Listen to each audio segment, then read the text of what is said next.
fucking gross, dude. I just got a fucking pop-up notification or whatever for new games have been added to Game Pass, and they're fucking horrible.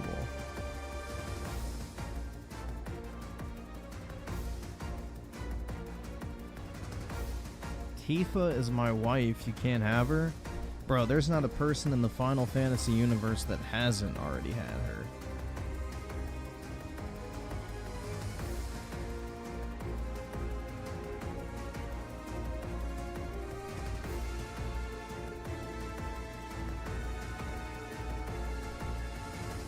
People are mad in synthetic bands. Fallout Episode 1 review? Oh. I should watch that. I didn't see it. Yeah, I don't know, dude. I didn't watch it, but I've seen, like, clips of it. It looks fucking I don't know. It looks like every other fucking cringe, like, TV show made nowadays. I don't understand why people are soying out over it.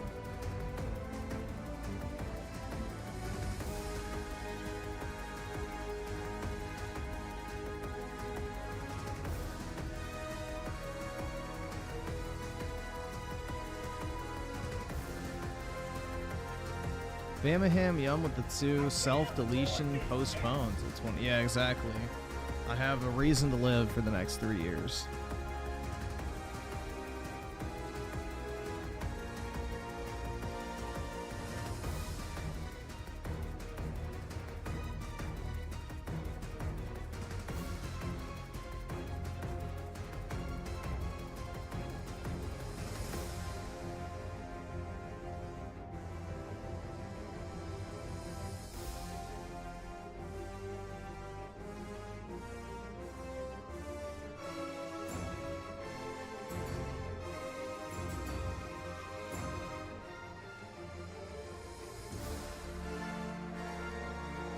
Yeah, I don't know, dude. Like, it just looks like every other fucking shitty, like, low-budget kind of TV show that, like, disguises itself as kind of high-budget, but it's not really.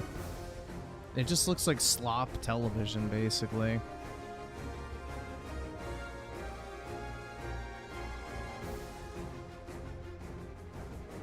It just looks like slop television.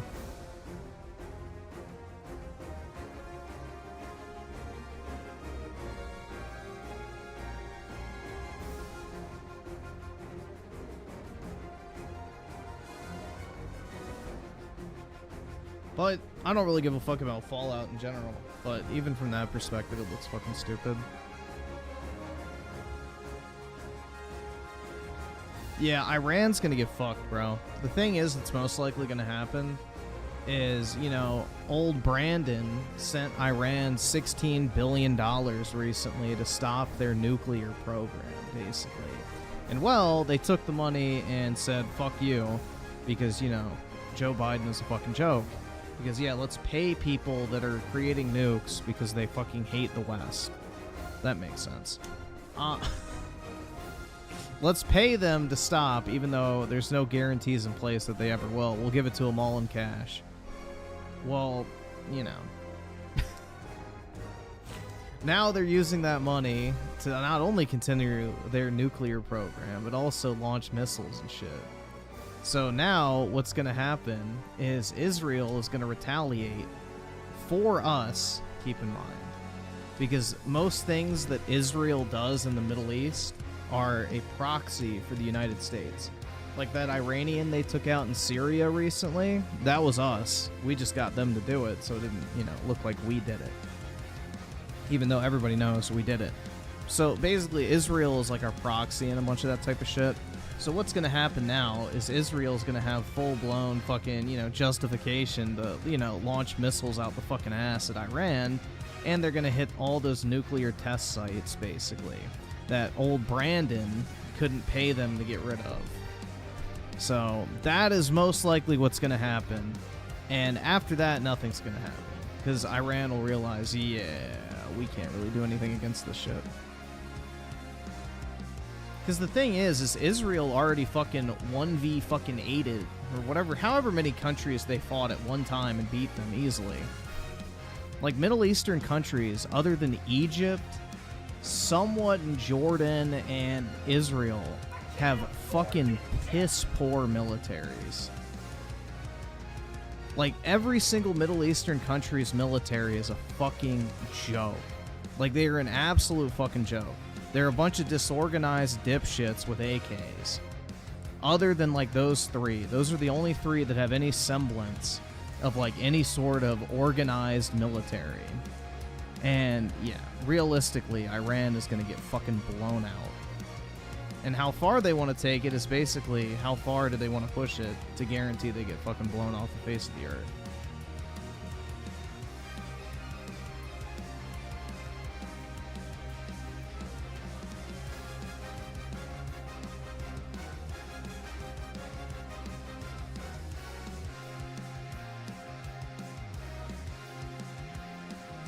Yeah, the Saudis are pretty friendly with the Western countries. They just want to make money off their oil. And they also hate the Iranians, too, so... Iran and, well, I shouldn't even say Iran. The Persians and the Arabs have always fucking hated each other. You know, Saudi Arabia is the home of the Arabs. And the Persian Empire is basically modern-day Iran. So, yeah. Iranians are not actually ethnically Arab. They're Persian. Also, they're a different sect of Islam as well. So most of the Middle East fucking despises Iran. So we would actually have a lot of allies in getting rid of them. Funnily enough. No one fucking likes them. They're always like the troublemakers of the region.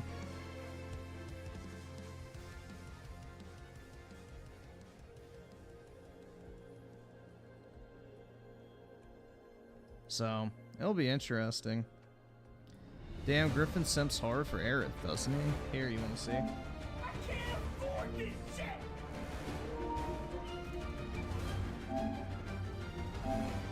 I found out you could add a profile banner too, so yeah.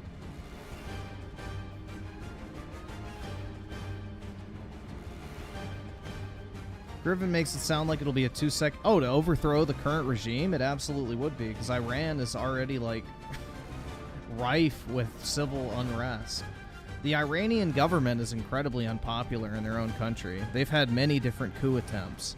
So realistically, all you'd have to do is strike the capital, take out the main leadership of the government, and basically the country would fall into disarray in a night. Wouldn't take very long. Iran is a pissant, dude. Iran is an absolute fucking joke of a country. It's a fucking literal sand strip with some resources and is basically a fucking joke.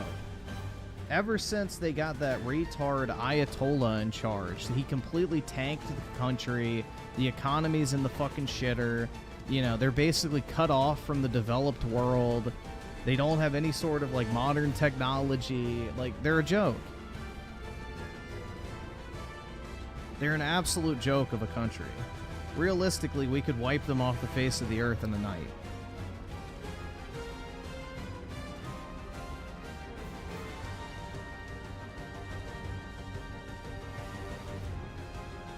Yeah, dude, Iran used to be like one of the top countries in the world until they elected that fucking retard.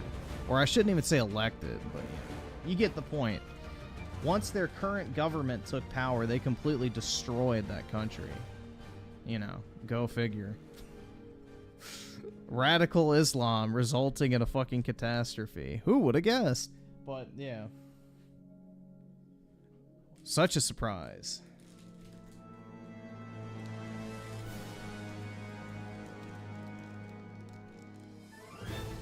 Just like pretty much every other country that embraces that type of shit. They go to hell. Crazy.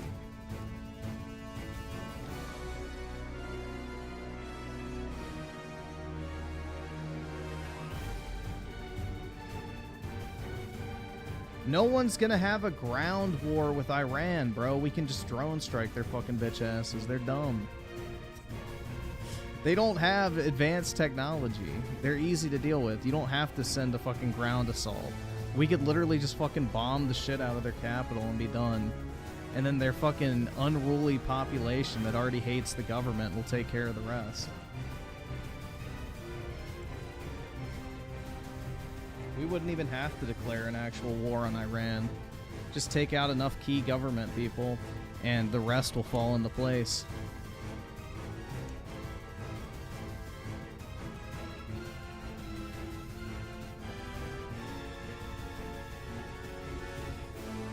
Yeah, Iran has had several attempts to overthrow the government recently.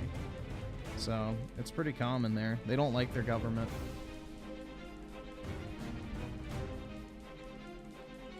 So I'm a Zionist? That's right.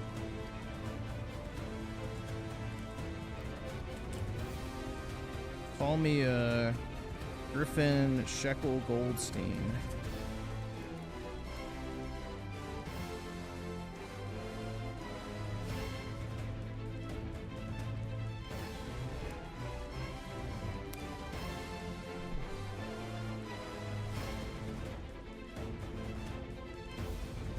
Yeah, if I have to pick between a radical Islamic regime and a Jewish country, I'm picking the Jewish country, personally.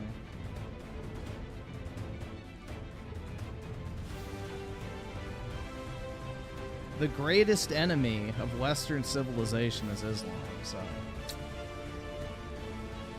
That's just the fucking facts. They've been that way since their very inception, so...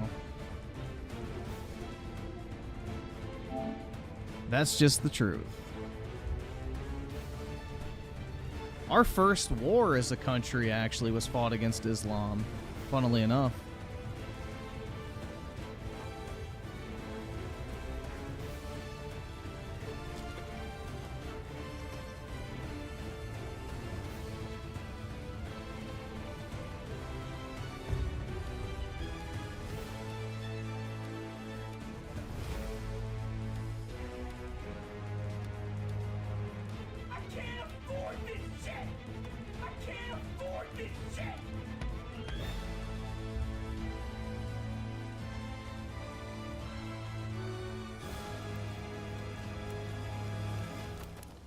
You need a fact check on whether or not Islam is the greatest enemy to Western civilization?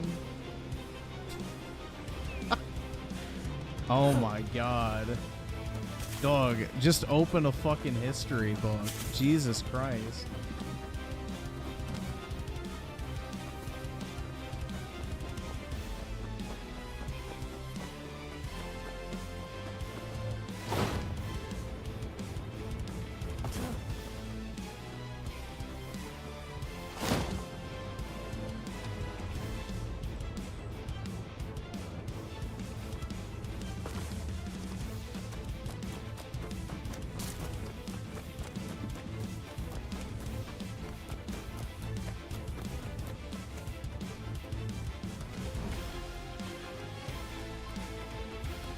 Yeah, most likely Israel's gonna clap back, so...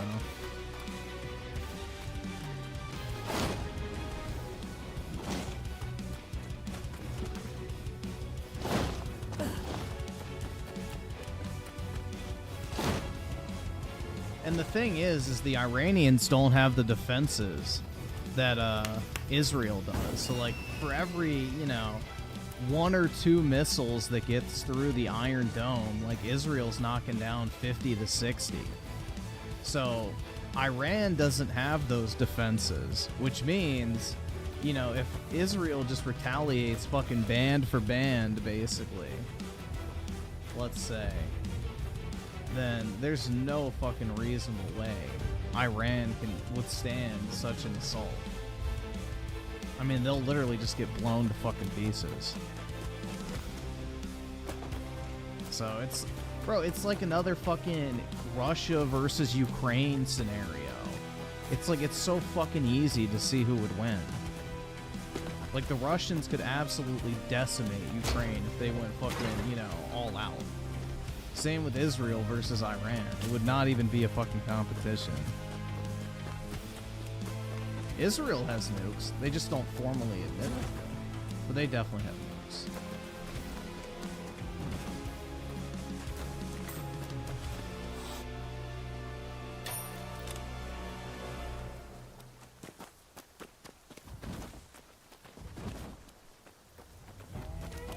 Yeah, the thing is Israel's our proxy in the Middle East, so you know, we're the ones that got them to take that Iranian general or whatever out in Syria, which is what triggered this whole thing. So we're gonna fucking back them on this shit easily. Like, we're the ones that got them into it, technically. So, you know, everybody wants Iran gone in the Middle East, pretty much. It's about time it happens anyway.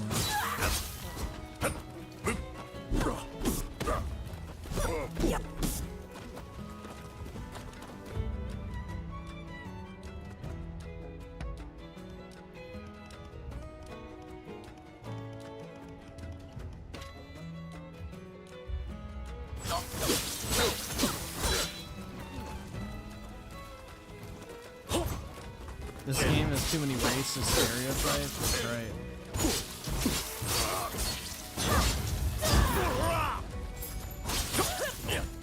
I agree.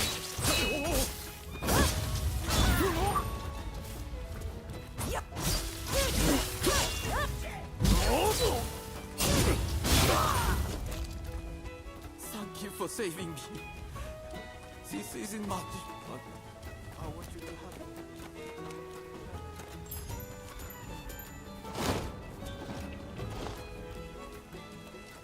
Middle East, wow, it's always crazy. The Middle East is one thing and one thing always, a fucking shithole. That place has been a fucking war zone since its very inception, so...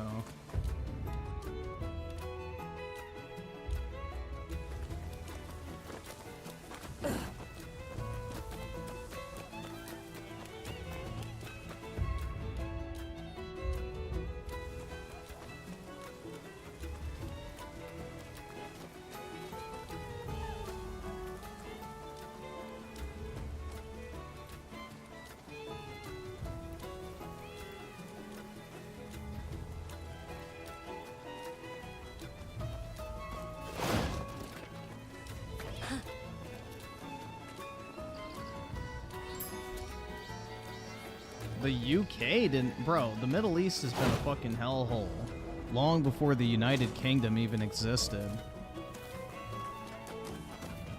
You're talking about literally the cradle of civilization. The UK wasn't even a fucking twinkle in whatever fucker, you know, formally founded it.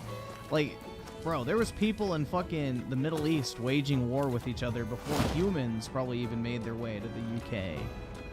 As like an island.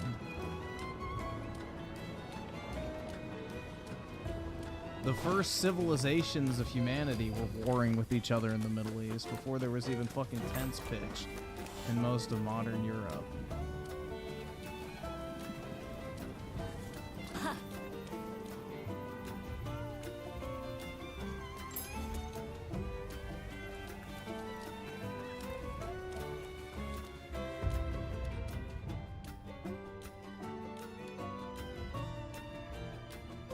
Nah, Saudi's not a theocracy, they're a monarchy.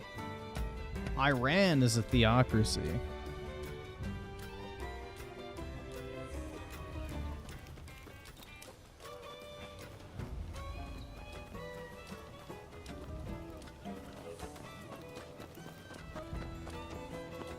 Am I gonna be on the front line?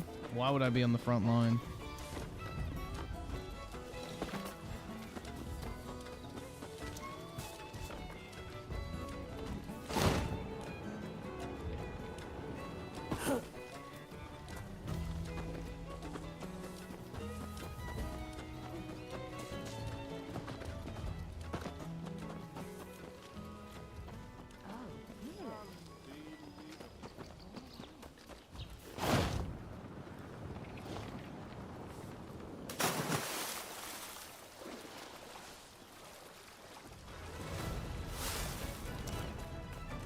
No, a theocracy means the church rules. Iran has a monarchy. Or not Iran. Saudi Arabia has a monarchy. They have a king. They're a monarchy. They're not a theocracy.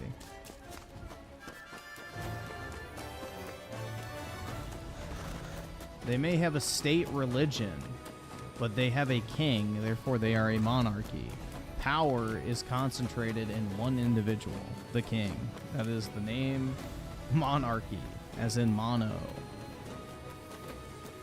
meaning one.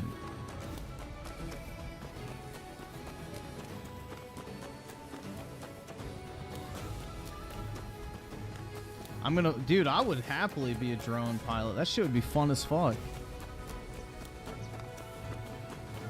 Yeah, apparently the military has trouble finding people to be drone pilots because people are afraid to pull the trigger. Like, shit, I'd sign up for that in a heartbeat. If I got to fucking drop Predator missiles and shit and get paid, are you fucking kidding me? Sign me the fuck up, bro. That'd be fun.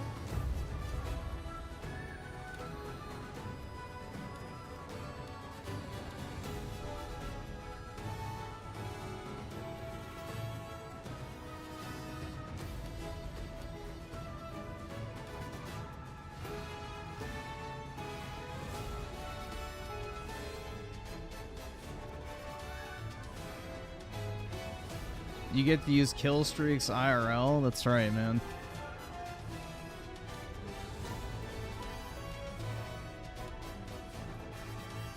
I don't know, bro. I feel like that'd be a fun job.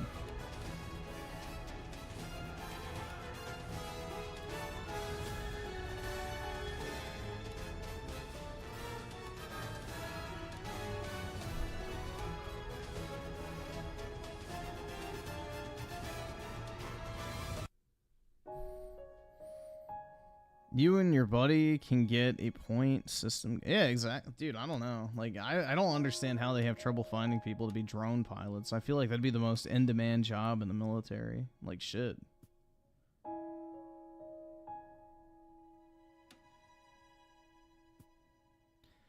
This is the map for Chapter 2. I don't know if it's the entire map or not, actually.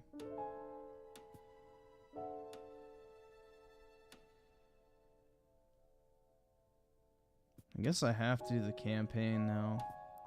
I was trying to just get really OP.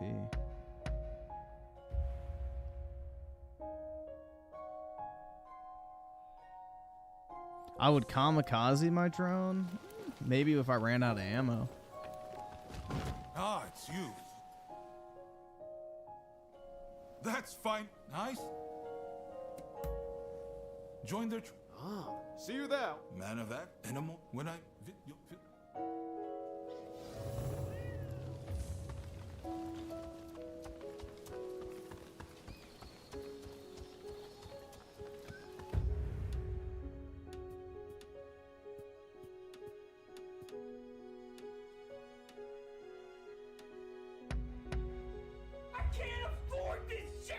Flying a drone is easy? Yeah. But they can't get people who are willing to pull the fucking trigger when it comes to, like, dropping the bombs. Which makes no sense to me. That's the fun part. Like, the boring part would be actually, like, putting the drone on course, making sure it gets there, you know, blah, blah, blah, like... But they're having a hard time finding people who are willing to, like, actually fucking pilot the Predator missile, essentially. Like, you know, I'm happy to tap into that position if need be.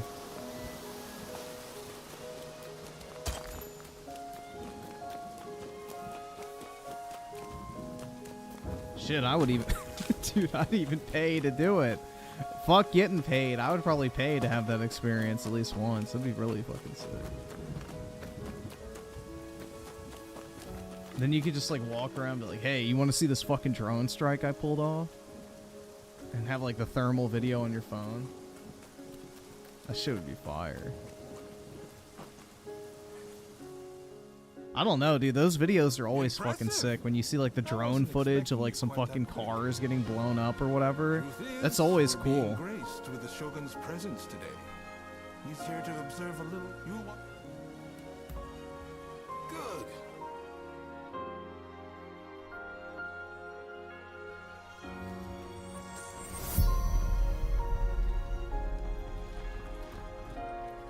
Let's see. So Brian with the 5, are you ready for $8 a gallon gas? Oh, back in DC, and it's still a shittle. Yup. Yeah, because, you know, old Brandon's not going to let us just drill more fucking oil to offset the price increases, too. So, Bidenomics, baby. Dai Kaiju Pictures with the 5. Game Rant made a video. Wait, made an article about how Battlefield should have COD's gunsmith system. I think it'd be cool if they do it right. Yeah, I feel like that's kind of a given. Like, they should definitely have it.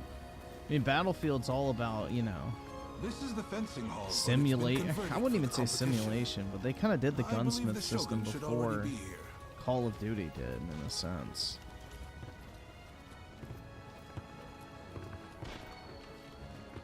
And Arson with a 5, saw Civil War, pretty decent, minus the ending. Surprised it's not woke. Usual suspects who preach that so far quiet though. MJ looks better blonde. What MJ? The fucking Mewing John from Spider-Mid 2? I don't know, man. I feel like the hair color's not the problem. I asked if you could enter the competition, by the way. See, are Moroccans Arabs? No, they're considered North Africans, I believe. Nothing. And Chad Deus Vault versus Virgin G. Exactly.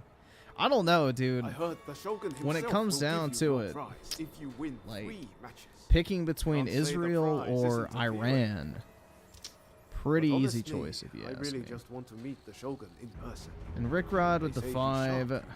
sharp. We get in Sensible, World too. War 3 before GTA 6. So, What a horrible are time. you ready Man, this to won't be fight? World War 3. Dude, Iran is a big fat nothing country. Nobody gives a fuck about them. They're just a proxy state for Russia That all? and China, pretty much. Nobody's actually going to start anything consequential over that place.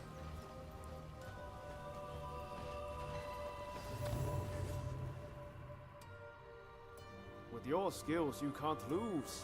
Just go mop the floor. With Iran does not have nukes. That's why Biden gave them $16 billion to stop researching them. They don't have nukes yet. But that's the thing, is most people think, who, you know, are smart, that basically this whole thing with Iran is just us acting through Israel as a proxy to, you know, justify blowing up their nuclear sites. That are like doing the testing and everything, trying to enrich uranium.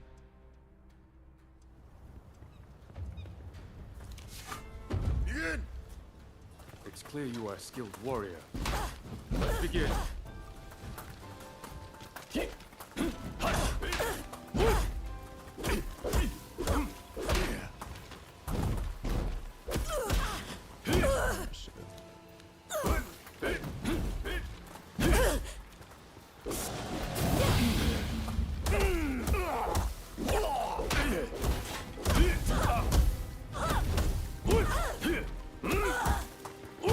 Dude, the stamina's really fun.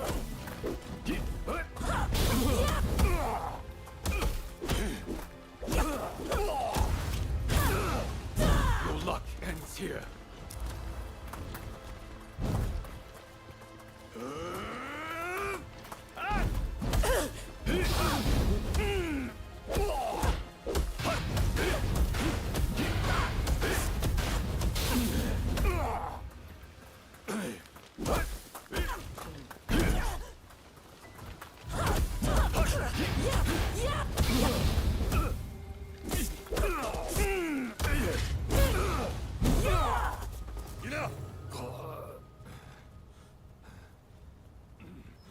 A poor showing.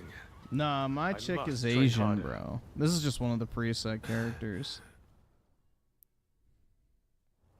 I didn't actually customize this one. Yeah, Israel is basically our proxy in the Middle East. Like, pretty much anything Israel does to instigate is basically the U.S. telling them, like, hey, we want to do this, but could you guys do it instead? And that's the reason why we give them so much money, is because basically they're our unofficial branch of the U.S. Middle Eastern military. You know, the Israeli military is armed with U.S. military technology, funded with U.S. money, and they basically just do what we tell them to do in regards to things like, you know, striking the Iranian military leader in Syria, which led Iran to, you know, attack Israel. So, yeah. They're it's like Japan or South Korea. It's one of the many countries that are basically unofficially part of the United States. They basically just, you know, serve our interests internationally. And in return, we provide, whether it's military, money, technology. We have this agreement.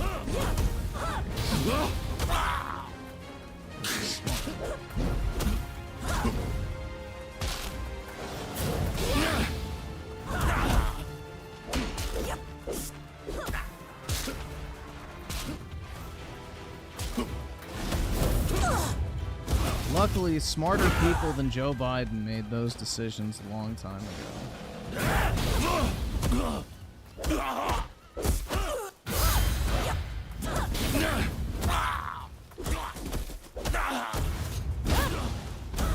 Take more than that to break me.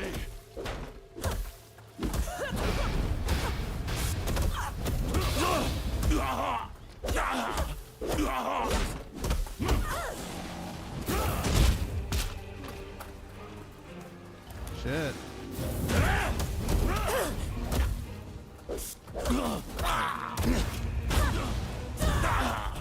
You know,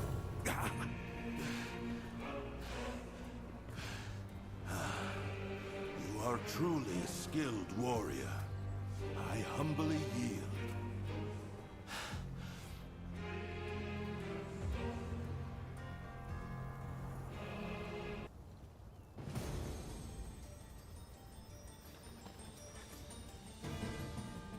EB7 with a 5. Watched Kingsglaive last night. Really solid movie. Nyx is based as fuck. Also, really like getting more of King Regis. Wish we could have seen him in this. Yeah, exactly. Like, that's the thing I think is Final Fantasy 15's biggest problem. Is the story that's there is great. They just didn't flesh it out enough. They did not flesh it out enough. And there's so many different aspects that they should have, like, actually included that would have greatly improved upon the experience.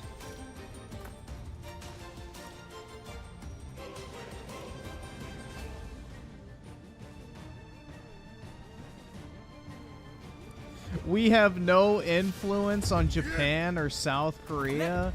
Yeah, that's why Japan can't legally have their own military. They have the Defense Force, and the United States is literally the largest standing military in the nation of Japan. We have no influence on them, though, I'm sure. Absolutely.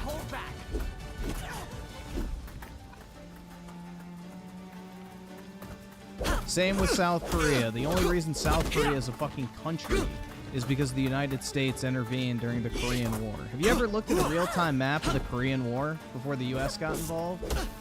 South Korea was the size of a fucking city.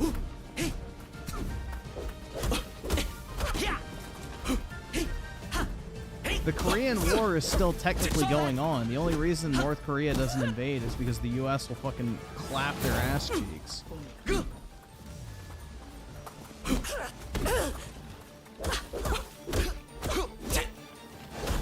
I could just get a firm grip on you.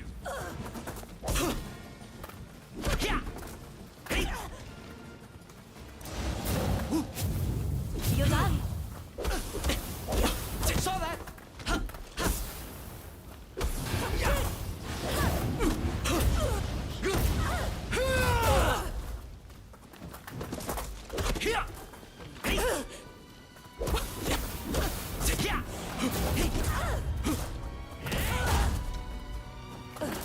Yeah, we basically control the entire Okinawa region of Japan. Saw that.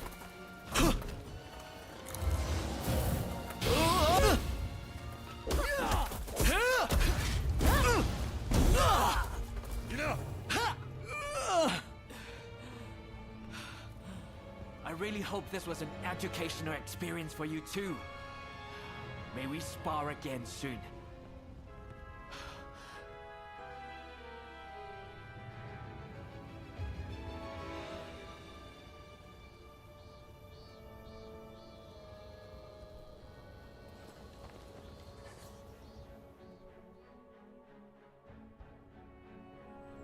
You did it! The prize is ours! I saw the whole thing. A fine display. Now, how about we test See, those opinionated skills junkie with a one 2, last Drake round? making diss records, and Oh, Iran boy. attacking Now you Israel. want a piece of the action. Some things never change, right? As long as you don't make us Daryl Zone with the 5. I returned my PlayStation Portal because I found out I can remote play on my Steam Deck and it runs better too. Rack it up. Crap gamer out. Gaming. And let's see, Nick Batista with the 5. What's your take on Iran situation? Me personally, I'm just mentally over. Now, what it is basically we got Israel to strike the Iranian military guy in Syria. Iran is clapping back at Israel, and then Israel is going to fire back and take out the nuclear test sites that, you know, Joe Biden failed to get Iran to shut down with his $16 billion bribe. So, yeah. That's my take on it, is Iran has no fucking reasonable chance of even hoping to win this thing. They're going to get their fucking ass kicked, and most likely the end goal of this is to get rid of their nuclear sites.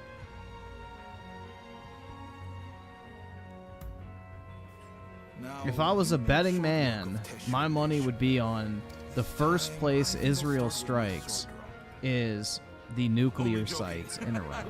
But we'll see. But His Daryl's on the did say 2, he but would Griffin, like to Israel witness you equals fight bad. They're one bad more people. time. That's right, bro. Which is why I, busy though I am, The have come Iranians to are make so much this better. request. Oh, and His Excellency has requested real swords for the next duel. Your opponent has already given his consent. No two. Ready.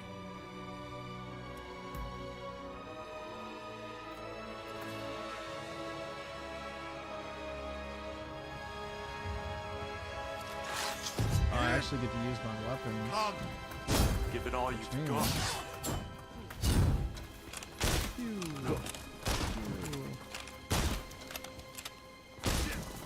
This samurai ain't going down like Tom Cruise, bro.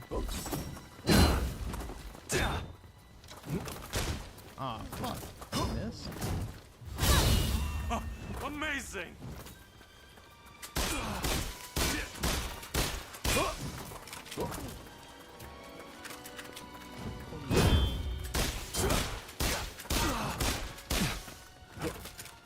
He's got a lot of health.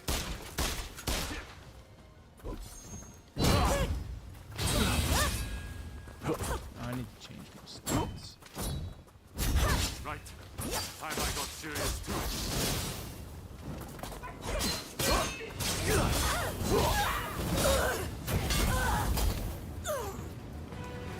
No.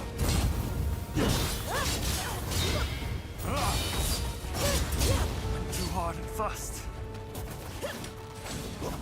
Yes, that's what I expected. To think that such talent existed out there.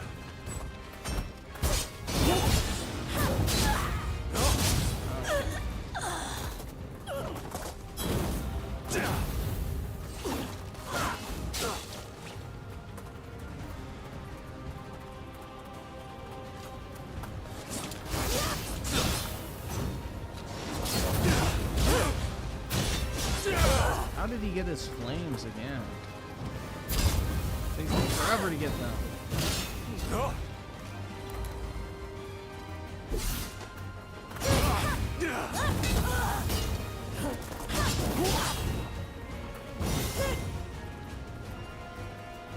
I have to change stances.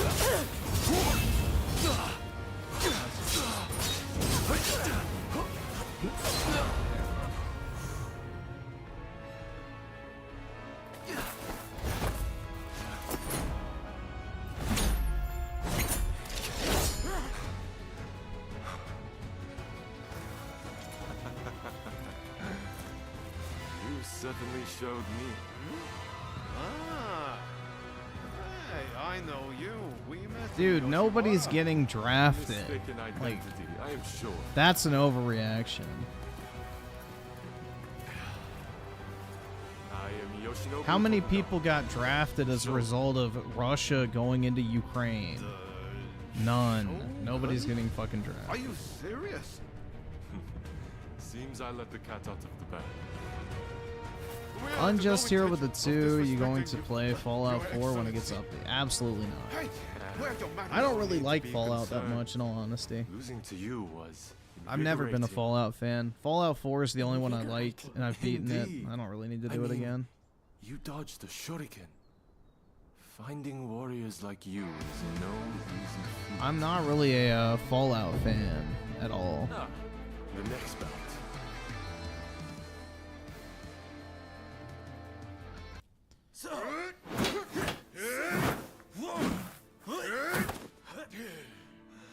With warriors of this caliber. I Yeah, know but I Israel's can under carry no this actual feat. threat from Iran, so that's I the will thing. make our nation Is Iran is equal like a to any fucking foreign pissant land. compared to Israel You wait and militarily. see. It's not going to result in a draft, guys. Your YouTube fear mongers might sell you on that, but yeah,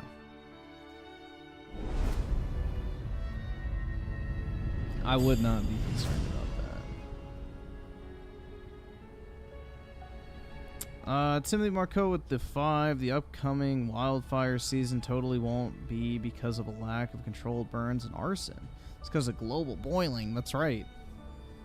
A condition that results in more green vegetation is going to directly lead to wildfires. Absolutely. That's how it works, man. Didn't you know?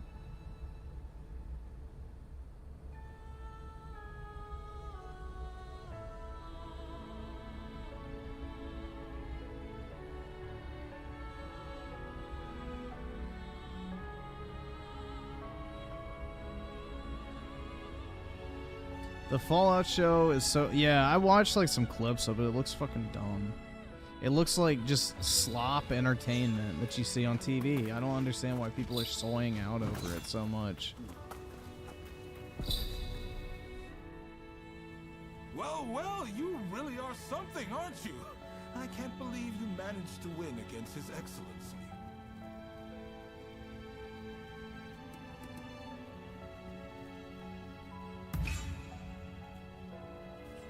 Stop kidding around.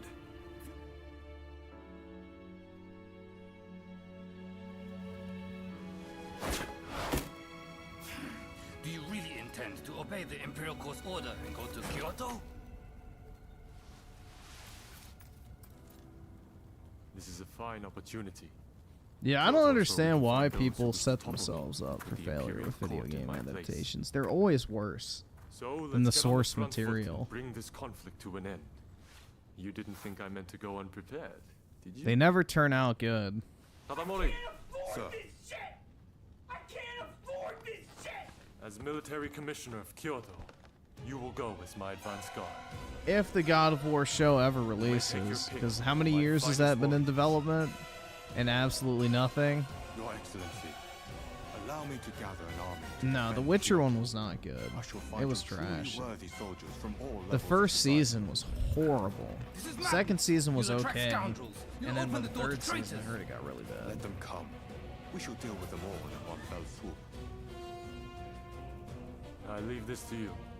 My lord, now if you will excuse me.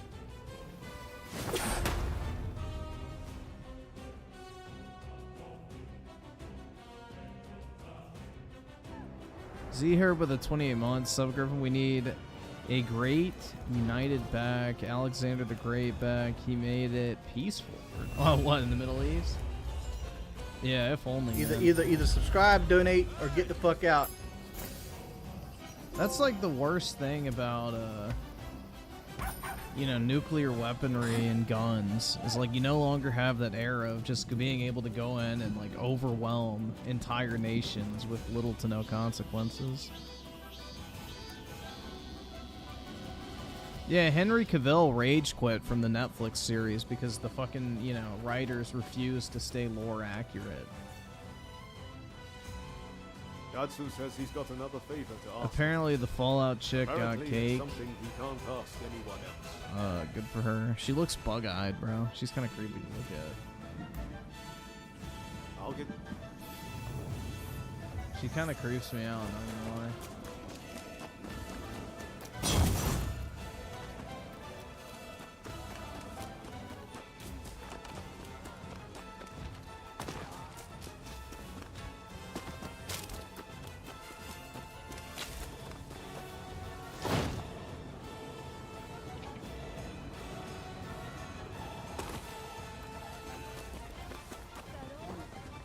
Not even on my drunkest night, dude.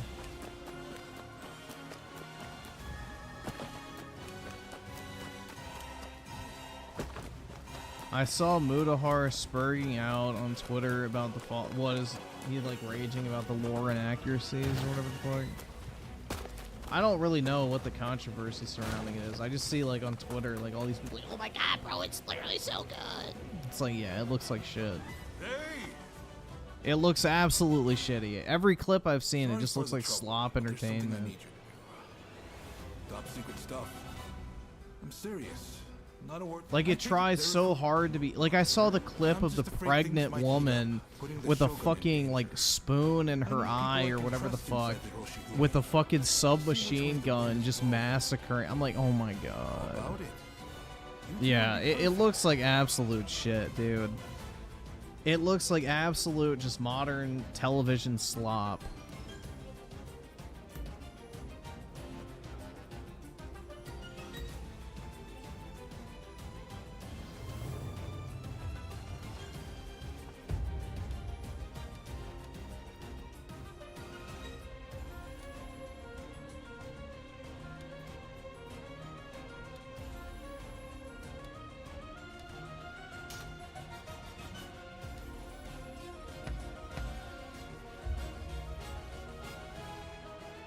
For a modern audience, pretty much, man. Like, it doesn't look good at all. I don't know. But people are so conditioned to just accepting dog shit that when something is slightly better than dog shit, they're like, oh my god, it's literally the greatest thing I've ever fucking seen or played or experienced. Like, people are just so fucking used to just shit that anything that's slightly better than shit, they fucking lose their minds over. Because everything else is just so bad by comparison that something slightly better becomes incredible.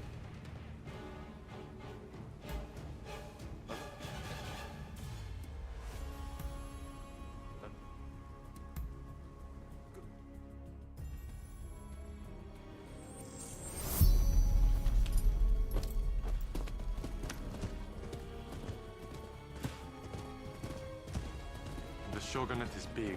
Final Fantasy VII Rebirth is peak. Even I cannot deal with corrupt officials as I please. Dude, I'm fucking hyped. Like, they just came out and said, like, yeah, it's only gonna take 3 years because we already have everything in place. Like, the story's done. They're about to start recording voice lines. Like, dude, that's fucking sick. That's why I'm very excited about that. But to be clear, this is not an assassination. Only a 3-year dev cycle this time. This is where the transaction will take place. Let's slip in undetected. Which is a fat W.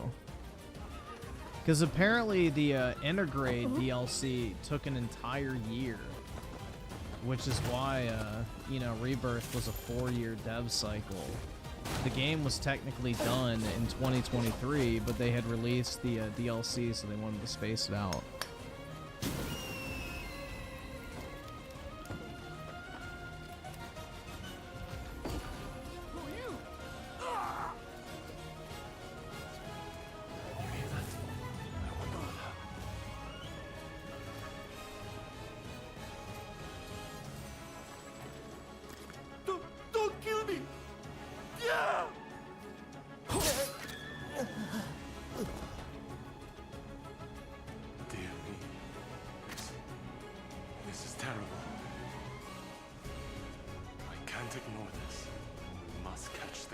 Timothy Marco, the 2. I started watching Dexter recently. Yeah, the first few seasons of that show are fucking incredible. Unfortunately, it's one of those shows that kind of starts to go on for too long towards the end, but the first seasons are fucking peak. I mean, that's most shows, though, once you get kind of, you know, long in the tooth, as they start really struggling. But Dexter overall, I would say, is a really good show. I enjoy it. I've seen it multiple times.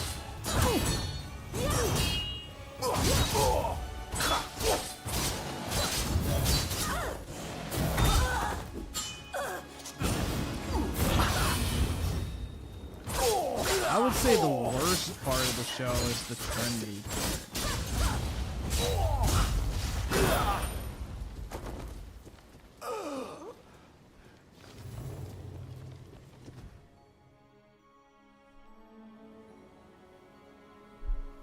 Your Excellency. But yeah, season 1 and 2 of You Dexter mustn't be fucking so reckless. goated. Your Excellency. That shit's really good. Birmingham Young with the 2. Vincent gameplay is gonna be badass. Yeah, his limit break's gonna be fucking awesome.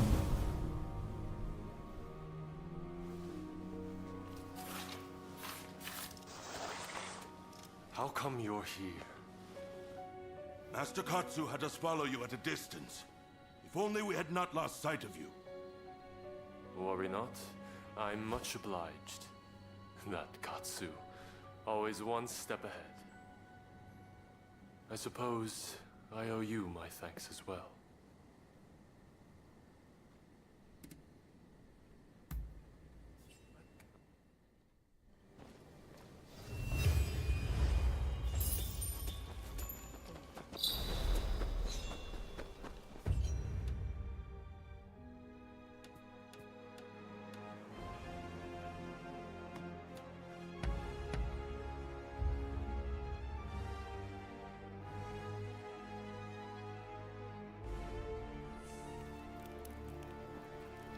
There's even a trans man in the wait, really? Oh my god. Yeah, I'm sure Microsoft specifically requested that one.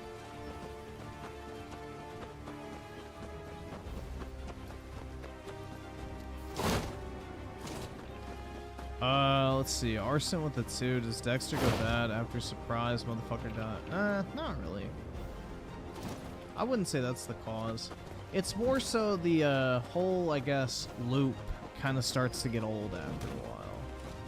Because it's like, how many of the same types of people can he go up against? And then they, like, have the whole... I won't spoil it, because, you know. But if you've watched it, you know what part I'm talking about. Like, the part with Deb that's weird. Him and his sister, that part is weird. It's like, alright, was that really necessary? Like, some of the plot lines in the show get really fucking stupid.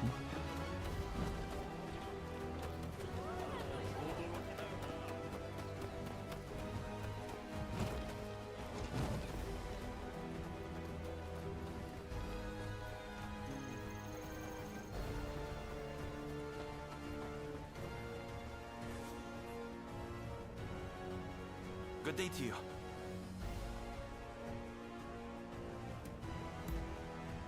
What? Is that...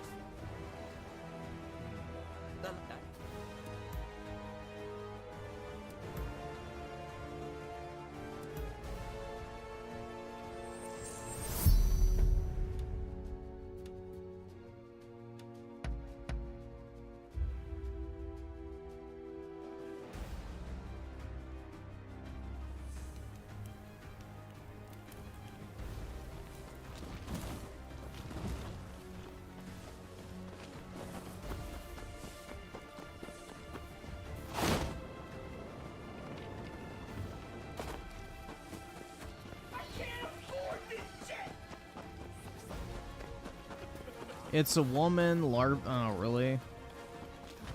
Oh my god.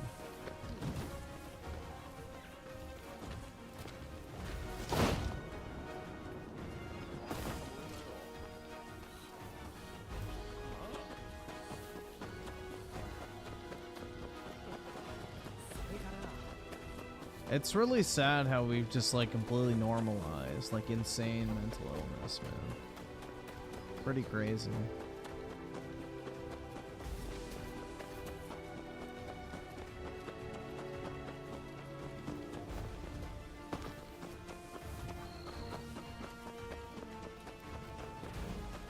And EB7 with the 2, Hidden Leaf should have invaded the Sand Village. I agree, man.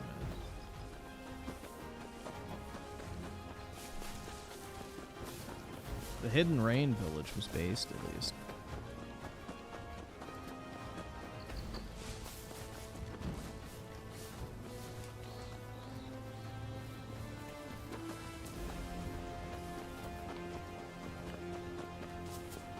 Yeah, I've discovered recently that there's like a massive fucking hate boner for that Namura guy who works on Final Fantasy. It's pretty funny. And it's like, bro, everybody is like, oh my god, Hideo Kojima is like literally gaming fucking Japanese Jesus or whatever the fuck. And I'm like, bro, look at Namura's fucking roster of games versus fucking Kojima. And I'm like, why does he get hate and fucking Kojima doesn't? Like, Metal Gear is the most overrated shit to ever fucking exist. I don't know, man. It's really weird. It just shows you how backwards the fucking gaming industry is. Like, you got absolute peak versus stealth garbage. Like, I don't know, man. Within the clan. I fear them.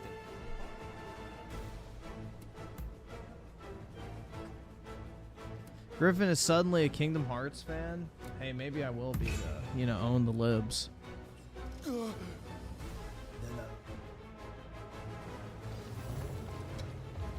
I come.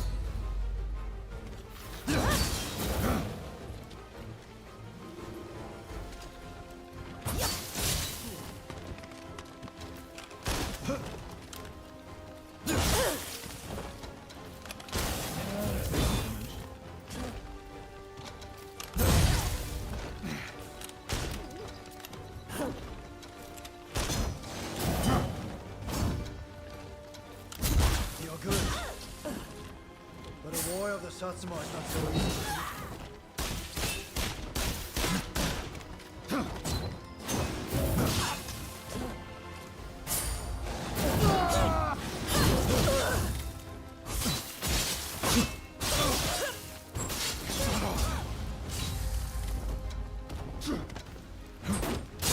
Kingdom Hearts is way too hard. I beat one of the games on fucking hard after like never playing one before, so that's not true. I literally beat one of the Kingdom Hearts games on hard, never having played the franchise before, so thank you very much. It's not too hard for me. I owe you for your part in my encounter with the Blue Demon. I thank you. You all act like I'm some fucking trash-ass gamer, bro. I just don't want to get good on every single fucking video game I play. I don't enjoy just, you know, being miserable.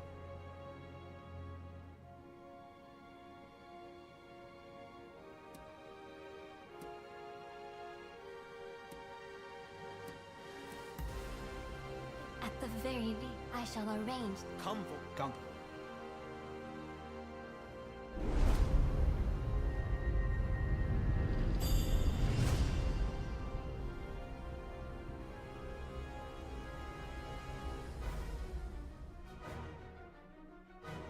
Did I get good at Final Fantasy? Yeah. I'm like a pro, dude.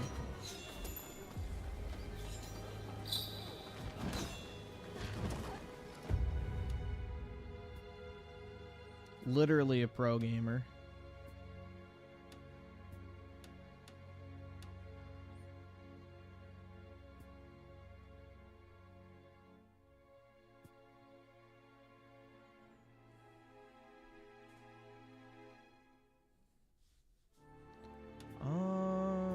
Let's see. Do I have any? Yeah, I have a side quest. Trying to maintain my very over-leveled status.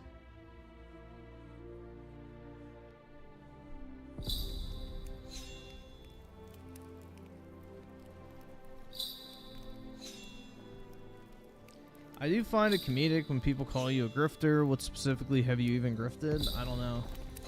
I wish I could find out so I can make more money.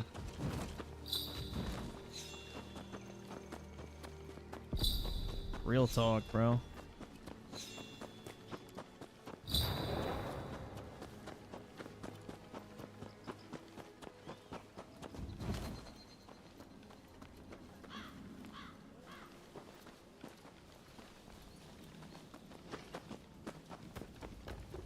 PlayStation, dude? That's right.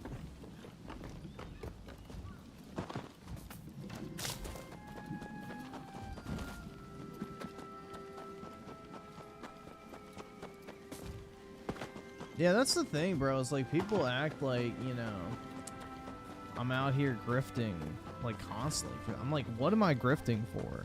I don't know. People disagree with me all the fucking time on most things. I don't really care. Ah, you came. Thanks to your efforts, I've received a fine piece of Satsuma pottery. Can I count? Like, I don't think most people know what the fuck grifting even means. Grifting is when you literally tell people what they want to hear for money. How would me antagonizing people be grifting? That makes no fucking sense. That's why it's popular among the masses.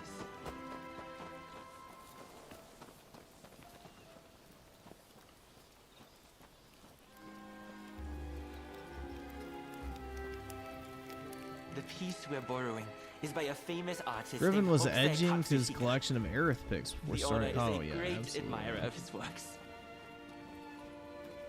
America, dude. That's right. I wondered who it might be, but I wasn't expecting you. So what if Aerith was your sister? Would.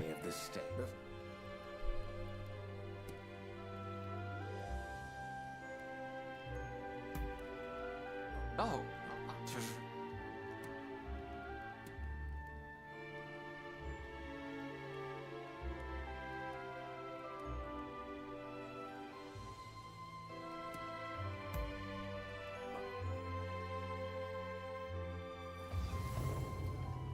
That's a hoaxai for you. Even the wood block is magnificent. I can already imagine exhibition goers marveling at the exhibit.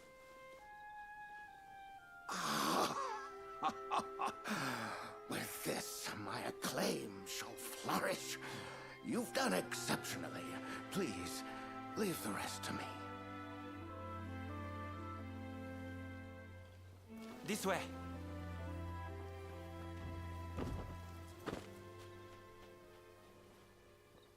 Oh, they're here! The thieves! Quickly, to the console! Oh, what the fuck? I hit the execution prompt.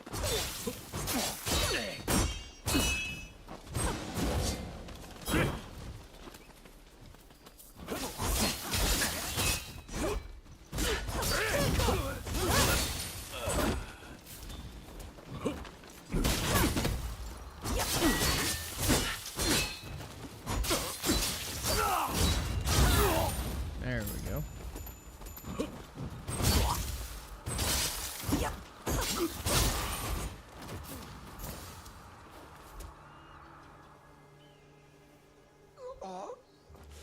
Sorry, boss.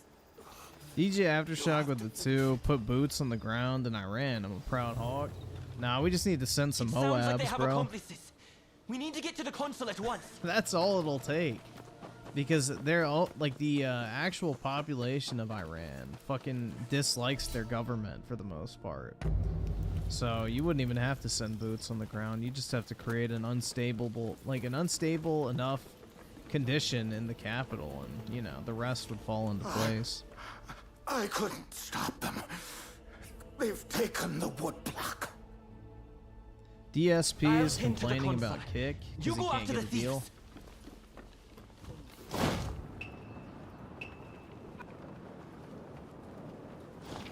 Poor guy. That could be the break he needs. I'm not giving this up.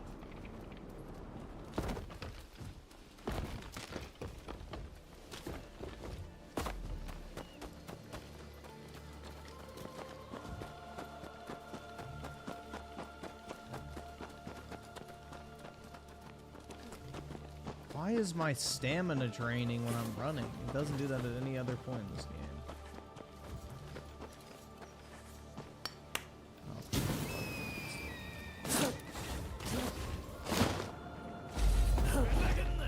All right, you lot. Stand out and deal with them. Hurry to the way. Come, let's take care of these crooks.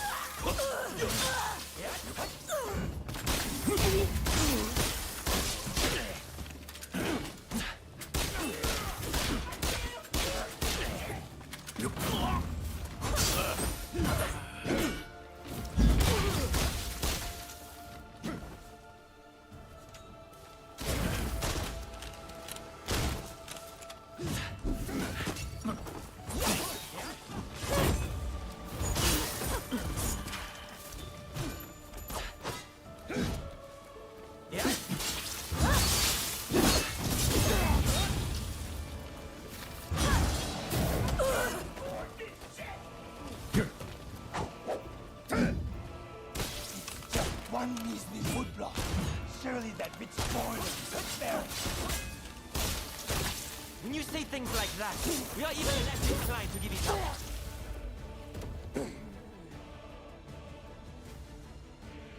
I had to come see for ACL myself. 101 with the 5. Can we Splendid work, the watch both of you. The Diaper Degenerate? Alright, you're coming with me to the commissioner's office. Andrew But Ditch, first, it tell me one wasn't thing. you think it is. This Why guy were will you make so you anxious to rage get your like hands how on I this did. woodblock? We need to bring back Hokusai's bold potentially. Yeah, let me see. compositions are said to capture the true essence of the ukiyo-e art form. Surely, there are collectors who'd pay anything to own one. Fallout is a great I TV can show. see that you are not Only some small simple dick alpha. incels dislike it. Tell me, have you Oh ever my worked as a god, merchant bro, before? you literally sound like a small dick incel talking like that. was my Like, former yeah, if you don't like my favorite but I've TV since show, then fallen you're an hard incel. times. Like that literally is how incels talk. See, But go off, now, Queen. I have neither status nor money. How does disliking a It was my TV intention show make you a to steal fucking the print incel? and gain a secondary sunrise.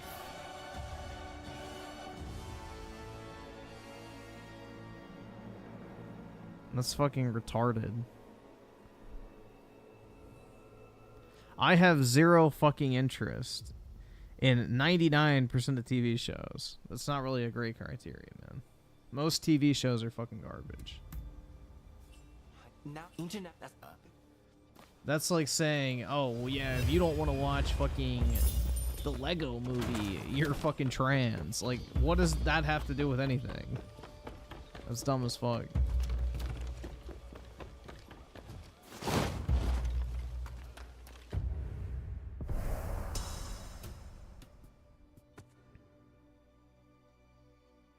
TV shows are a social thing?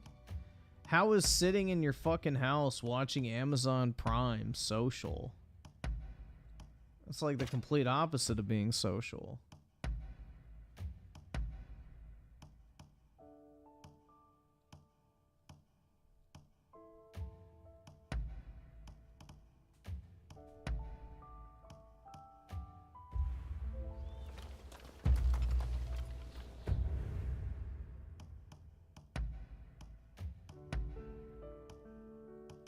I guess that stuff is like really low. Yeah. It's low.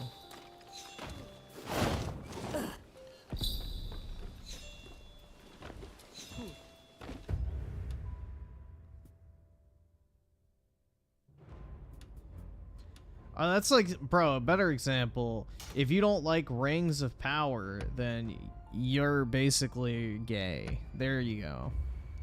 That's a good comparison because, you know, Rings of Power is another Amislov show. Which, honestly, Rings of Power was not that bad. It wasn't as bad as people hyped it up to be, but it wasn't great. Compared to the movies, it's not good, but it was nowhere near as bad as people made it seem.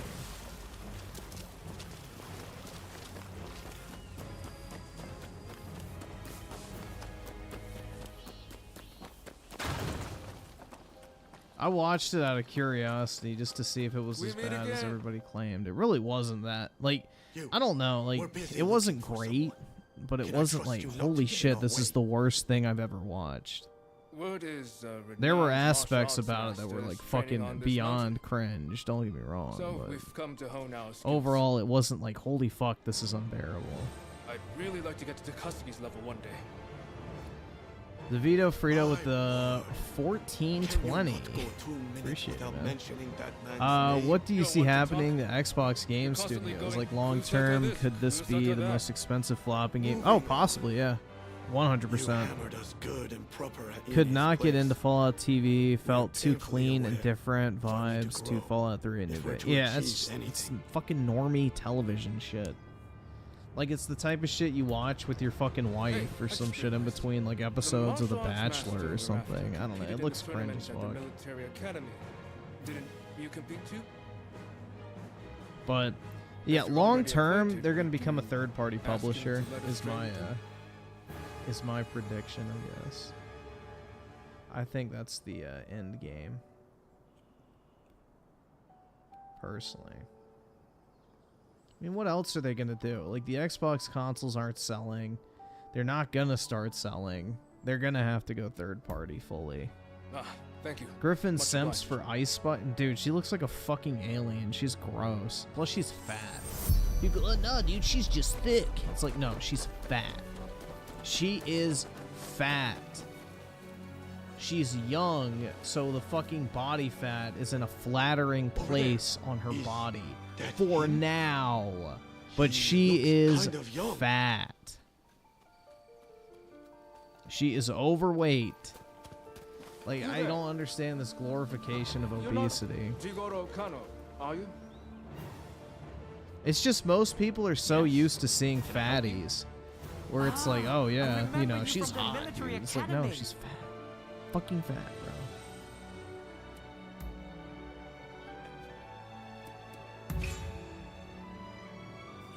Wonderful.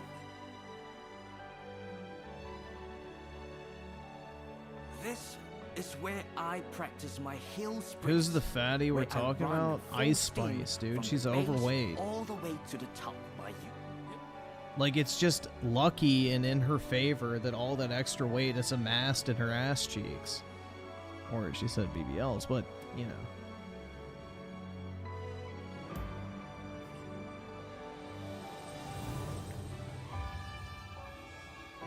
Ready? Go! Yeah, sexy red is fucking disgusting. I can perfectly hold my own here.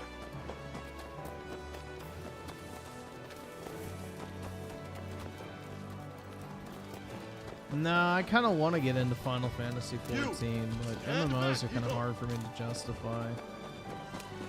If anyone should stand back, it's you, Yamagata. Ice Spice is definitely fat. All of her fat is in her thighs and ass, but she's fat.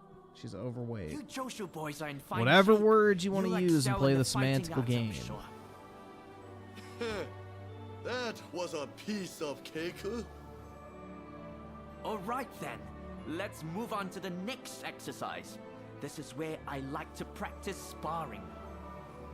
I want you to face off one-on-one with another as if you were engaging in a real combat.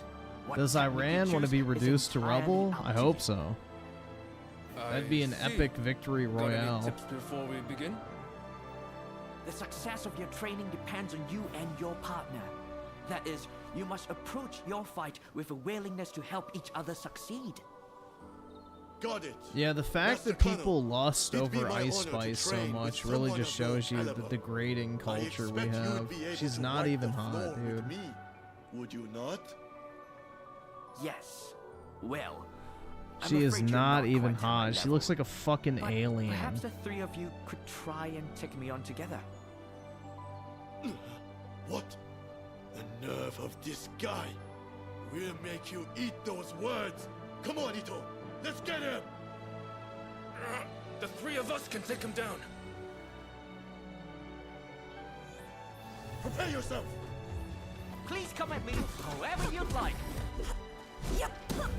Especially, I think it's like her picture at the Grammys, I think it was. She looks like a straight up fucking E.T., bro. Don't come crying Like- afterwards.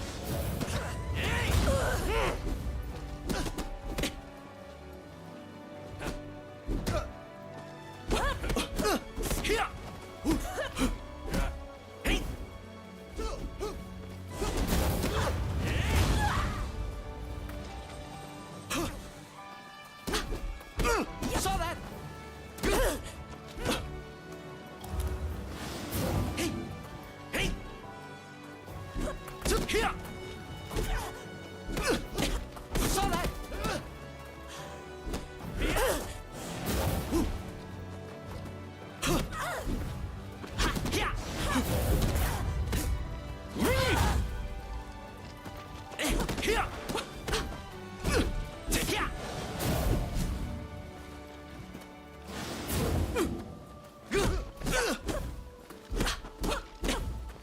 Saw that? Dude, the average, like, fucking woman of Walmart is, like, on par with Ice Spice. 1 against 3 was a bit. That isn't obese, I guess I should say.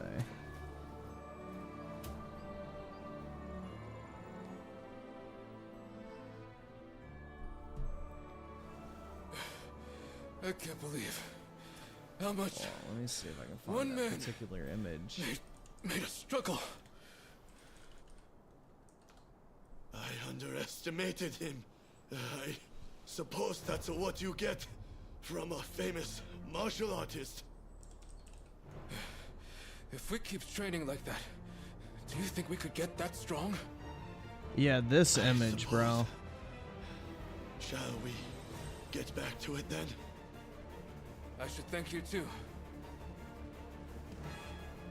I appreciate you vouching for us. This is what motherfuckers are simping over, dude.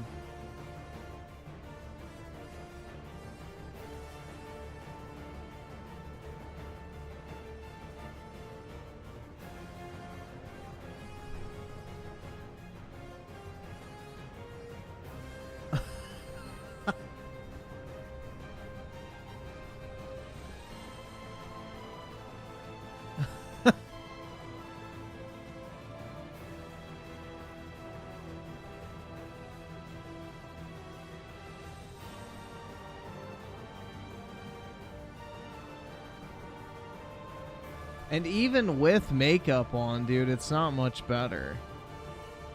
Like, look. She looks like a fucking alien, bro.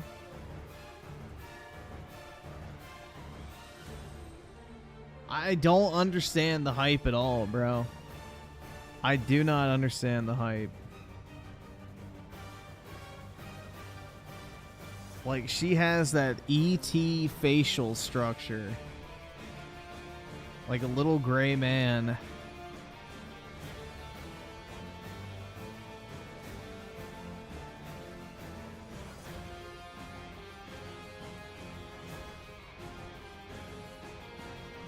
A culture in decline, bro. That's all I can say is for anybody simping for fucking Ice Spice. You are a symptom of a culture in decline.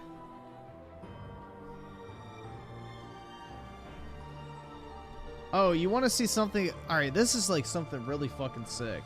I saw this today. I didn't know this was a fucking thing. Hold on. This is so cool. This is like the most random fucking... I think it was on probably Twitter.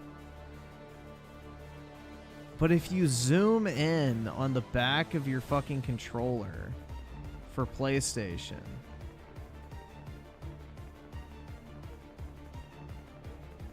Alright, if you zoom in on the back of your controller on the PlayStation 5, or if you just look at it really closely, this is the back texture.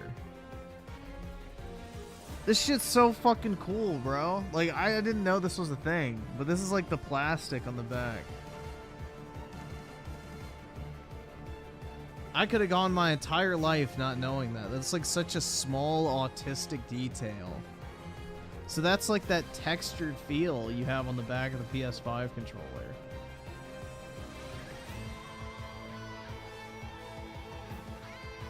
I never fucking knew that shit, but that's really neat, man.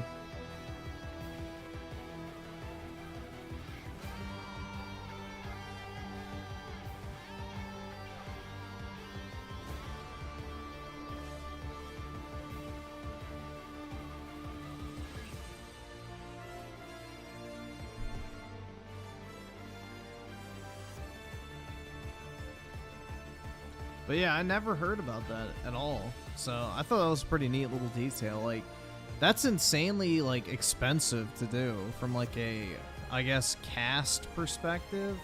Because you have to individually, like, carve into metal each one of those shapes. So it's not, like, an easy thing to do. You actually have to spend some time and, you know, money investing in that design process. So, nice little detail.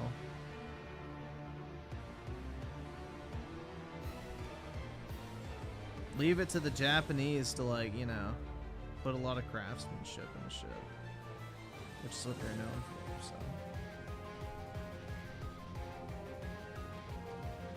so.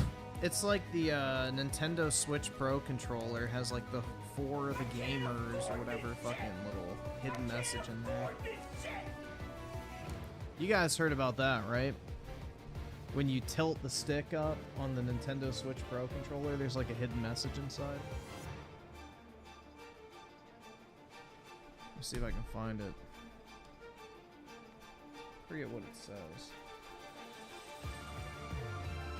My thumbsticks may be too fucking crusty.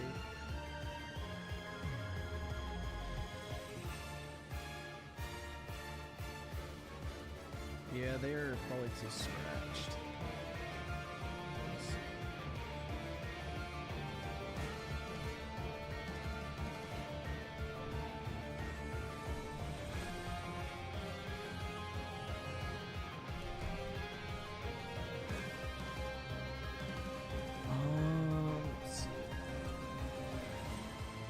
Nintendo Switch.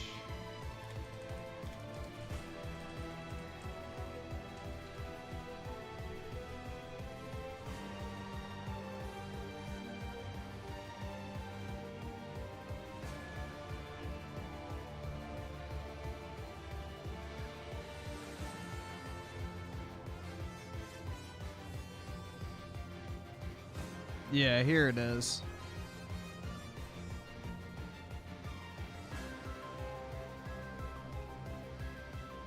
So it says, thanks to all game fans. So it's on the right side of the controller when you tilt it down.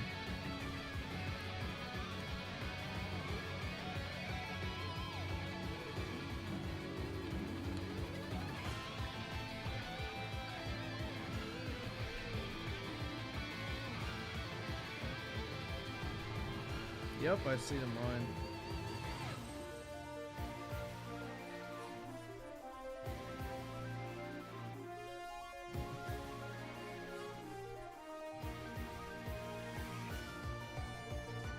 The Switch Pro controller is not crappy, man. It's probably one of the best controllers I've ever used.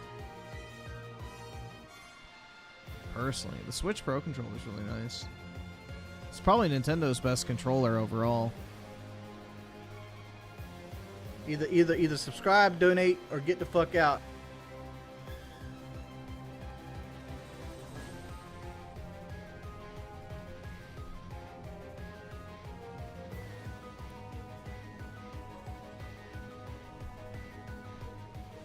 Let's see. DJ Aftershock with the 2 Griffin loves himself some strawberry tabby. The fuck? I'm not sure what that's a reference to. DeVito Frito with the 5. Supposed third-party fails. Microsoft sells off to Sony and others. Just wash your hands of Xbox and the whole thing. Does the game justify a PS? Or this game?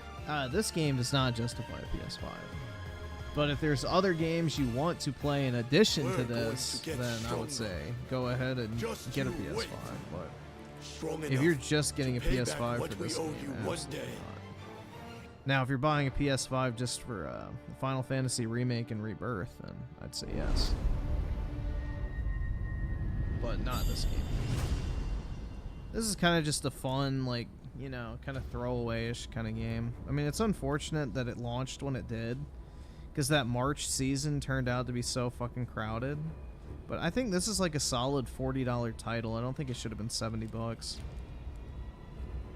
Like, it's just kind of a dumb, fun action game.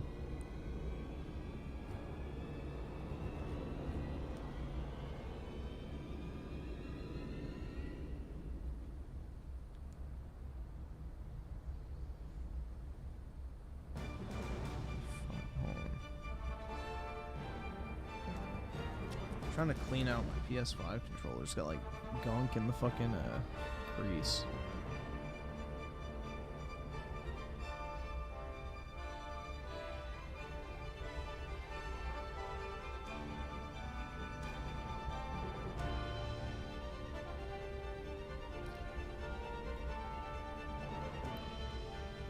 But as far as like them getting rid of like the studios, they probably will just close them down slowly over time, or maybe sell off the assets. I don't know. It's kind of anybody's guess at that point. Oh, fuck, man.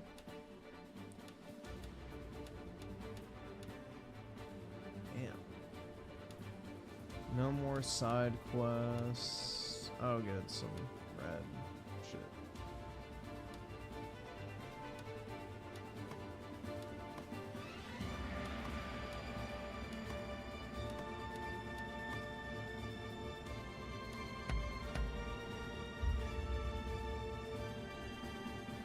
And Oski with a 5, I won't say who, but one of my cousins has a crush on her, and I will never understand why. Here's where it gets worse. He thinks Aerith is mid. Yeah, he's just got no taste, unfortunately, man. That's right! That's right! That's a lost cause. You just can't save everyone, unfortunately.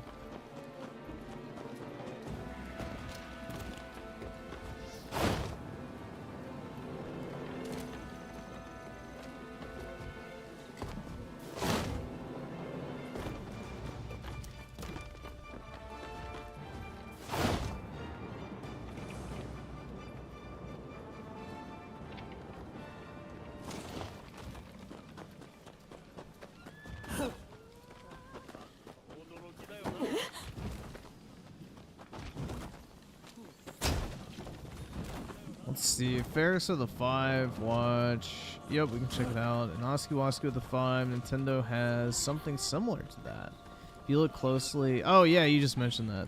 There's a note that says thank you. Yep. I like little hidden Easter eggs. Xbox did that with something. Forgot what it was. They put like a Master Chief somewhere. I forgot where. That's right! That's right! There's, maybe it was the Xbox One X. They had like a hidden Master Chief or something. I don't remember. But yeah, I like when companies do that type of stuff. Small little details are cool.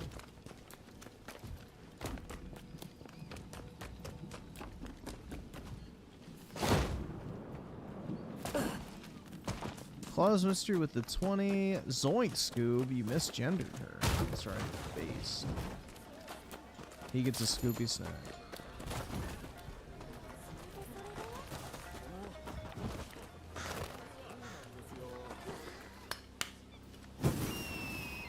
And Chronicle with the 1 gift of membership. Really appreciate it, man. Big ups.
Wing Kick with the 5 just saw Fallout 1.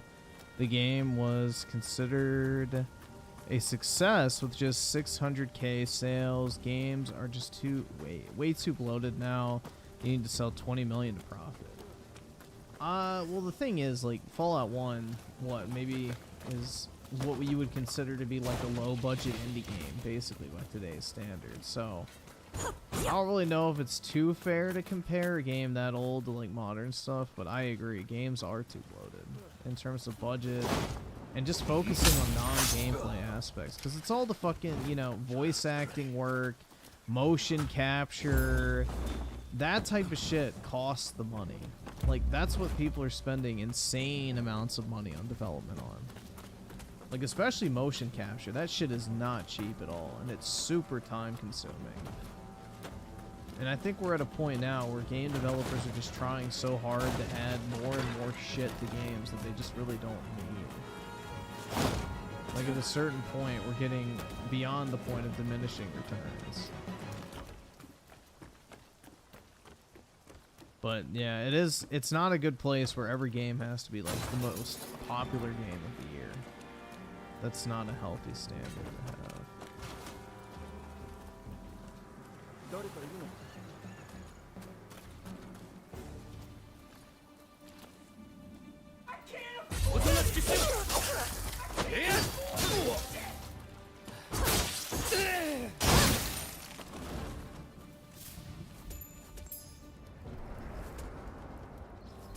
DJ Aftershock with the 5 message retracted. Uh-oh.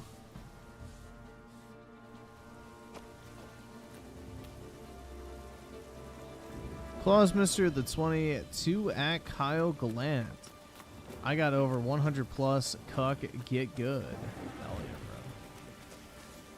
What'd you get 100 plus of?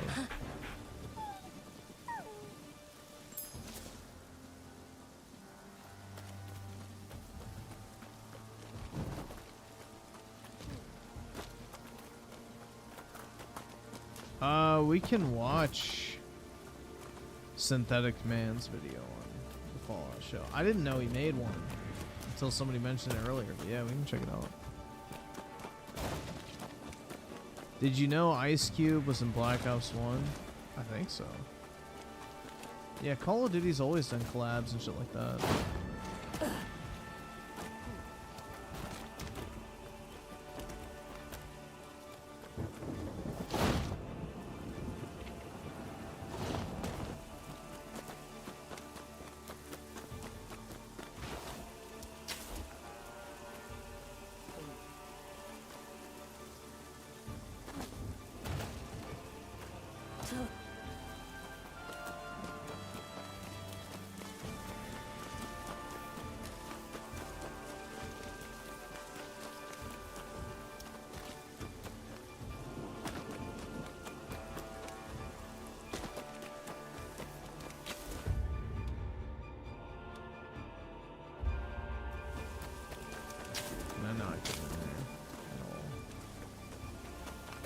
Probably a story mission. Oh no.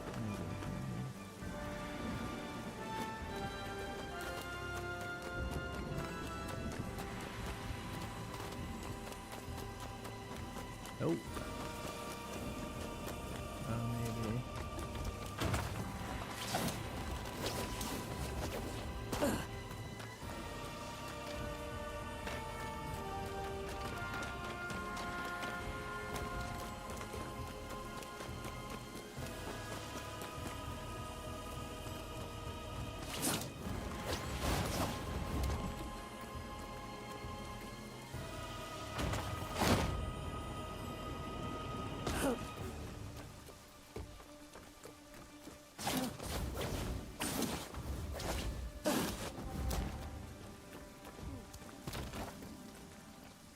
Nope, that was just a puzzle.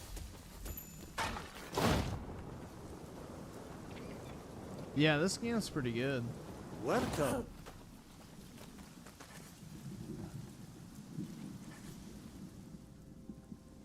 You can track.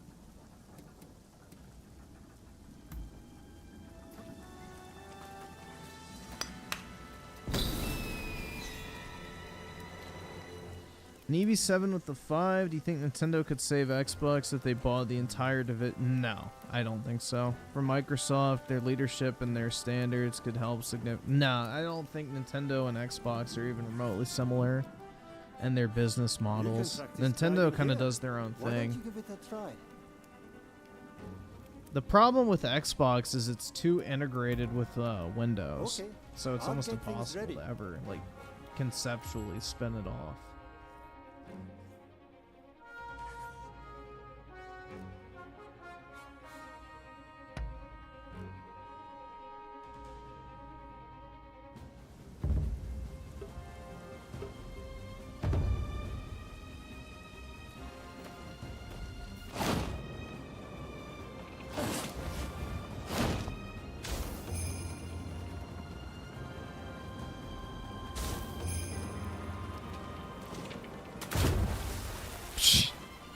Yeah, fuck that.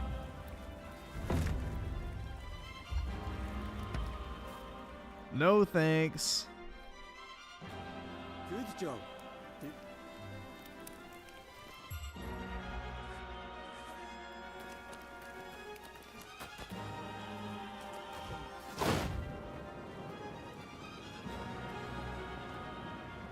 Yeah, I think this game's better than Dragon's Dogma 2, personally. It's more fun. It feels like less of a chore most of the time.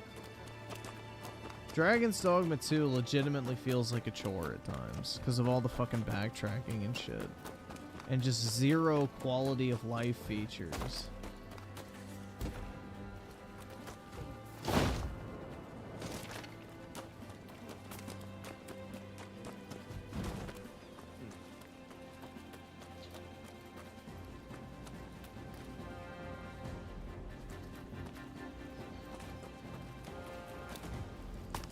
Flawless Mystery with the 20 over 100% gaming crushed and counting.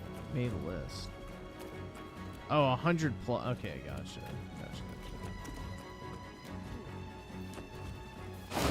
This game has fast travel, gliding, horseback riding, and swimming. Yup. Exactly. You can actually traverse the open world in non-fucking just annoying manners.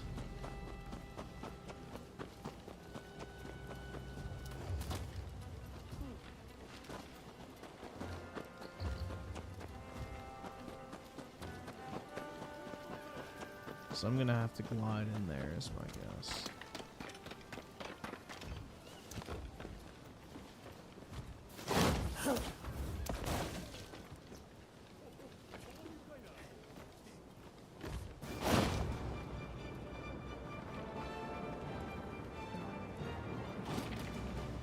Yup.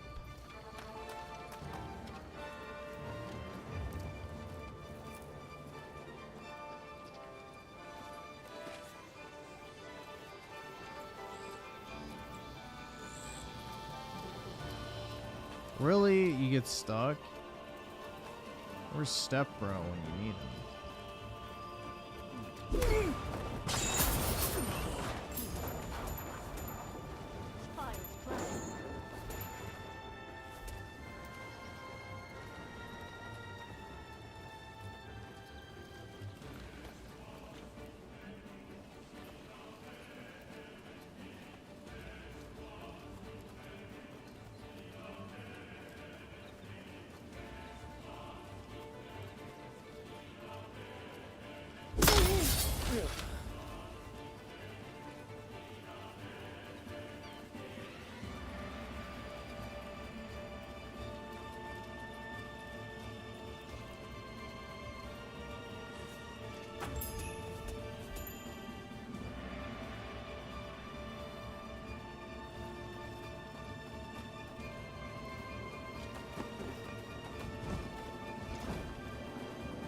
My character's Griffin, that's right.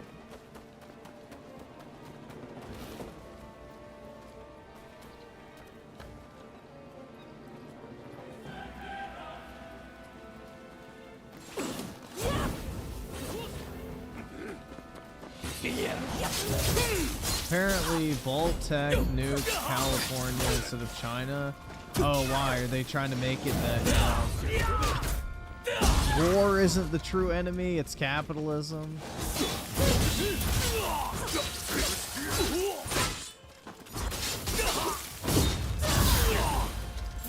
Because isn't that like Fallout's whole thing is war never changes, blah, blah, blah, you know, warfare always ends the same way, mutually assured destruction, you know, war bad, the fucking video game. So, the evil in the world is actually capitalism.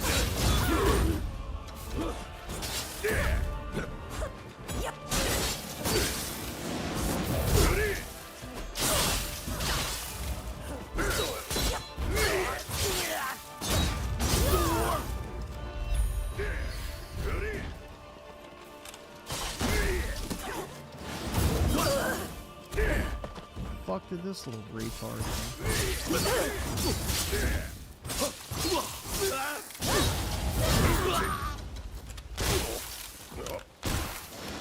do?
That's Amazon software. That's right. The fucking capitalist corporation is gonna lecture you about how capitalism's bad. Fucking incredible, man.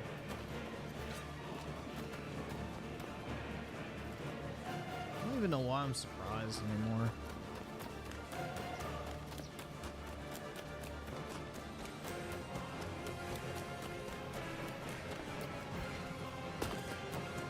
You gotta pander to the fucking brokies.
FBI with the 5, they set the first nuke off because they wanted to get rid of the competition and become the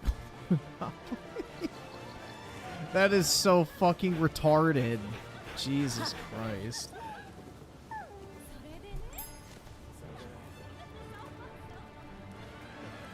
Yeah, that's like beyond retarded, man. That's modern writing for you. Yes, we, the fucking capitalist megacorporation that sells fucking, you know, nuclear prevention vaults, are going to set off nukes to make more money and create a world where money becomes completely meaningless too, which kind of invalidates the entire point.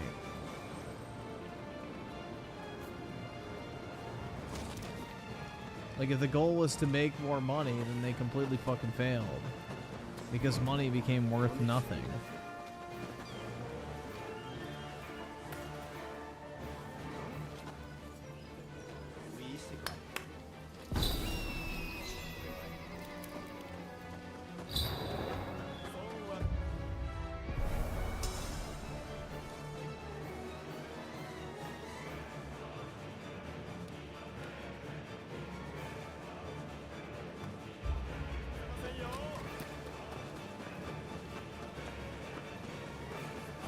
Claus Mystery of the 50, Griffin says gaming can die, but American animation is already dead. Has Been Hotel had won most anticipated adult show of 2023. Dead. Yeah, I mean, I don't fucking watch animation at all. I think it's pretty much all gay, but especially Western animation. Yeah, it's disgusting looking nowadays.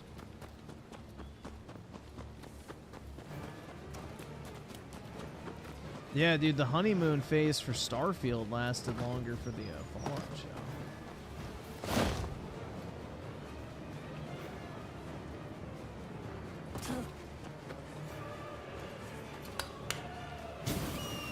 Ferris of the 5, not to mention they completely retconned New Vegas by nuking it like 4 to 5 years before the events of the action.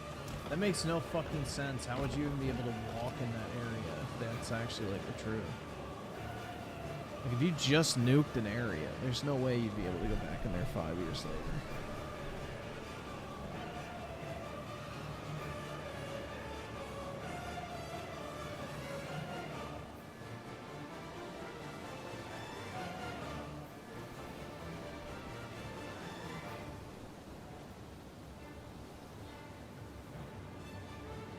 Nah, Todd Howard said that the actual show is canon. So, Bethesda considers the show to be canon. Your games that contradict it are now the different timeline.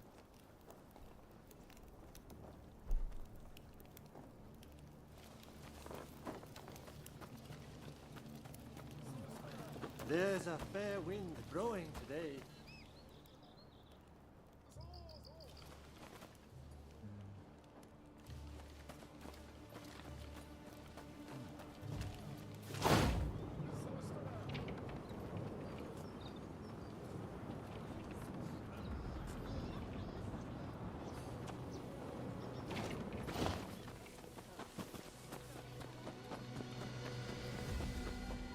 Nah, Todd Howard's not going to retire anytime soon unless Microsoft fires him, man. He gets paid a fuckload of money.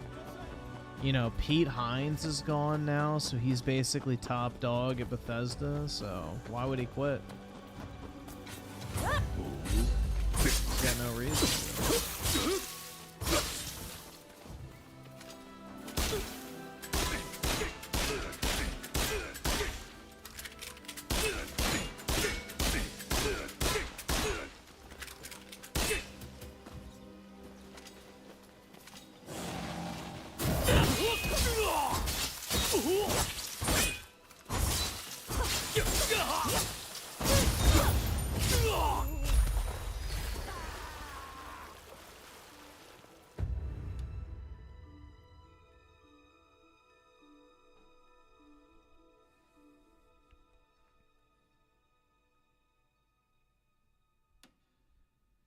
Yeah, I don't plan on watching the show. I don't even... Well, maybe I still do have Amazon. I don't use it, though.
Pete Hines, especially when it comes to the community managing, is kind of underrated. Yeah, I don't know, dude. I just have, like, even Elder Scrolls 6, I fucking don't even care at this point. Like, I'm not even excited for it. It's quite sad, isn't it?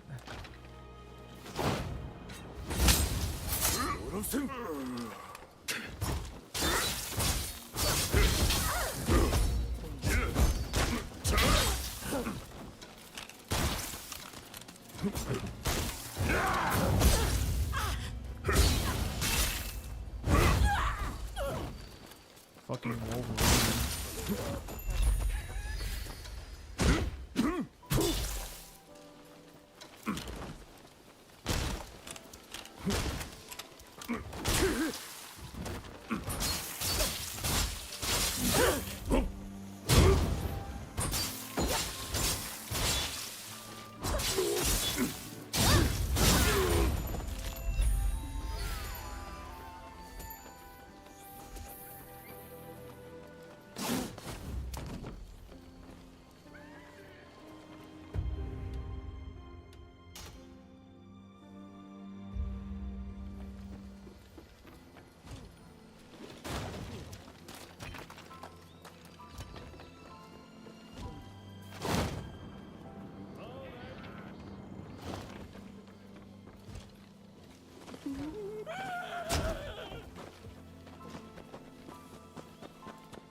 Yeah, I do love loading screens. It reminds me that I'm not playing on the PS5 SSD. Help! Somebody! Anyone! You'll help me, will you? Ew, she's ugly. Oh,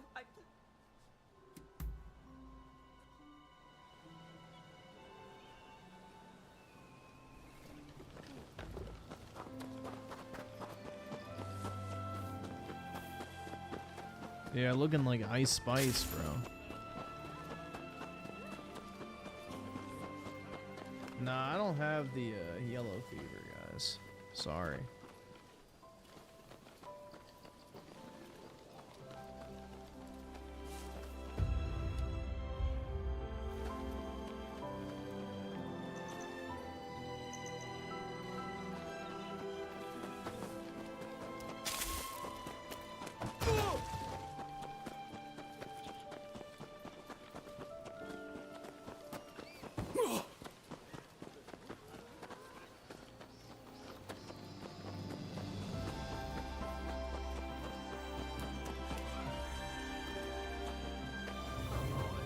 Out with it. Where's the girl? Tell us the truth, and we'll spare your worthless life.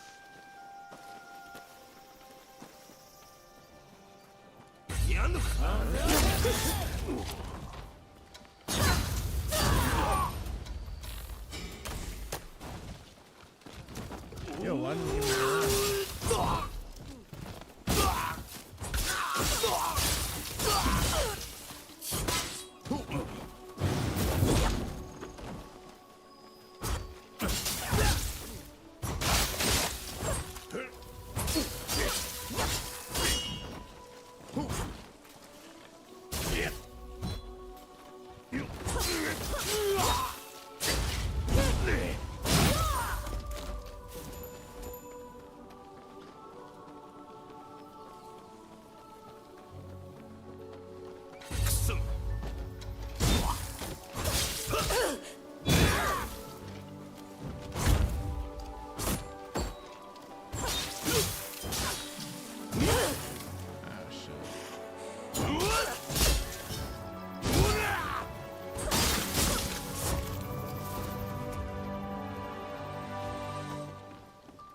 Talk to the pimp. Hell yeah, dude.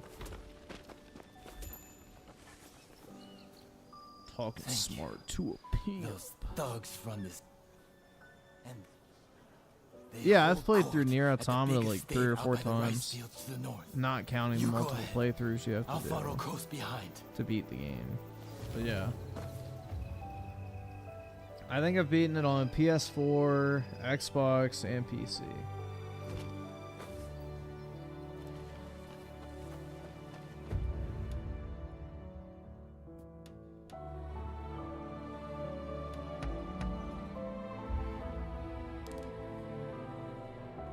And Close Mystery of the 20s, Sculler likes Has-Been Hotel, confirmed homosexual.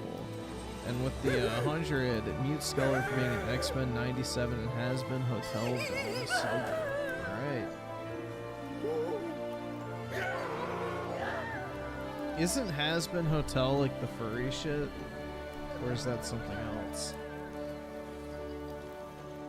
I know it's like one of those shitty fucking, you know, TV show YouTube things that, you know, the person made a YouTube video of it trying to, like, make money. Furry slop? Yeah, that's what I thought.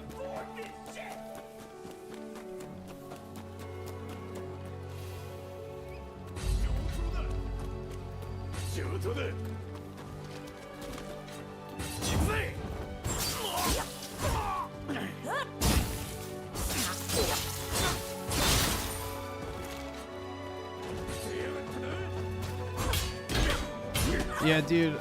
Oh my god. So, let me pause this music. It's too peak to defile. So there was this fucking retard in one of the comment sections of my fucking community posts, okay? And like he was so fucking pissed off that I said that I liked Rebirth or some shit. I don't fucking know. But, you know, go figure. But he was like, oh yeah, bro, that game's fucking absolute slop, blah, blah, blah. So I did a little bit of research. I clicked on his profile and went to like the videos tab, and he had a playlist. And in his playlist was a bunch of fucking Ruby shit from fucking Rooster Teeth. Like loaded full of it. Like fucking AMVs, fucking opening theme songs, you know, scenes from the show, fucking that type of shit. And I'm like, dog, you literally have fucking Ruby shit on your fucking playlist. You're talking to me about fucking slop. And then he starts like going off and off and off and all this shit. And I'm just like, all right, yeah, goodbye. So yeah, I removed him from the channel. Let's just say he is banned from commenting because I will not have such a degenerate wasting my fucking time. Yeah, that's a deserved ban, bro. Once I saw the Ruby shit, I was like, oh yeah, we got a special boy, a very special boy. Yeah, Ruby is worse than slop.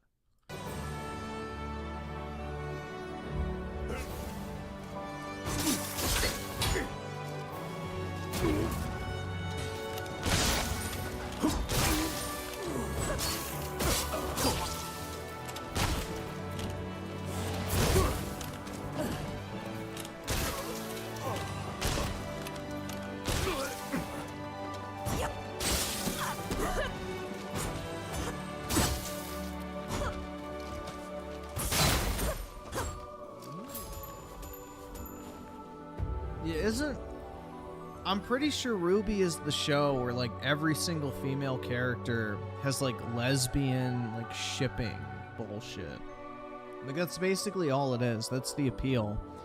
Is, you know, basically a bunch of horny fucking people on the internet, you know, just have these weird lesbian fantasies about the main characters. Or maybe they are all lesbians. I don't fucking know. Rooster Teeth is super fucking woke. So, I'm glad they went out of business. But, yeah. That show is absolute garbage. My fucking weirdo-ass roommate in college that I got randomly, he watched that shit and he was fucking weird. So...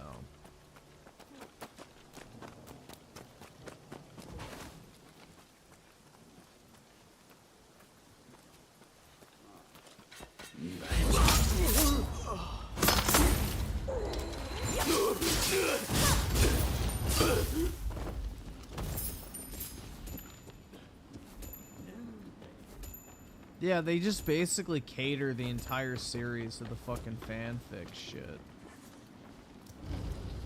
That's what I've always heard.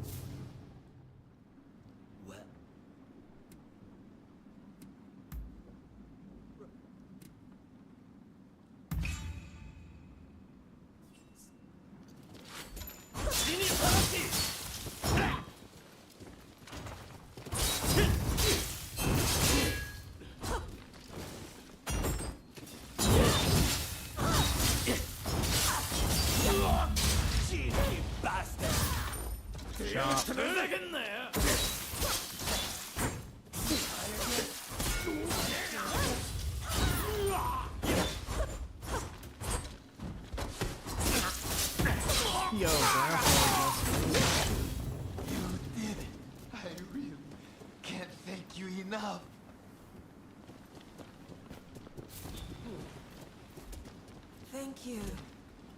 Really, Edo is too much. We'd best set up in some other town. But I'll let the others know you helped me. Goodbye.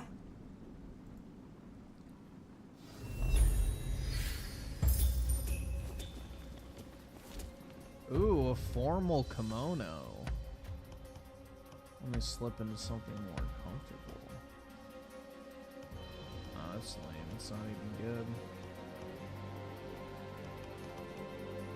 Yeah, check that out, guys.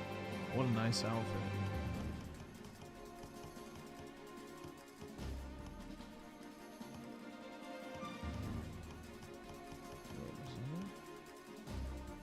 That's what I just got. I mean, that looks pretty nice, but I can't use it.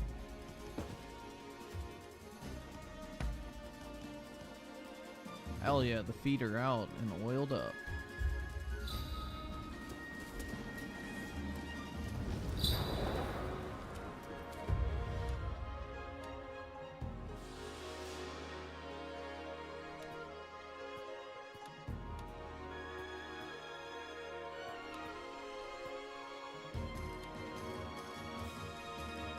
Nah, this game's better than fucking Sashimi. Personally. This game's way more enjoyable, if you ask me, than Ghost of Tsushima.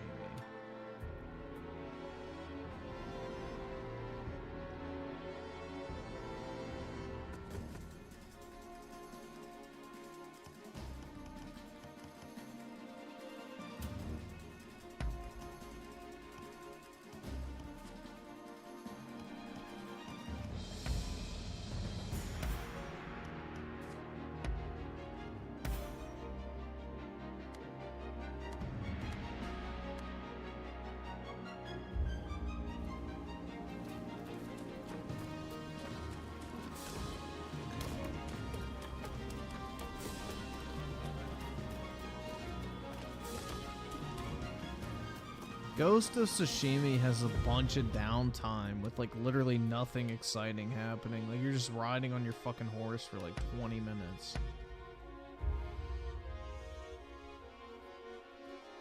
And you follow the wind as it blows. Red 13 with the 10. Mew Claw's mystery for being gay for me. Somebody, yeah, it looks like somebody got him. Alright, bet. I don't want you, little bro.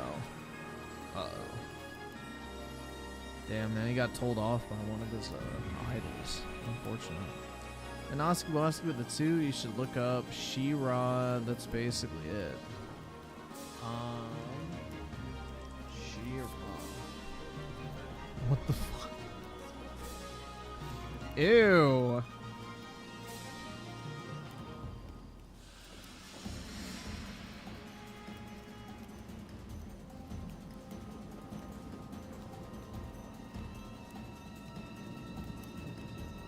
Dude, it looks like a fucking web comic. It looks like some fucking oh my god, it looks terrible. That literally looks like some shitty fucking fan fiction and stuff.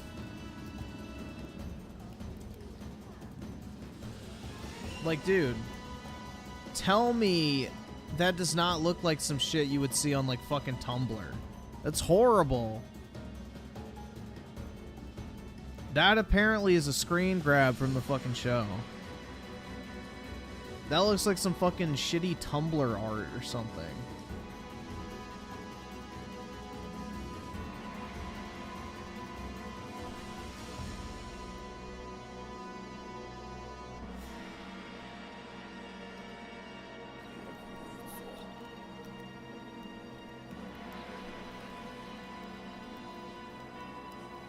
And DJ Aftershock with the 2. I remember when Rooster Teeth was edgy with Red vs. Blue and all that. Yeah, and like Rage Quit and Achievement Hunter and all that. Then they got fucking woke as shit. Because they let the Rainbow Mafia infiltrate their ranks. Claus Mystery with the 20. That was funny at Red 13, not gonna lie. I laughed. There you go, man. Gaming. And then Vendetta with the 5 song suggestion. Now you're a single mom. By the way, how are you doing? Pretty good, man. I can play it.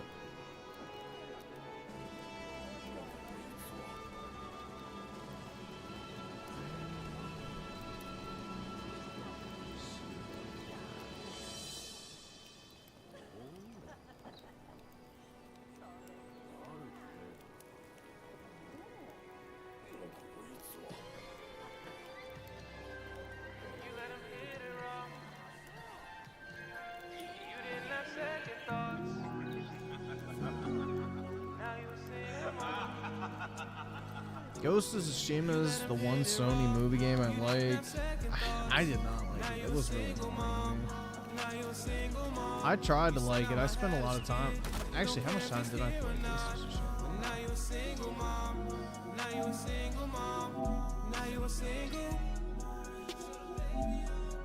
Showing a baby off, showing a baby off. Now you a single. Showing a baby off, showing a baby off. I played 6 hours. That's more time than I would spend in most games. Men, but you bitches stay pregnant.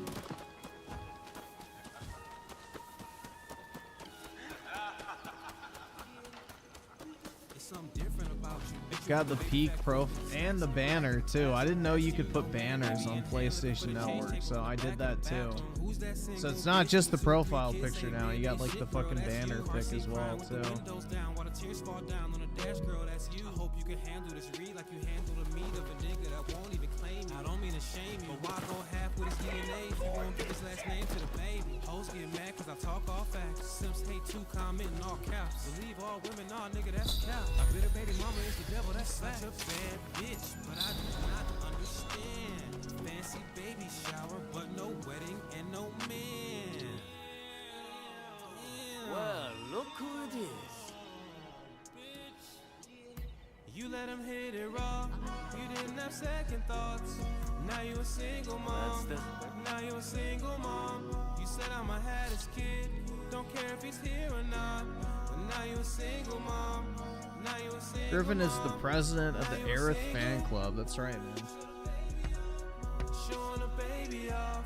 I appreciate Peak even if no one else does. 'Tis the life I live. Showing a baby off. There's no good men but you bitches stay pregnant. Adopt a highway. That's right. I should.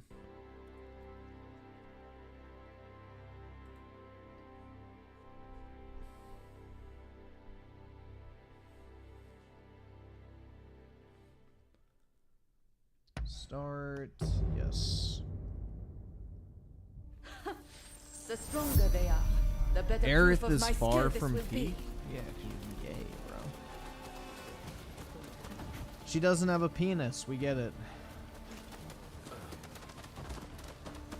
If she had a penis, you'd be all over. You'd be like, "Oh yeah, dude, I agree." But you know. Yeah, y'all are like, her lack of penis is one, so therefore I'm not interested.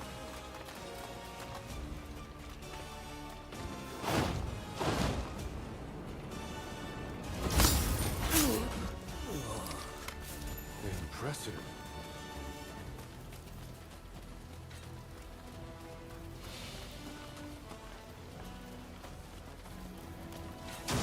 Enemy ahead.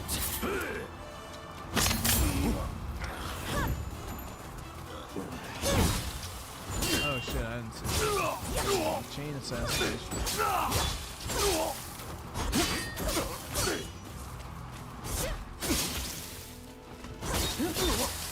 Dude, I'm just so glad the wait for Final Fantasy VII Part 3 is not going to be like 4 years. That's fucking hype, man. I saw that news and like the producer, Kitase, or whatever his name is, came out and said, yeah, we're targeting 2027. I was like, oh shit. Nice.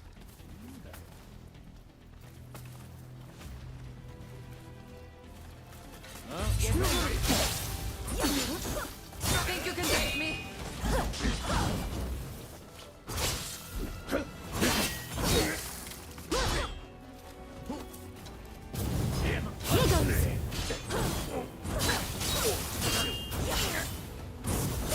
Yeah, I've really enjoyed these remake games, man. They're just so, like, I love how, I guess, what's the word I'm looking for? I just love how, like, there's so many, like, different lore facets in them. Like, you can tell the people that are behind the decision-making process actually give a fuck about the source material and, like, all the various fucking, you know, pieces of media that have followed the original Final Fantasy stuff. Which is cool. Isn't there anyone stronger? You look like you can offer us. Like, it's actually people who give a fuck about the game. You are not like the others.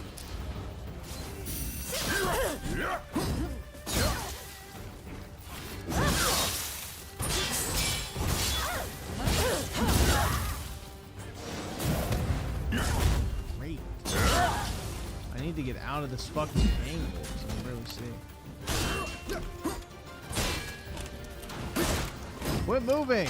Let me shoot you. We have a fight on our hands. Good.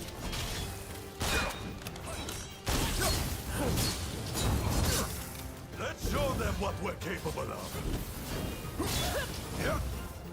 We'll heal the strength of our resolve.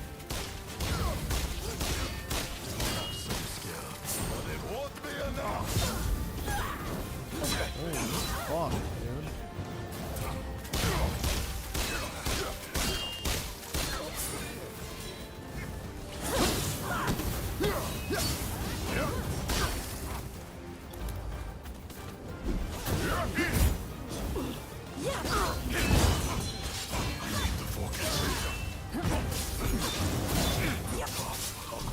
Why did it switch my target? The fuck?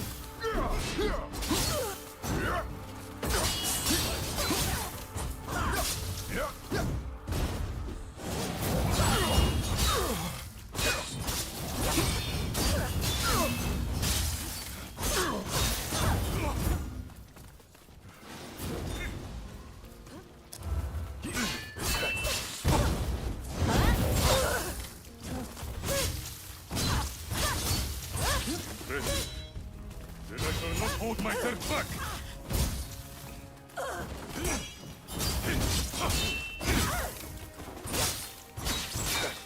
Don't hurt me yet. Not like the others, indeed.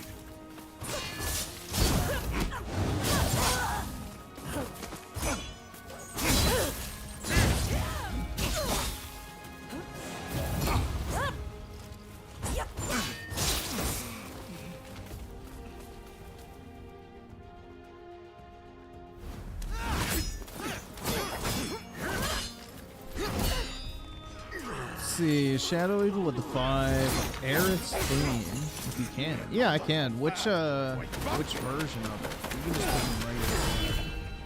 Do you want like the original version? Do you want the orchestral version? Do you want the rebirth version? I mean, there's like That's a ton enough, of don't them. you think? Zoji, you're here too, I see.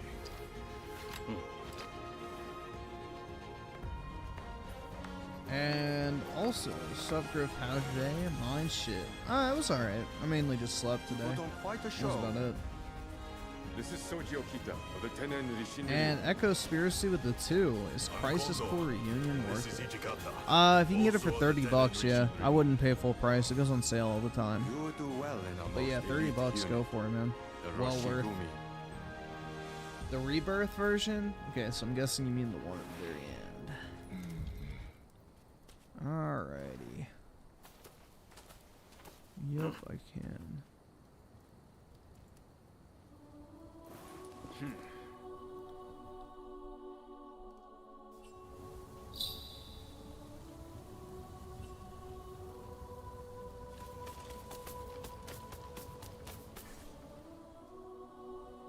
Excellent work.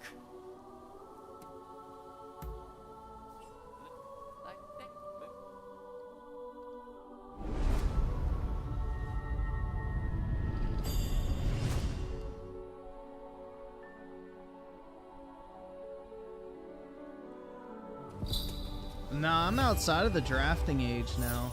You know, being a fucking old man has its perks, right? But yeah, nobody's gonna draft.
If your student debt was canceled, you should get drafted first. Well, the problem is the only people with student debt are women. Like 70% of people with student debt, like, or I guess 70% of all student debt is held by women.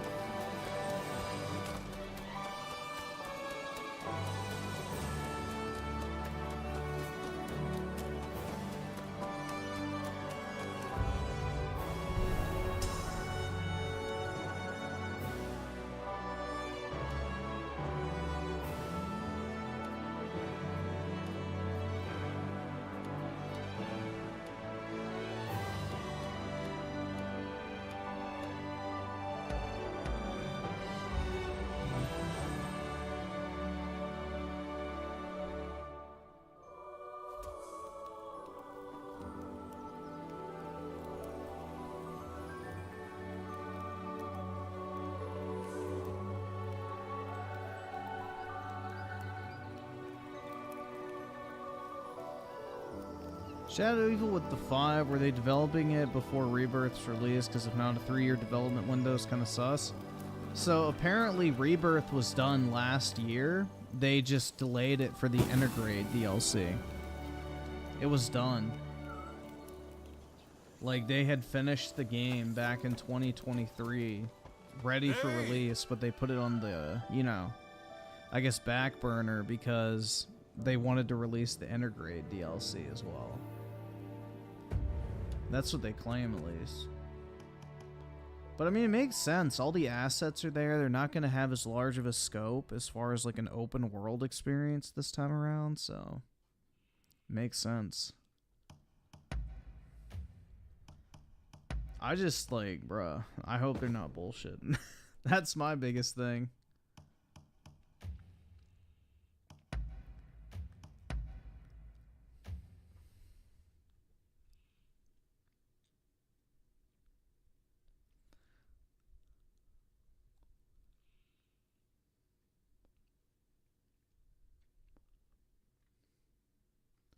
It's time for true equality.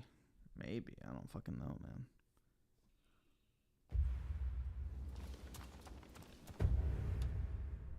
I don't know. I don't know if equality is a good thing or not.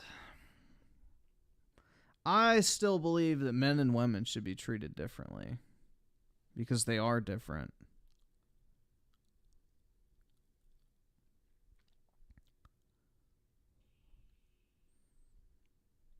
This whole shit about, oh, men and women should be treated equally or whatever, I don't agree with. Men and women should be held to different standards. Personally. What would Griffin's Final Fantasy waifu be if Aerith didn't exist?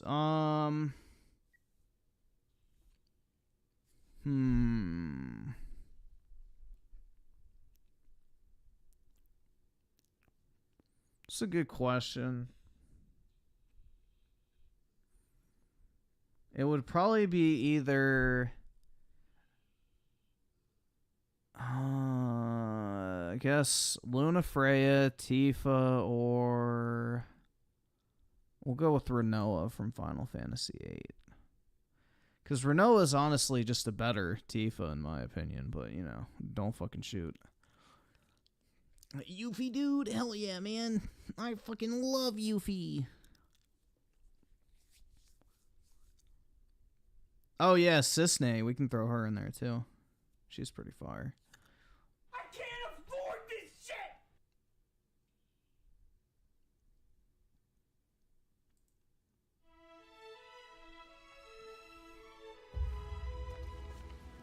Do I cry off stream because we bully? Oh yeah, all the time, man.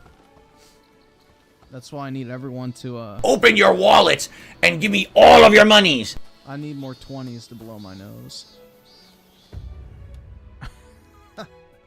But yeah, absolutely, dude. I'm just a mess. Oh, I'm a wreck. Hey! Let's have a little chat. Later. What is it? If you have work to do, then go. Ah, hello.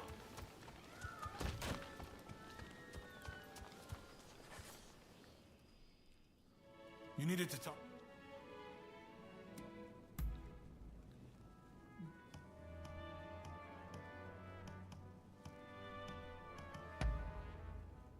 How thoughtful!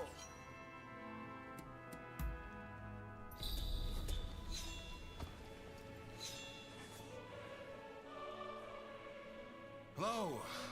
Thanks for your help, as ever. I'm sorry. Tatsugoro's in something of a bind, you see. What do I think of Yuna? She's alright. I don't know. Not really a fan of the short hair, personally.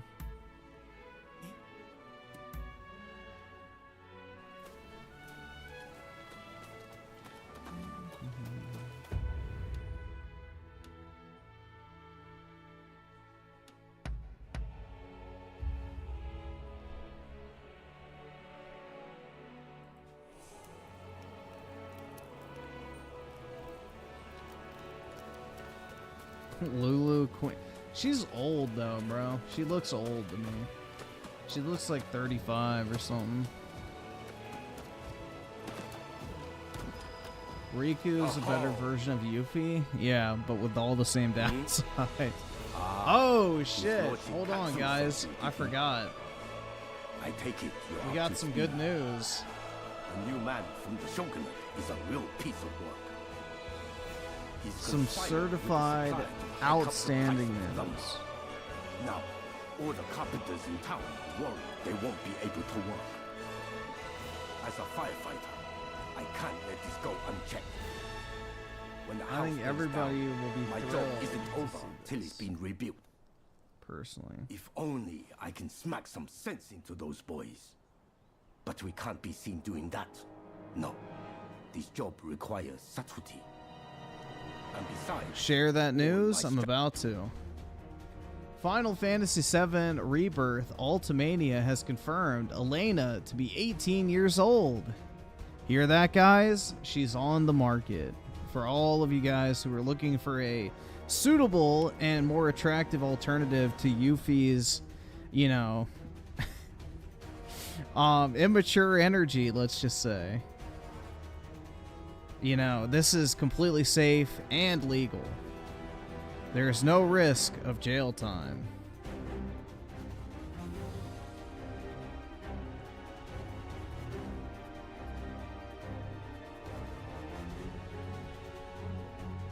But yeah, there you go. That's the good news.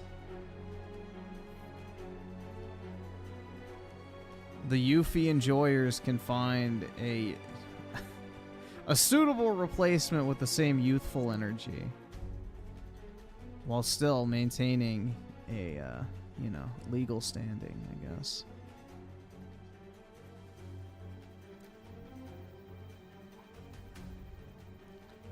Always check ID. Yeah, that's the thing too, is it would have been a little weird, because like they have her in the Junon region, like getting wasted. It'd be a little weird if she was underage.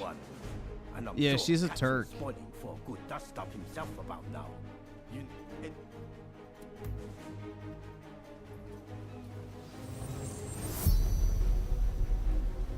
Hey, puppy dog. I see you.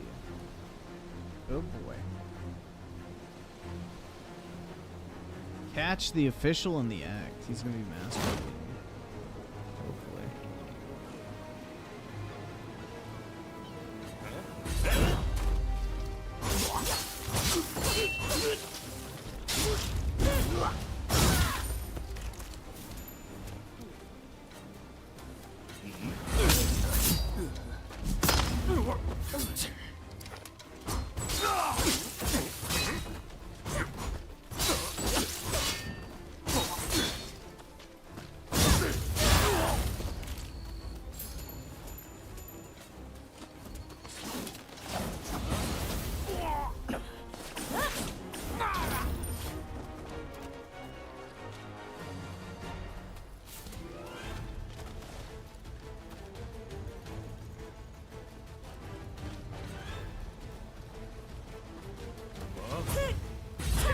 couldn't I assassinate?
Oh shit, I wasn't watching my health. Fuck, because I'm poisoned.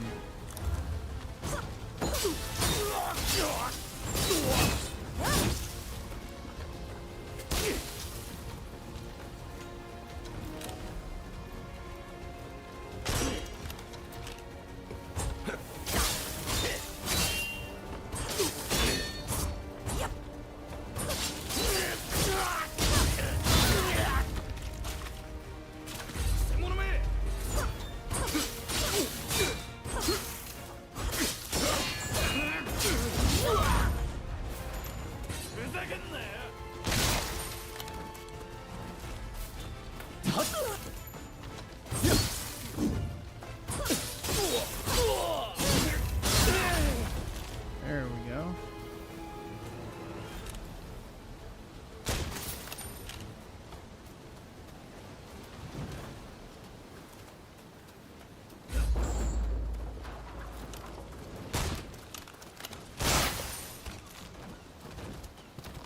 The fucking headshot animation's funny as fuck, man.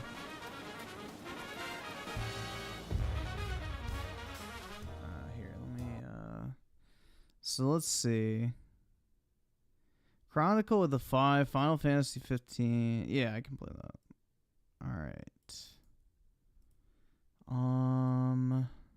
Where's my YouTube tab?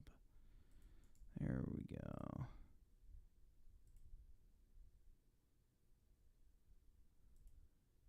Come on, Chrome. You fucking slow ass bitch. Oh wait, fuck. Wrong thing.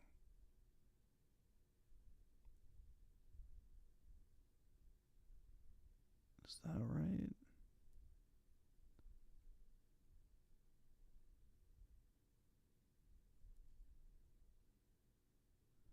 Departure. I guess I'll just do this one.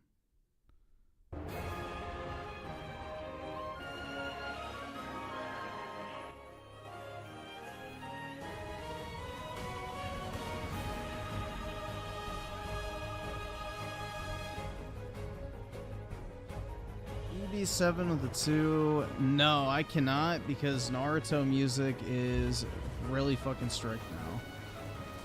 Pretty much, I used to use like 10 seconds of sad Naruto music in my videos.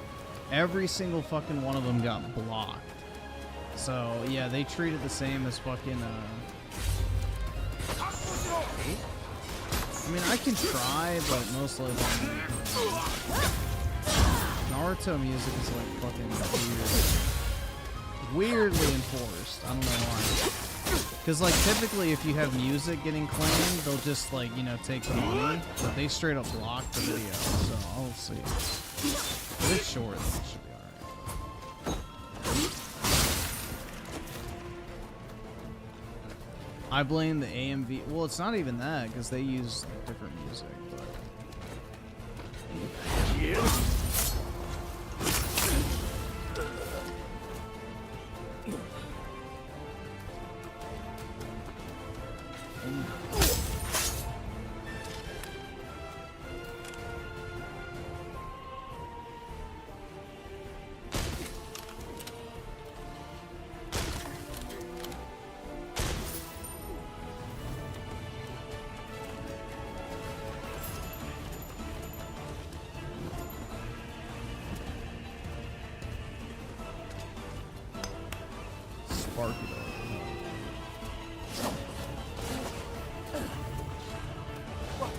you doing here? Rōnin sees us and lives! Deal with it!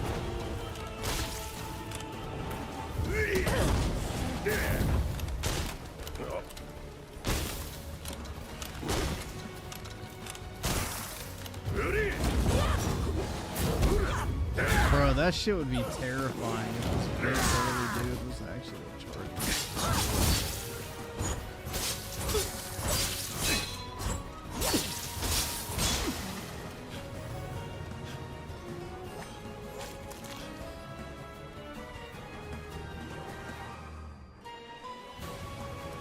Please, I'm sorry. I'm begging you. Spare my life.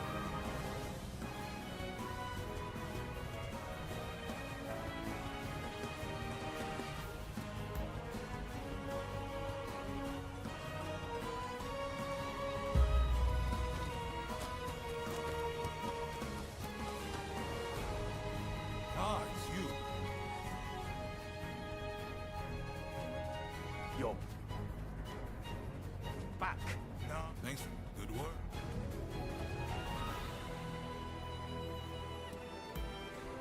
Don't tell me you killed him. Let the...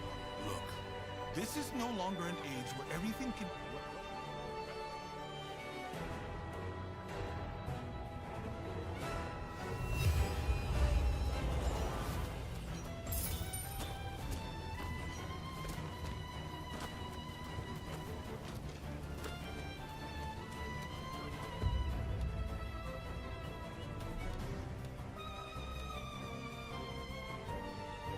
Where did that quest go? Shit.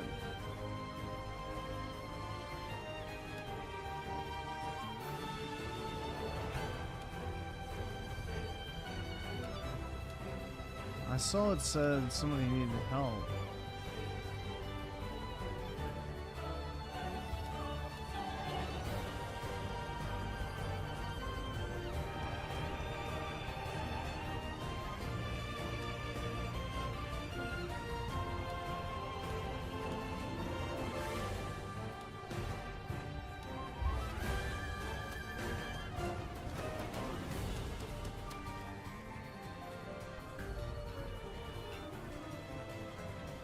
EB7 with its... Yeah, I can do that. That's no problem. Any video game stuff is pretty much fine.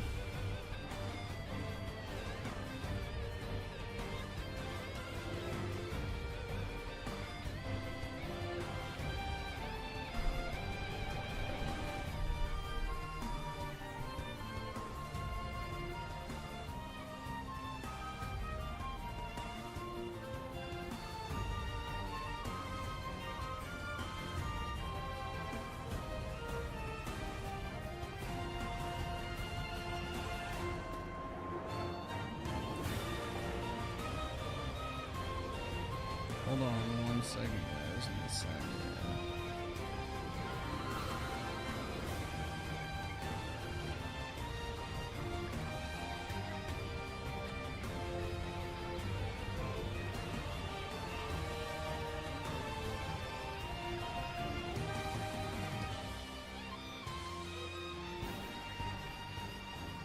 Let me see. I want to see if I can get a good picture of this.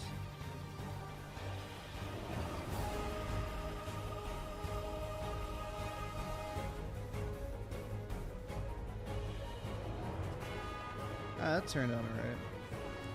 Just gonna show you all these things I got.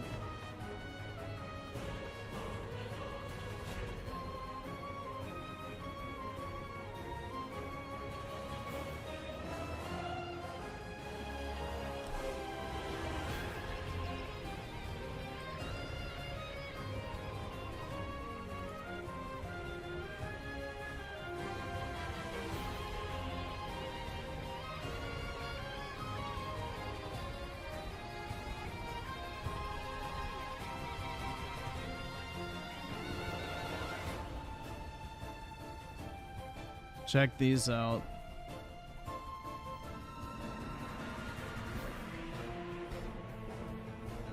I just got these today in the mail.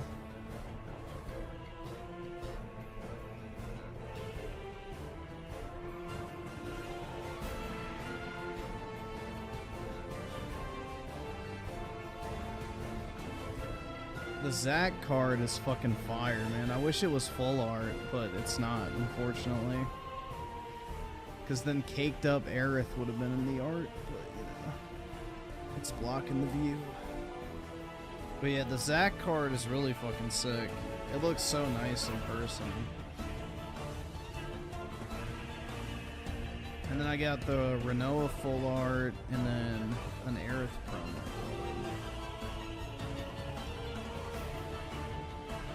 I've got like 7 of these Aeriths right here to get graded. And I got 5 of these total. But yeah, it's fucking fire, man. These are from the Final Fantasy TCG.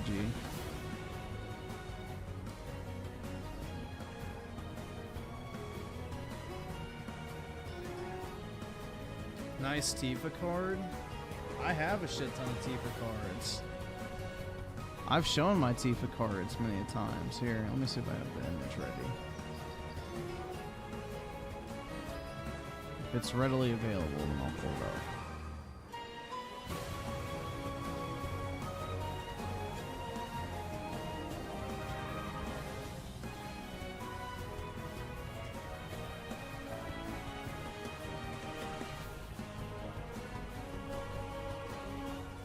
Yeah, here's my Tifa cards.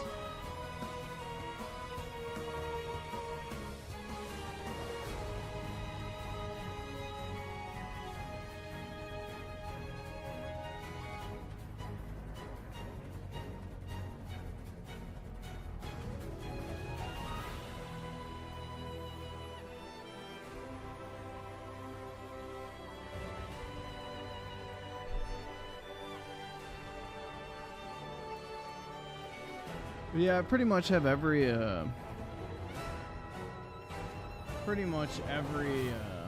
Tifa card for the most part, and a PSA 10 or above. So, dude, I have like 100 something Final Fantasy cards I need to get graded though. Shit's crazy. Most of them are Aerith, but yeah, I've got a bunch. Probably send them to Beckett because they lowered their grading costs to see if I can get some black labels. I don't really care if I do, but it'd be nice because they'd be worth a lot more.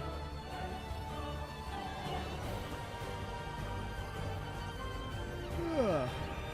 Oh, fuck.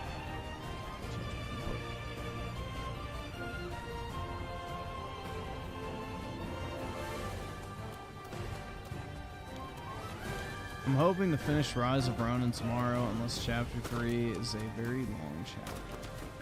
I think I'm at the end of Chapter 2. Just haven't done much of the story. I've just been grinding levels, maybe. I've actually enjoyed doing most of the side activities in this game. They're kind of just chill.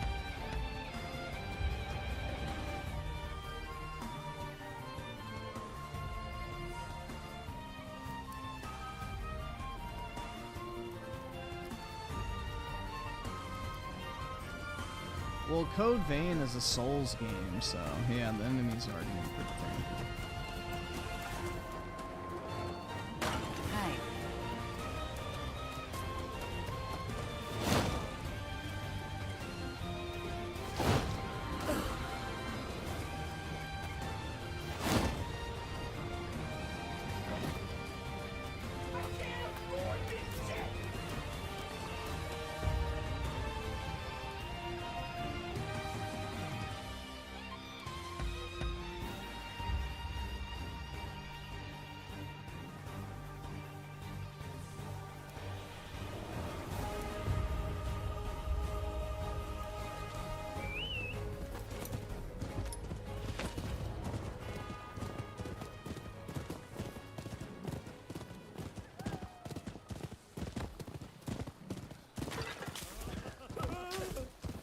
Alright, so what was the next one?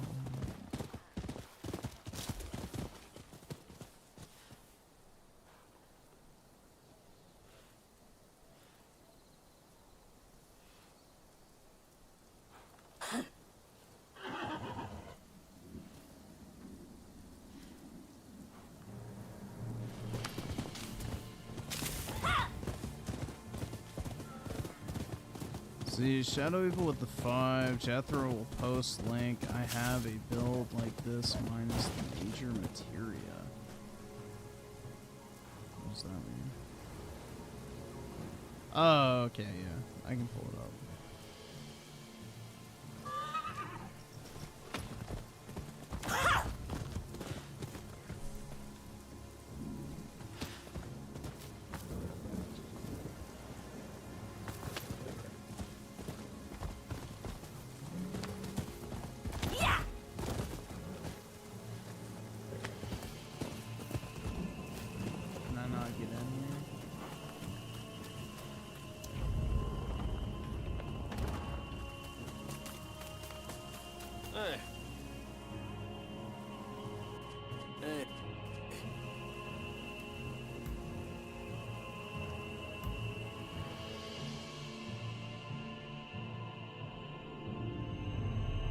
Bound for Kyoto to protect There we the go. Shogun. So next the region. Roshigumi leaves Edo. Its ranks swelled by a full complement of fierce fighters. Meanwhile, the anti-shogunate forces also depart Edo for the capital, looking to steal a march on their mortal enemy.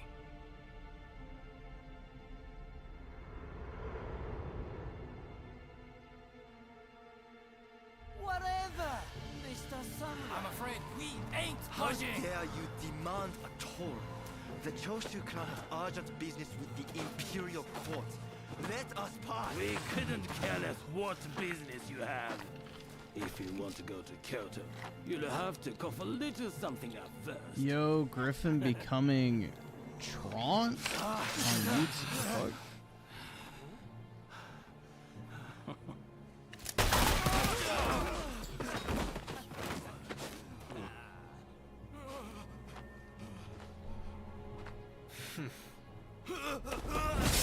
Whoa, dude, he's got glasses just like me. I relate to him.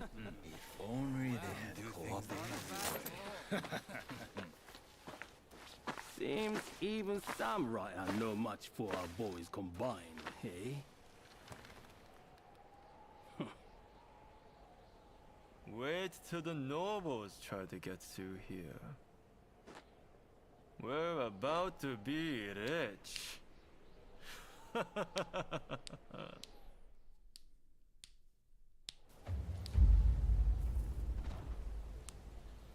That's the guy that started the unfortunate trend of Japanese men wearing glasses. Sad. Have you heard? Seems a bunch of ruffians have taken over the checkpoint. They'll let folks pass in the evening, but not without paying first. We could try to force our way through, of course, but there's a lot of them. We'd risk losing good men. I heard Genzui and his men have made it to the Eshiri post too. This could be the... Has anyone watched the civil? Somebody, Listen, somebody the men from mentioned it Choshu are earlier, at the checkpoint. What? but I have not seen it.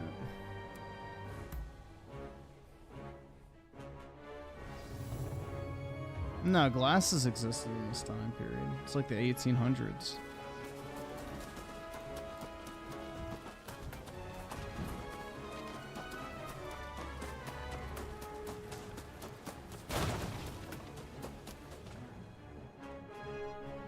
So it's you. Nah, I don't really watch movies. It's been a while. I don't really care about them much. Come on, tell me what you're up to. Well, to cut a long story short, we've joined the Roshigumi. But we're stuck here, thanks to those ruffians. I get the feeling we're all facing the same problem. So, how about we team up and teach them a lesson? Kiyokawa, head of the Roshigumi, your rep.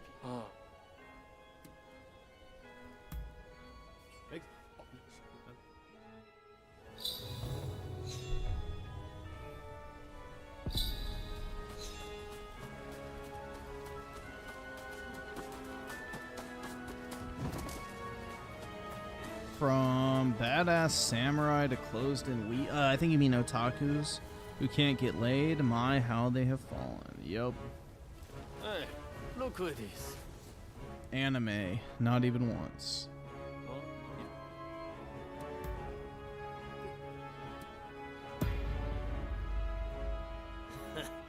had a feeling you'd say.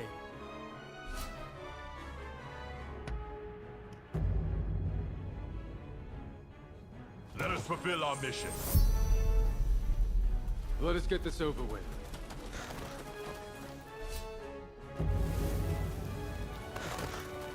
Let's go. Who the hell are you?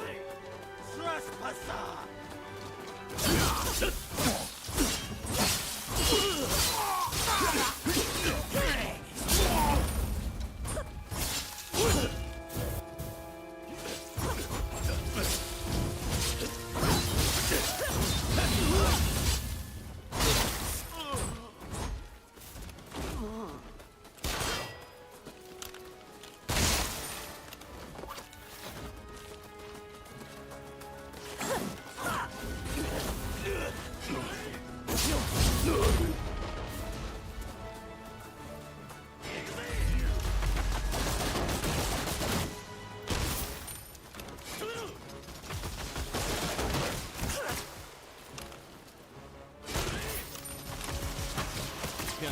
Know your limits.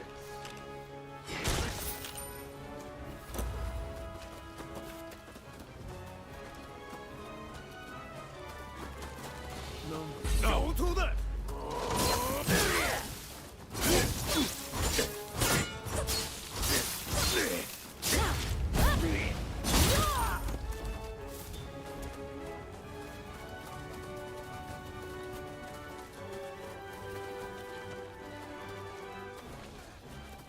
I would quick scope everybody in this game, but the problem is the ammo too.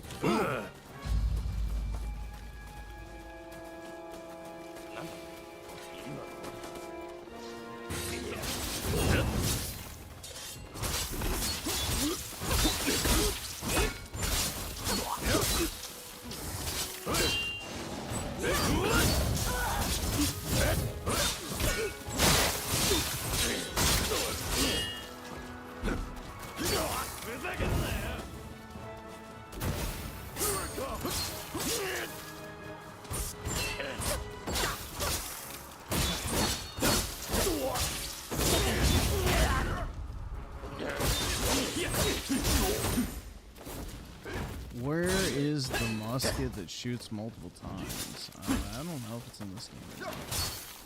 It may be like a later, you know, it's just a single shot. Let's see.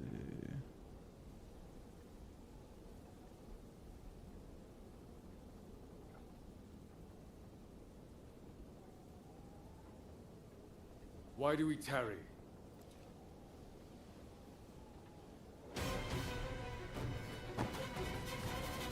Team Ninja likes goofy character designs. Yeah, I don't think it needs to be like, I don't know, bro. Every game, like, it tries to take itself way too fucking seriously nowadays.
Yeah, this has actually been a really fun game to play, just like, because I've been playing this primarily on the Portal off stream. And overall, I've really enjoyed actually playing this game because of the Portal, because of how easy it is to play, like just whenever. Synth hates this. Yeah, I'm not really too big of a fan of it personally. I don't like the whiny ass anime voices in the background. I definitely like the one at the end better.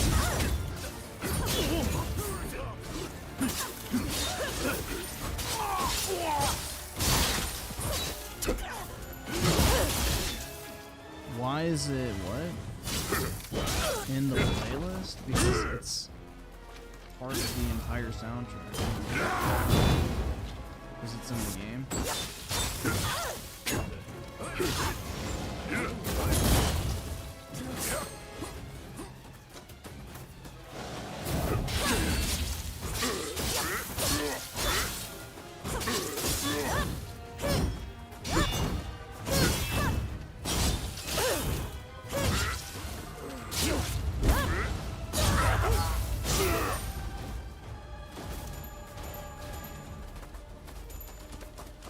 What game takes real skill?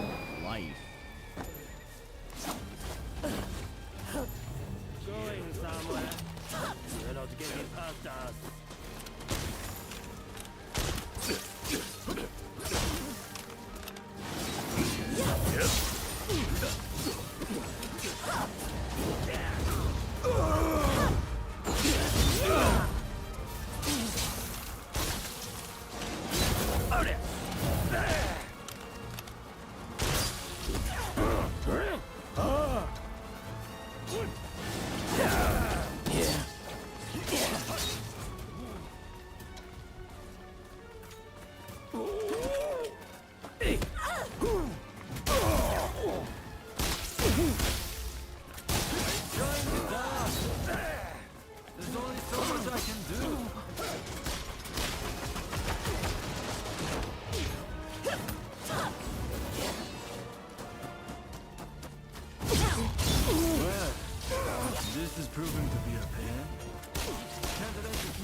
That's just embarrassing.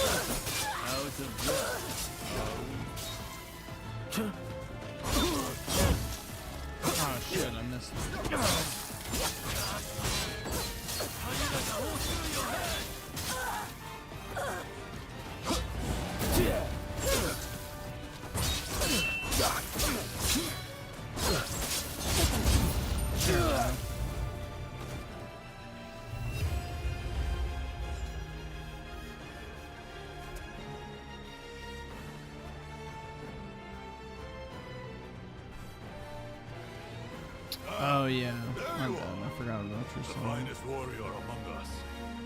But it's a pain to admit it. Yeah. You may be a bunch of mutinous rebels, but you know how to fight. I'll give you that. And there I was thinking your men were nothing Dude, but my toadies fucking and headache is halfwits. just fucking. But they too Jesus have Christ. potential, I concede. Listen, now that we dealt with those gangsters, shall we set our differences Diary aside of a Future and celebrate? Wojak. That's right. Sounds like a plan. For now, Story of my let's life. drink and make merry. You'll be joining us, I take it?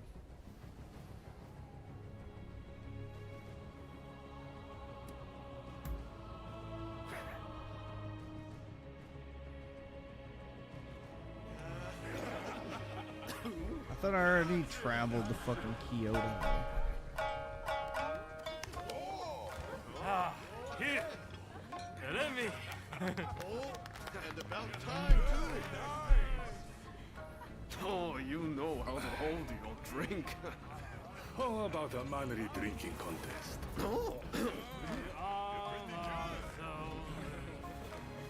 If you insist, my You dear. are a lovable one, aren't you?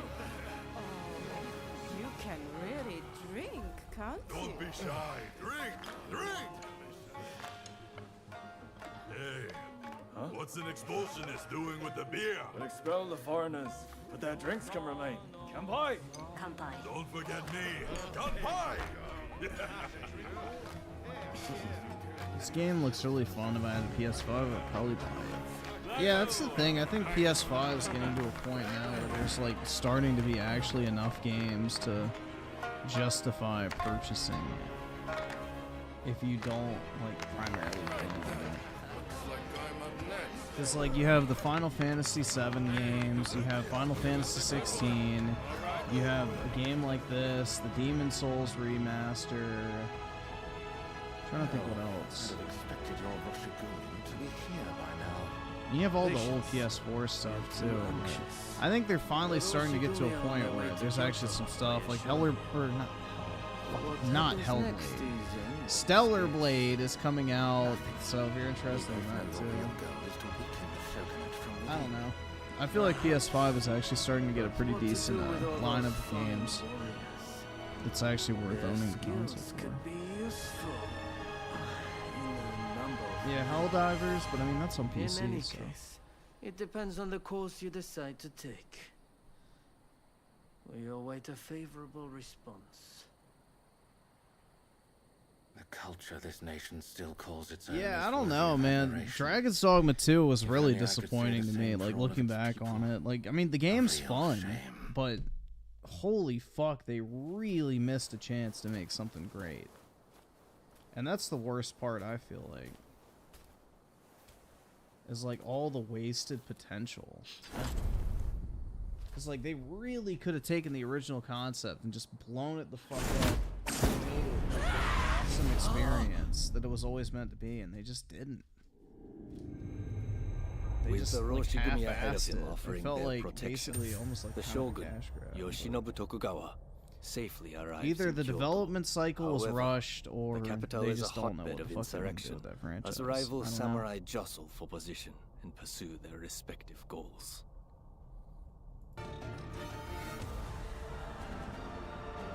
Yeah, like PS5 for me has been a Final Fantasy machine. That's definitely no secret.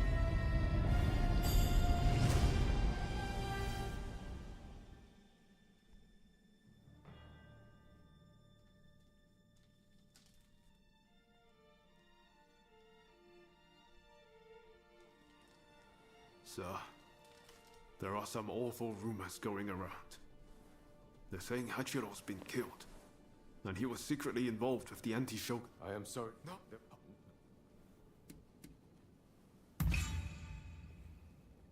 Right. Sorry. Look, if we... Right.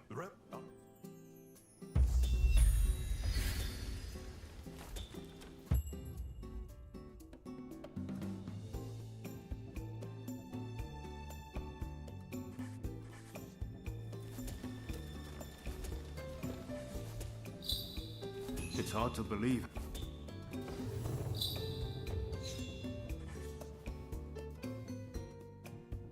There's a lot. Katsu and either.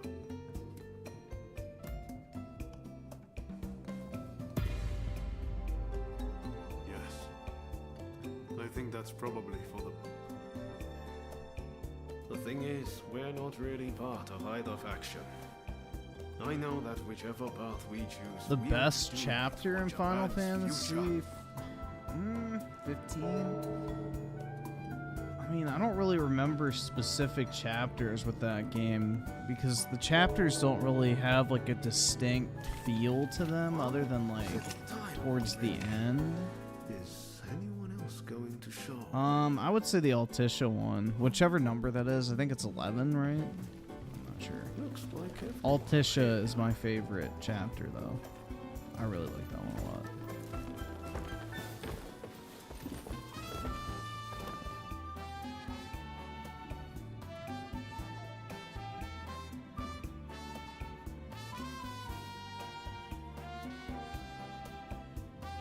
DJ Aftershock with the 2 Griffin, you will consume Prime and you will like it. I have never drank Prime and I probably never will. I will not consume the fucking Soylent slop or whatever the fuck that shit's made out of.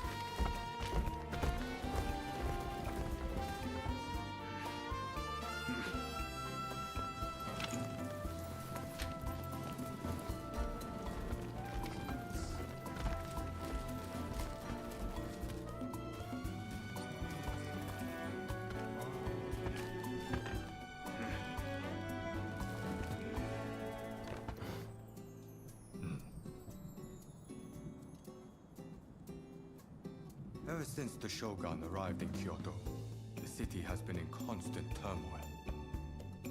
So I find your proposed Yeah, I think I'm finally running out of Final Fantasy VII Rebirth related items to purchase, which is good because I've spent a lot of money on stuff. And from now on, let them be known. But yeah, I want to get all the stuff when it's readily available because like all the old Final Fantasy VII like collectible shit is super fucking hard to find, much less, you know, expensive, but you can't even find half of it.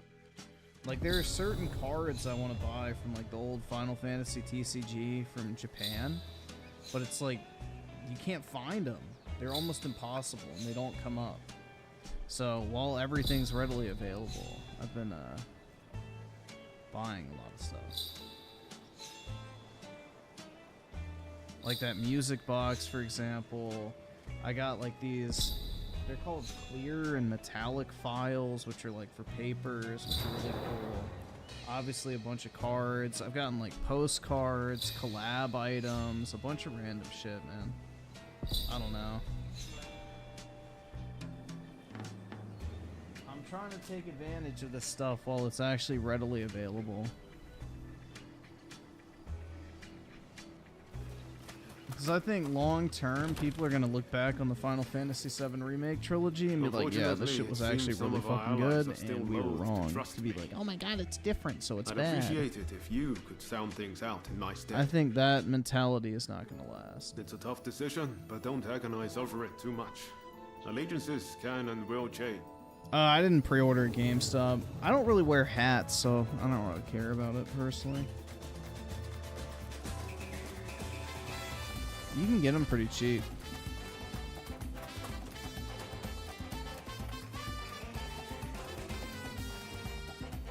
I'm just glad Lord Katamori continues to have faith in us.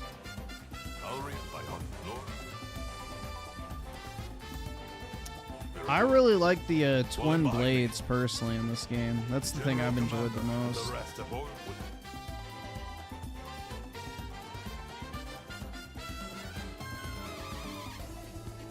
Sure, someone.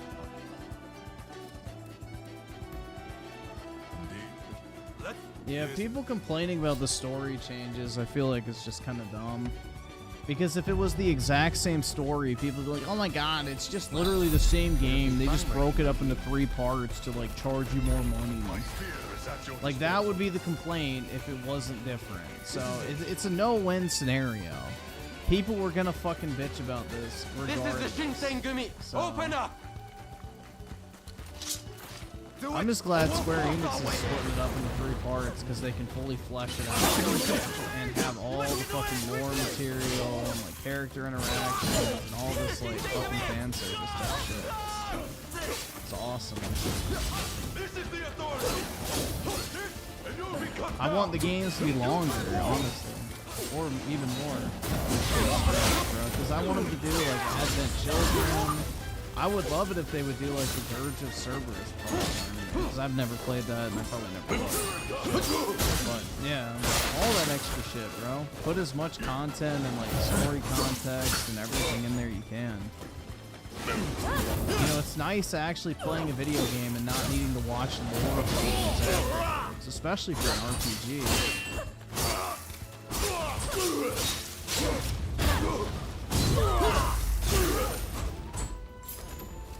You continue on inside. Nagakura and I will stand watch here. Yep.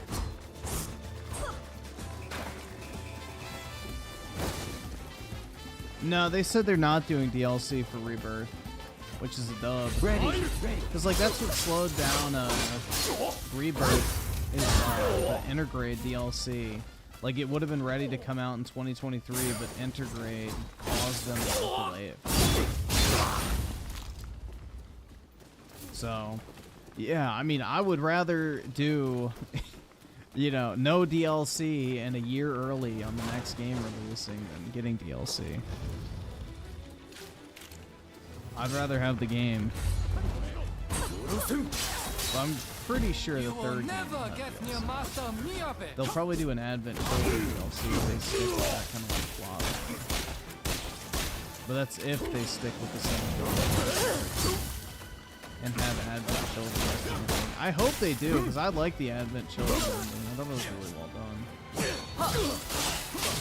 Of course, it'll probably be more finalized in terms of, you know, Sephiroth.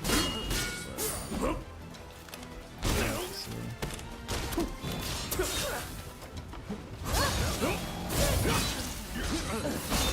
I'll show you what we Kyushu boys are made of!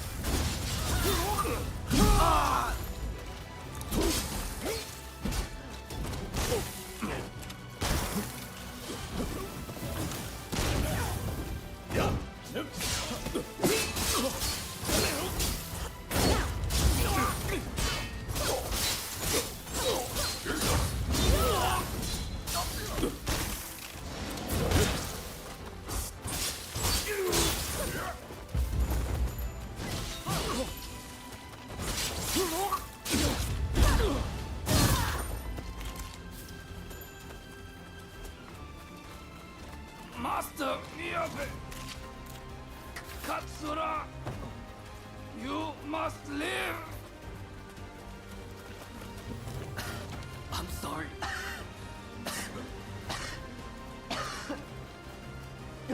Are you alright? I think with the timeline shit, a lot of crazy shit's gonna happen in part. Yeah, I think that's gonna be the actual unknown journey that they keep referring to as part 3. But we'll find out. I think it'll be really cool to see what they do with like the weapons and all that type of shit. If they have like, you know, Final Fantasy 16 style kaiju battles or whatever the fuck.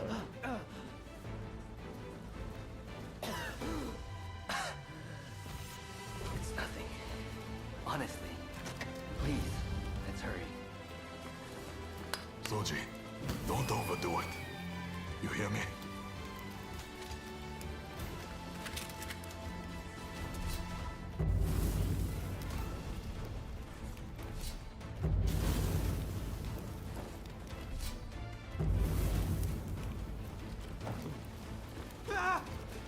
Stay here! Quickly! Ready.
Oh, I should probably, yeah.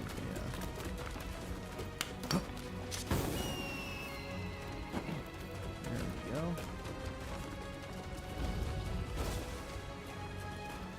Fallout show is goated. It seems I have no choice but to fight. Bro, I've seen the clips. So you still That shit is not goated. I can tell you just from what I've seen, that shit ain't goated. we're really gonna compare the Fallout TV show with something of the likes of, you know, Better Call Saul or early seasons of Game of Thrones or HBO's Rome or anything like that that's actually goated TV. Like, hell no. That shit's cheesy as fuck.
Yeah, it's pretty sad when the most exciting thing related to an Xbox IP is a TV show that they didn't even make. Bruh.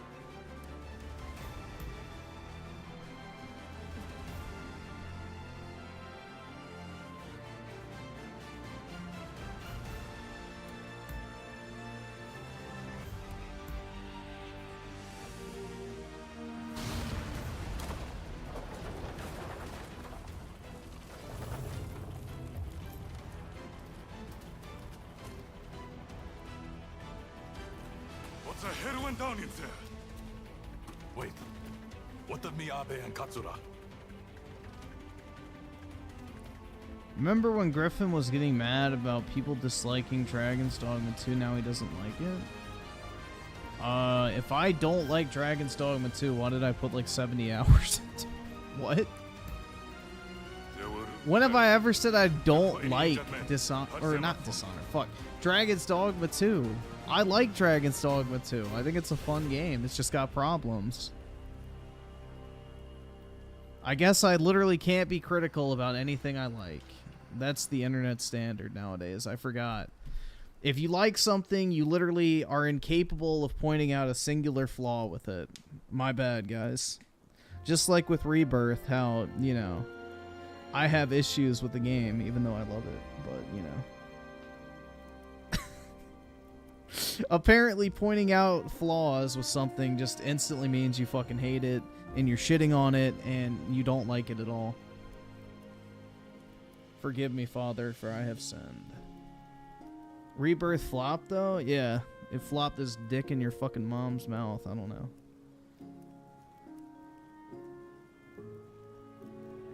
Like the yeah, exactly. Chapter 11, Chapter 8 is really unnecessarily drawn out.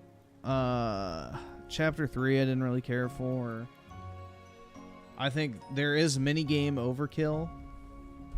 That is definitely a thing. I like a lot of the variety that the minigames have, but some of them are not fun.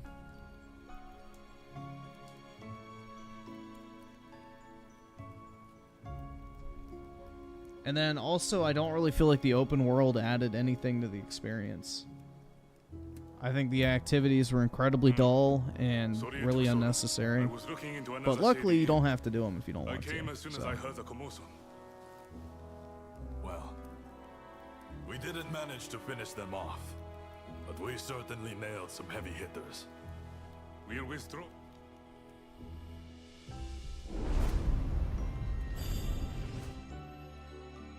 But yeah, those are like my main issues with it.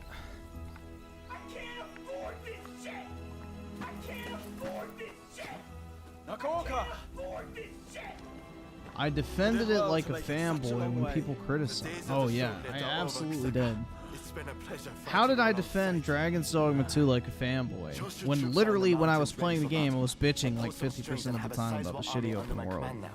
If my Kiheitai join you, make that the make shogunate sense. doesn't stand a chance. You know it. I mean, if you're referring to people crying about optional purchases that have zero fucking impact on your gameplay, then yeah, Great. I defended it against that, but No sign of Katsura? He was attacked by the Shinsenkumi at the Ikeda Inn. He managed to get away, it seems. But we are not sure where he is now. I see. In that case, do you remain firm in your resolve?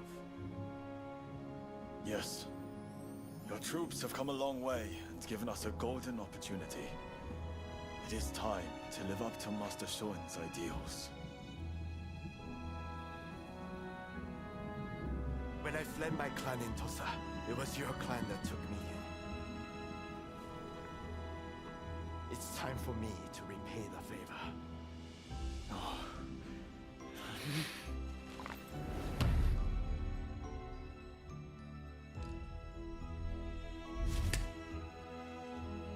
Will you let bygones be bygones? And fight Choshu alongside me? I am not sure the Satsuma clan will be all that useful on the unfamiliar terrain of Kyoto. I assure you that is not the case. Your forerunner, Lord Shimazu, possessed foresight. He traded with Britain for the latest weaponry and prepared for this day. He demanded that the shogunate embrace reform. Griffin literally stated in his video the performance was bad and wasn't a fan of the open world. Was a loyal servant Yeah, of the but shogun. apparently I just, you know, blindly white knighted for it. If the Satsuma That's how it clan goes. remained bonded closely with me, You just can't win, realize man. the ideals of your Literally impossible. You think the same, don't you?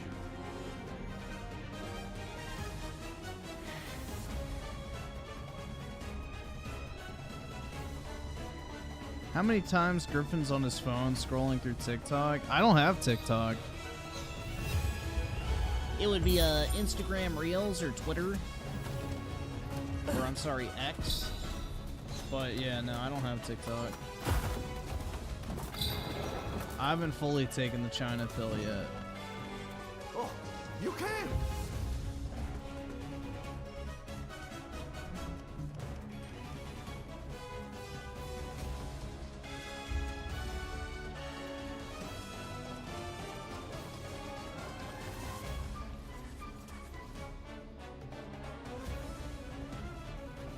No, I don't watch shorts because I don't have my watch history turned on, so they don't give me a shorts feed. Fine. What? Think.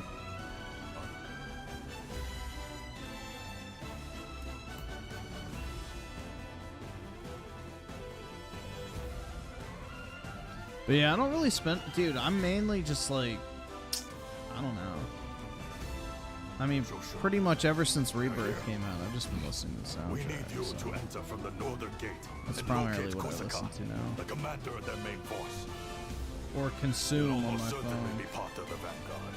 When you find him, show him no mercy.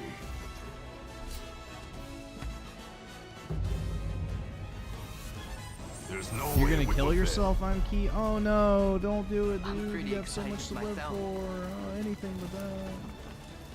Suicide's never an option.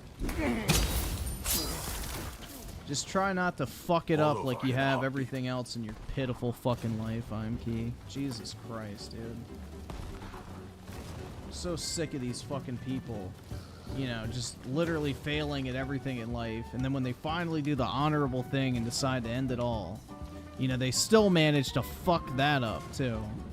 Typical. Zero fucking shame.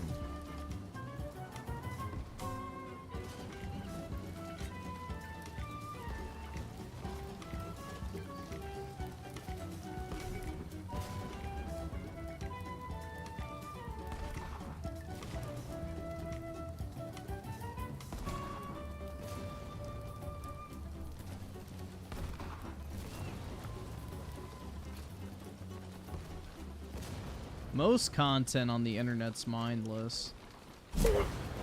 Especially short form video.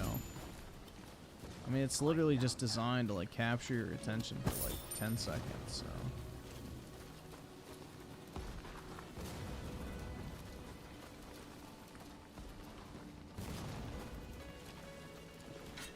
Ready.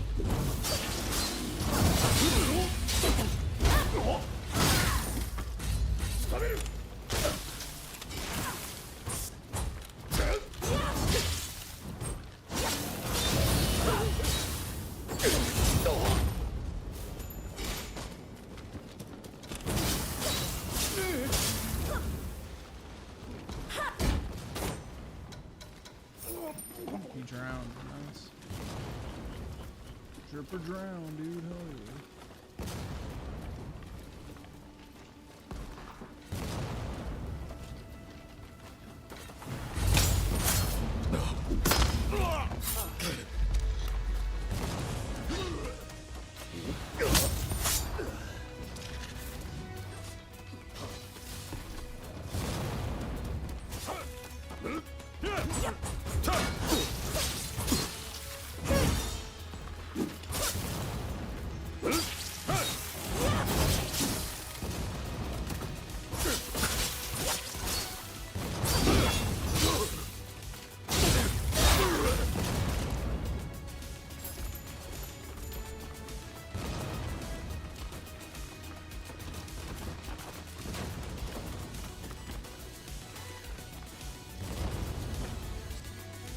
Ready.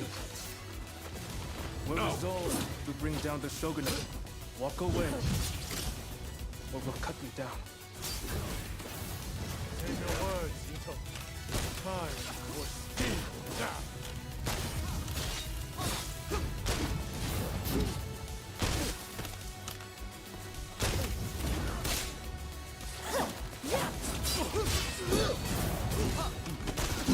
You mustn't overreach.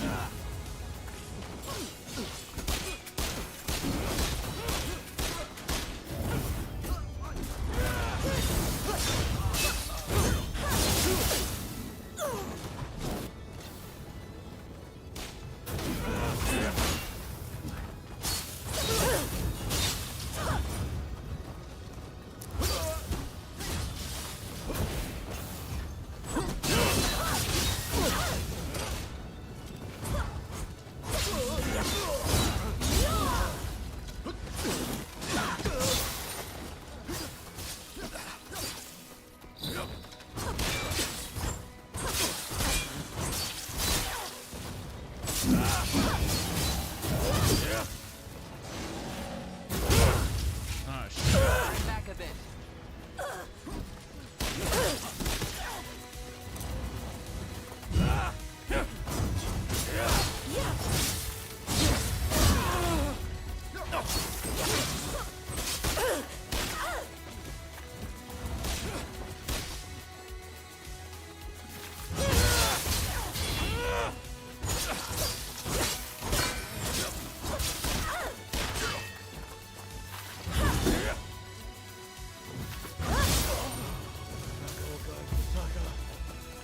Far more skilled than us. Press on if you dare.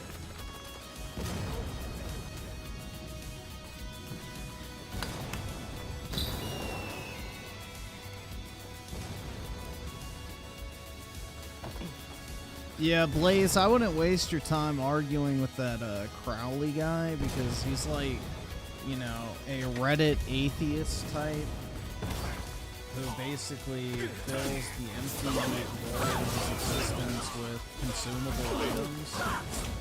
So he's got literally nothing else going on, so I wouldn't waste too much time on that. Who got hold on. What were they spamming? Gay brief, gay okay, yeah.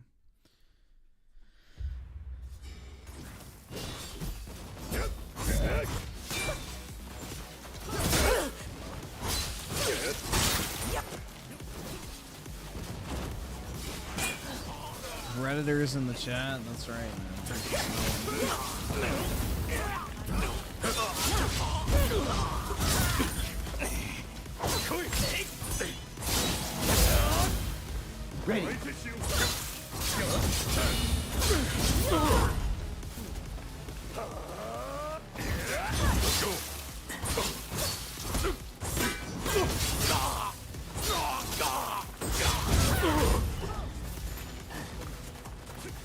It's one thing to pick on Griffin over Rebirth, but be angry as fuck. Yeah, I don't know, dude. People who are genuinely angry that I like a video game is a fucking mystery to me. Well, you know, that's the world we live in nowadays. Almost told me all about you, You can't like something that other people don't. hold back.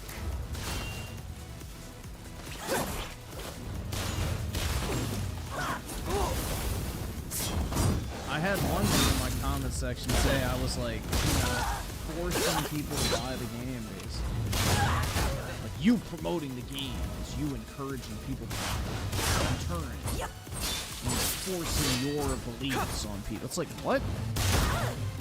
I'm not forcing my fucking beliefs on people. I don't know.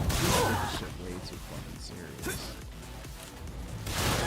Dude, this guy has fucking AIDS. Jesus.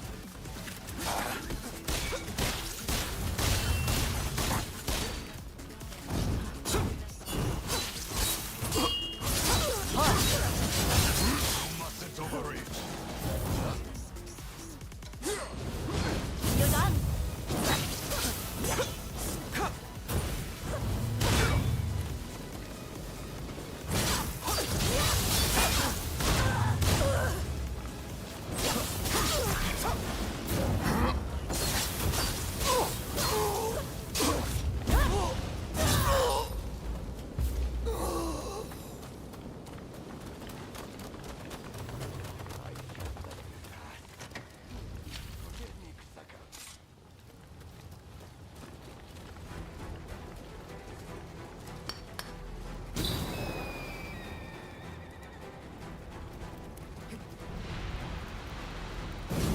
Now he's calling me atheist because of my beliefs. That's right.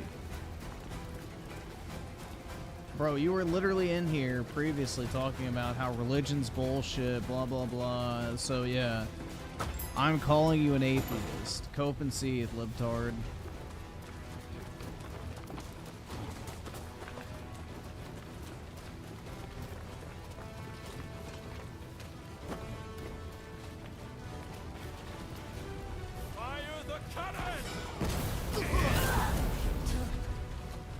That is a cannon.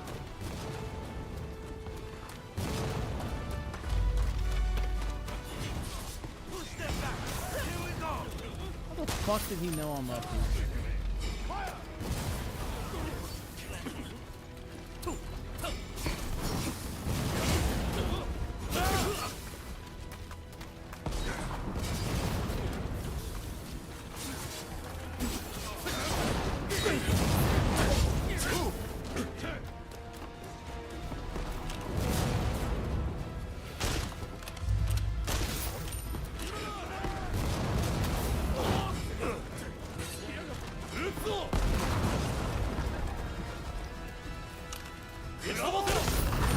Oh fuck, there's two.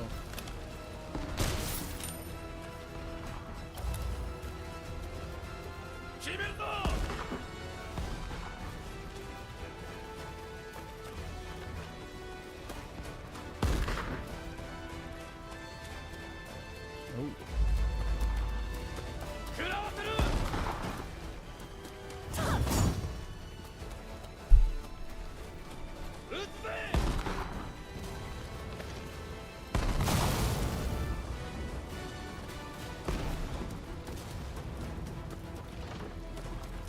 Seriously, you can't jump over that?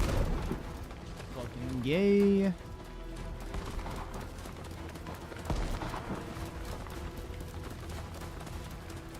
Oh, of course, another boss.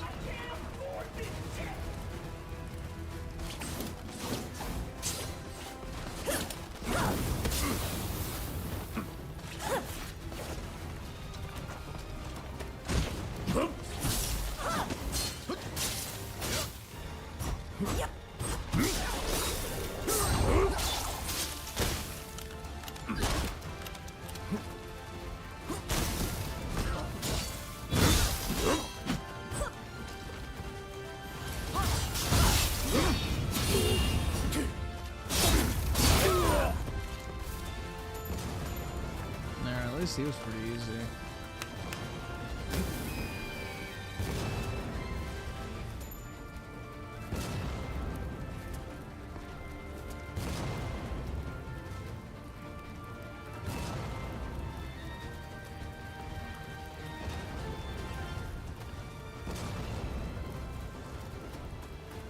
Shadow Evil with the 2-term game. Okay.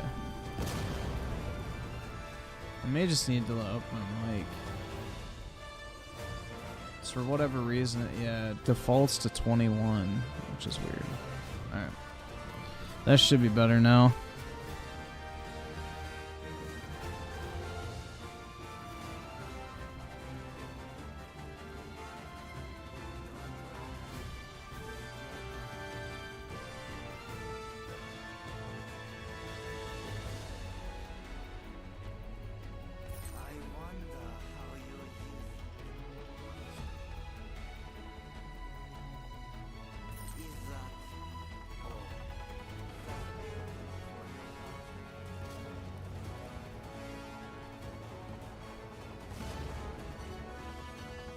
Alright, here we go. Genzui Kusaka. I missed my shot, but... Fuck! What stance do I need?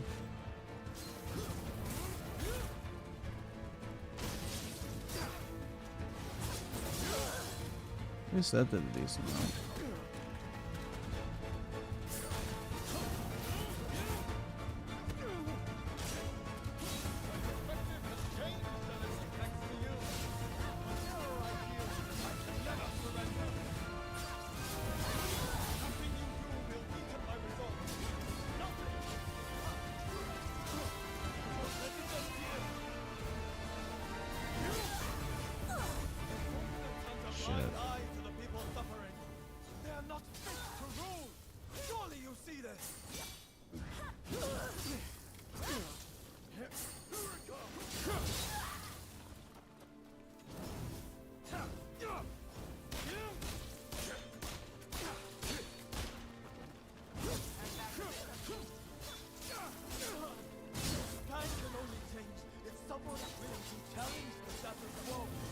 Oh shit. Fuck, I wasn't healing.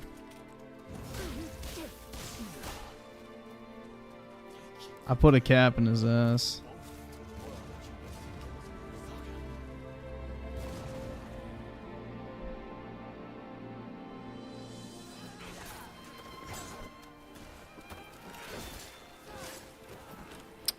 Shadow Evil with the 5. I want to get the Rebirth frame magnet gallery, but not sure if yeah, it comes with the frame.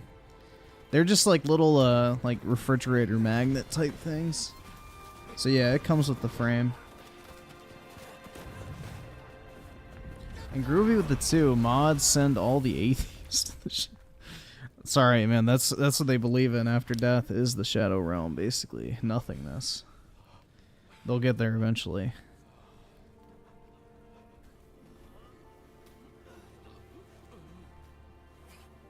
Let's see. FBI with the 2. The show is alright. Nothing amazing in my opinion. Yeah, it looks like just typical fucking slop. And Arson with the 2. 13 Reasons Why is goated show. Big boy. What the fuck? Wait, isn't that the Suicide Show or whatever? Where they like bully a kid into fucking killing herself or something? I don't fucking know.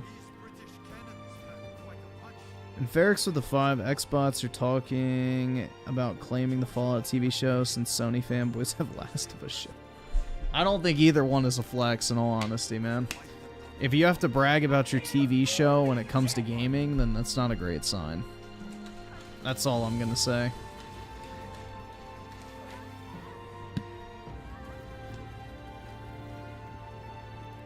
If you have to resort to talking about a TV show when it comes to bragging about your favorite console, then something's wrong, man.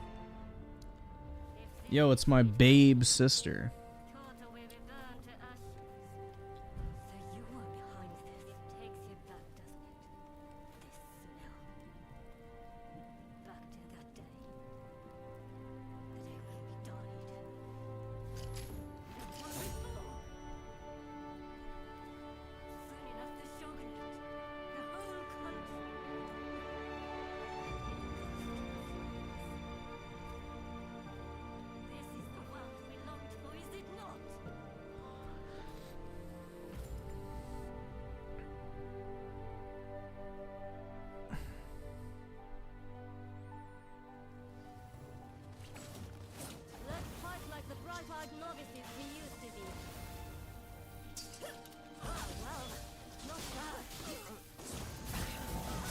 Oh my god, I'm stunned! Shit. Fuck. Now I'm burning.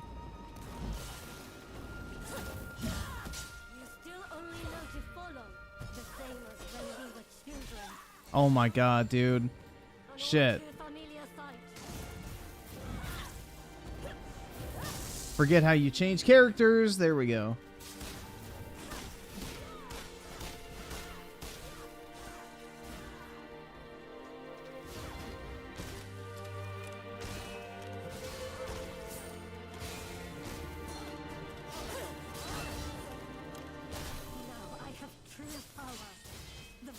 Oh, I'm in the wrong stance, too. That's not helping me.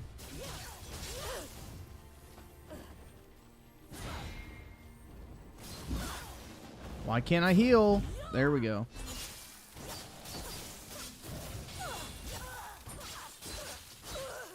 Seems I was too eager. Don't tell me you started anew without me.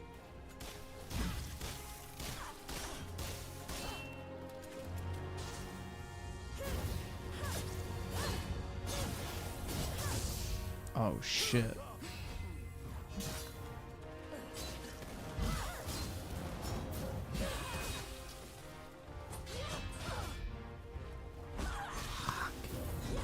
Stuck.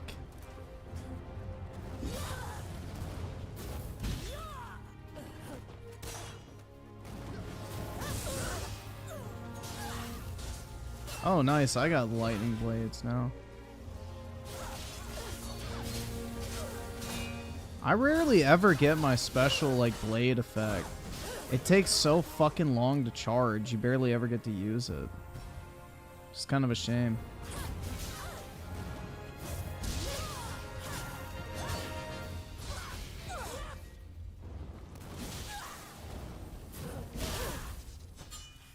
Oh shit. Fuck. Heal. Jesus Christ, man. That cooldown on like fucking stun is really bad.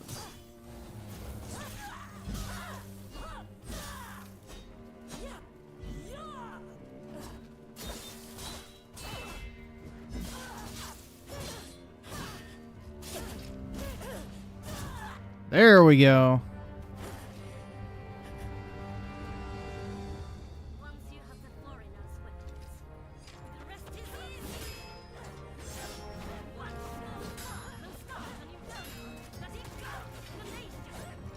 I should drop those ego pills. Apparently they aren't selling. Also, I didn't know ego pills were at the what?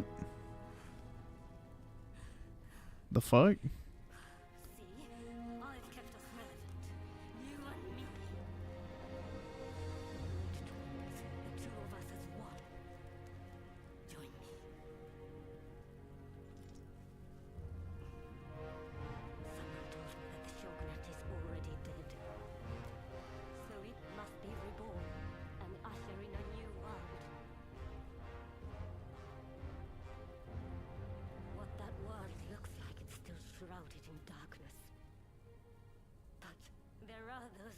Feeling their way towards the light.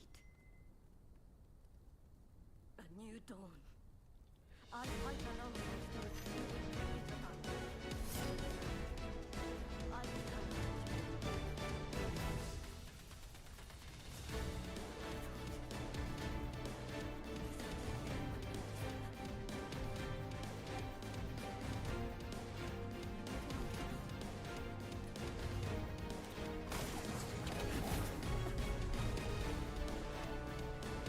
Yeah, it's like an Assassin's Creed plot where you have like these made-up characters who basically, you know, are the cause for why historical events play out. It's pretty much the Assassin's Creed type story. This is a goated soundtrack from Rebirth. Yuffie's theme in the new games is really good. It's the only redeeming part of her character.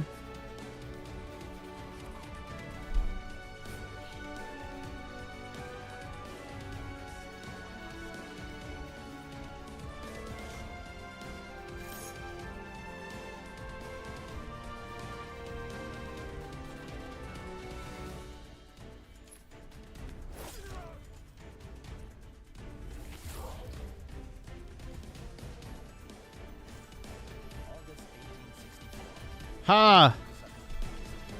Loser! Kill yourself. Literally. Oh wait, you already did. Great. My job is done.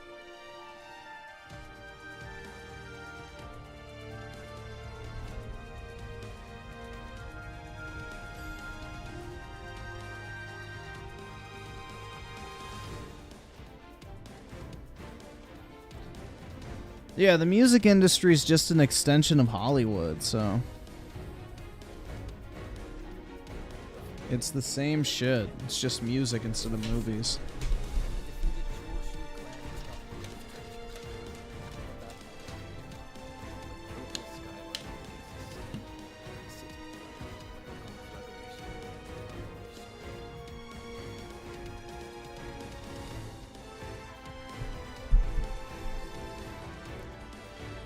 Music can't be woke? I don't know about that one, Anki.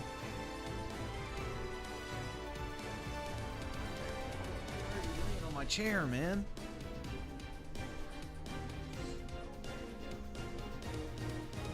Perfect.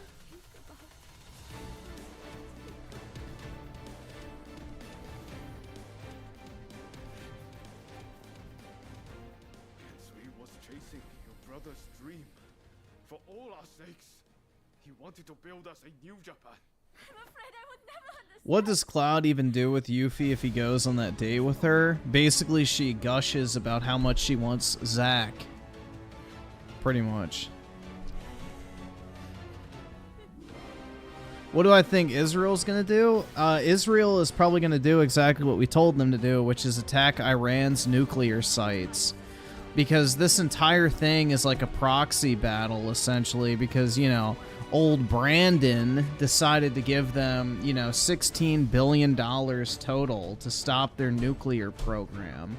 Just like fucking Obama did, and it didn't fucking work. So basically we got Israel to carry out a strike in Syria to, you know, take out that military leader of Iran.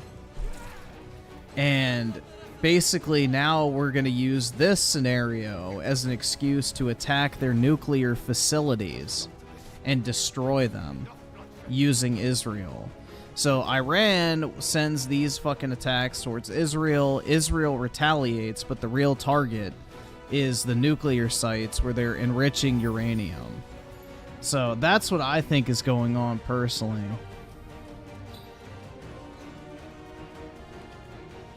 Because that's what Israel is to the US. It's like our proxy in the Middle East. We get them to kind of do our dirty work in a lot of ways. Oh, the Israelis could fucking destroy Iran. Iran is a joke. Israel has fucking nukes too, so... yeah.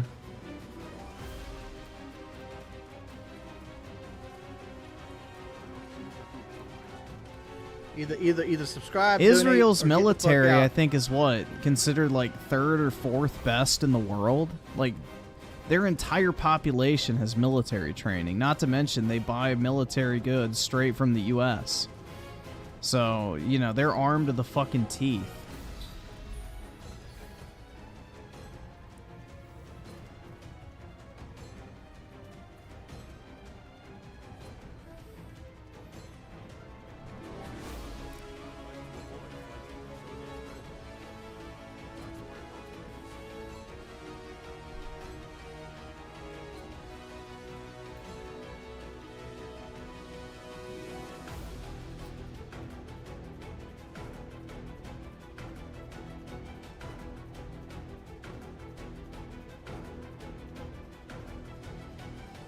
Yeah, we need the Khazar milkers, bro.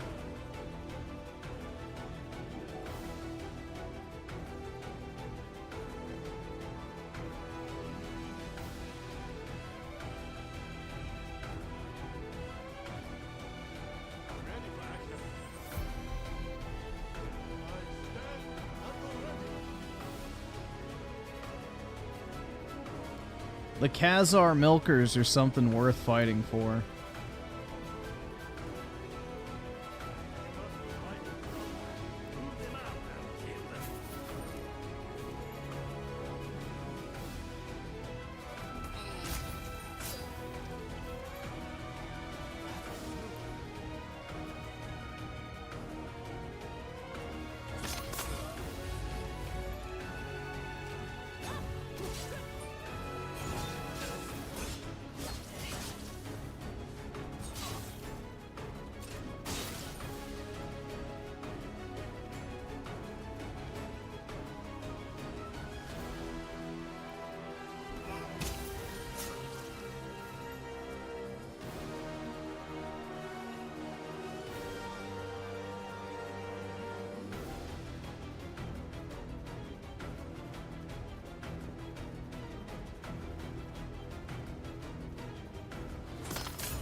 Who is shooting at me? Oh. Oh, fuck. Alright. Shit. Here we go. Dude, the controls in this game are not very intuitive. I will give it that. Like, cycling through stuff in this is not exactly fucking easy.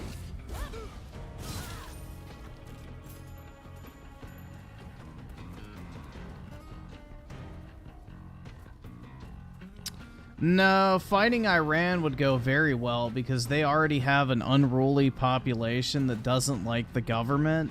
Iran has had a bunch of coup attempts in the past, so all you would really have to do is destabilize the leadership enough to where a military coup could occur, and then we wouldn't really have to do anything.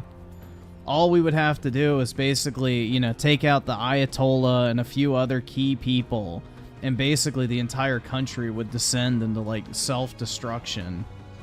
So we could just sit back and watch them pick each other apart. And, you know, mission success. You don't have to worry about a nuclear program at that point when the entire country is, like, fucking going after each other. So, just create a big enough power vacuum, and they'll do the work for you.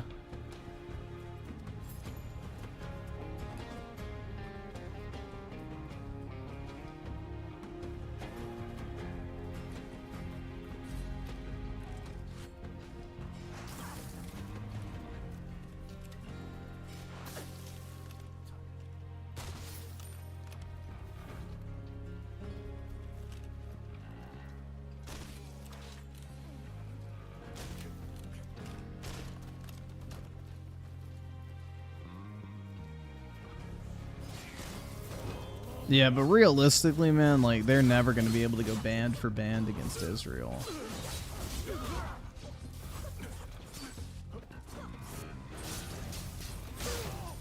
It's, like, not even a fucking possibility.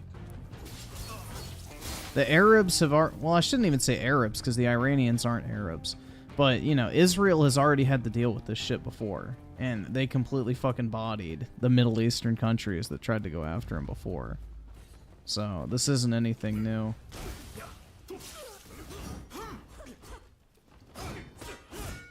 What was it, like a 4v1? And they still won? Most Middle Eastern countries have fucking jokes for militaries.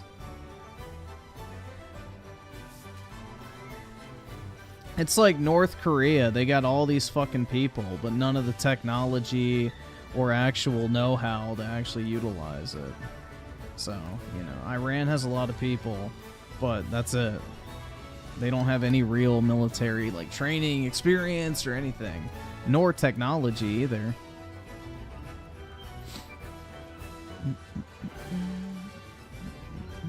But yeah, I think Israel's going to take out the nuclear sites, and then that's going to be the end of it.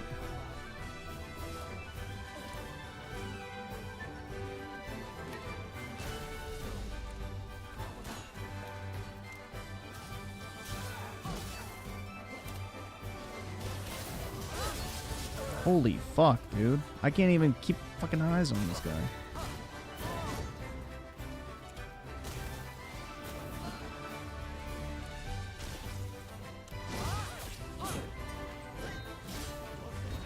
Why is it de-locking him? Oh my god, bruh.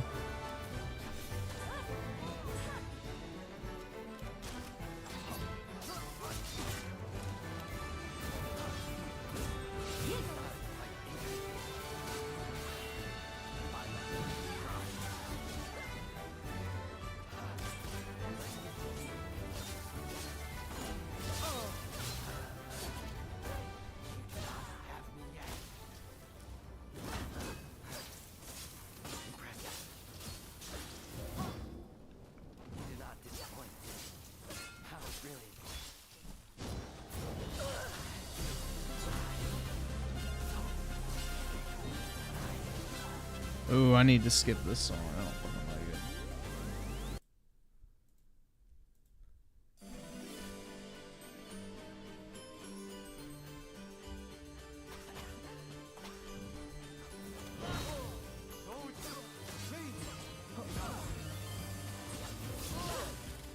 The only time Muslim countries have ever been successful in combat, for the most part, is when raw numbers win.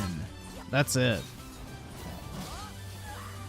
No Muslim country or army in any time period in history has ever been effective in like an age where, you know, raw numbers doesn't win battles. Because that was like their entire strategy back in the Ottoman Empire days, was just throw people at you forever. It was like a horde. There was no actual like organization or strategy or tactics. It was literally just a fucking Muslim horde, essentially, that would overpower you just with sheer numbers. So ever since that no longer became a viable combat method, they've never really been able to like expand or win any type of war. So think about it. How many great Muslim conquests have you heard about? Not many.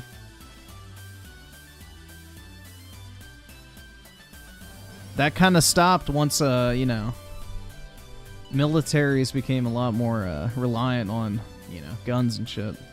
And lining up on a field was no longer effective.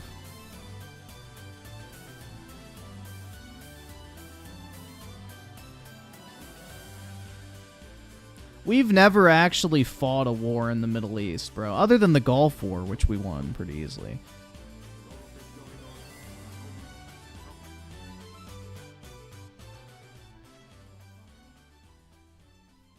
We've never actually fought a war, dude.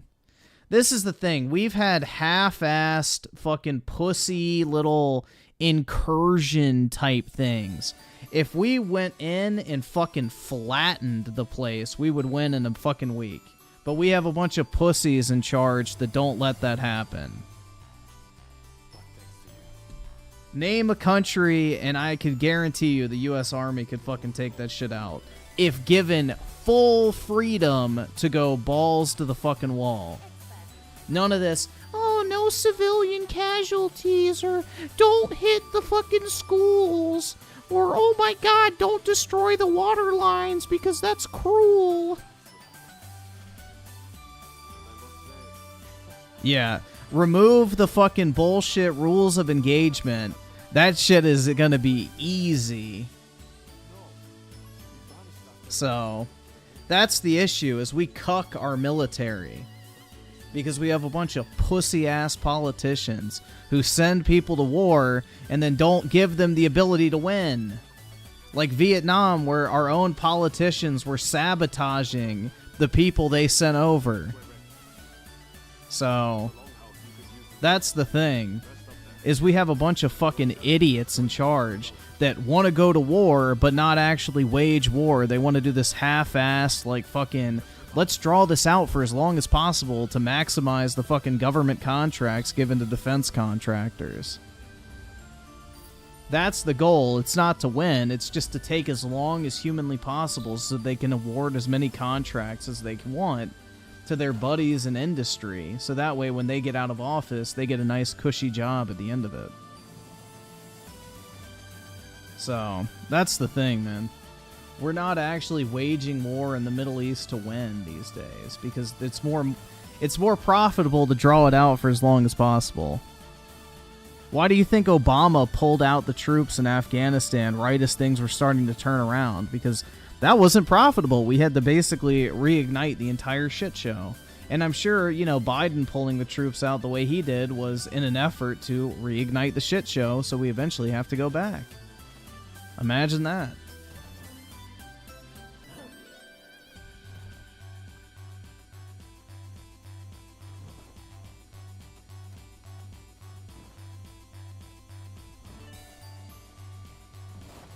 So, no.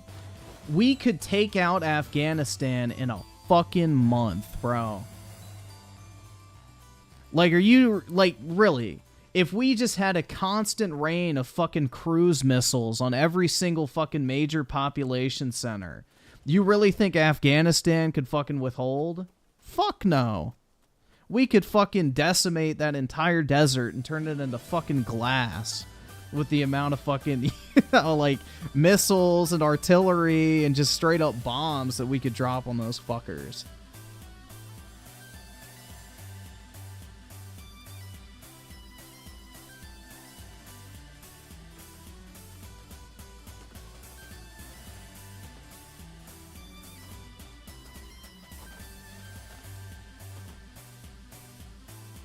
Not to mention, we could just drop a tac nuke on them real quick and make it over quick. But, you know.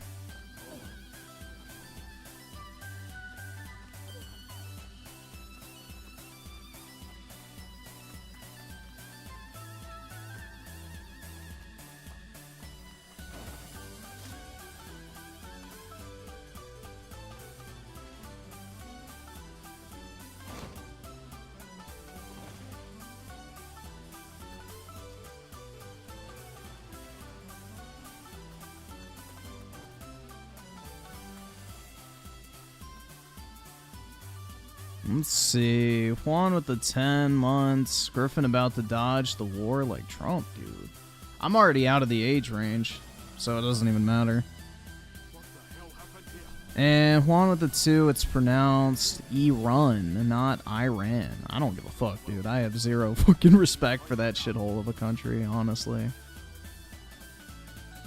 Those motherfuckers can, you know, kick rocks. John Isaac with the 2. Plenty of empires tried to conquer Afghanistan. Well, a lot of them did. It's just holding on to it that's hard. Conquering it's easy. It's like it becomes more trouble than it's worth to hold on to it.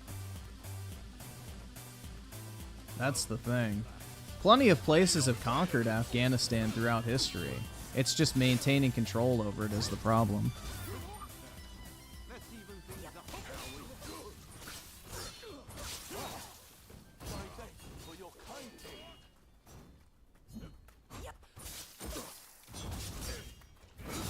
Well, dude, the Soviets in the 80s weren't exactly thriving.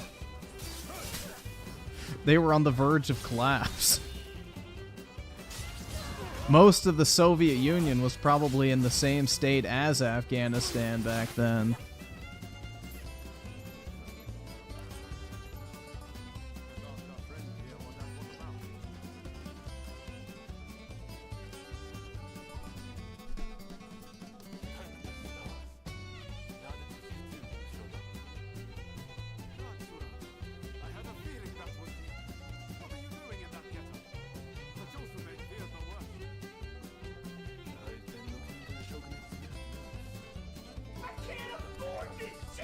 Dude, the only way a war crime matters is if you lose. Who gives a fuck? The only fucking answer I have to people who complain about war crimes is, Yeah, crowd, white boy. I don't give a fuck. Try winning next time. Then you can complain.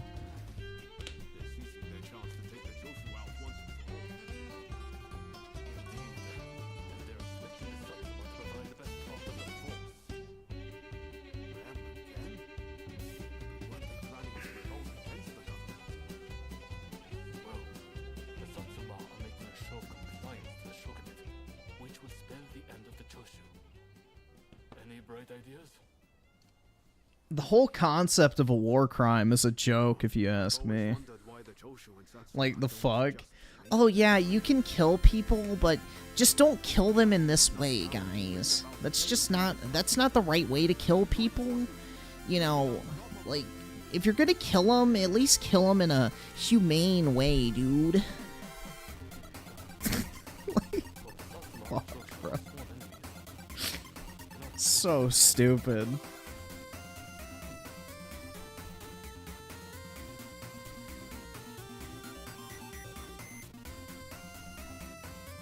Just the whole concept of a war crime I find fucking funny.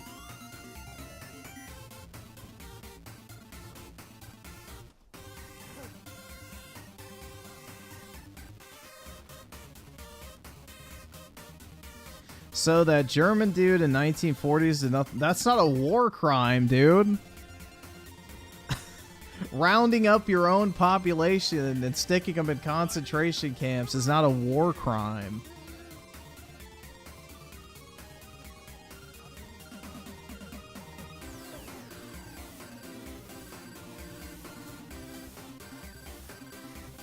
That has nothing to do with being at war. A war crime is something like, you know, capturing enemy soldiers and then executing them after they've already surrendered. That's a war crime. Rounding up people in your own country and sending them to fucking concentration camps is not a war crime. That doesn't require you being at war. That's just called fucking being a shitty person, bruh. That's different from a war crime. I mean, if you, like, conquered a country and then rounded up everybody and put them in a gas chamber, then yeah, I guess that could be a war crime. But if you're doing it to your own people, I don't think that's considered a war crime.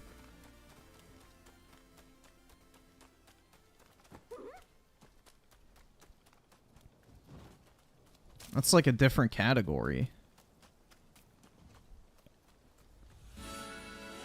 Yeah, the consequences of National Socialism.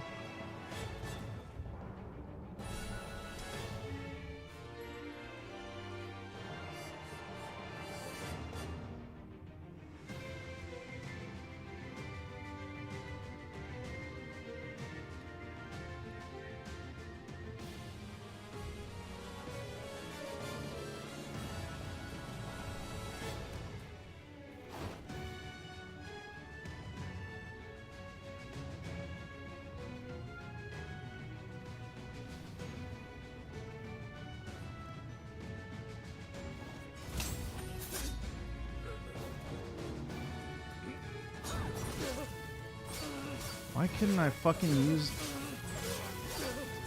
So irritating.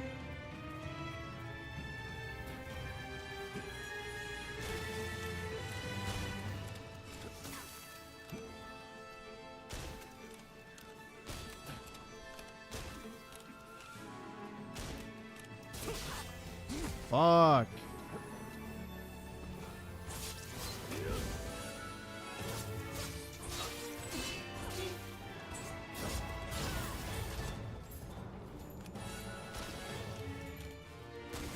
Why would you give a ranged enemy so much fucking health?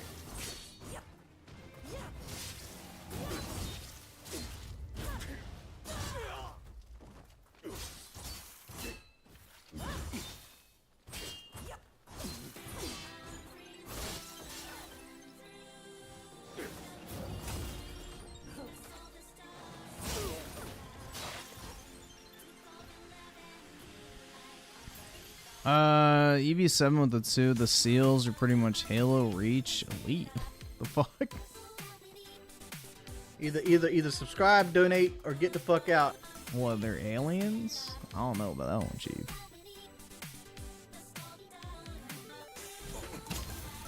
Stab.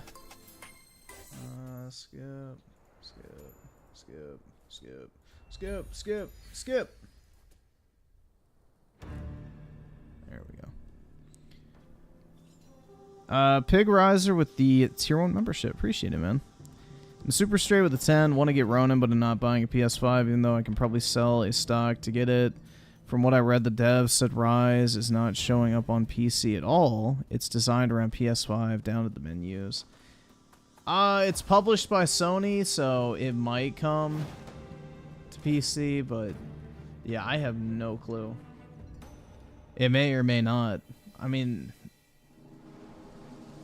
I don't really think it's selling incredibly well, because, like, the clustered release, you know, Dragon's Dogma, Final Fantasy, Rise of Rōnin, that fucking Princess Peach Switch game. There's a few other games that came out. Like, there was this shitload of games that came out all at one time, so, you know, there was a lot of stiff competition. Oh, also Helldivers. I forgot about that. That's doing really well still. So, yeah, PlayStation had a really clustered release. They should have spaced out their shit more. Like, they have what? Helldivers, Final Fantasy, Stellar Blade, and Rise of Rōnin launching in, like, the span of 2 months, bro. That's pretty fucking crazy. They should have spaced out their games a little bit more. Like, they probably should have done Helldivers and then maybe Rise of Rōnin, then Final Fantasy during the summer, and then Stellar Blade during the fall. I don't know, man. I don't know why everything's coming out like all at once. They kind of shot themselves in the foot with that. Like, you know, they almost have too much stuff available to where they're starting to cannibalize each other.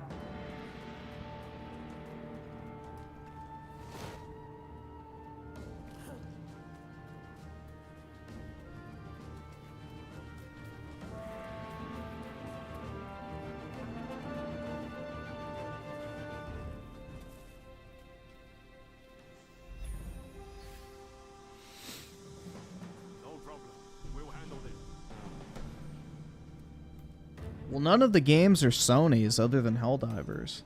So they're all third-party deals. But I would have gotten the third-party developers to, like, actually, you know, publish this shit spaced out a little bit more. Time for me to shine, eh? Well, no, they do have stuff for the holiday. It's just, like, AA type games. Apparently they have, like, an actual, like, Astros game coming out. Like, the Astro's Playroom demo or whatever. They're making like a full game out of that, like a platformer. And then I think they have a few other smaller titles coming out, which honestly I think is fine. I wish PlayStation would make smaller titles again instead of these fucking movie games all the fucking time. I miss getting games from PlayStation that were not just like, you know, fucking blockbuster movie type shit. I don't know, like, you know, where's the fucking Gravity Rush type games? That's the kind of stuff I like, personally.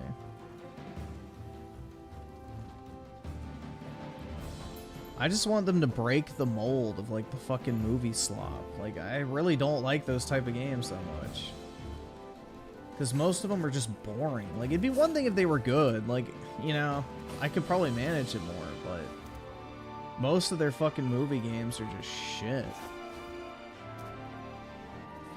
You know, I can overlook a shitty story if the, like, gameplay is fun and, you know, it's a, like, actual gameplay focused game. But most of their games are not even focused on the combat or anything. It's just literally a fucking movie sound. So it gets boring.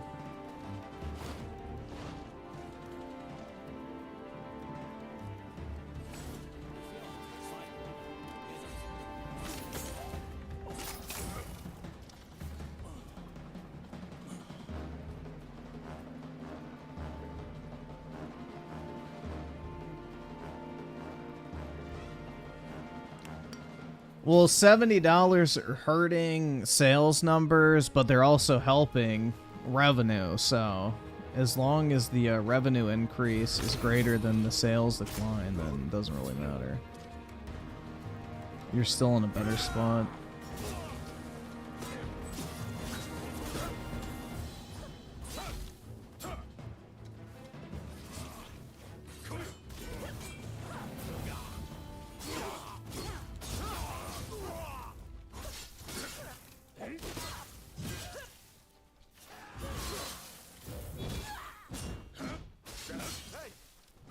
So good.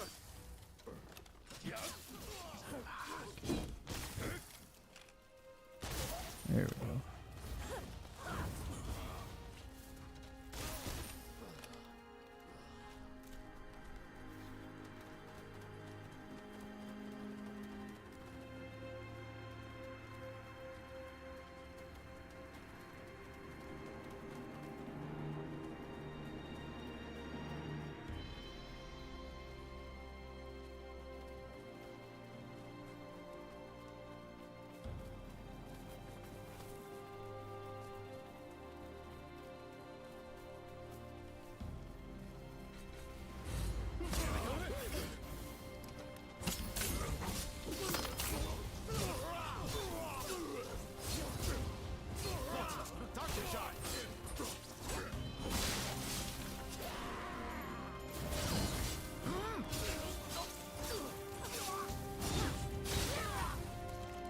I prefer Sony having more third-party games. They're more bearable.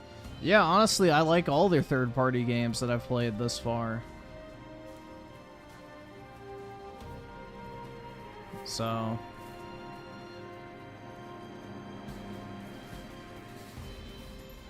Yeah, third-party exclusives I think are a good thing because, you know, it forces the developers of the game to actually put out something good. Otherwise, they don't get paid. Whereas, you know, first-party devs get paid either way, whether it's good or not, so...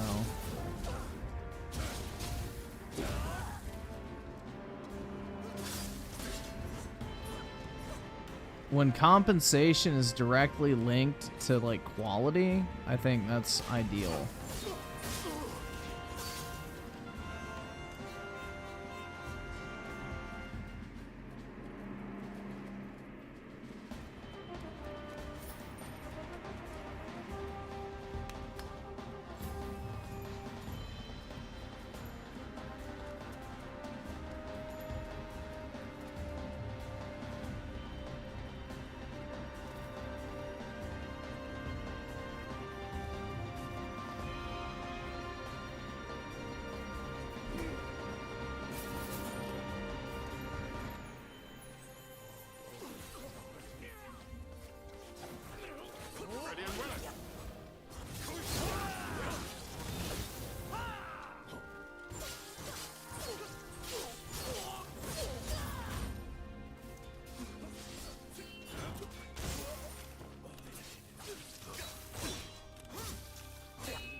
Yep, when you're guaranteed money, why would you... It's the same problem with socialism. You know, in the Soviet Union, you know, in order to try and solve the problem of farmers not producing enough crops, they decided to give the farmers 10% of the land, and they were allowed to sell the crops from that 10% of the land in order to make money. And what happened is that 10% of the land became 3 times more productive than the entirety of the 90%. Because the farmers actually gave a fuck because they were being rewarded for their effort. Not just rewarded for, you know, showing up. So, no one's motivated to just fucking work if they know for a fact they're going to be paid either way. They don't care. Like, why would you try if you know you're going to get paid either way? Like, if I can do a shitty job or work extra hard and do a good job, but still make the same amount of money, why would I work extra hard? There's no fucking point. I get paid the same either way.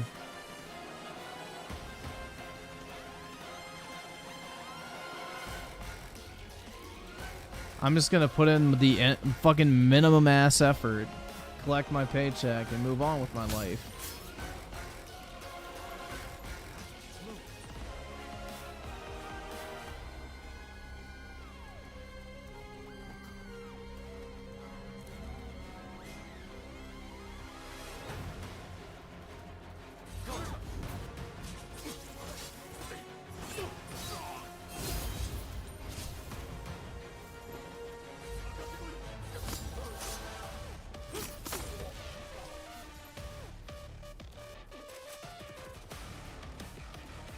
Yeah, I think we need more third-party devs versus first-party.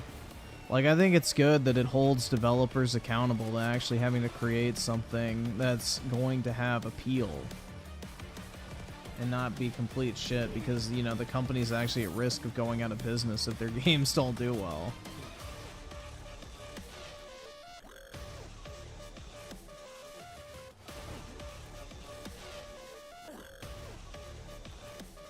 How the fuck do I get back there?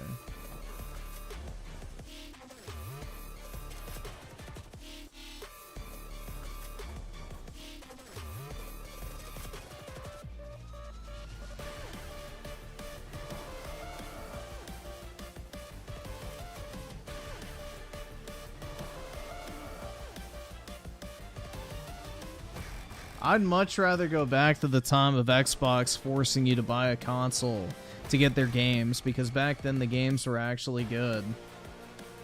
Now they basically subsidize their subpar shit with being able to release it on multiple platforms. If Xbox going back to exclusivity meant actually getting good games again, then I want them to go back to exclusivity.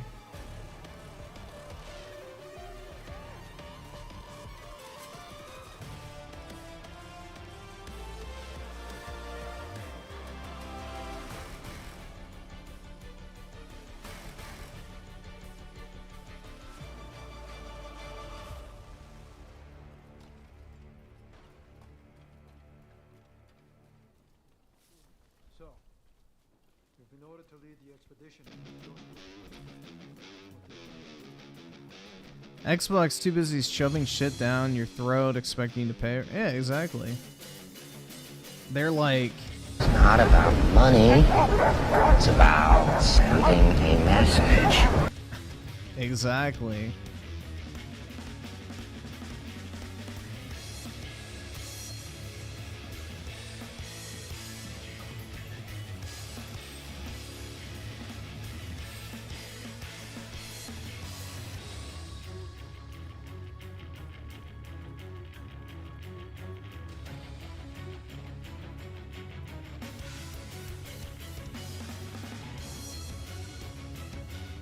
There we go. That message was Redfall, that's right. I guess this was pre-fat tax in Japan.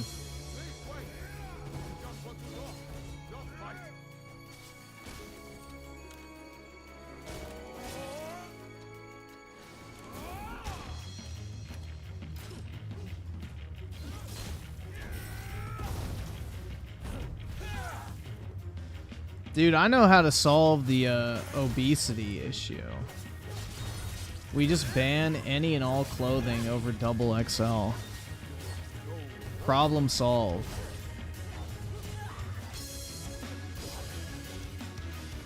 Bro, he just cooked my ass off the map? Okay, good.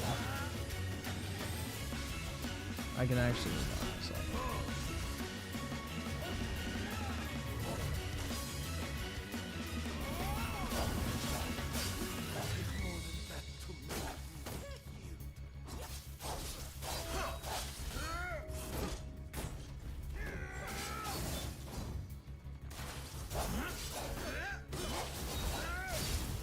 Oh shit.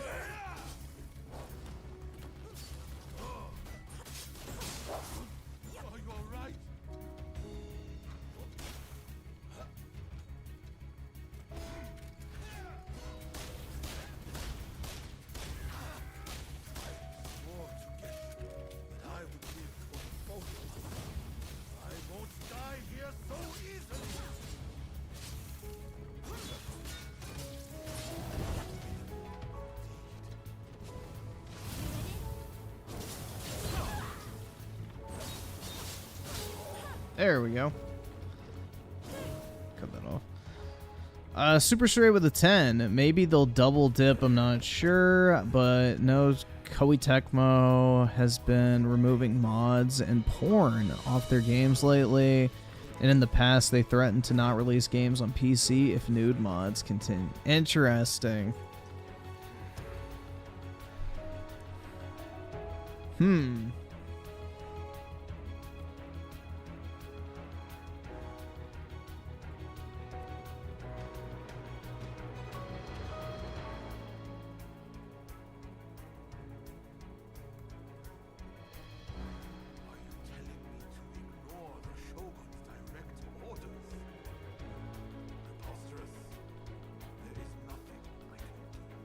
Yeah, I don't know, like, the Japanese seem to really be clamping down on mods lately because they don't like the porn aspect of it.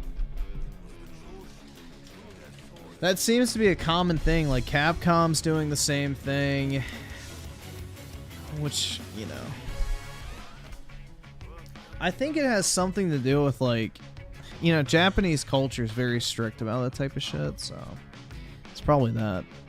They don't like the fact that, you know, Japanese actors who play these roles can be seen in, like, that type of context.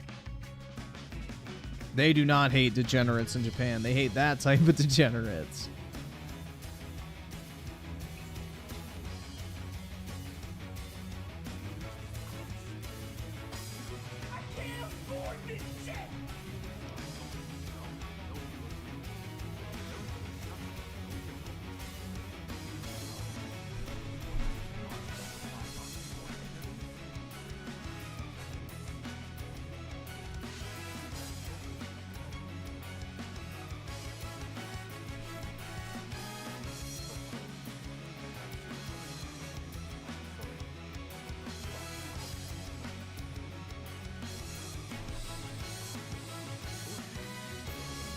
Yeah, I've never downloaded a single mod in my life, so really I don't care if mods go away, but yeah. I don't know, dude, it's interesting. Like, all of a sudden, they're really uptight about it.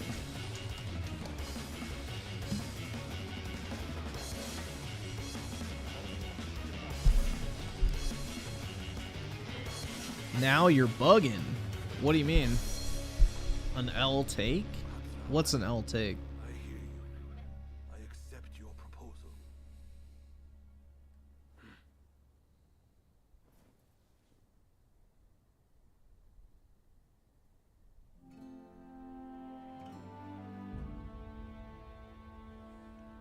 I didn't even think I made a take.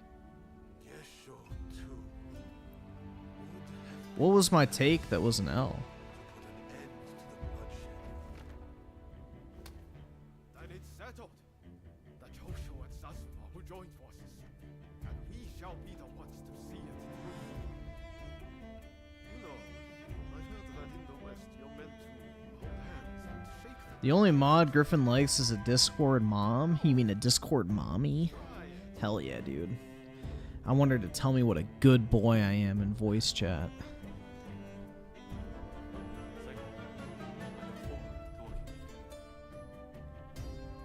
Yo, mic up.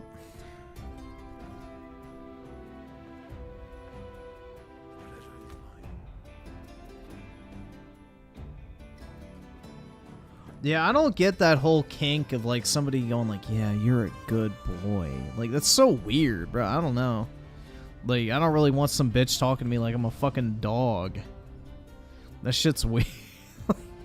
I don't get that at all, dude. Like, oh yeah, you're a good boy. You did such a good job. Look at you. You're so great. Good boy. Like, it's so weird, man. I don't get the appeal. Same dudes that get pet. Yeah, probably. That's such a weird kink, man.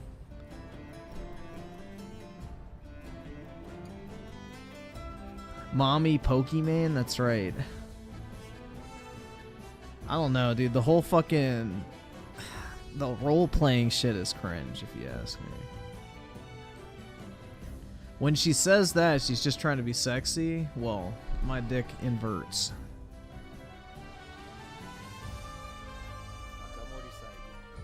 It'd be like if a girl called me daddy. I would just laugh. I'd be like, oh my god. Like, bro, I would probably just like have that exact reaction. It's not hot or sexy or whatever the fuck. It's like cringe. Like, yeah, daddy. Yeah, no. You fantasize about fucking your dad? No thanks. No fucking thanks. That ain't for me, man.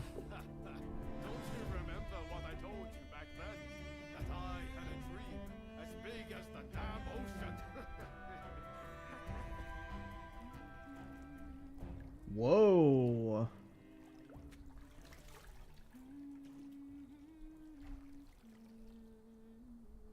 This way.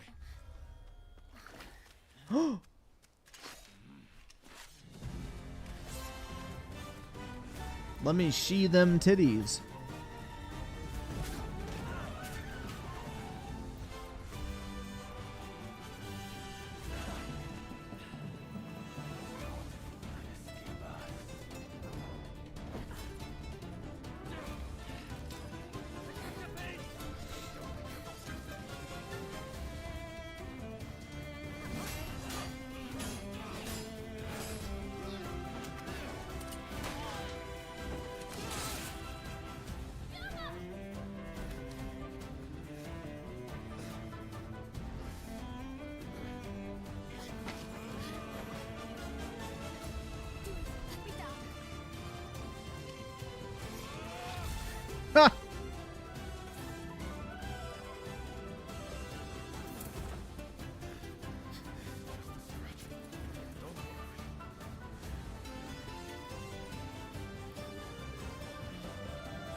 Griffin prefers being called Zaddy, and oh yeah, absolutely, bro. How'd you know?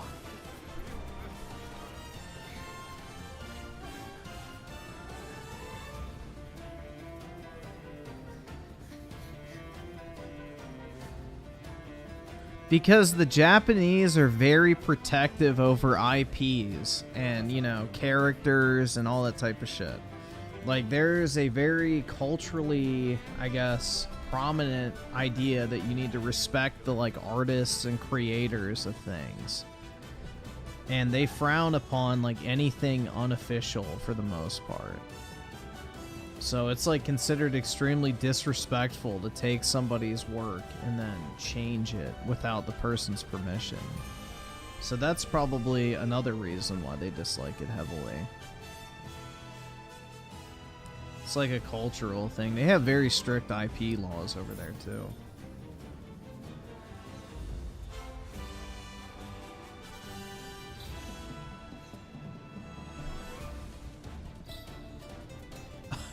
Oh, fuck, dude. I saw this thing. I wish I would have saved it. But it was like this Japanese game dev or some shit. And there was a bunch of people like begging for Steam keys and shit. Like saying, I'll promote it. Can you please give me a free key? He says, just buy the fucking game. Or some shit like that. That was his response. He's like, just buy the fucking game, you piece of shit. Or something like that. It's like, damn. We need more of that energy. Call out those broke, begging bitches, man. Yeah, he was like, hold on.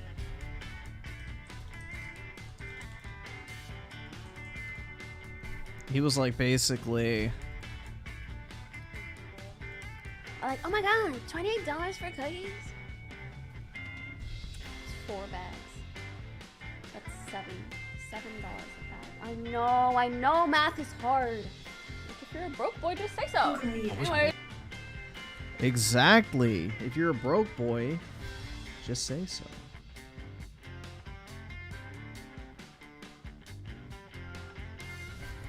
I will only bully you for 5 minutes.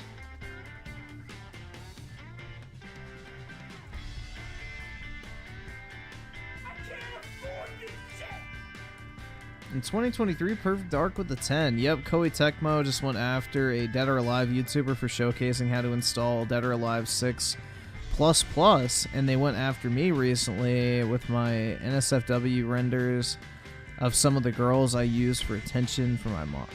Wait, you mean they like copyright struck you, or they like contacted you with like legal shit? Unfortunately, Griffin is too short to marry his... I know. 1 inch shy, man. Unfortunate.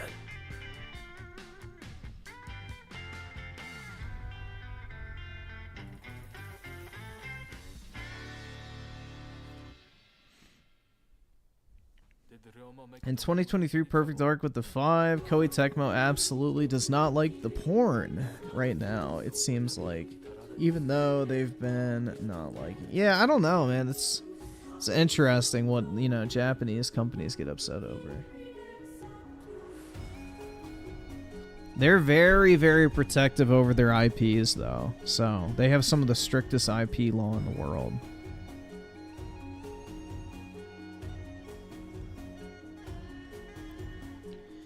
Dude, I just need Pokimane to verbally degrade me face to face once in my life, and I can die happy.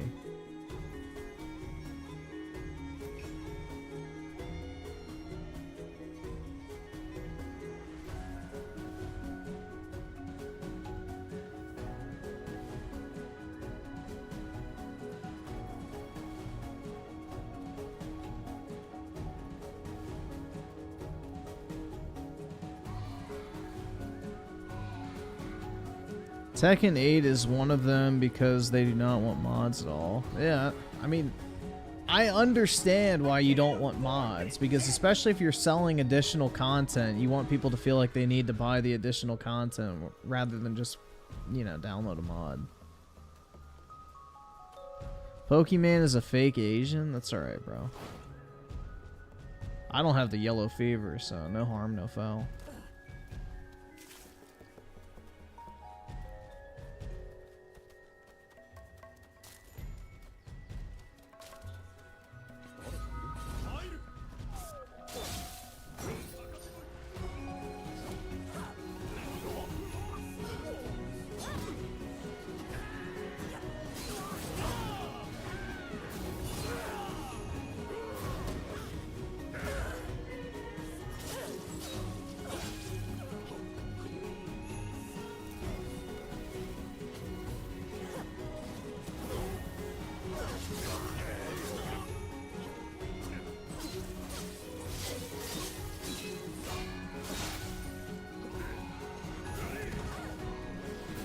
Oh my god, dude, the targeting system is fucking me up.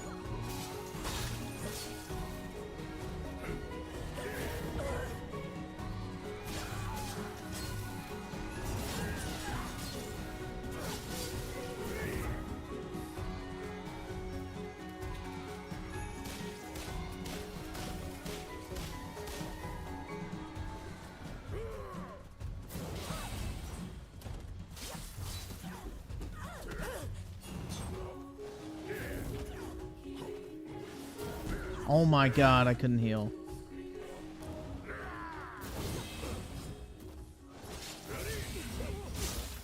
There we go.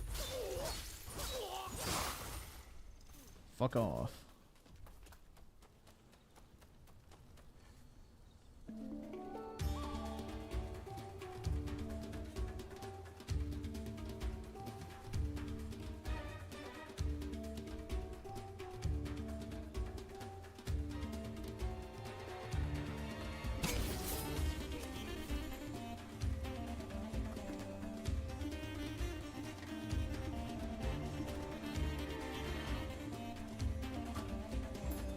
Yeah, have y'all seen that stupid controversy, which is a non-controversy in my opinion, but it's basically that guy Mikey Barra who used to work at Xbox. He like tweeted out saying like, yeah, there's certain games that I wish there was like an option after you beat to like tip the developers because you enjoyed it so much. And people are like fucking so pissed off that he said that, and it's like, why? Why are you upset over a dude wanting to support a game he likes? And it's a lot of Xbox people upset over it because it's like, yeah, they don't even buy the games anyway. But yeah, all the games he named were not Xbox games. So, you know, they were all pissy about it. Like, ah. Of course he wants to do that for PlayStation games. And it's like, yeah. Like, what is wrong with... I don't fucking get it. Why is it such a fucking taboo thing in the gaming industry to want to support the games you claim to love? It makes no sense. Like, you claim to fucking love these games, you claim to care about them, you claim to want more of them, but at the first thought of, you know, financially supporting it beyond the initial purchase, people, like, literally fucking lose their minds. It's such a weird thing to me.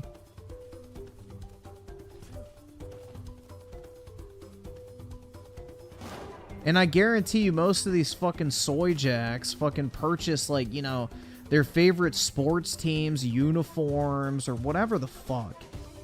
Or they go see a movie and they'll buy, like, a fucking t-shirt or something at a concert, you know. I don't understand why, when it comes to gaming, the initial purchase is all that should ever be considered. It's weird. It's the only entertainment industry that has this issue, too.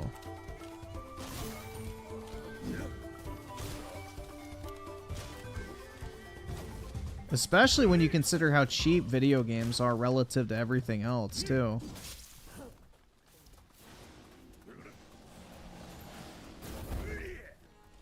Like, dude, people will spend like $600 to go to one fucking, like, football game.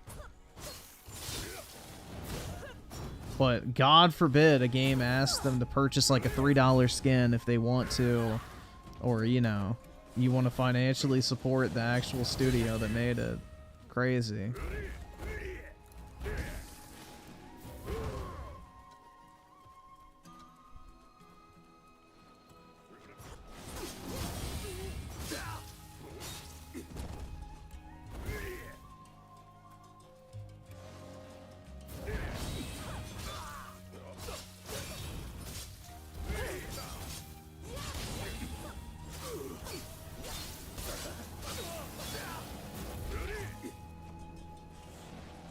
Oh shit, I'm stuck. Fuck.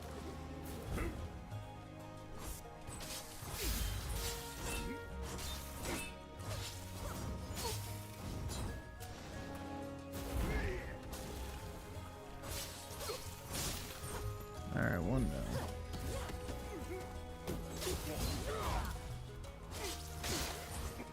Oh. Shit.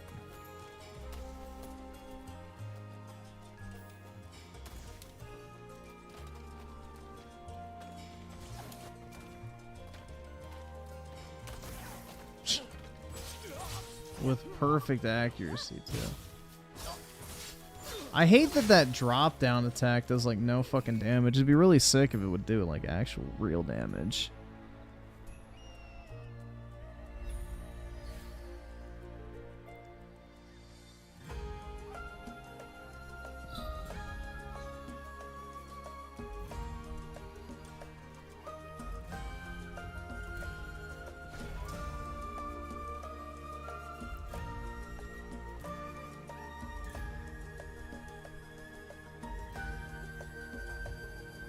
Motherfuckers spending thousands on a girl they'll never fuck. But $70? Yeah, dude, the OnlyFans pandemic. Shit's wild, bro. I don't understand paying for fucking porn. I never will. I mean, unless, bro, the only way I would buy OnlyFans is if I knew the person who had the account, just out of curiosity. That would be it. And I probably wouldn't even stay subbed. I would just like do it for 1 fucking month and then see what it is and then move on. Cause like, bro, why do you want to look at the same bitch over and over again? Porn. I don't get that. Like, isn't the whole point you can get the variety?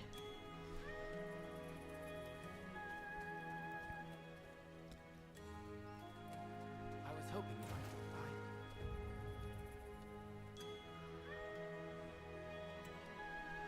by. Yeah, I don't understand the point of OnlyFans either. Like, go spend that money actually dating, and most girls will probably be like thrilled to, you know, be in a relationship with you. Like, a lot of dudes really just, I don't get it, man. It's sad. You're literally giving a chick money who has some random Indian guy running her account for her.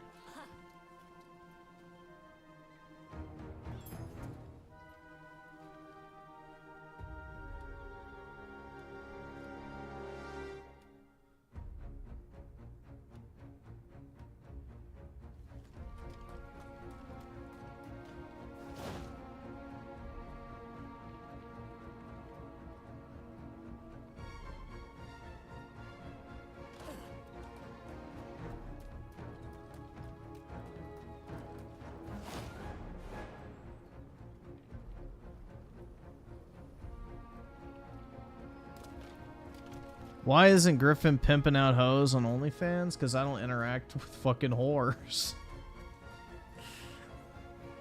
Sorry to disappoint, guys. I don't have a contact list of on-demand whores to pimp out on OnlyFans.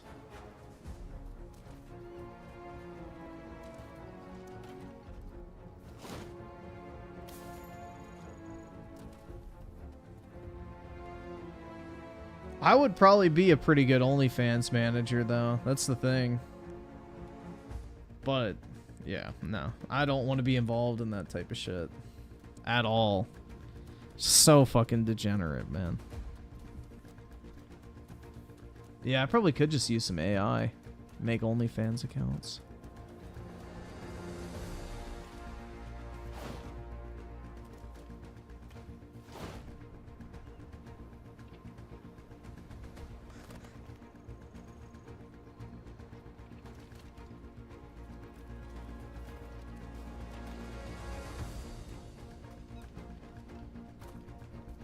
Oh, of course I fucking slip.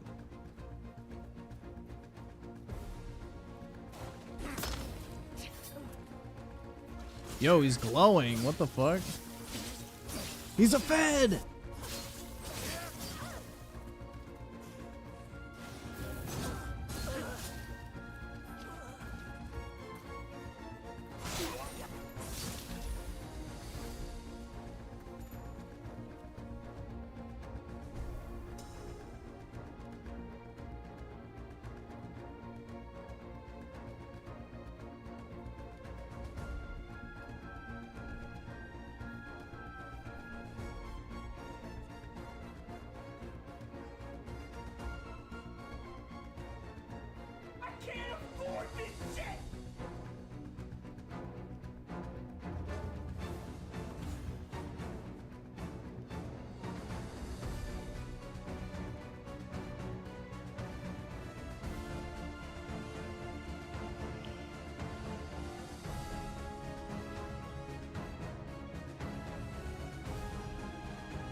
Am I dead? Yeah, pretty much. Do you want to know how old Melanie Mac is? Isn't she like 39? I don't know. Sure, why not?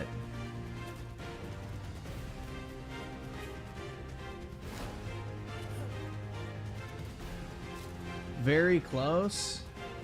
I don't think she's 40, so what, like 38, 37?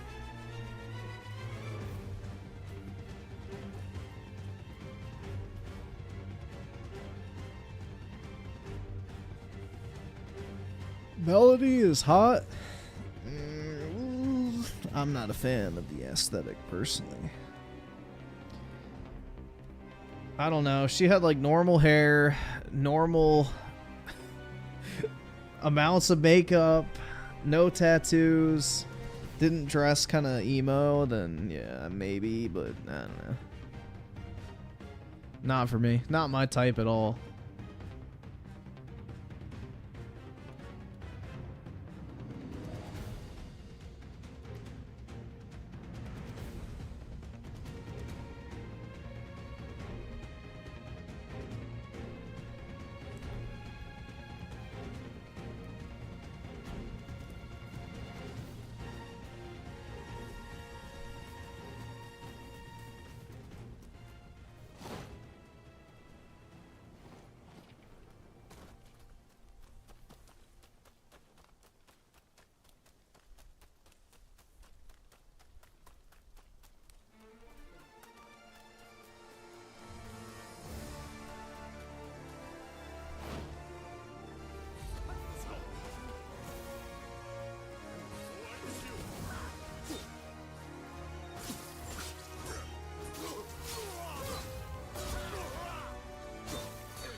Why don't straight men wear makeup? Because we don't need it. We're beautiful just the way we are. Not that you would know, I'm Key.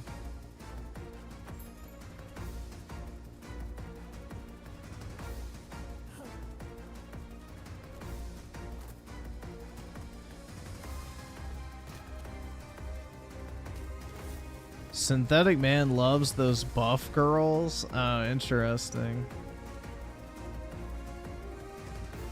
And Griffin loves athletic. Yeah, I like chicks that are fit, bro. Of course. I don't really like the muscle babes, personally, but... yeah, if she's, like, toned or whatever, that's cool. Anybody that's in good shape, I feel like, is an immediate plus. But I'm not really into, like, the bodybuilder chicks or whatever the fuck. That's not really my thing. Like, she still has to have, like, some, like, soft features, if you know what I mean. Like, I don't want to date a fucking chiseled fucking muscular chick, personally.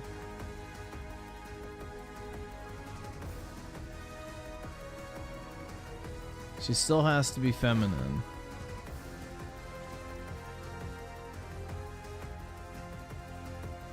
Dark brown hair or blonde? At that point, I'd have to go blonde.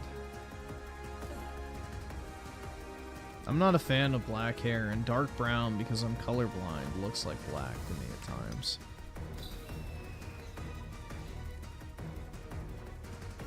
Dude, the worst thing is those super skinny fucking chicks that work out and they're like really muscular and they don't have a bit of fucking fat on their body, and then they get those disgusting fake tits, and it is the most uncanny fucking thing ever. It looks horrible. That shit is so gross. It's like you can so obviously tell they're not real.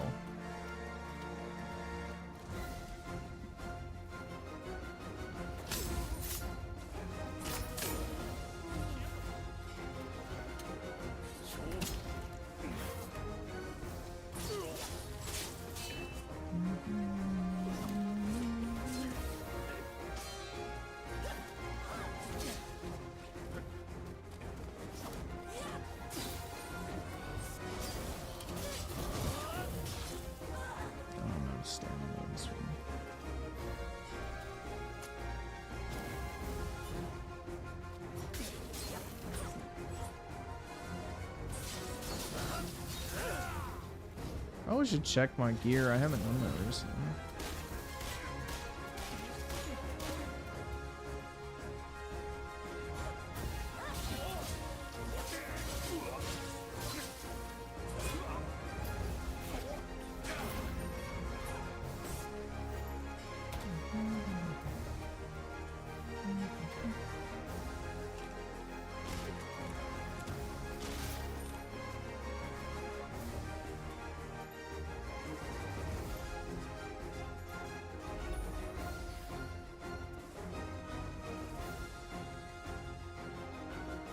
So Griffin likes Zendaya. Yeah, I think Zendaya's pretty attractive, but I don't think she's like the most beautiful fucking chick on planet Earth, like people hype her up to be. But yeah, I'd say she's pretty attractive, man. She's like a solid 8, I would say.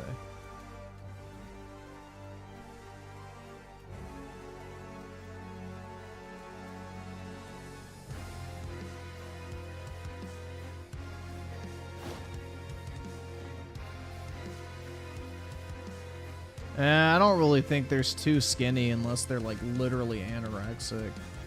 I don't know, dude, and I don't really care about how skinny somebody is. As long as you don't look like a literal skeleton, then I don't really care.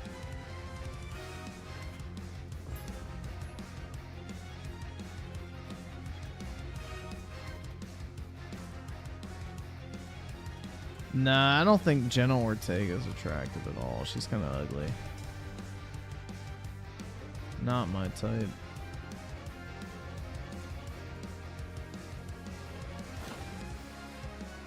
What do I think of Olivia Raj? That's familiar. Fuck. Hold on, let me look it up again. That name sounds familiar. I think y'all have asked me about her before. Let me check. I don't remember. Let's see.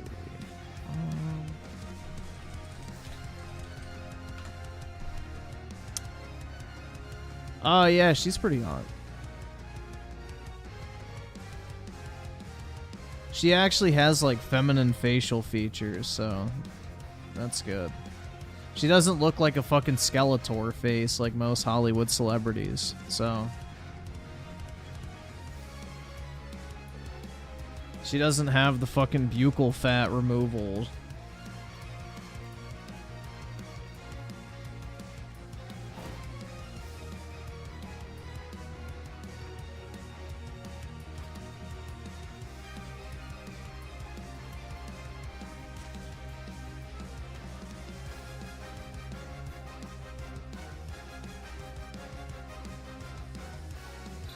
Yeah, most of the population is fucking fat, bro. So any chick that's in shape is like immediately above the majority of women. Like, it's pretty wild.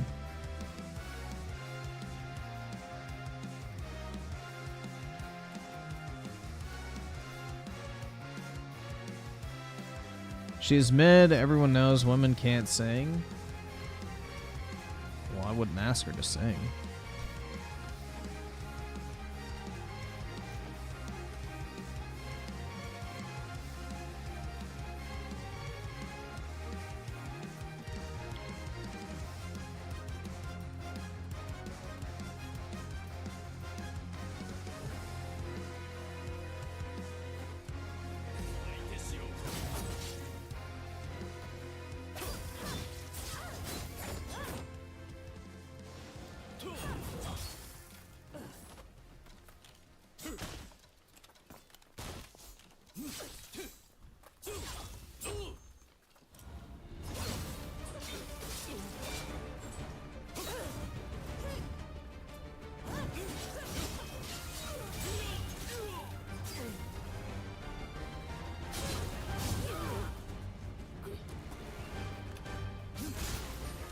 Pop.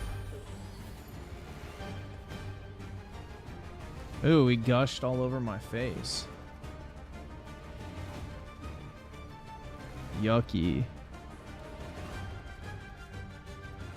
See, 2023 Perfect Arc with the 10. No, they just took down the NSFW renders. They didn't touch the Safe for Work renders nor my mods. Hopefully they don't take the mods. Making 300 plus a month from it and trying to make stuff for Tekken 8 and Mortal Kombat 1. Nice, man. Well, I'm glad you're making some money from it. That's cool.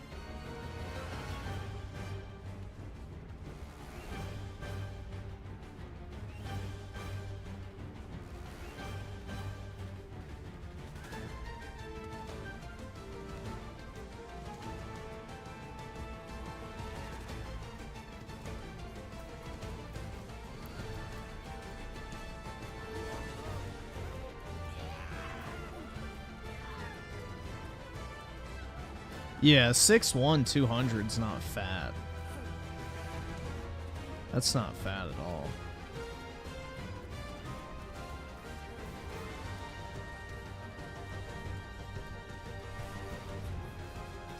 Griffin needs roids to get the hotties. Well, contrary to popular belief, most women do not like the roided up look.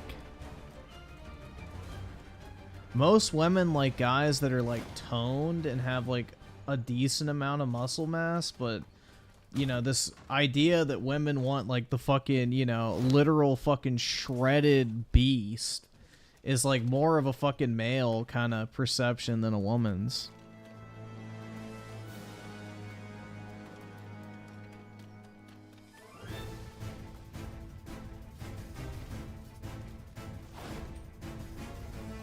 That's more of men wanting to impress other men.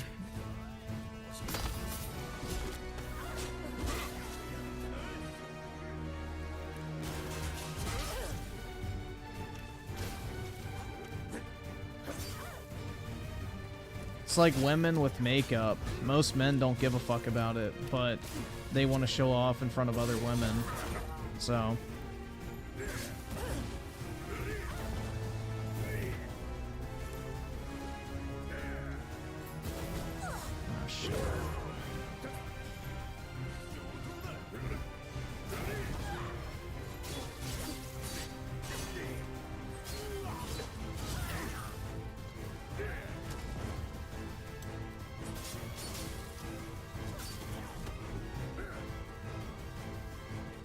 God, I can't jump up.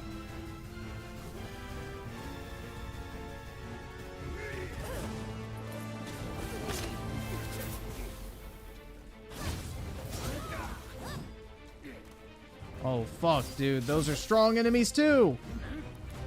Jesus Christ. Alright, he's gone.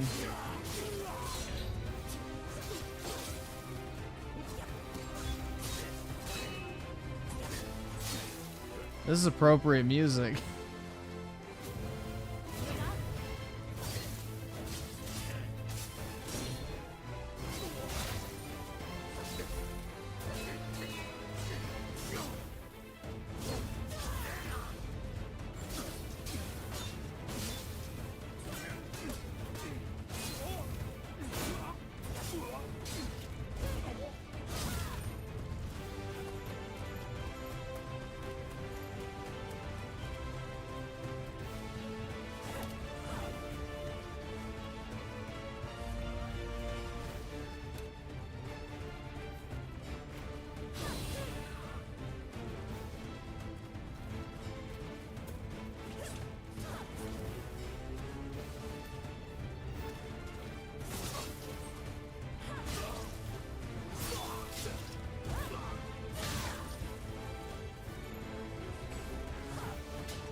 Yeah, it's all impression farming on Twitter nowadays because, you know, you get paid for impressions. So, you know, the more crazy shit you say, the more eyes you get on your shit, the more money you make.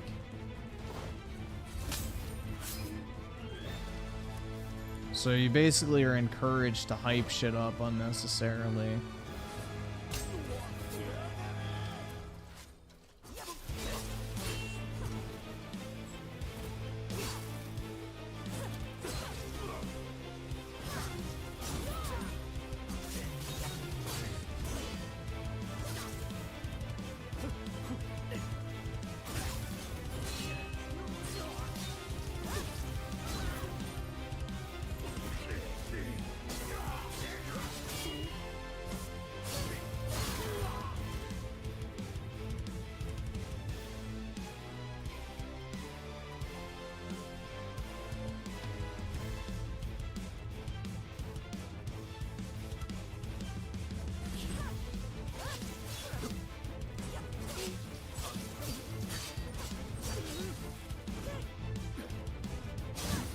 Fuck, man, it wouldn't give me the execution. There we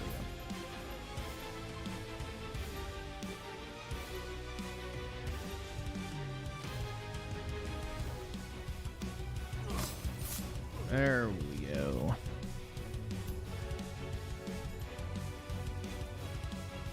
Dude, I probably could make a pretty good impression farming Twitter account. I'd be pretty good at it. I can fearmonger and all that type of crap.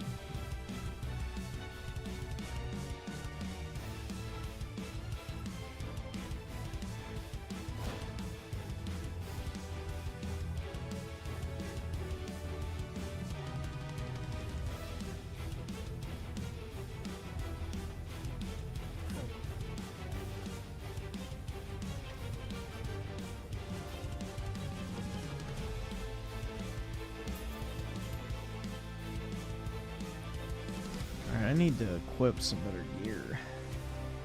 So I've definitely got still no better weapons. Jesus, man. That one's better at least. No better gun. No better gun. Oh, shit.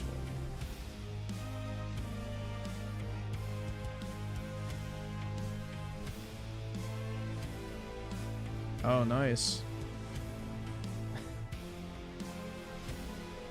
Oh, hell yeah, dude. You can walk around topless.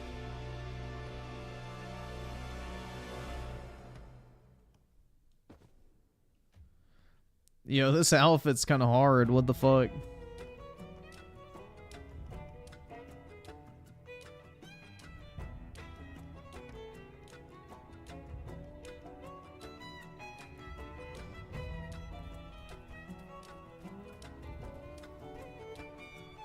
Hell yeah, dude.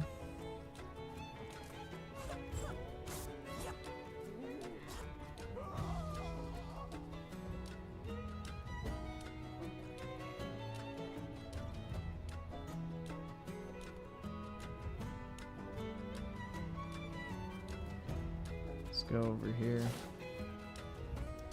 I don't know. This game's open world activities are pretty fun because it's literally just combat, man. It's like literally just, you know, combat encounters for all like collectible or missions or anything. Like there's no bullshit kind of objectives you have to do. It's literally just kill people. It's nice.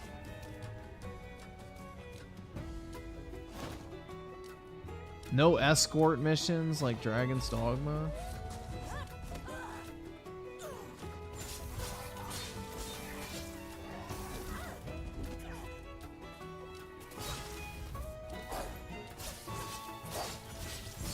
Die, pity.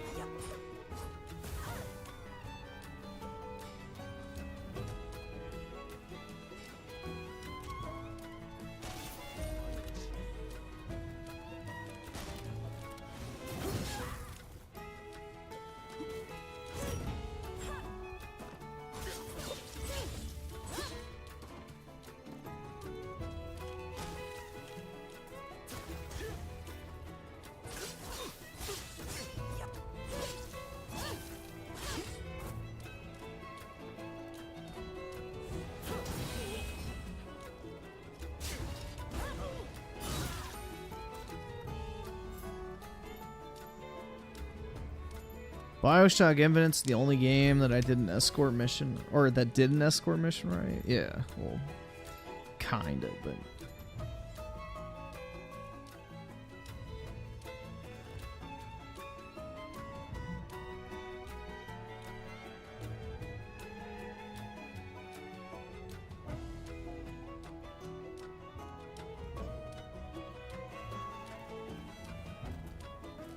No, this game's not better than Rebirth. They're very different styles of games. This is more akin to something like, you know, Elden Ring or Dragon's Dogma or something kind of like gameplay-wise. And I would say Rebirth, despite having open world segments, is more of a linear game.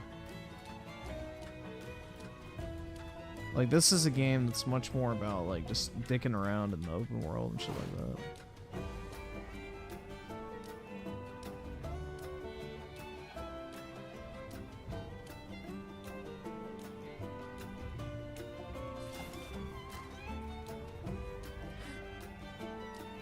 Pet the cat.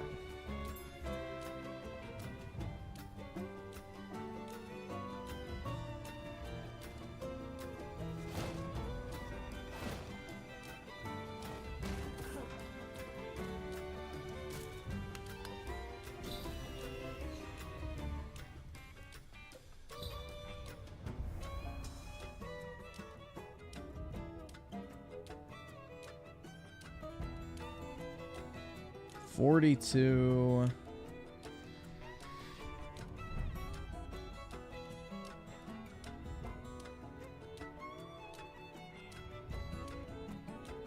The Yuffie DLC is not really worth buying. You can just watch it.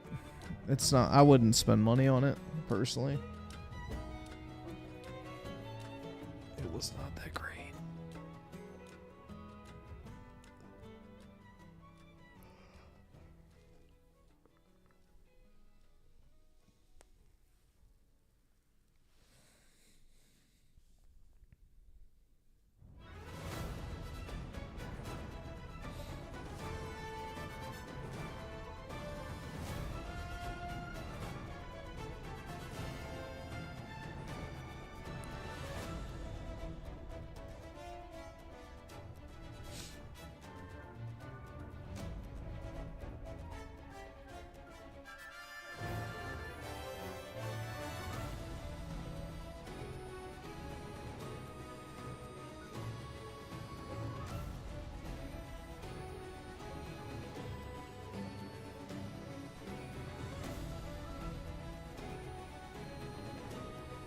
Can I not fast travel over there? The fuck?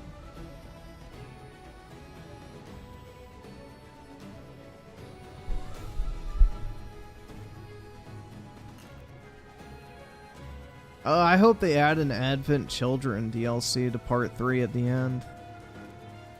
That shit would be fire. Because Advent Children is basically just one big fucking cutscene for the game. Like, it's literally just the ending cutscene of Final Fantasy VII. So it would actually be cool to be able to play that segment.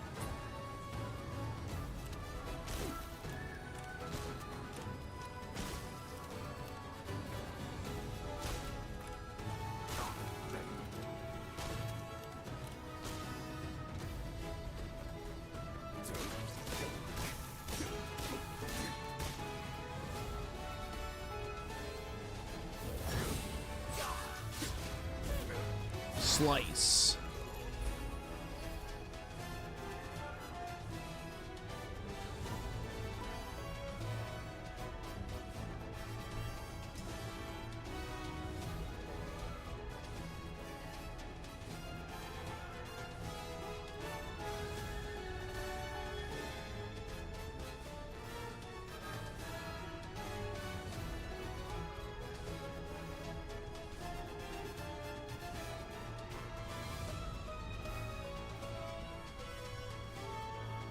So you want the Tifa Advent Children? No, I want Advent Children Aerith to come back with the proper endowments.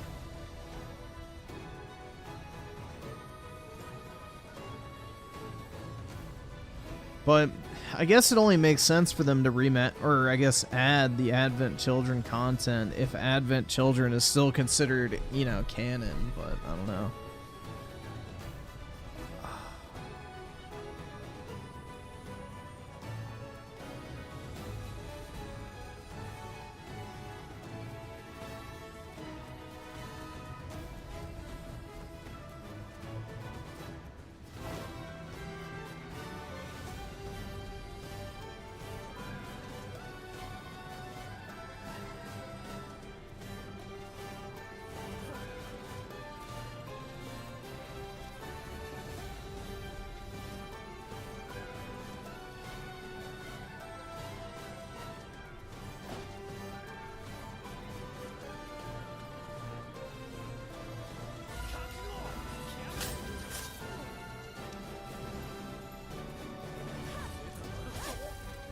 The fuck?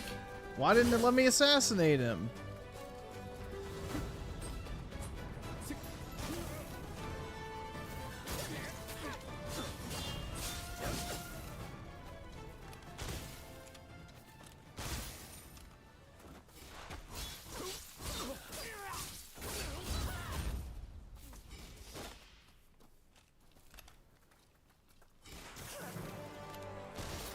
There we go.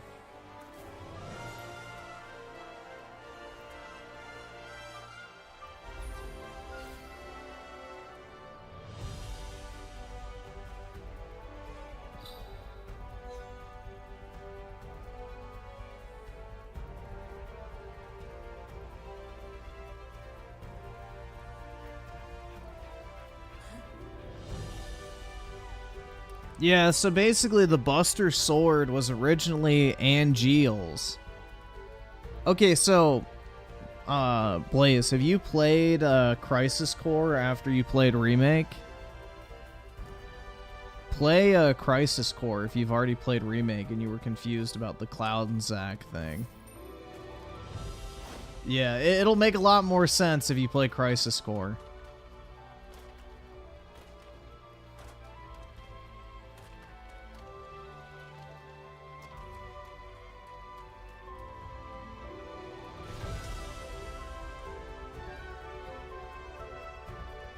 You'll appreciate Zack as a character a million times more, too.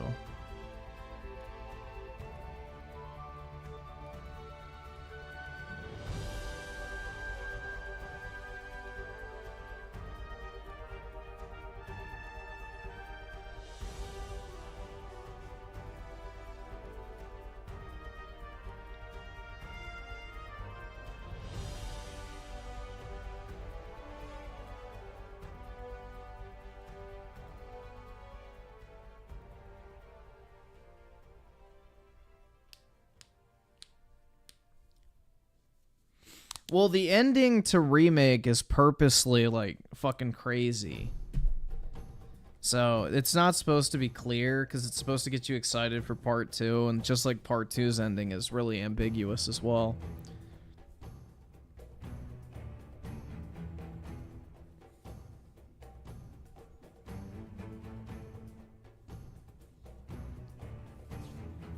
Zack is the GOAT? That's right, man.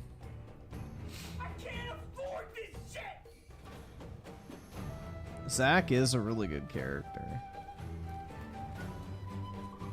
Despite the rough voice acting in the reunion, like, version of Crisis Core. I'm just glad the voice actor didn't fucking suck as much this time around.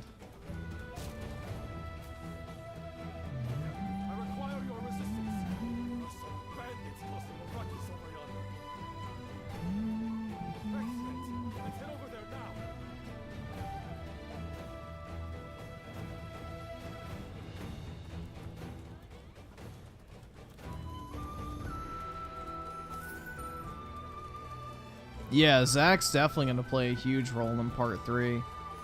Because it looks like he got transported back to the main timeline.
life to you today.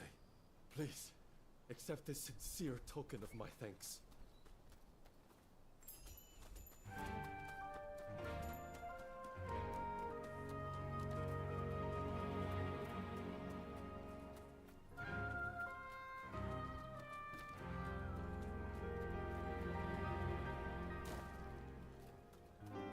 There's the cat.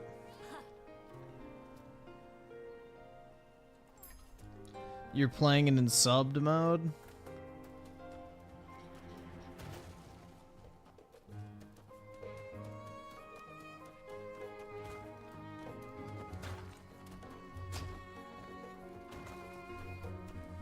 This game does have a soundtrack, but it's super generic, like Japanese-ish, like, kind of music.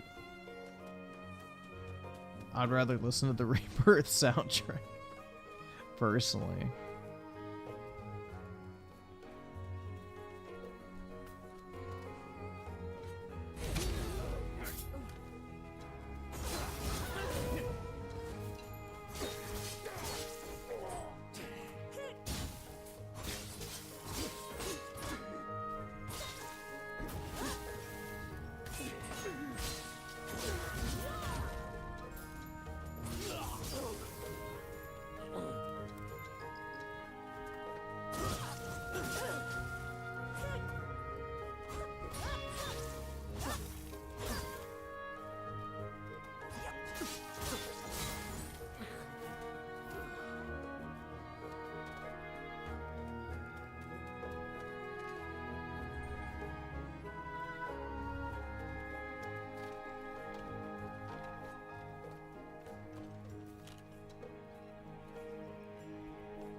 The bots think Phil Sweet lies Spencer is gonna buy. Yeah, no, that's bullshit.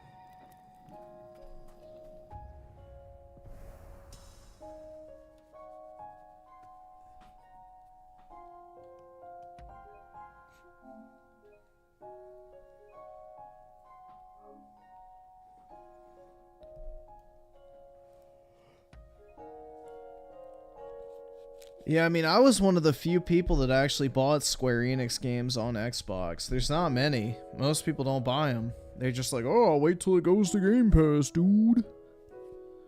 Wait until Game Pass. And then they're like surprised Pikachu face when, you know, Square Enix doesn't support it.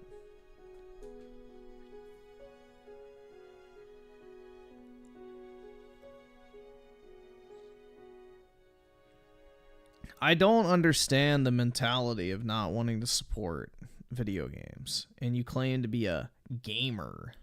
It's like, what the fuck are you doing? Why would you not support games?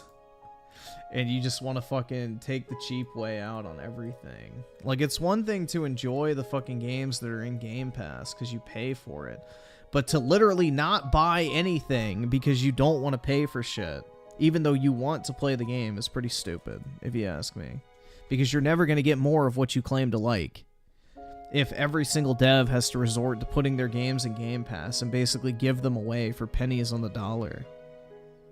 So, people have a really bad mentality when it comes to it. Alright, I gotta go take a piss real quick.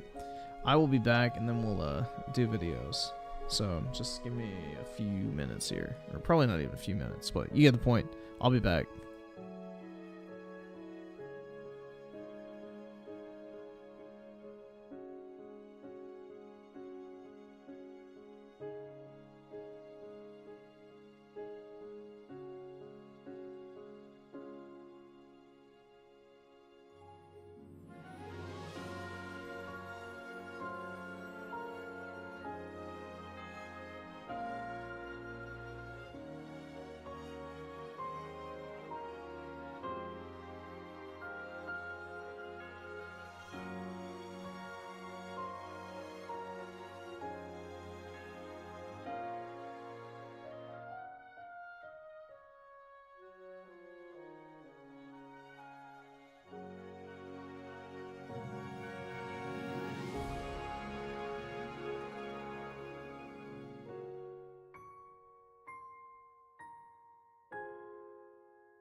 Nah, companies do care about games being on Game Pass because it's more of like a last resort type thing, unless Microsoft actually wants to pay up.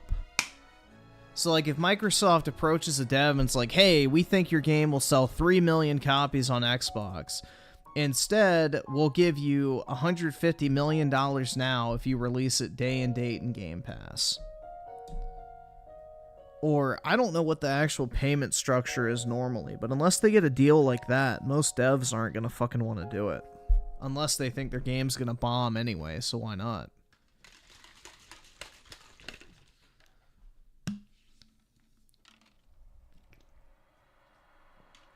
Ah.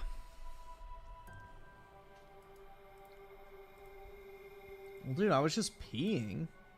It's not like I had to take a shit. YouTubers/streamers never wash their hands. Well, after I pee, I don't. I mean, what do? Put raw sewage on your fucking cock? Like, what do you mean? Why would I need to wash my hands after touching my dick? The fuck?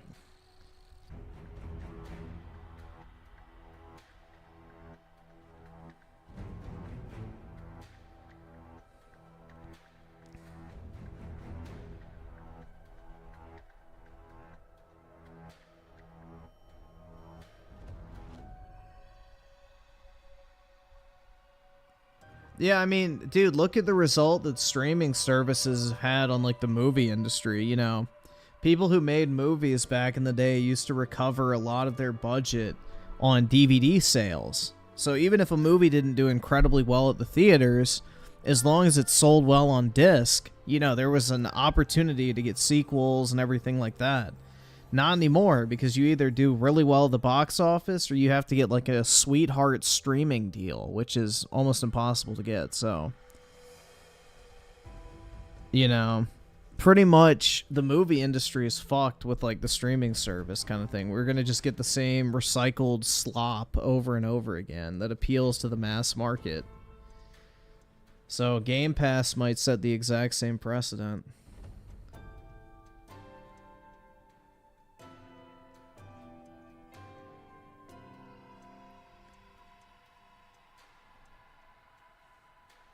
Why would I be afraid to touch my own penis? Holy shit. What are y'all doing? Like, let me ask this question. What is so disgusting about your own penises that you're afraid to touch it? Like, the fuck? I don't know, man. Do you, like, keep it tucked in between your ass cheeks to, like, you know, stimulate your... Never mind. We aren't gonna get that graphic. But yeah, like, what are y'all doing with that shit? Weird.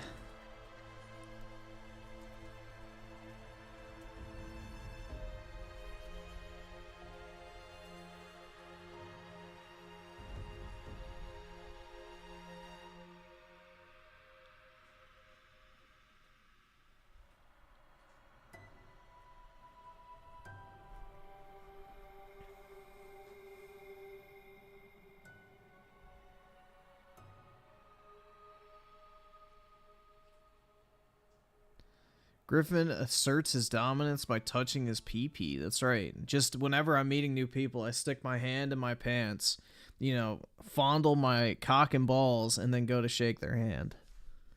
It's a power move.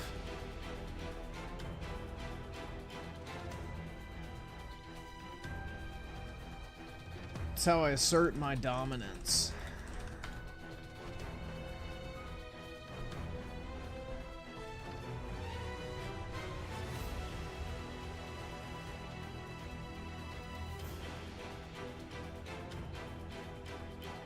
Alright, so I guess we'll watch Synthetic Man's Fallout video first.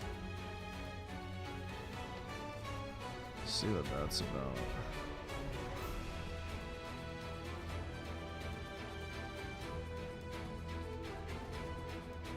Yeah, like, y'all are afraid to touch your own penis, but you expect a chick to fucking gargle your balls? Like, the fuck?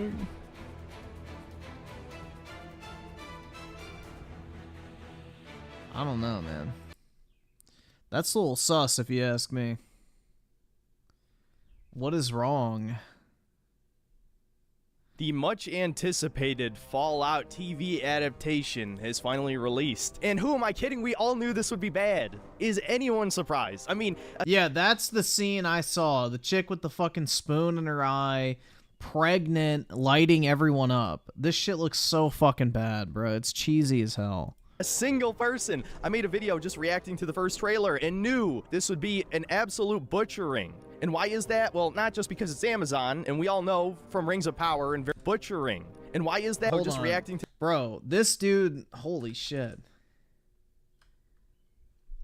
Dude, he could fucking eat a chick's ass and penetrate her pussy at the same time. Like, bruh.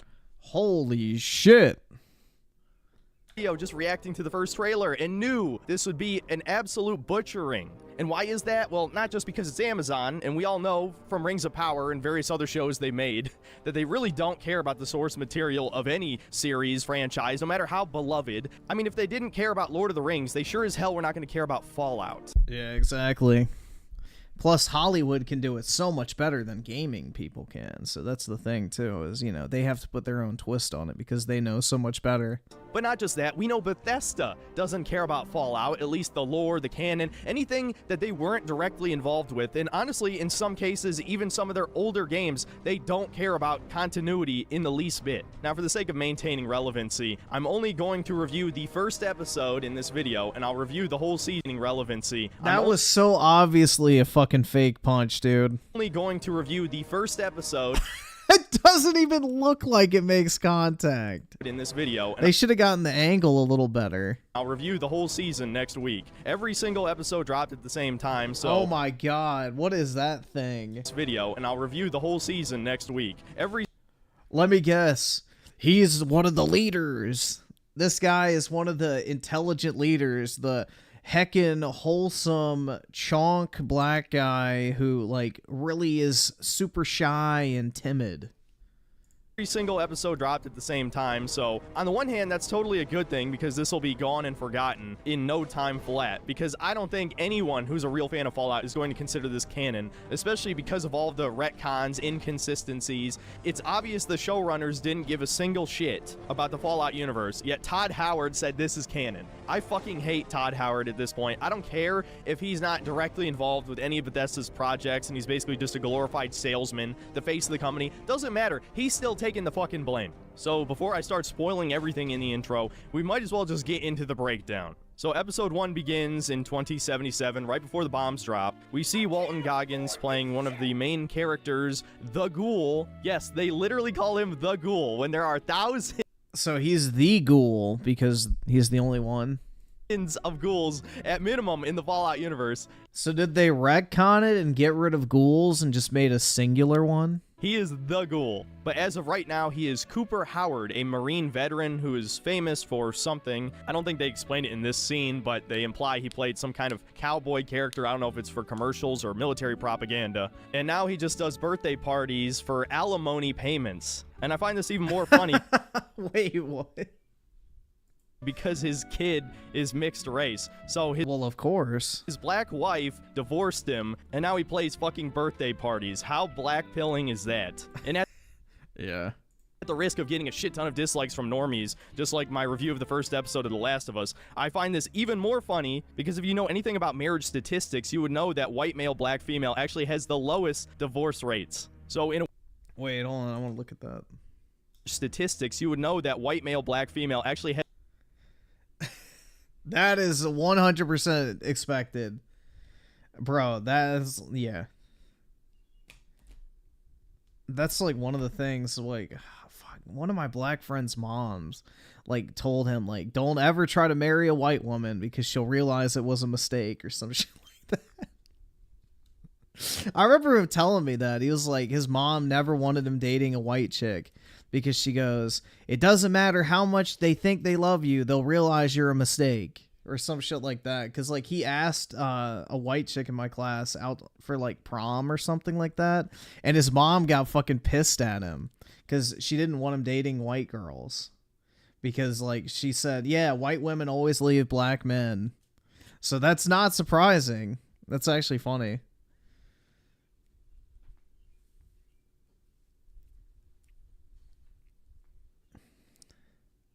And then, let's see. An Asian man with a white woman is a high divorce rate. I wonder who initiates. And then 44% less likely for a black woman and white man. I guess that makes sense. And then, what? 4% more likely white men with Asian women. And then no details. There's not enough black and yellow, I guess. You know, I guess people didn't take inspiration from the fucking Wiz Khalifa song. Rip. Sorry, I'm Key. You're not statistically significant, bitch. Has the lowest... I think I'm Key's this side, right? Well, I'm assuming yellow is Asians, but, you know.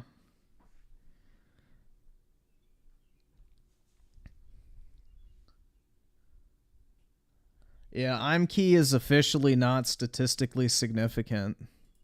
Divorce rates. So in a way, you could almost say this is anti-propaganda, but I still think it's promoting race mixing, as basically every show on television does. You know, for as woke as video games are these days, TV and movies blow the gaming industry out of the water. Basically, every streaming show I've tried to watch... And that's why video games want to be like movies and TV shows, because they're trying to, you know, get on that same level. With my mother has had some form of propaganda in it, and usually multiple types, whether it's race-related, gender-related, LGBT-related, it's usually all of the above. But anyway, getting back to Fallout, the rich guy who's hosting the birthday party calls Walton Goggins a communist because he won't stick his thumb up in reference to the supposed safe distance based from a nuclear bomb, implying that Walton Goggins opposes the war with China. Nothing really comes of this. What a loser, bro. Fuck China.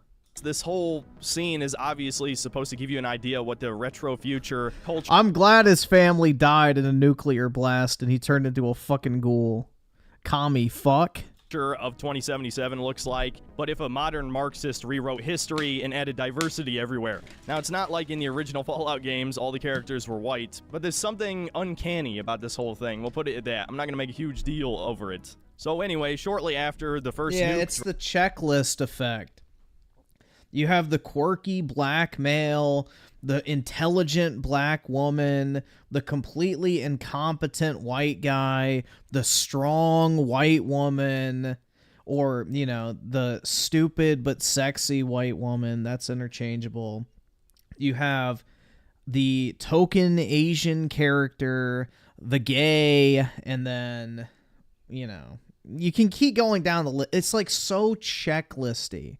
You can tell they have a fucking quota. They have to have a certain amount of representation in everything in Hollywood nowadays, to the point where it's completely unbelievable. Like that shitty fucking movie, The Rebel Moon or whatever the fuck. That movie literally felt like a fucking diversity checklist. That shit was horrible, man. Drops on LA. The rich guy punches his black friend, not letting him in their fallout shelter. Dude, what is up with this choreography? Like, that looks so fake. LA. The rich guy punches his black friend, not letting him... Like, they didn't even try to get the angle to be believable. It just looks fucking fake, bro. In their fallout shelter, and Walton Goggins Shoot him! He's black! Shoot him! Racism! Rides off on a horse with his daughter on the back, as if you could fucking outrun a nuke. They literally just told us in the previous scene the safe distance is the size of a thumb. I think that explosion might be a little bit bigger than that. I know they did this to have a really dramatic scene, but it just comes across incredibly idiotic, especially since 3 more nukes drop, one which is within a mile of the house. Whatever. So anyway, moving on, we fast forward to the present, and I want to point out, this takes place after all of the games. And more importantly, 15 years after Fallout New Vegas. You're gonna want to remember that, considering this takes place on the West Coast. So now we meet our true protagonist, Lucy, a resident Dude, I've seen so many people simping over her. I do not get the hype. Vault 33, which I guess was another control vault. Either that or it's she looks like the quirky secretary at a dentist office. Some kind of multi-vault experiment, as they fail to adequately explain in the show. Vault 31, 32, and 33 are all directly connected to each other. And so Lucy is applying for an arranged marriage with one of the other vaults. They show off all of her various skills. And of course, she just so happens to be good at... Fuck no, she's not better than Zendaya. Absolutely not.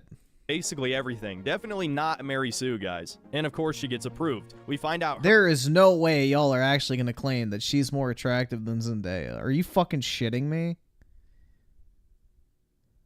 There's no fucking way.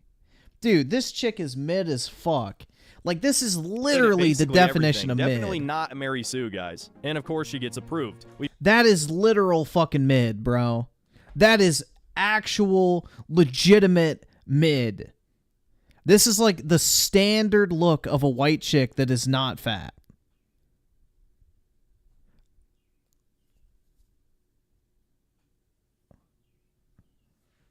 This is like literally mid. I don't think I could stress that enough. Not hot, not ugly, mid. There is nothing here above mid. Sorry. Like, this is literally the epitome of mid.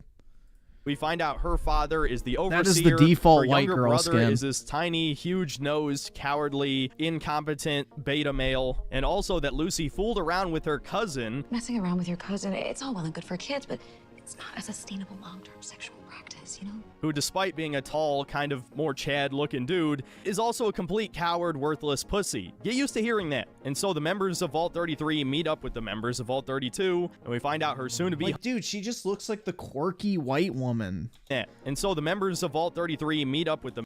Like, look! How is... Bro, she looks like she's 40 and 20 at the same time! It's so mid! It's so fucking mid, bro. Come on now. Members of all... Like... She looks like somebody who works at, like, fucking Macy's. Oh my god, guys. Really? Y'all are gonna cap for this? I don't know. 32, and we find out her soon-to-be husband is actually a white guy and not ugly. Based.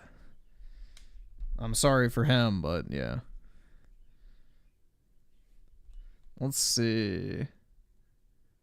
2023 Perfect Dark with a 5. I like how Rōnin looks. It's practically a fast-paced Ghost of Sushi. Yeah, and with no fucking obnoxious walking in a straight line filler segments to look at the cherry blossoms. Actual gameplay, no kill 2 people, 5-minute talking, kill 1 person, 5-minute talking, and then 20 minutes of riding in between too. In Ferrex with a 5, they made the ghouls look like Deadpool with no nose rather than a fucked up abomination they were in the OG games plus Fallout 3 in New Vegas. Yeah, they're probably trying to, you know, heckin' wholesome Ryan Reynolds shit. But yeah. And also at the 10, also a nitpick, but I hate how Bethesda has completely gotten rid of any sort of grit the older games used to have in favor of this 50s but future aesthetic. Even Fallout 3 got it right. Yeah, that's the thing, is it feels sanitized in Fallout 4. I agree. Like, it has that quirky and bright color palette. I know what you mean. I know exactly what you mean.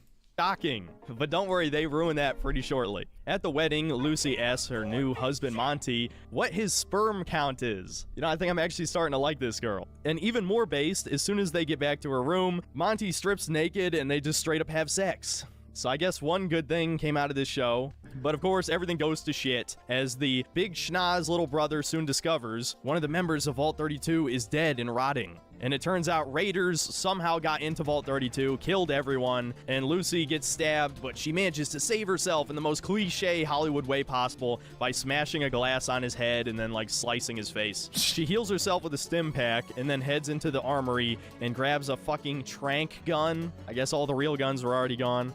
And she witnesses a bunch of her friends get horrifically murdered, men just getting the absolute shit beat out of them. The only competent males at all are the raiders. But her pregnant best friend, after getting stabbed in the eye with a fork, gets a... Jeez. Yeah, I've seen this scene. This shit is so fucking stupid. Hold of an SMG and starts mowing down raiders. Wow. Yeah. I mean, like, dude, this is literal just slop entertainment. I don't understand why people are soying for this shit so hard. I've seen a couple clips, and it looks cringe and corny and just, like, fucking normie TV. I don't know. This is what people are fucking hyped over nowadays? My god, it's Wolfenstein 2 all over. Yeah, it's like literally entertainment for the lowest common denominator, man. There's nothing intelligent there. It's literally, Marvel humor, but gory. Like, literally, that's it. It's like a fucking shitty Marvel movie, but with gore and adult themes. That's literally it, dude. It's like literally Deadpool humor. It's fucking... I don't like it. I don't like fucking normie entertainment, man. It's like just slop. Literal fucking slop. Again, this is the cringiest shit ever, seeing pregnant women be badass. I fucking hate this propaganda. It is so transparent. Whatever, moving on. Lucy's and I guarantee you she's never touched a gun in her entire fucking life either, but all of a sudden she's a fucking sharpshooter. Turns out to still be alive and almost kills her, but her dad manages to save her, being the only competent male in the show, and Lucy gets to see how brutal he is, which I'm pretty sure is implying that he's been to the surface before. But all the survivors manage to get captured anyway. We see that the Latina... Fallout humor is a woman with a fork in her eye who is pregnant shooting people with a submachine gun as she fucking comically, like, laughs, like... That's not Fallout humor, bro. That's like literal Disney humor for fucking Marvel. That's literal fucking Marvel humor. Like, oh yeah, look how fucking badass I am. Like, it's cringe. Overseer is the real villain of the show. Yes, this middle-aged brown woman is Fallout humor would be like if somebody stepped in a fucking bucket and died. That's like Fallout humor. Fallout humor would be like if something that you think would be like fucking completely, harmless or inconsequential just resulted in some disastrous scenario. Like somebody steps on a fucking bucket and they just like fall and like crack their fucking head or something. That's like Fallout humor. Because that shit would happen in the fucking game. A woman who's pregnant with a fork in her eye, shooting people in slow motion, soy-facing, is not Fallout humor. That's fucking, like, Marvel shit. That's like, look how cool I am with a gun. I'm a badass. Like, yeah, no. Absolutely not. That's just, like, fucking literal Marvel slop. 2023 Perfect Dark with a 5. In other words, some people are essentially NPCs. They don't die even though they should because someone else died the same way. Yeah, pretty much, man.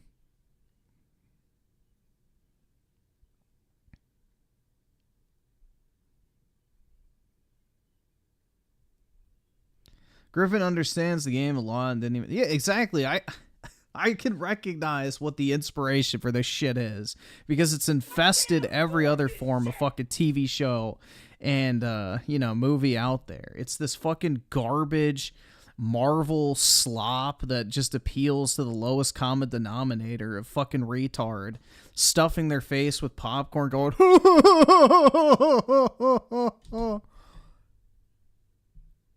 you can just see the fat fuck sitting on his couch, shirt pulled up, gut exposed, shoving fucking Skittles into his mouth, just seeing that scene go,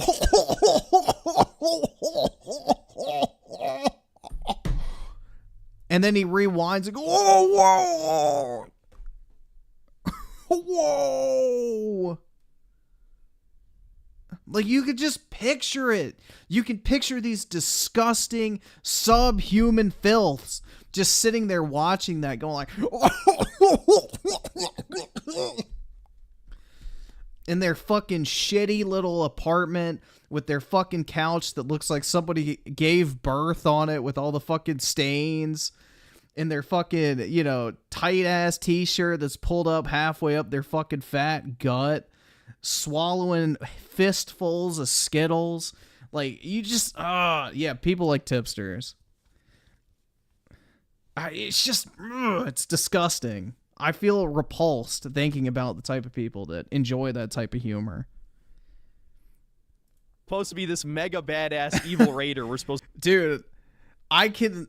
Oh my god, bro. Like, it just reminds me of that piece of shit that sat next to me in the Marvel movie with his cargo shorts and fucking Captain America t-shirt that had been washed and dried like 20 times too many because it was way too small. And he's like literally laughing at every single fucking gay Marvel joke. Like, and it's like, oh my god. Stop. No. I just, ugh. I feel dirty even like being in the presence of people like that, man. Supposed to be intimidated by. Modern media is such a joke.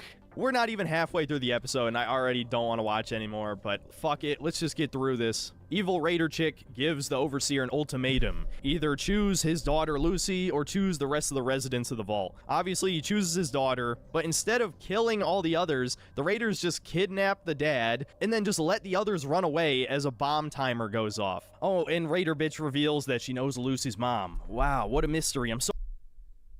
How would she not know her mom? She's literally been locked in a vault for 200 fucking years with the rest of them. The fuck? How would your mother be a mystery in a fucking vault? What? They don't go outside. What the fuck? She didn't just fucking pop out of thin air. It wasn't the fucking immaculate... Well, even if it was the Immaculate Conception, it would be a mystery of who the father is, not the mother. Whose fucking pussy did she fucking pop out? Like, what? That's so retarded, man. So intrigued. What the fuck was the point of this scene? All right, now... Who the fuck popped her out if nobody... Like, Jesus Christ, bro. Is she gonna be a fucking, what are those things called? From Fallout 4, the synths? No pun intended. Is that what they're called? I don't remember, bro. It's been forever since I played Fallout 4. Yeah, maybe she's not a real person. Now we get to meet our final main character, Maximus. And it's another pussy-ass black guy. You know, it's one thing that every single TV show, movie, and now video game has a diverse cast, but do you have to have every black man be a fucking pussy in my... Yes. Because the fucking leftists are terrified of the fact that black men are becoming more and more conservative. So, yes, they have to culturally make it acceptable for black men to forsake their masculinity and be a bunch of weak, worthless pussies who let women do everything for them and tell them how to vote, most importantly. Modern media, you know, as harsh as I was on Final Fantasy VII Rebirth, at least Barrett is a cool character, okay? You can sell me on a diverse character. If they're cool, if they just act like a person, but they happen to have a different color of skin, you know, I know this is very stereotypical shit that basically everyone said by now, but it's true. It doesn't matter how many times it's said. It's accurate. And yeah, so he gets hazed by all the other Brotherhood of Steel initiates, and he gets saved by a trans man. I'm not joking, dude. This probably... Wait, hold on. What was it? And he gets saved by a oh my god. trans man. I'm not joking, dude. This Dude, probably it's gonna be Ellen some Page. coping and seething, but no, that is not a tomboy. It's That is Ellen not Page, a dude. masculine female. No, that is a woman who identifies as a man. You know it to be true. Oh my god, yeah. Obviously. She's more of a man than Maximus is. This is fucking... Well, of course. Embarrassing. Whatever. Anyway, moving on. Because it only matters what you identify as, not as what you're born. I have to get through this, guys. I can't take it anymore. Everything I love has been destroyed. Let's just fast forward through the rest of this episode. Well, dude, you pump enough testosterone into a chick, she'll start growing. Well, a lot of chicks grow mustaches if they don't shave. Like, women can grow facial hair. It's not as thick as men's, but, you know, check out any Greek chick. Bro, they got more body hair than dudes half the time.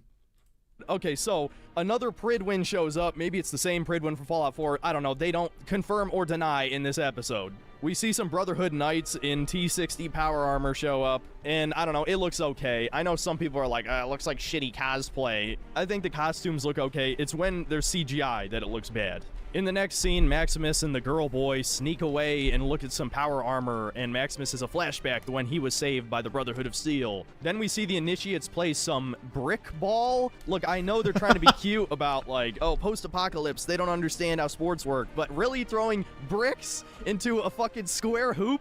And we learn some of the Initiates have been chosen to be squires, and of course, Maximus doesn't get chosen, but the girl boy does. And so the next morning, as G.I. Jane puts on her boots, a trap placed inside her boot shreds her leg.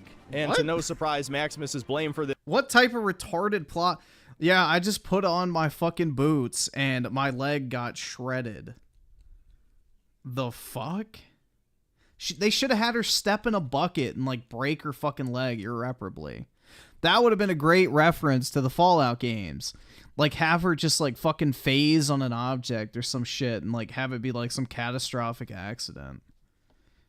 That would have been a great nod to the Fallout fucking lore, or not really lore, but you get the point. A fucking boot with a trap in it that shreds her leg. That just sounds retarded. That absolutely just sounds retarded, man. They didn't even try with that. This and taken away to be interrogated. Back at Vault 33, Lucy tries to get the council to send out a search party for her dad, but the fat black soy jack on the council is too chicken shit, as is the rest of them, and so Lucy teams up with Big Schnoz in Sweet Home Alabama to leave the vault themselves. Of course, her brother, being a massive pussy, won't go with her. Her cousin actually wants to, but she knows he's incredibly incompetent and also a coward, so she tranks him and leaves the vault by herself. Now, this is where the show jumps the shark. We find out that Vault 33 is located next to Venice Beach, in the heart of the Boneyard. Now, if you know anything about Fallout lore, you would know that the NCR dominated this territory, brought civilization back to it. There is no way in hell that Vault 33 was... I mean, maybe this interpretation is accurate because there's no way that civilization is ever going to be restored to California. Not contacted over the course of 100 years. And of course, to address the elephant in the room, LA itself is a massive wasteland, like a feature... Well, that sounds about right. Shit, man. Desert. What happened to the NCR? Well, at the time of me recording this, I was spoiled of future episodes. And apparently, Shady Sands got nuked 4 years before the events of Fallout New Vegas. Yeah, that's how you know the showrunners didn't do the research, and yet this show's canon. It's totally canon, guys, that the capital of the NCR got nuked before New Vegas. Yet it was never mentioned, and it's more than established that the NCR dominated California and brought civilization back. Fuck this show. Fuck Todd Howard. Fuck Amazon. Bethesda is so beyond dead to me, it's insane. Everyone who likes Fallout 4 gets exactly what they fucking deserve with this show. What blows my mind is there's people who actually thought Starfield was... I liked Fallout 4, but only because you could actually play it, unlike the other Fallout games, which were literally unplayable unless you used VATS. But anyway...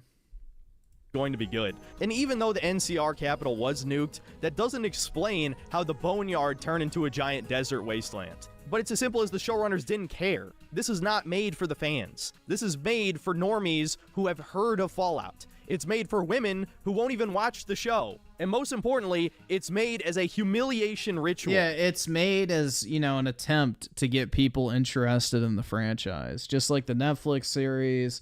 That's why I focused on Yennefer, to try and get a female audience. You know, same with, whatever its fucking face, Last of Us. You know, these are not made for gamers. They're made for fucking normies who don't play video games, and they're hoping they can sell video games too. That's the reason why these game companies license this shit in the first place, is they hope it translates into more sales. Which, a lot of times it does, so...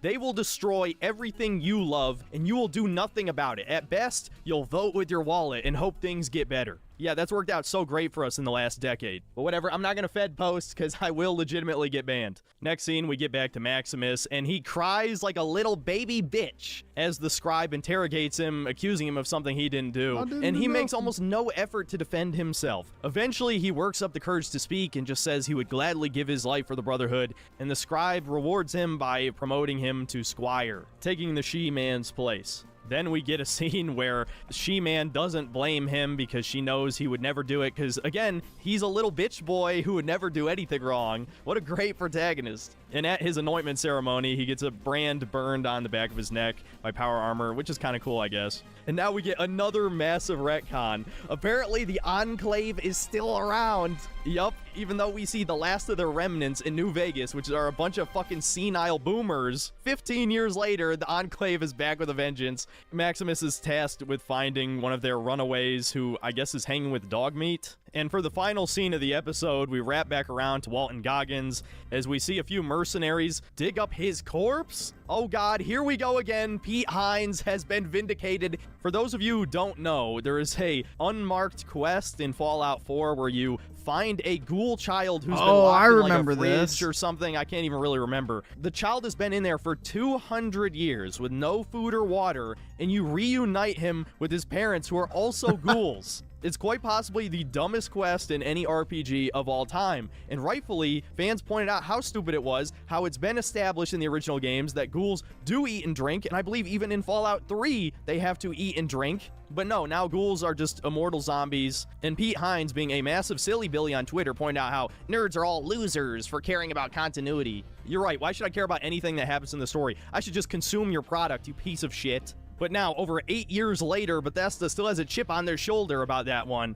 and has confirmed in this show that ghouls can be buried underground in a coffin for who knows how long, and be perfectly fine. And for seemingly no reason at all, Walton Goggins kills the 3 mercenaries. They weren't even hostile, they were offering to share a bounty with him, and he kills them! This show is fucking stupid. Okay, that was episode 1. It sucked dick. It ruined everything. Fallout's dead again. Honestly, Fallout's been dead to me since Fallout 4 released, and to even more fans after 76. So while, yes, I did get kind of angry over certain things in this show, you know, sometimes I ham things up for the reviews. I honestly don't care that much. I'm just tired of propaganda being shoved in my face more than anything. And yeah, I mean, this show is woke as fuck. It's diverse as hell. It's an obvious female empowerment story. That's really the most annoying thing of all. Lucy is an obvious Mary Sue. All of the men around her are incredibly pathetic and weak. The trans male character was more of a man than Maximus, one of our main characters. You would think black people would make more of a stir about this, but as you saw with my Spider-Man 2 review, no, they totally love Miles Morales, who's... Yeah, I don't even think this video was that crazy.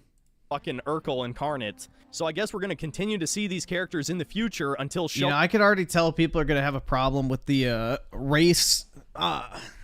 marriage statistics, I'm sure. That'll be something like, oh my god, why did he even bring that up? It's like, you know, they'll hyper fixate on the 10 seconds. Runners and game developers start getting called racist for this pathetic beta male stereotype. And yeah, I don't think I need to bring up again how heavily they've shit on the Fallout lore already in the first episode. I'm really, really not looking forward to watching the rest of this.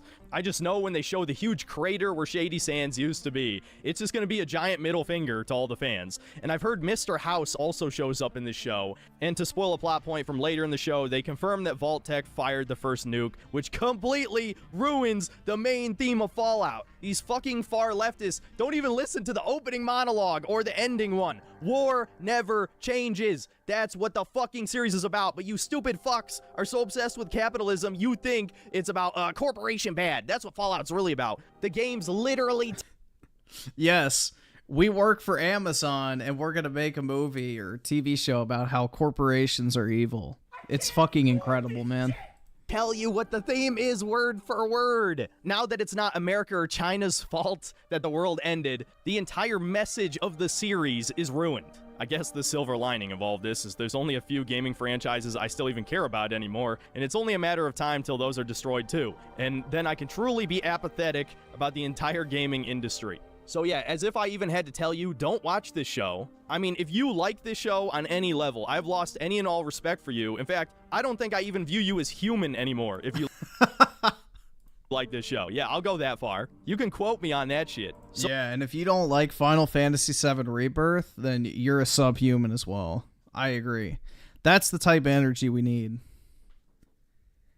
We need to separate the weak from the real, basically. Tifa, that's right. So please, for the love of God, do not hate watch this show. That's about it. See you next time, guys. Yeah, I'm not going to hate watch it. I have zero interest in watching that shit, bro. Most fucking Amazon or video game adaptations in general are just dog shit. I don't get the appeal. Hold on, let's see if Soycast reviewed it. I'm just curious.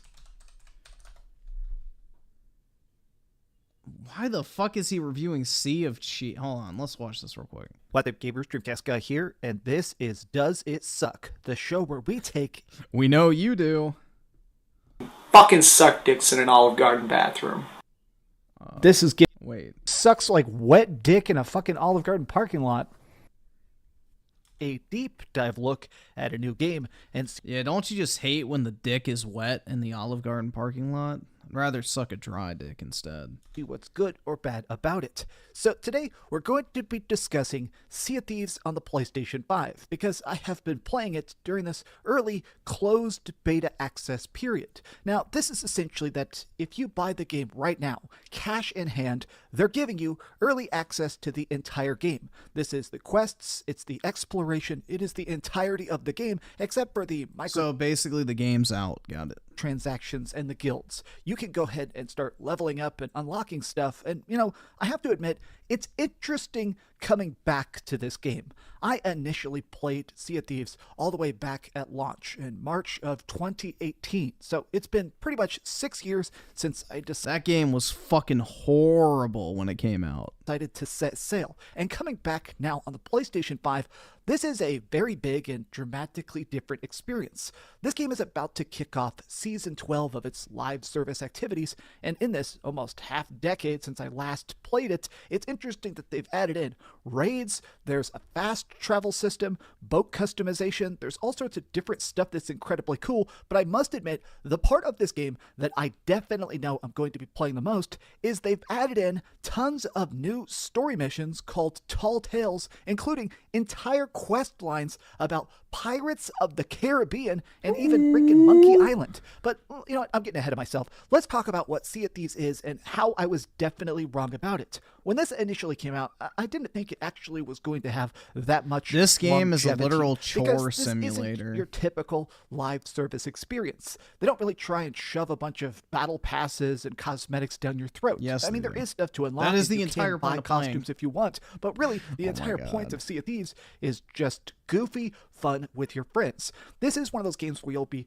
cruising along on your boat and see a random shipwreck, jump into the ocean and find some buried treasure, take it back to camp and get a huge payday, get pilfered by enemy ships, or make people walk the plank. The true fun of Sea of Thieves and what makes it so incredibly addictive is that it is just a very classic video game sandbox. It's about making your own fun. It is about mindless exploration. It is just about going fishing and just trying to figure out how to cook food properly. But here's the best part of it that I must admit I'm already just so into. Holy heck, is this game completely gorgeous. Now, when this first came out back on Xbox, it definitely looked good back then too, but, you know, playing it on my original launch model buddy. Xbox Good One, boy. it didn't seem to have the best frame rate. The visuals of this, the art style, I've always thought that Sea of Thieves was incredibly cool to Ugly. look at, but now No, experiencing dude. the Xbox... Sea of Thieves has one of the worst art styles. I fucking hate the way this game looks. The only thing that's visually impressive about Sea of Thieves is the water. The rest of the game looks like fucking shit. Series X version of it on the PlayStation 5, this game runs at 60 frames a second with a 4K resolution, or if you have a 120Hz TV, you can play this at 1080p over 100 FPS. And let me tell you, it looks absolutely glorious. There is one tiny downside. You're probably noticing it in some of this gameplay. There seems to be frame stuttering. It's very rare. It definitely wasn't just constantly popping up, but just randomly while I was sailing or trying to hop around and just take on skeletons and stuff, I noticed there would be these micro freezes on the screen itself. Now, this is obviously a beta. The game is probably going to get a big day one patch. I mean, the actual launch here is in 2 weeks, but you know, it's one of those things that I just want to note it because hopefully this does get repaired. I do not like very bad frame rates, especially now. Frame freezing looks especially bizarre, but I say this game, it definitely looks incredibly good because they're not aiming for hyper realism. A lot of PlayStation 5 exclusives, just in general, they're trying to look as accurate as possible with, you know, crazy detail. Yeah, this is what's going to be wild. Is like apparently this game is actually doing very well on PlayStation, which means Microsoft is going to be like, well, shit, we just sold X million copies of this game or whatever the number is, and they're going to put more stuff on PlayStation day one. How much are they charging for this on PlayStation? Does anybody know? Is it like $30, $60? What is it? Because if this game does like even close to 1 million like in sales, Microsoft is definitely going to put stuff on PlayStation moving forward. Detailed faces and cool glittering effects. I kind of appreciate the fact that the developers at Rare decided to go in a totally different direction. This game does not look anything like real life, you know, in the typical sense. It's a game that has almost claymation style faces. It's got a very rigid animation style. Nobody looks fluid or, you know, hyper cool. But to me, that's what works about it. It really looks almost cartoonish, but in a positive. Let's see. Shit. I think I missed a bunch of super chats. My bad. Ferris of the 5. Lol, I remember going to see Love and Thunder, and everyone in that damn theater was laughing at every single joke while I was stone-faced. Dude, I'm telling you, the average intellect of, like, the Marvel consumer is that of, like, a retarded child. They're like, he said poo-poo. Like, it's... Or, oh, he farted!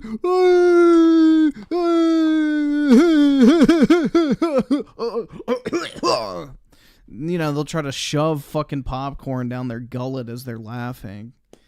Oh my god. Dude, it's just disgusting. I don't know, man. The lowest common denominator is gross. I don't want to be around the plebs. In Claw's Mystery with the 20, leftists have even called black men the black white man. Yeah. Or Uncle Tom's. FBI with the 2, there was a razor blade in the shoe. That's it? Oh my god. Makes sense that it's trans. Ferris of the 5, the Enclave got wiped out in Fallout 2, by the way, but Bethesda can't write a Fallout story without Brotherhood of Steel or the Enclave, or both of them, apparently, most likely. If Bethesda even wrote the story, that's the other thing, too. They may have passed it over to their superior Hollywood peers. And Oski with the 5, my brother is actually excited for this. He played it back in the day with me and my friends, and he can't wait to play it on PS. I mean, that's fair enough, man. I've heard this game's really fun with friends, but, you know, I don't have any, so I wouldn't know. That's right! That's right! Yeah, a lot of people like Sea of Thieves, so it was, like, really popular during COVID, because a bunch of big streamers started playing it, so... Yeah, I mean, people like it, so I understand the appeal personally, like, from my perspective, though. Oof. Sense. It's cool to actually just put on outfits and walk the plank and do a silly jig with everybody else, especially because there is such a heavy social component to this game. You can play it by yourself. When you boot this up, you have to sync it with a Microsoft account, which was a little bit of a pain in the ass. I don't go to movie theaters very often at all, so I hate going to movie theaters most of the time. Beta period, it seems like the servers are kind of crumbling, which does concern me. Anytime there is an always online experience, of course I don't like the idea that someday this game could be shut down, or additionally, it sucks if somebody spends hundreds of dollars on microtransactions and whenever the servers are off, you don't get access to your content.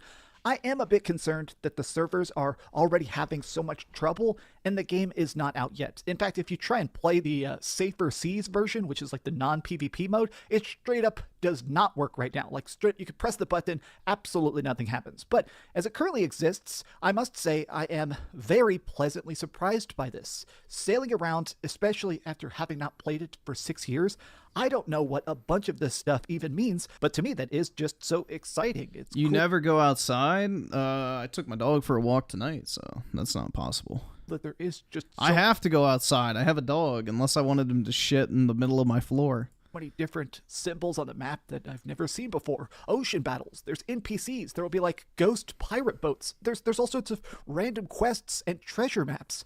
Sea of Thieves is the kind of game that I feel like is meant to just be played here and there purely for fun. And you can tell the fact that Xbox is definitely testing the waters, excuse the pun. But as it currently exists, there's thought to be about 15 million Xbox Series X's. There's like 52 million. Is my dog cute? I guess. PS5s out there. So it sounds like what they're trying to do is broaden their audience. It sounds like Xbox has realized they've kind of hit the ceiling. Everybody that's ever going to play Sea of Thieves has already played it on Game Pass, and that's why they're starting to push it out to the PlayStation 5. And this is another one of these Xbox exclusives that's coming to Sony, which feels incredibly good. That means we now have Hi-Fi Rush, Grounded, Pentiment. It seems like a bunch of Xbox games are coming to the PlayStation, and personally, that's why I'm buying them. I'm a big believer in vote with your wallet, that if you want something to exist, you need to support it financially. So I'm buying the Xbox games that to me look good, that look high quality. And in this case, personally, I think this was completely worth the $40 I spent. I bought the game straight up. This is my cash and I'm having a blast with it. Maybe I'll make a pirate guild.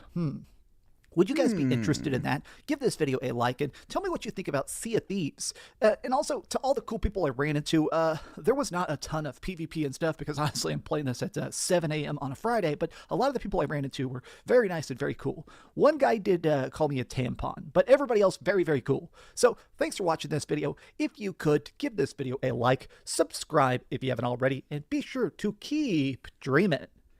All right, back to sailing the high seas. Thanks so much for watching that video. If you want to see something else, you can always click this link to see what I put up last, or, subscribe and see what's coming up next. Also, I promise that whatever I do, it'll try not to suck. Good luck with that.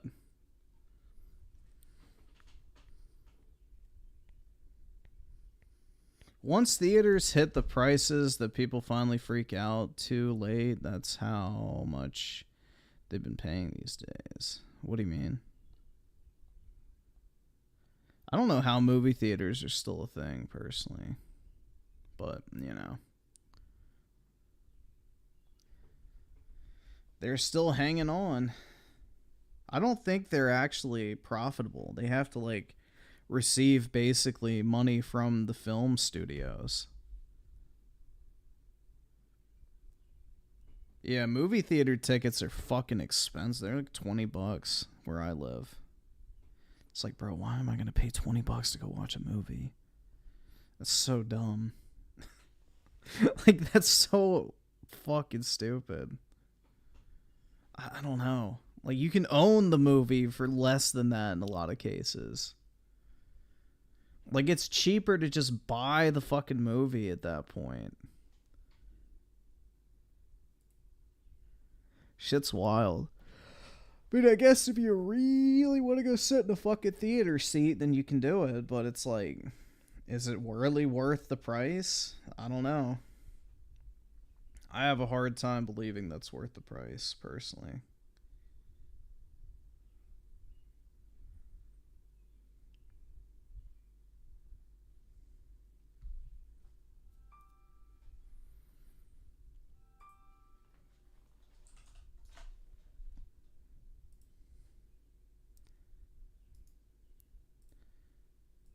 Here you go for everyone that wanted a picture. That's a picture I took of him today.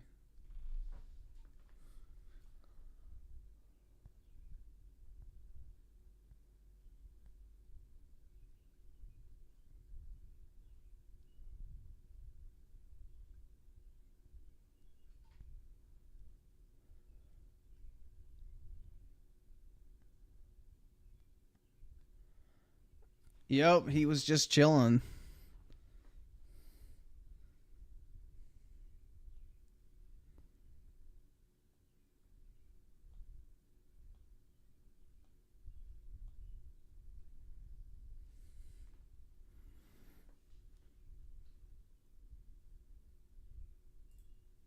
But yeah, there's the dog.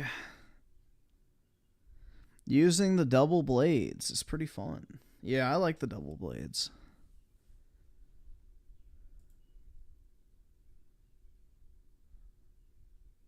Hard. Like, if you're a broke boy, just say so. Anyway. For real. God, I could edge to that. Alrighty.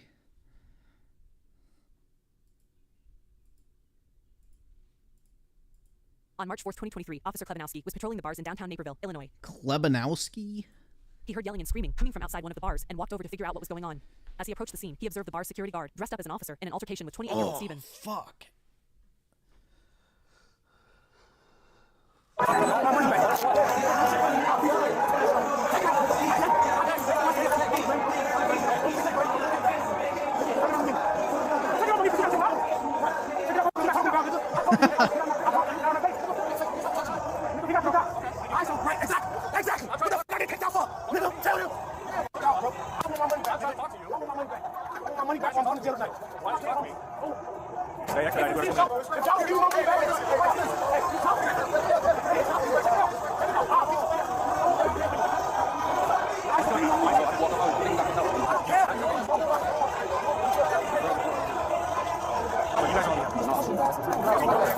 I just spent money in that club. Give me my money back.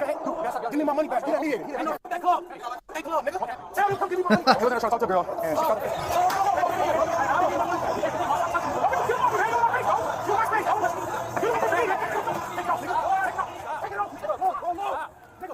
ain't none of that, bro.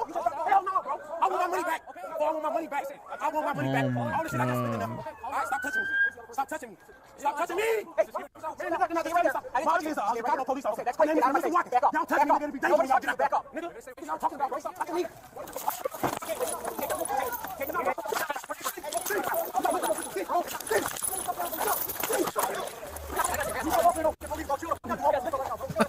Don't want to get locked up, though.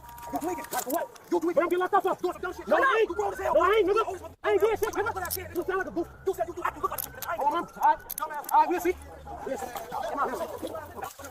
Do my shit. Hold on. Y'all in my car? Y'all in my shit? So this my shit? This how y'all think? Hold on. That's my shoe. Clause Mr. the 20, if your girlfriend doesn't want to get your surname equals red flag. Well, you'd have to be engaged at that point to have the conversation, so technically it would be your fiance, but I get what you're saying, yeah. Money back. Give me my money. Which car is it? Get him out of here. Can I get my stuff? We'll work on that, man. My shit right there. My clothes and everything right there. What the fuck is y'all talking about? I ain't did shit in the bar. I can't even tell y'all what I did.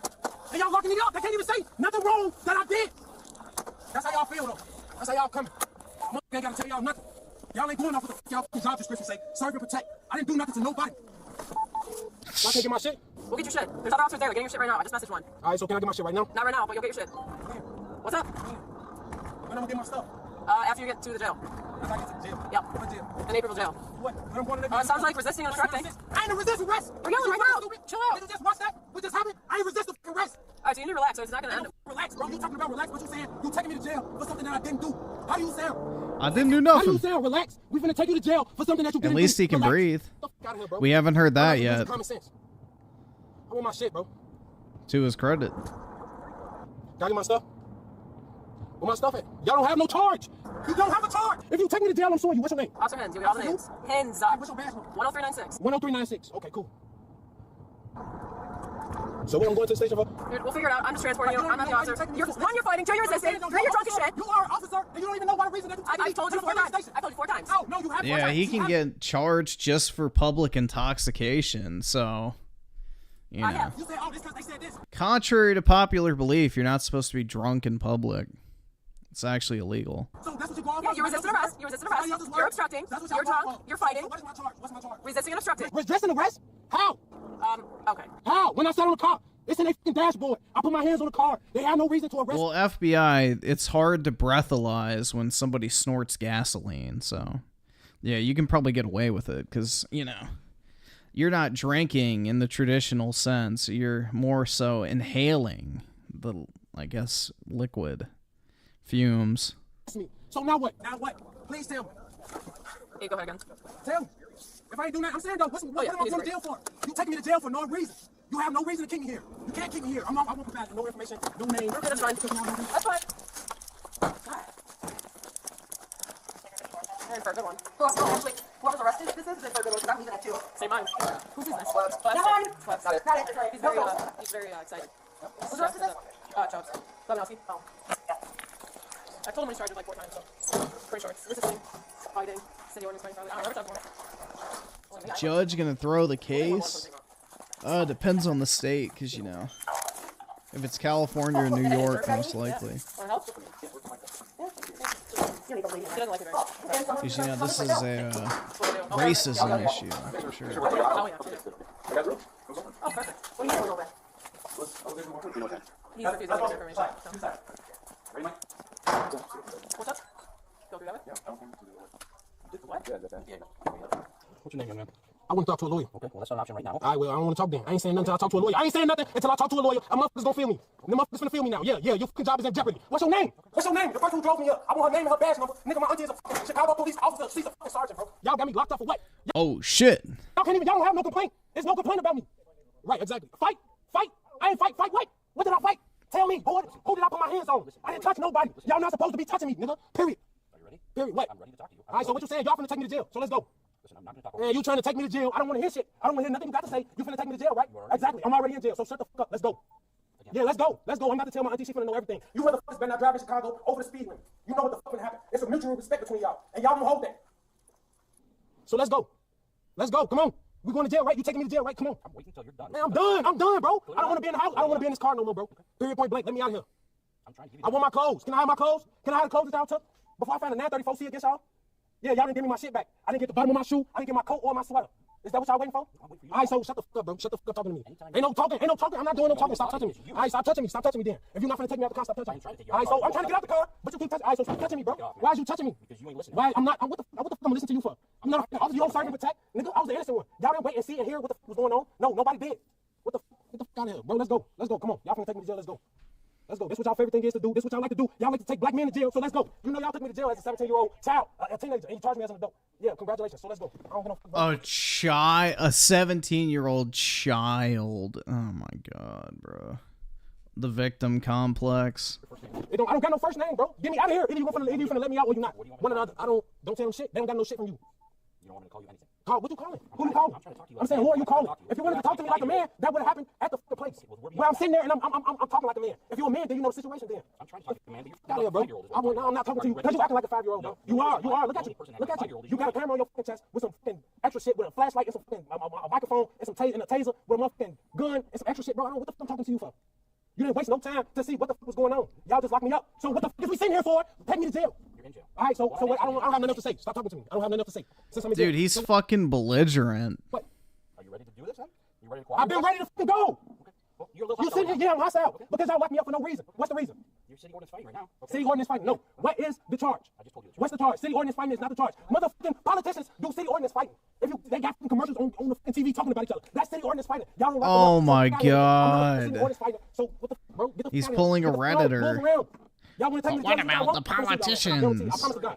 Exactly. I know I do. I don't want anything else from you. So either y'all finna take me out of here or y'all finna take me to jail. One or the other. Either y'all finna let me out of here or you finna take me to jail. I don't want to hear shit you got to say. It don't matter. And my auntie not playing with y'all, nigga. Oh, my mama, she finna let the Chicago city, y'all better not be caught speeding in that motherfucker. What you talking about? So is you finished? Let's go. The answer is, the question is, are you finished? Is you finished? Nigga, I'm finished. I'm done. Let's go. All right, so come on, let's go. So why is he pushing me? I'm not pushing you. He just said let's go. He just said let's go. Why is he saying let's go if we can't get out the car? It's entrapment. That's entrapment. That's fucking entrapment. Why would you tell me to let's go and then say I can't get out the car? That's entrapment. Let's go. Yeah, let's go. Let's go. That's fucking entrapment. Y'all know that. Y'all know my law. Yeah, ain't no fucking calm down. What's calm down about? I ain't saying shit to y'all. All right, so your feet through. So right small pocket. Racist pricks. Y'all ain't worth shit. What you talking about? Y'all a bunch of racist. Y'all a bunch of racist assholes. Y'all. Yeah, I'm going directly in the cell because they don't need nobody else to know this. They should have never locked me up in the first place. Let's go. Yeah, let's go. Come on. Come on. And I want my phone call. I want to talk to the sergeant. I was trying to tell him my business. I'm waiting on some decisions, and I want the sergeant. Not the sergeant. Stephen was charged with felony, resisting, obstructing an officer causing injury, misdemeanor, disorderly conduct, possession of a controlled substance, and criminal damage to property less than $500.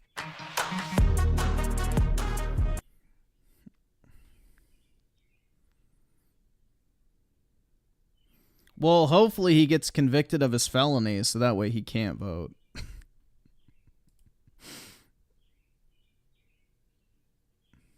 Also, I think statistically speaking, isn't it like less than half of the voting eligible like black population, like less than half of them actually vote?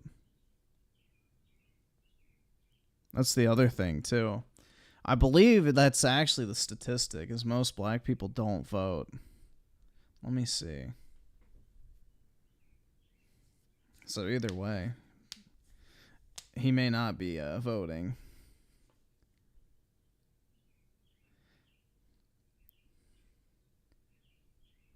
Oh shit, some drama in Synthetic's new community post. He's banning comments.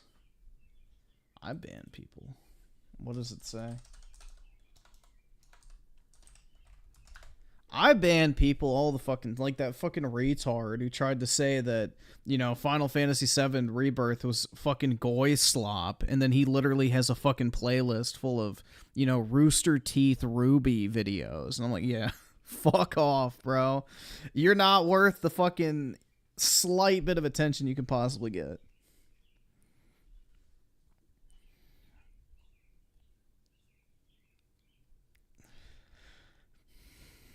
Yeah.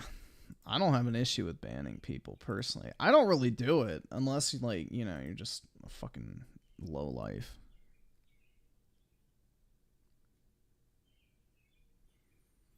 Let's see, if you're a fellow noticer, you may have noticed that the Fallout review is getting brigaded by shills and leftist ideologues. This is nothing new to this channel, but I've decided to do something I've resisted for 4 years, actually banning people. This will no doubt be highly controversial, but I think it's time. I don't think it's controversial at all. I don't blame people for not wanting to read. Retards. I do think I owe you an explanation, though, because I know some of you are hard free speech advocates. I'm sure you know by now that modern internet is filled with astroturfing and paid marketers. Review aggregate sites like Metacritic and IMDb now censor negative user reviews. Reddit bans people for breaking arbitrary rules to silence minority opinion. I could go on. Whether it's organic or not, a lot of people seem to love the Fallout show, despite it being obviously heavily flawed. It breaks the lore, destroys the tone and theme, and of course is incredibly woke. But of course.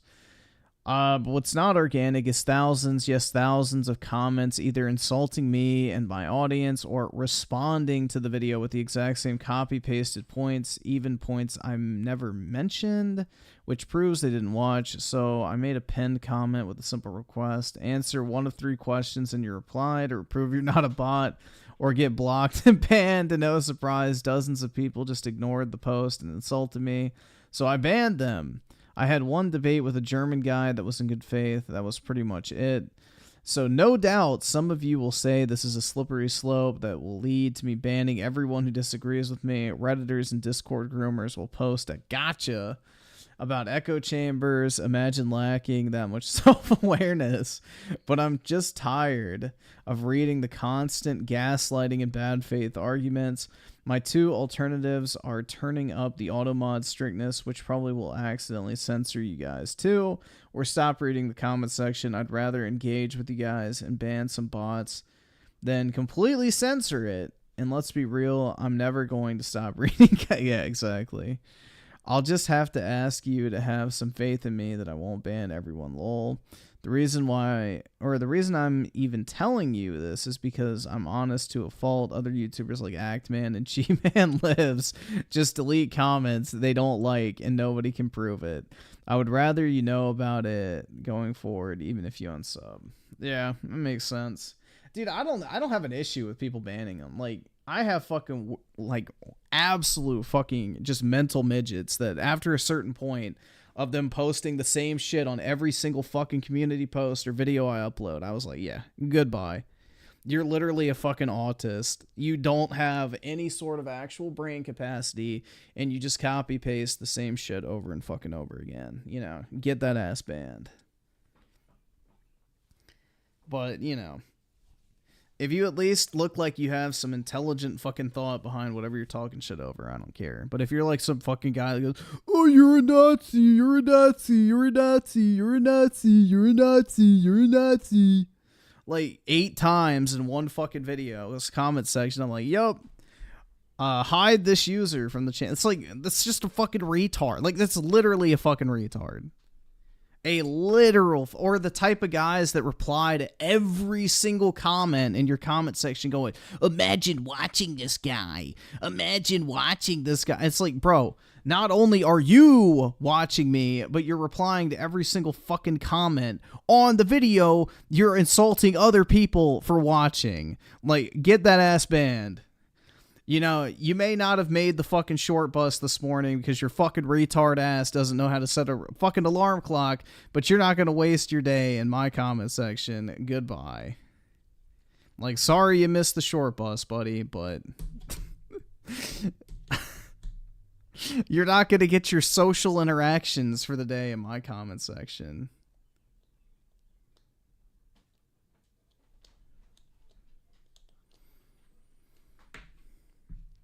Oh my god, bro. I don't know. Do you need to go out? I think I gotta go take my dog out. He's gotta go take a shit. Alright, so what I'm gonna do is I'll let this video play since it's long.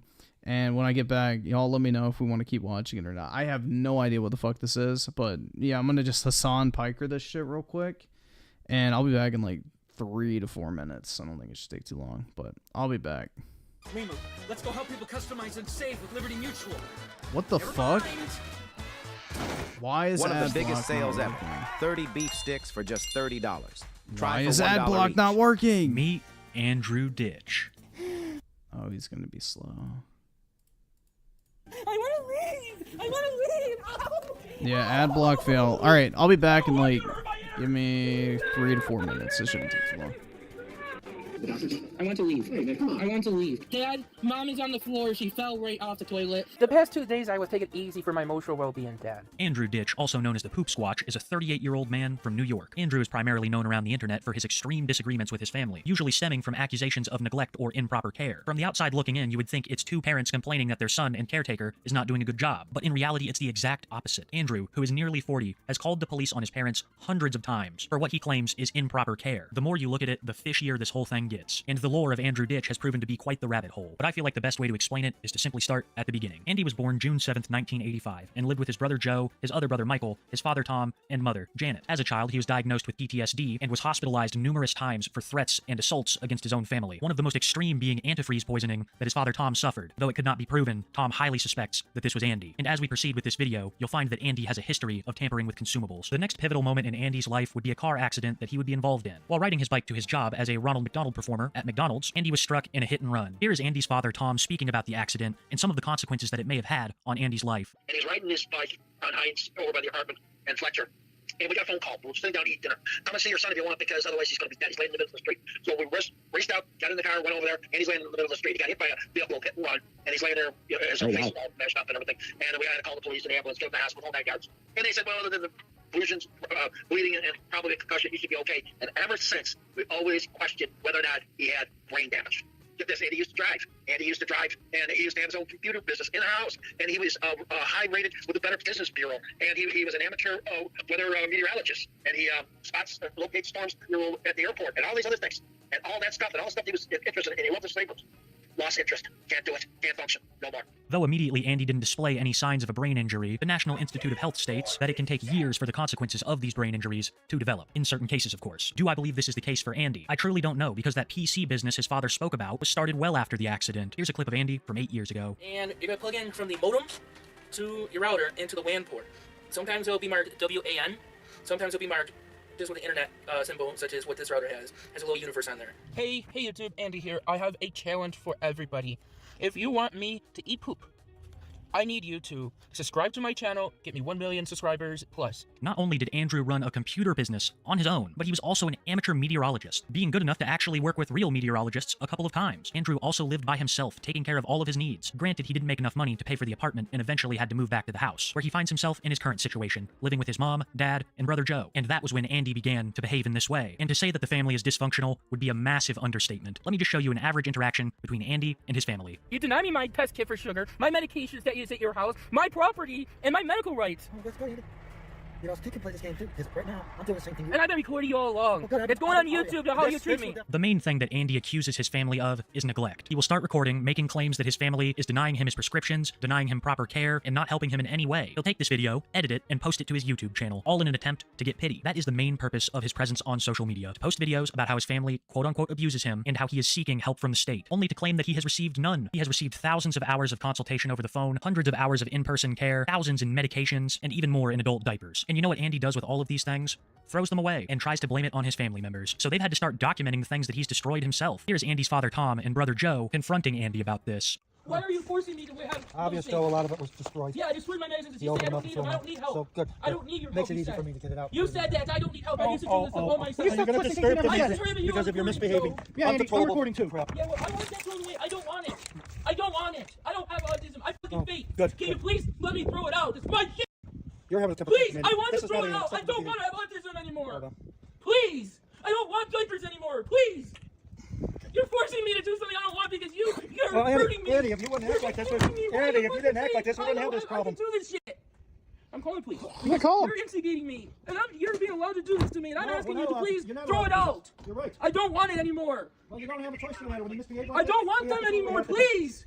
His family is truly damned if they do and damned if they don't. If they allow Andy to throw out these items, then he's just going to pin it all on them. He's done it in the past, and if they do confront Andy on throwing these things out, he claims that they're forcing him to use them. Andrew's interactions with these diapers are beyond vile and one of the things that he's most well known for, but also one of the things that I refuse to touch on very much in this video. The things that I've seen and heard are beyond graphic. From infections to talk of just how much Andy likes these diapers, it is hands down some of the most disgusting stuff I have ever had to look into. I beg you to take my word for it. In the previous clip, you heard Andy mention that he didn't like being called a fake. What he's referencing is the fact that everybody mentions that he's never actually been diagnosed with autism, which he adamantly claims to have. If you point out this medical fact that Andy has proven himself, well, he's going to absolutely lose it on you. Here he is throwing a temper tantrum over being called a fake by his brother and father. I'm gonna break this. Oh, I don't have it. I can't want to live anymore because you bullied me. He freaking threw You bullied me.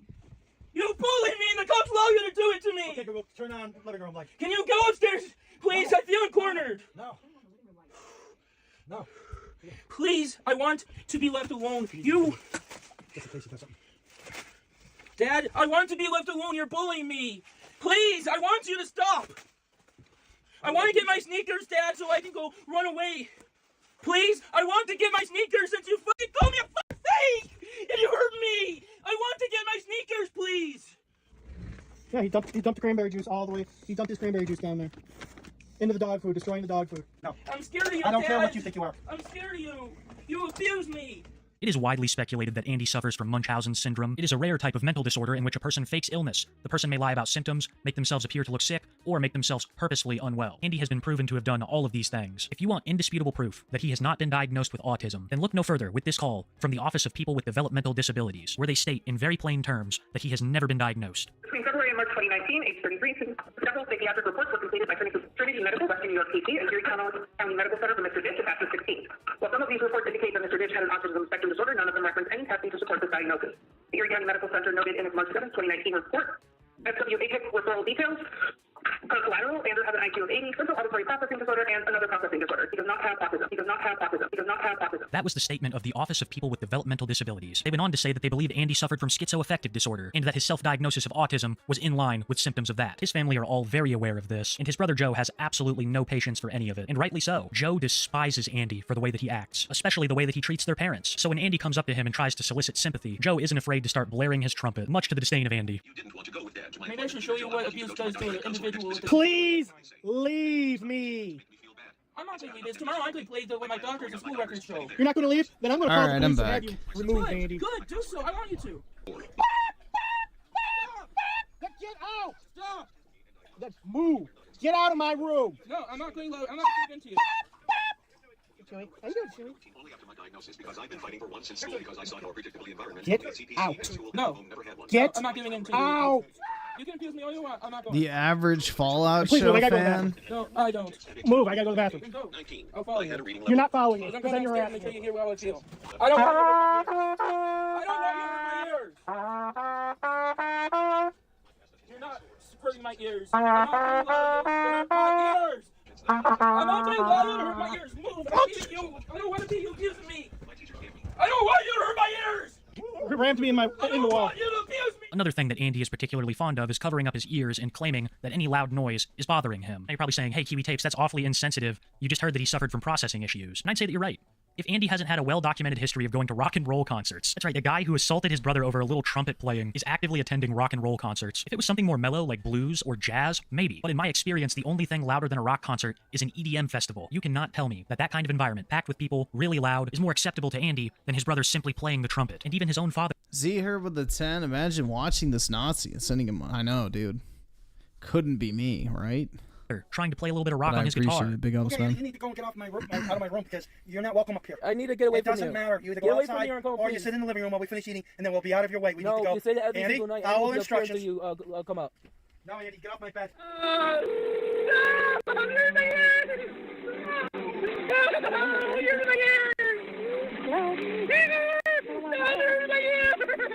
What is the address?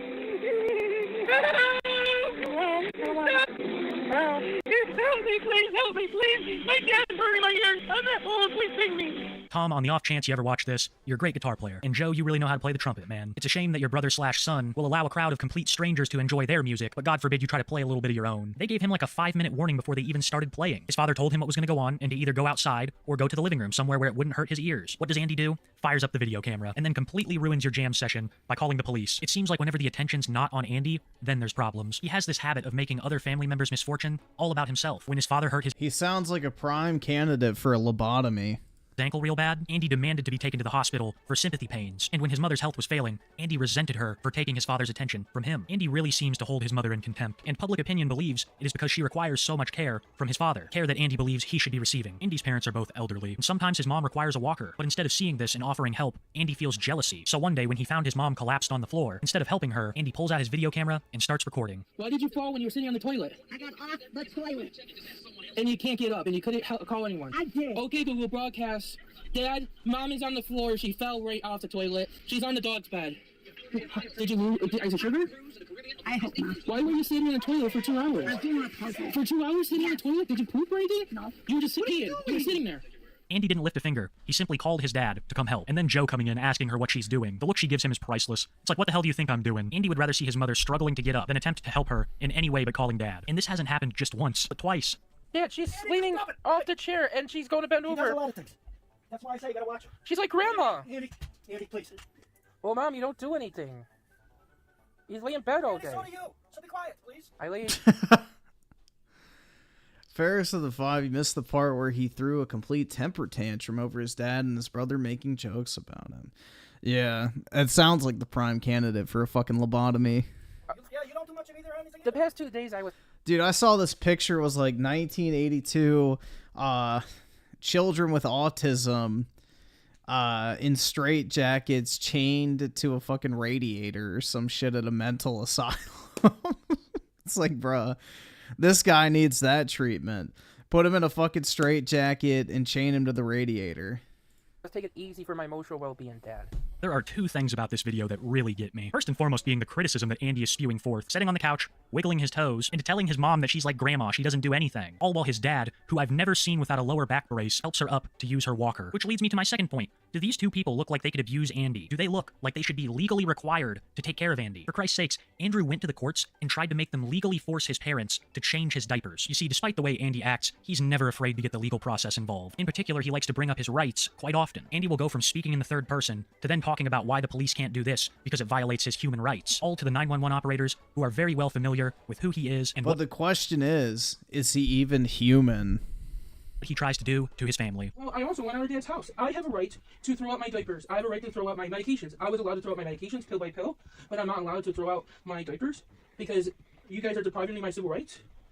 Andrew Ditch has contacted the police hundreds of times, usually claiming abuse suffered at the hands of his family, demanding that either the police officers make they just need to lobotomize and provide him proper care, or take him to a group home. The officers in the area, most of which know Andy, are extremely patient with him, especially the 911 operators. Andy has threatened them, told them lies that waste valuable police resources, and screamed in their ear. Not to mention the poor officers. Griffin better not have a baby with autism. Why would my kids not be normal?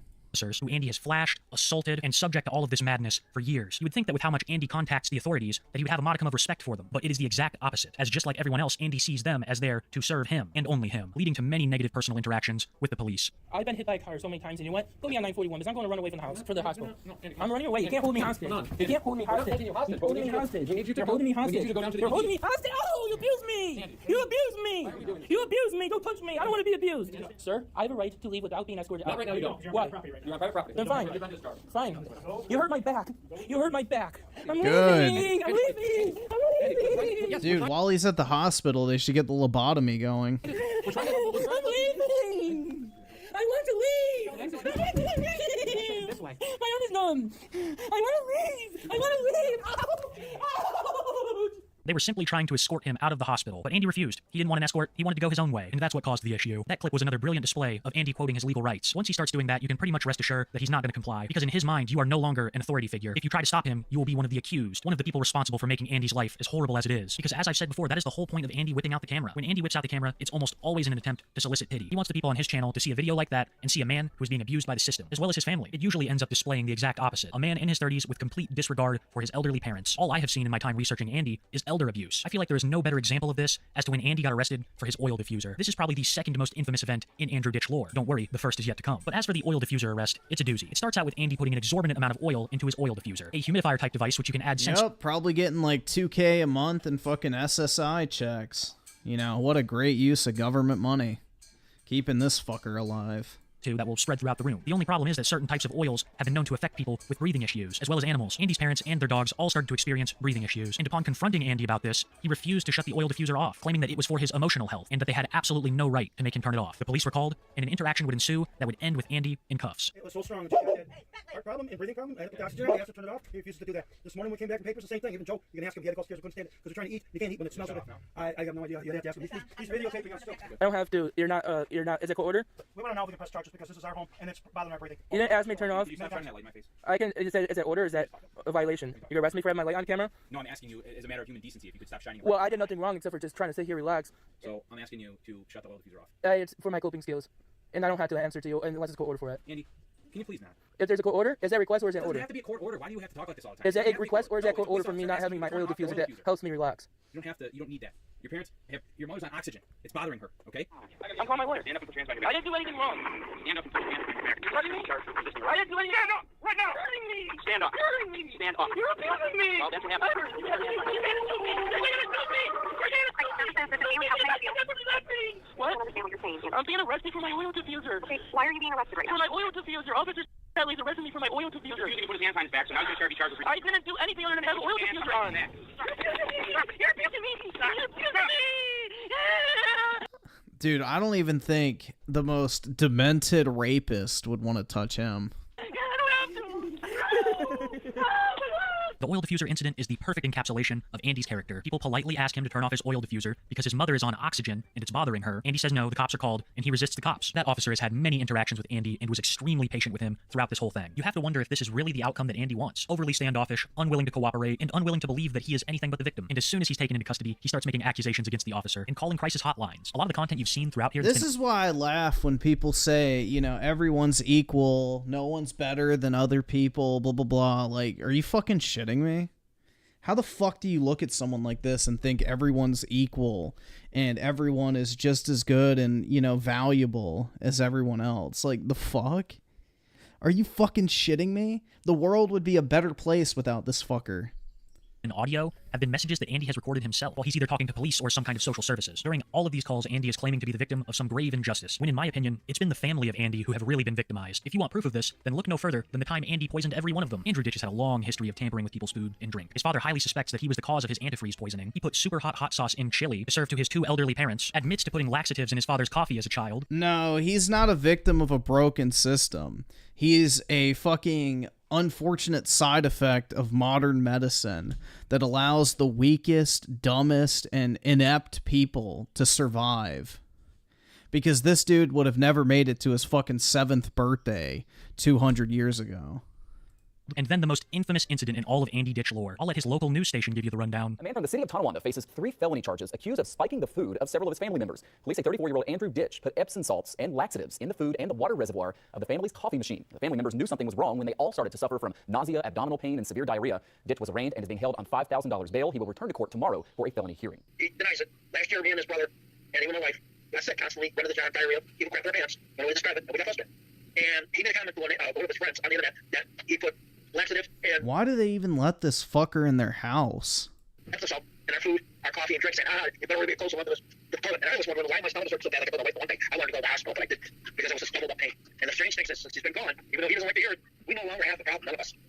And it was going on for at least 6 months, on and off here and there. Wow. And we thought it was something else. For over 6 months, Andy was tampering with their food and drink. For those who don't know, Epsom salt is a magnesium supplement and laxative. Given the fact that Andy uses diapers, I would say that he's well versed in what the Epsom salt does, as well as the laxatives that he used to poison his elderly parents and brother. To what end, I have no idea. Like I've said, that part of Andy's personality is extremely disgusting and disturbing, so I would not be surprised if he got some kind of sick satisfaction out of it. Andy has done so much to his family, and many believe it is in an attempt to be placed in a group home. Andy has been placed in facilities before, but he doesn't have a good track record when it comes to respecting authority, so he is always swiftly ejected from the program, and help is cut off from him forever. And you can't really blame these organizations when not only have they put up with Andy for thousands of hours already, but he's also spitting on the medical professionals, all because they won't let him leave, even though his doctor has ordered him to stay. Can I please leave? Sir, no. Why? The doctor's... I want to leave. Hey, man, come on. I want to leave. Can I please leave?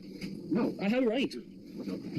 That's how you're leaving. I'm asking leave. I have a right to leave. Before you leave after that crap. I'm sorry, but you can't hold me against my will. I'm asking to leave. And I'm glad to be arrested. Assaults a man in a disgusting way in front of a police officer, then asks to please leave. In a nutshell, that is Andy Ditch. This has happened with countless medical services to the point where they don't really even have any more to offer him. He has degraded, insulted, and threatened so many people that he no longer is allowed to use many of these social services. Let me read you some statistics real quick about how much time and resources... Nah, he's the type of kid that would have gotten bullied and then beaten to death, and nobody would have said anything like, oh, I don't know what happened to him. He'd be that one kid that went to go play in the woods and just didn't ever come home. Were used on Andy. 1,000 hours of securing medical records, 1,500 hours of crisis management, 200 hours of listening to consumer recordings, over 2,000 emails reviewed and responded to, 200 hours of medical advocacy, 10 hours of advocacy with law enforcement, submitted 5 updates to the Office of People with Developmental Disabilities to assist with determining eligibility. This single organization has spent over 3,000 hours assisting Andrew Ditch in one way or another, and Andy will still claim in his videos that he receives no help for his disabilities. The many contradictions of Andrew Ditch paint a very clear picture of the truth. Andy will say that he has problems with loud noises and go out. If he needs help for his disabilities, I'm happy to suggest the one thing that will help permanently: a lobotomy. Out to rock concerts. He'll say he receives no help from his parents when they help him as much as they physically can at their old age. He says he receives no help from mental services or the police when they've spent thousands of hours helping him. And he claims to have autism when it has been factually proven that he does not. Why does he do all of this, you ask? Common consensus is pity. Andrew Ditch wants you to look at his channel and see a man who has been absolutely abused by the system and his family. But anyone who takes a closer look sees right through that facade. Andrew has been doing stuff like this for years, and it shows absolutely no signs of stopping. You would think that your family dismissing the charges after you poisoned them would change your outlook. But if you ever go to Andy's brother Joe's channel, you'll get the real story, and you'll see just what the Ditch family struggles with daily. I will remember Andrew Ditch's story as one of the darkest and most depraved I have ever covered, with twists and turns I never expected, images I never wanted to see, nor will be able to unsee, and interactions so bizarre that they could only come from a man called the Poop Squatch. Weimer, let's go help people customize and save with Liberty Mutual. Never mind. 3, 2, fucking ads, The New York bro. Times calls the holdovers laugh out loud. Jupiter the Hybrid, also known as... Oh shit, it was over. It's a fucking psycho, bro. There's just some people that aren't worth saving. I don't know, man. There should be like a strike system, you know? It's like you make so many attempts to help somebody before it's just like, yeah, you know, good luck. I don't think we should have any sort of moral obligation towards anyone, personally. If they don't want to help themselves, then why the fuck should you try to help them?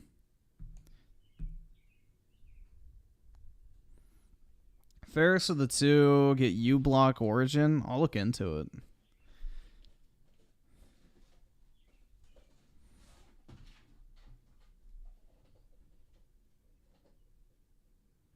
Three strikes and you're out? Yeah. Dude, it's just, I don't fucking know, man.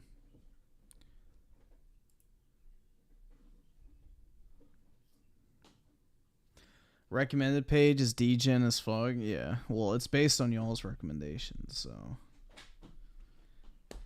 I don't know what to tell you. Eating ramen almost killed me. Oh, cooking in a jail, so oh my god.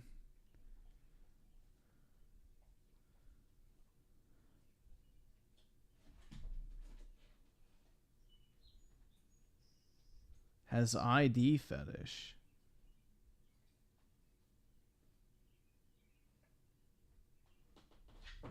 I'd give her anything she wants, bro. Let's see if her voice matches. Do you have your ID on you by chance? Oh, I don't give anybody my ID unless I've committed a crime. Okay, well, I'm coming in contact with you right now, and I need to see your ID, okay? What I please? Bro. You could hit her with the, I don't have my ID, but I can give you my number. Bruh. Did I commit a crime? Identification. Can I get your name, badge number 2, sir? You have a card for me? Perfect, sir. Thank you. I appreciate that. Oh, I'm just an independent journalist. Yeah, no, I don't give up ID just because you made contact with me. I have to have committed a crime, and then I would give you my ID. But I haven't committed any crimes here. What legal basis are you using? We're just asking if you want to give us your name. No, she specifically said I have to give her my ID because I came in contact with her. So I'm trying to find out what legal basis. The post office gave us a call. They didn't know what you're doing here. Yeah. This is their property, right? Yeah, this is federal property, public property. She's hot. Yeah, that's what I mean, bro. I would not mind receiving police brutality. Hell yeah, dude.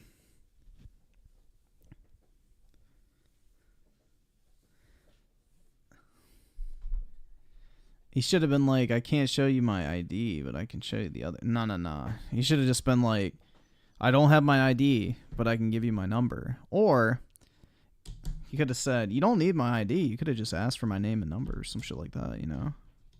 Griffin's simping for mid-tier women? How is that a mid-tier woman, bro? She's pretty hot. And she's real. That's the thing, too, is she's not like plastic or fucking caked in makeup or fake-ass titties and BBLs and all that type of shit. That's like an actual, real human being who's actually attractive. So that's a W in my book. That's rare. That's like a rarity these days.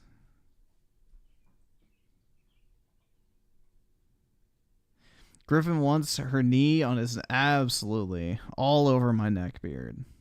I want her to kneel on my neck beard so hard that it creates a permanent patch where the neck beard never grows back.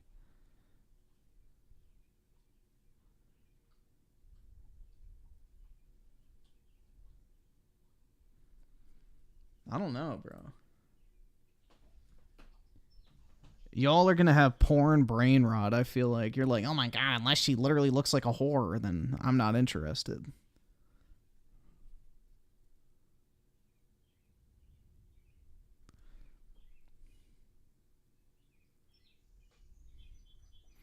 It's like the people,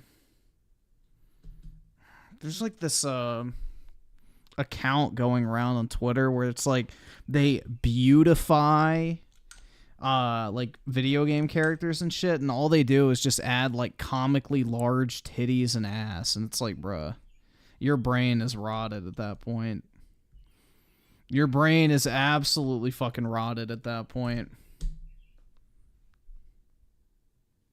I prefer real women over blow-up dolls. Exactly.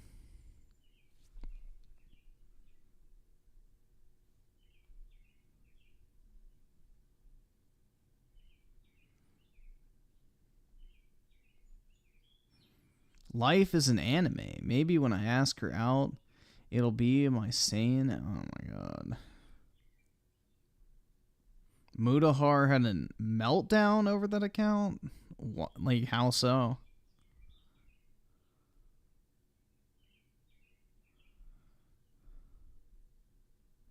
I think it's weird, honestly. I mean, dude, people are low-key porn addicts, and they just don't realize it. Like, they literally can't look at a woman without being like, yeah, I wish her tits were bigger. Like, that's a real thing. Like, it's not fake. That is probably how that guy's mind works. They cannot look at a woman and think like, oh my god, she'd be so much better if she had massive fucking tits. Like, I don't know, dude. That is definitely a real fucking thing. There are a lot of people that are fucking porn addicts who have no fucking way of identifying it.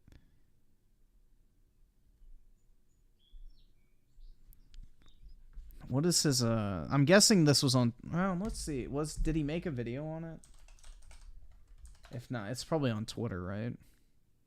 Going to prison, Fallout TV show. Okay. I'm guessing it's on Twitter. I don't know what his fucking, actually, it's probably in the description. Let's see. Twitter. It's probably not. Ordinary Gamers. Okay. Now I know what to search. Ordinary Gamer. There it is.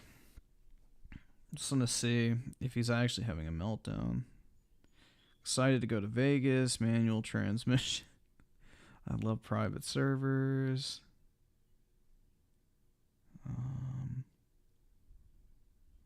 I see it. So he says, quick and dirty, but that flatness bothered me enough. Fallout, Amazon. So yeah, the dude like photoshopped a disgusting fake ass on the Fallout chick. And then Mudahar says, this is what crippling porn addiction looks like. And then somebody quote tweeted it and said, straight men liking asses is porn addiction. It must be one of the biggest brain takes of our generation. And then Mudahar says, yeah, your argument starts to fall on its ass. No pun intended. When AI is used to modify a real human to fit the standard. I love how this is also the part of the massive Fallout lore you want to specifically preserve so bad. For some reason, AI also missed the top half of her body too, by the way. Yeah, that's all he said about it, so that doesn't really sound like a meltdown. I agree. It is porn addiction. If you look at a picture of a chick and you're driven to be like, oh my god, I need to make her ass bigger with fucking AI, that is porn addiction. I'm sorry, like, you have fucking porn addiction. If your first thought when you see a picture of a woman is, oh my god, I need to make her ass bigger, like, yeah, you have a problem. You have an actual fucking problem. Like, that is not normal. That is not fucking normal behavior. Sorry.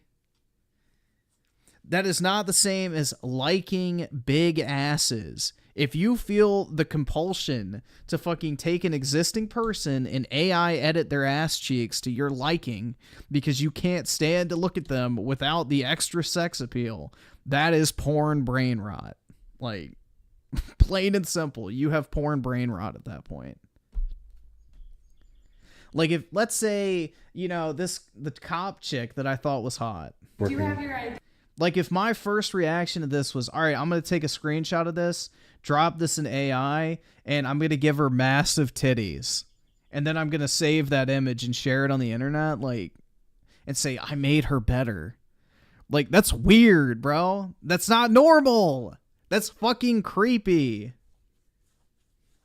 That is not fucking normal behavior. Sorry. That's fucking weird. That's not the same as being like, yeah, I actually really like titties. That's not the same thing. Photoshopping a chick to have massive tits is not the same as saying, I like tits. It's a completely different fucking scenario. It's the same reason I've never felt compulsed to add like nude mods or fucking massive titty mods or anything to fucking video games I play.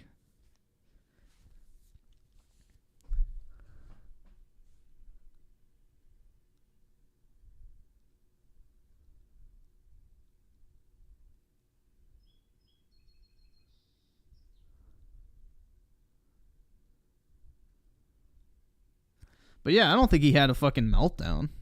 He's just pointing out the obvious. That is porn brain rot, bro. Absolutely. So you saying if Rebirth comes out on PC, you're not modding the shit out? No, I didn't mod Remake. Dude, I don't need video games to be porn. I don't fucking care. I don't jerk off to video games. Sorry to disappoint, guys. I do not, have not, and probably will never jerk off to a video game.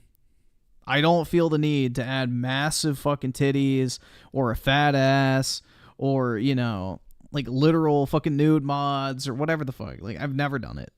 Don't care to. No interest. If I really want to do that shit, I will just go watch porn. You do not need your video games to become porn. That is a sign of addiction.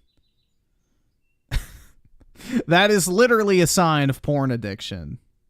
If you need your video games to look like porn in order for you to want to play them, you have porn addiction.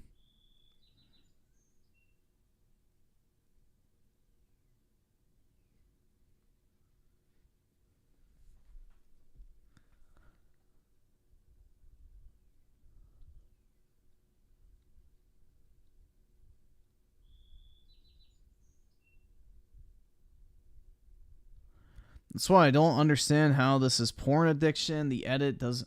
But it's not the edit that's the problem. It's the mentality. You see a picture of a woman, and your first thought is, I'm going to use AI to fucking edit her ass to be larger to my liking. That's the issue. Instead of just looking up, like... oh, yeah, a fat ass on Google Image or whatever the fuck.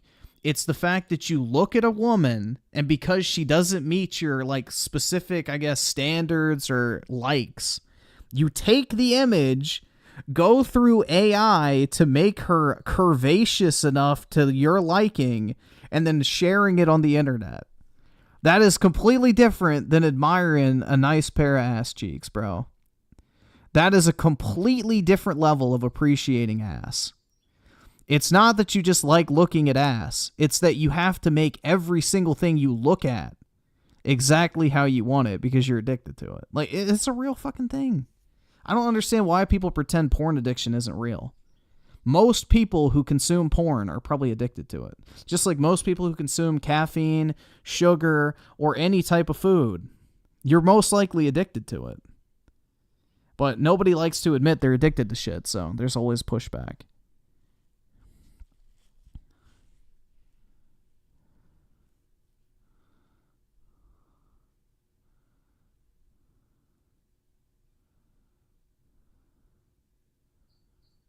You're addicted to petrol? I bet. Here, I'll play it in the background.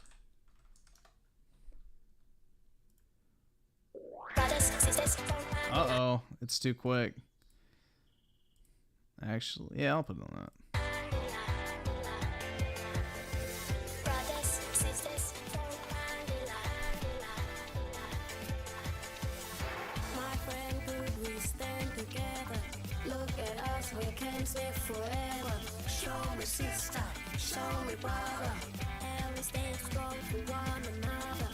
Porn addiction is real, but then they'd watch porn.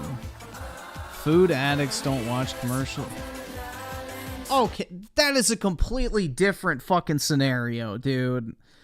Comparing a fucking eating disorder or whatever, binge eating, to fucking masturbation or porn addiction is a completely different fucking thing. You have to consume food to satisfy a food addiction. A porn addiction is satisfied simply by looking at porn. That's a completely different stimuli. You're engaging a completely different sense. No. Looking at an image is the same whether it's porn or a fully clothed woman. That is the exact same action. Watching food on TV is not the exact same action as stuffing your face with a bag full of Doritos. That's a completely different scenario. So, looking at a woman with her clothes off versus on is the exact same action. You're looking at a screen. So therefore, it's a one-to-one translation of stimuli, essentially.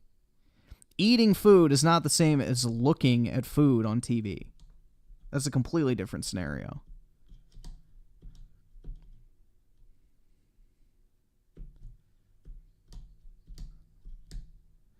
HC101 with the 2. I told you, Griffin, he needs to be taken out. Yeah, definitely. This is FBI's people.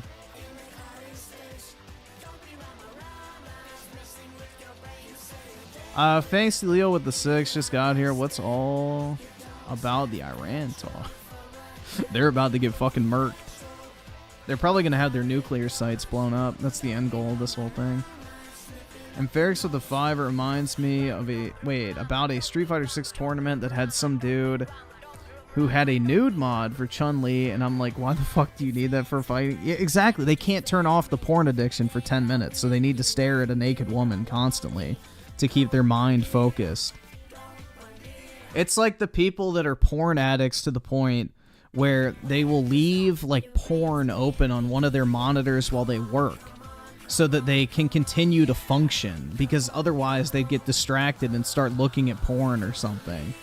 So they'll just leave porn playing on their fucking, you know, second or third monitor and watch it out of the corner of their eye while they're doing what they're actually supposed to be doing. Like, it's a fucking problem, man. Like, people jerk off just to get the dopamine hit. They're not even horny. Like, porn addiction is a lot more prevalent than people think. And if you're constantly needing sexual stimuli, then you probably have that addiction.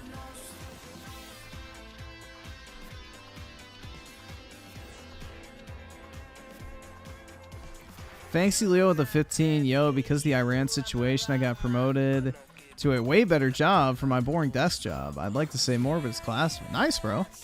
Well, I'm glad something positive came out of it. How is the Iron Dome holding up? I saw like 1 or 2 rockets got through, but that's like nothing.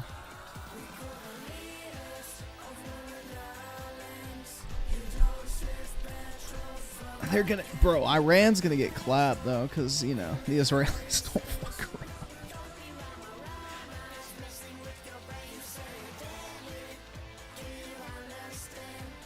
I play games with someone in Iran. They sent me a Steam message last night.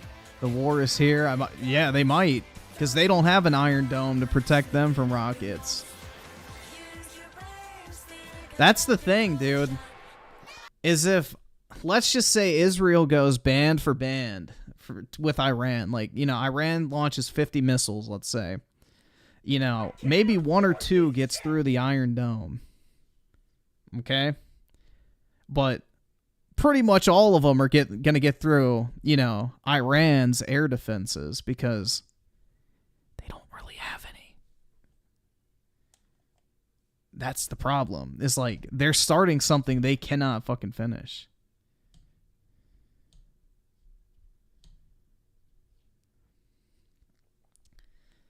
So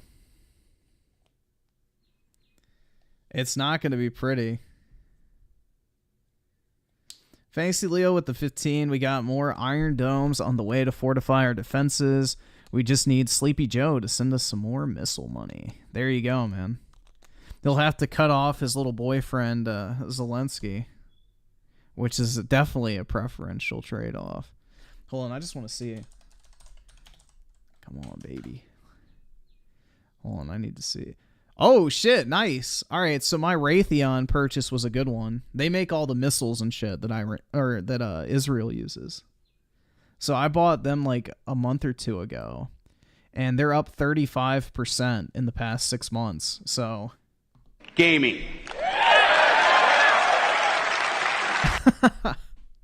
Yeah, I bought them in, let's see, I think February. So it was $90. It's up to $100 a share. So pretty good. I got like a 10% yield on that. But yeah, Raytheon is the company that makes all those air defenses and everything for Israel.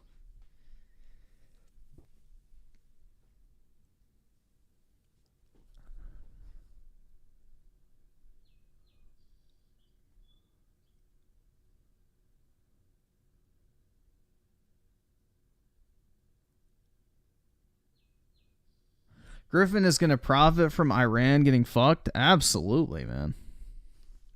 That's the whole point of a war, man. If you don't come out on top, what's the point? Since the beginning of humankind, people have engaged in war for financial benefit. That is the sole reason it has ever existed. Whether it be monetary, agricultural, or, you know, whatever. For whatever purpose, it has been to enrich yourself. That is the entire point of war. So, you might as well participate, man.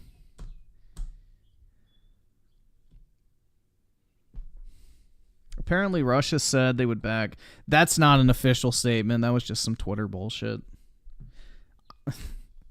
Russia's not going to go to war over Iran. Thanks to Leo with the 15. Anyway, my Pokestonks are still stonking. Evolving Skies boxes are $900 on the... Damn. Jesus. Yeah, I kind of regret selling mine for $280. But, you know, I flipped them into more stuff. Hold on, let's see. I have a shit ton of the ETBs, though. I want to see. Evolving Skies, ETB. How much do those sell? Bruh, what? Oh my god. Alright. Shit. Dude, these Costco bundles I bought? Fuck. Alright, so there was like these Costco bundles with Evolving Skies ETBs for $33. Alright? I got 94 of them, which is all they had at the Costco that is near me. Those motherfuckers are selling for $155 now. Hell yeah, dude. Get your money up, not your funny up. That's fucking fire. So what? I turned about $3,000 into just under 15,000. That's really fucking good, man. Jesus. Yeah, I'm not selling them, but that's pretty good, man. When was this? 2022, towards the end of the year. Templar 777 with the 2 Muslims are trying to stop the red heifer sacrifice. Well, the red heifers aren't being sacrificed anytime soon. They're going to create a super herd of them. So they're not being sacrificed yet, apparently.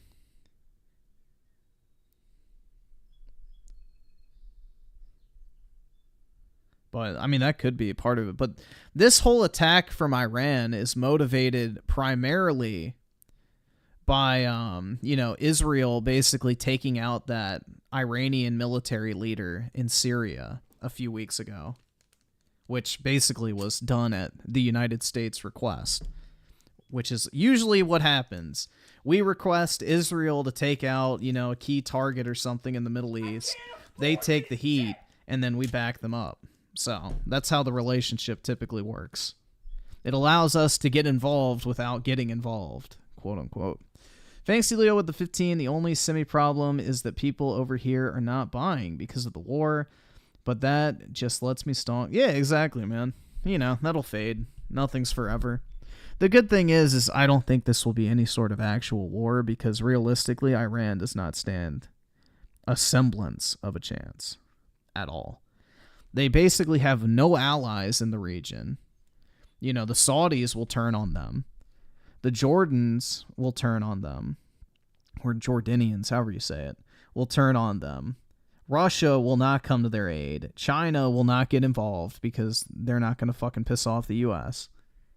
And yeah, Iran, all you have to do is destabilize their government, and they'll basically have a civil war overnight.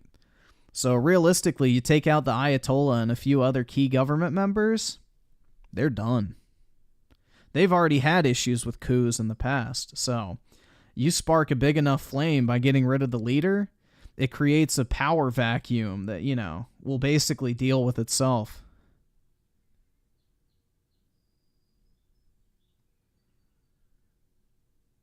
Oh, North Korea's not shit, bro. They can't transport their troops. They got a 1 million+ man army and no boats, vehicles, or anything to transport them. So it's like, okay. Basically like shooting fish in a barrel at that point. Fancy Leo with the 15. As soon as Trump gets elected, this whole thing will... Oh, yeah, no, the Iranians aren't... Because, like, remember when Trump dropped the Moab on the top Iranian military official, Soleimani or whatever? Iran did nothing. They fucking sat there like a little bitch with their tail tucked because they knew if they tried anything, 7 more would be on the way. So, yeah, exactly. That's the thing.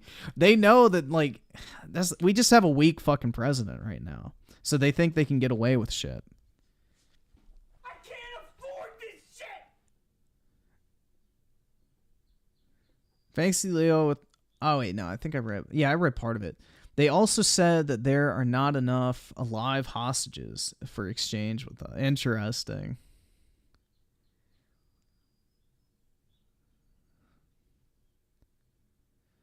The relationship works in a way where Israel draws America. Dude, in case you haven't noticed, America doesn't exactly like Iran, and Iran doesn't exactly like America. I don't think Israel needs to get involved for that relationship to exist. Sorry. Like, this is definitely a case of a shared enemy. Most of the Middle East hates Iran because Iranians are ethnically Persian. They're not Arabs. So the rest of the Arab world hates Iran because the Persians, in case you guys don't know, throughout history basically oppressed the entire region. And nowadays, the Persians are a different brand of Islam than the rest of the Arab countries for the most part. So the Arab nations, especially the Saudi Arabians, hate Iran and would happily see them fucking topple in a heartbeat. So... they don't have allies in that region. Iran is basically a problem state that no one fucking likes. And everybody is looking for a reason to get rid of them. So...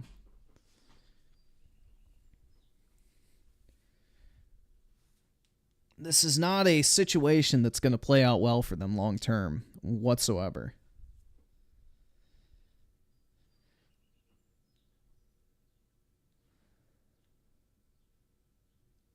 But we need more Prince of Persia. Well, luckily a bunch of French people make those.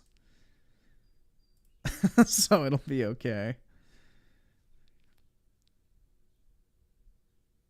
Do you think Iran will go back to the woke government? I wouldn't really call it woke. It just wasn't fucking radical Islam. You know, you could actually walk around as a woman without a, you know, headdress and shit on. Or whatever they're called, hijabs or whatever. No, they traded basically being one of the world's most wealthy nations to becoming a religious, like, theocracy. It's wild. It's like complete self-destruction. Same with Venezuela, man. They traded being one of the wealthiest nations on planet Earth for being a socialist hellhole.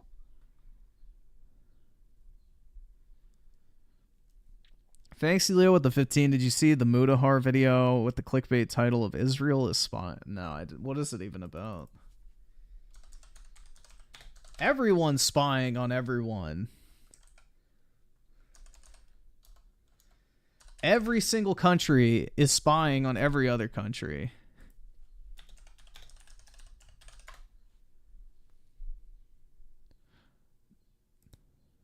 The average American wastes over $1,000 at the dentist every year. Ooh. Don't have many cavities, all because of plaque and tartar buildup. And the problems. Yeah, going to the dentist is not wasting money. I'm sorry. Brilliant. Ladies and gentlemen, learning doesn't have to be boring, opening up a book and smashing your head against a wall. Sometimes it can be as simple as opening up the hundreds of lessons that Brilliant provides and going through things at your own pace. So you can learn complex things by breaking them down and figuring them out, whatever your learning level is. Whether you're that said, let's get to the video.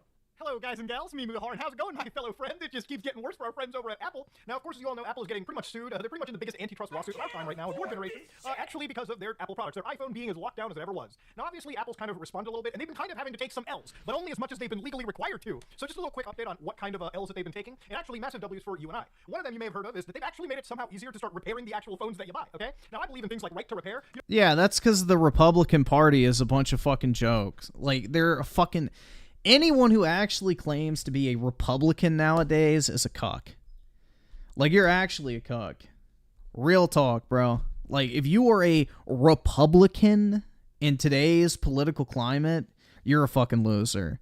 Like an absolute fucking loser. You're like literally a proud member of the Do Nothing Party. Like, the time for aligning yourself with the Republican Party is done. They're a bunch of fucking fakes and frauds, and they don't fucking do anything, and they're literally just the speed bump party to the Democrats. Oh, we support the same things as the Democrats, but we just want to do them a little bit slower. That's it. That is all they fucking do now.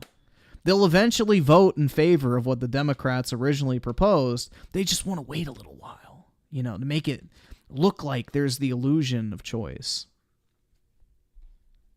It's the illusion of choice, basically. That's all they are nowadays.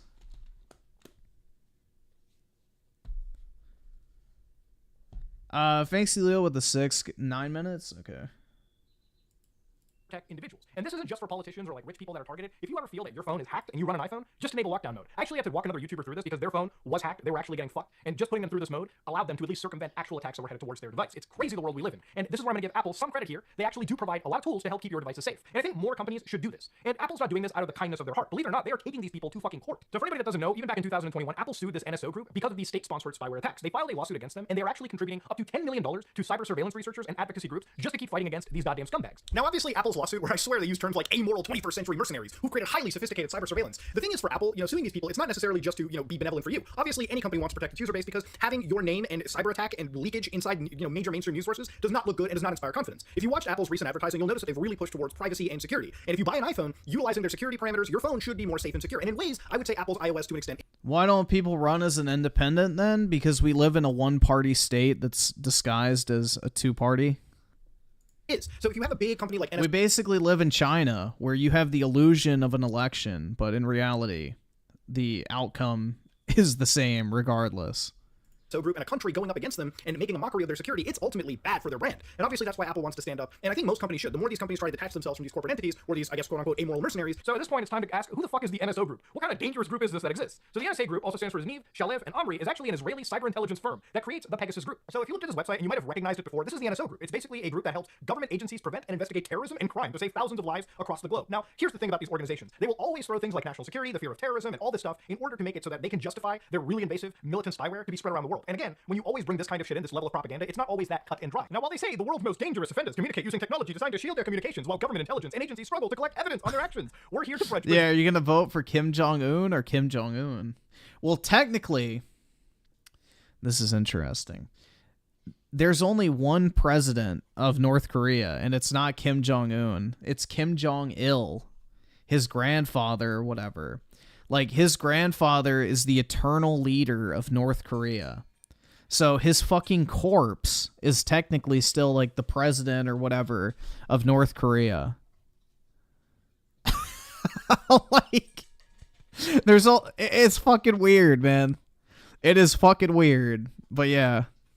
That field. And they basically say they help maintain things like public safety. And there's no doubt there's obviously like a fine line. Clearly there are bad people using iPhones, Android, web services with highly encrypted formats for nefarious purposes. But usually when you get the government involved for public safety, oftentimes the liberties they take are way in excess of what they should be. Now obviously we know that bad people exist in the world, right? But just if you ever look into the history of government surveillance, you find that anytime acts like, specifically we'll get into one example, the USA Patriot Act or acts similar to, you'll find that honestly to protect the human the civilian population from acts of terrorism or dangerous people, right? Because evil people exist. They use the same technology we do, right? They use the same encrypted formats we do to protect our privacy, as they do with any device, even iPhones or Androids or any modern device. And obviously to expand the level of surveillance and using software that violates a lot of those laws or a lot of those search and seizure laws that we have that prevent the government from unnecessarily jumping into our devices, it's a very thin line you have to get comfortable with. And the thing is, it's never okay to overextend the ability to search your devices and violate your privacy, even if it is to protect you from bad people. Because anytime you give the government an inch, they will often take 100 miles. It's not even a mile, it is 100 miles, all right? The amount of privacy that we have lost in the last 10, 20 years because of serious acts in the world is absolutely jaw-dropping. And that's only the shit you know about.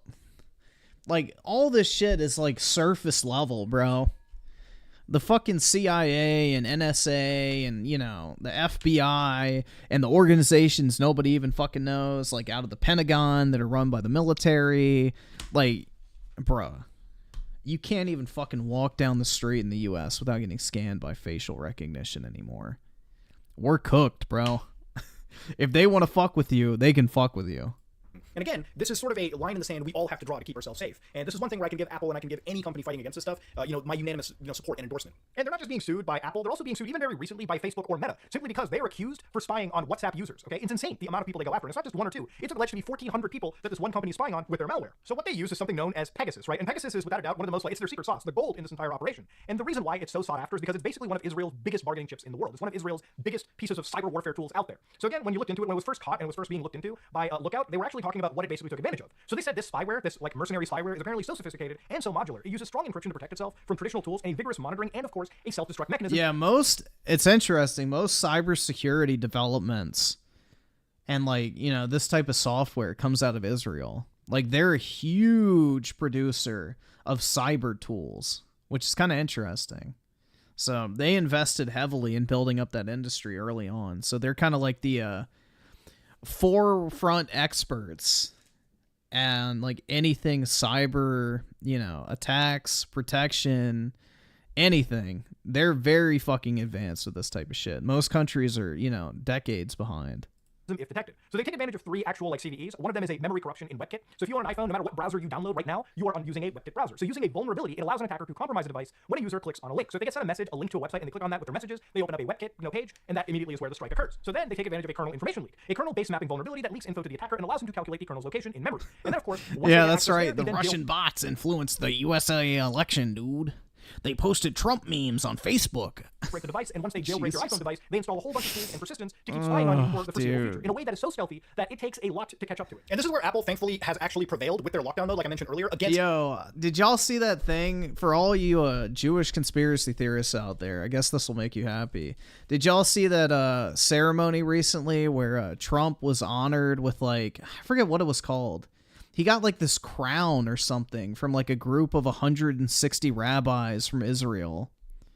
And it was the highest Jewish honor you could bestow upon someone. Or some shit. So for all the people that think the Israelis or whatever run the United States, then, I guess they picked Trump to win or this fall. So there you go. The presidential election has been decided. Because Israel gave Trump their seal of approval. Let me see if I can find it. Trump, 160 rabbis. Yeah, Israeli chief rabbinate. No, that's not it. Where is it? Fuck.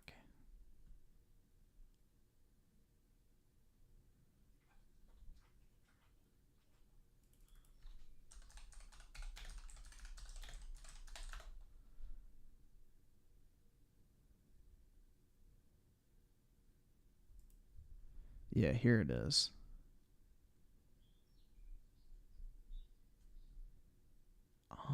Is that it? Yeah, I think this is it. The Crown of Jerusalem, that's what it is.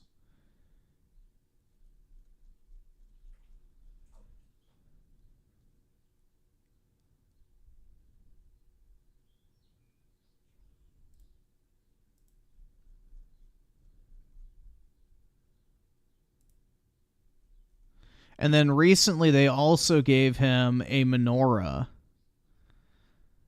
as an award too. Here.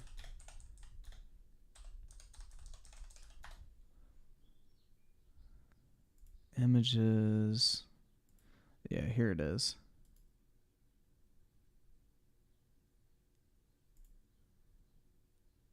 This is what they gave him. See?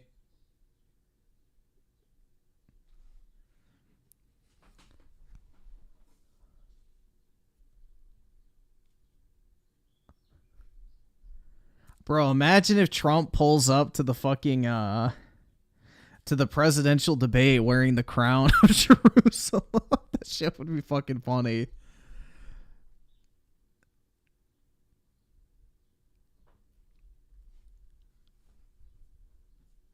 Yeah, so for everybody who thinks that, the Jews run the world, then I guess you can rest easy knowing that Trump's going to be the next president, right?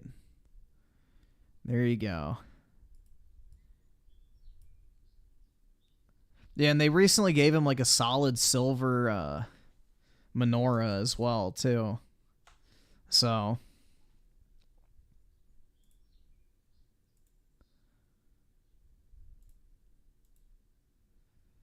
But yeah. I saw that recently. I thought it was pretty funny. This actual organization, because recently it was even found that they had a LastPass exploit that was actually circumvented. Yeah, dude, my favorite Americans of all time, Donald J. Trump and Jesus H. Christ. Yeehaw! Hell yeah, dude.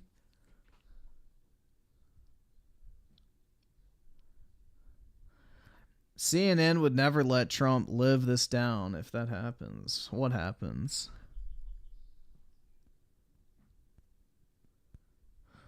He's wearing a crown like a monarch. He wants to be a tyrant, a dictator. Dude, if somebody accused me of wanting to be a dictator, all I'd say is, yeah, no shit. Are you fucking kidding me? Who wouldn't? I wouldn't even pretend. Like, oh yeah, no, I would never want to do that. You sound like a disingenuous tool. No, fuck yeah. You want to give me absolute power? Where do I fucking sign? Deal. Like, come on, bro. Anybody would do that shit.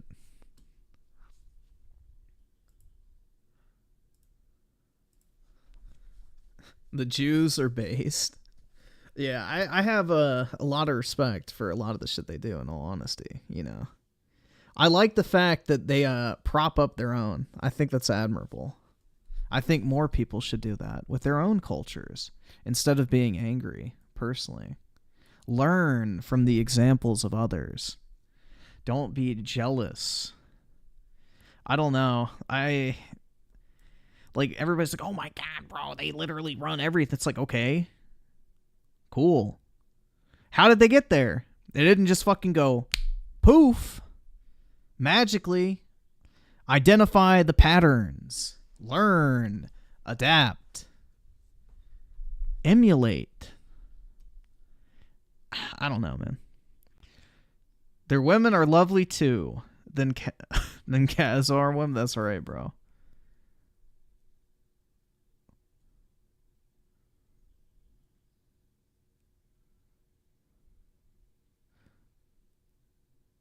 Yeah, that's the thing. It's like all these people, like, you know, hate rich people. It's like, well, someone had to be fucking poor in the family tree. You're not just born wealthy for no fucking reason. Someone had to do something at some point.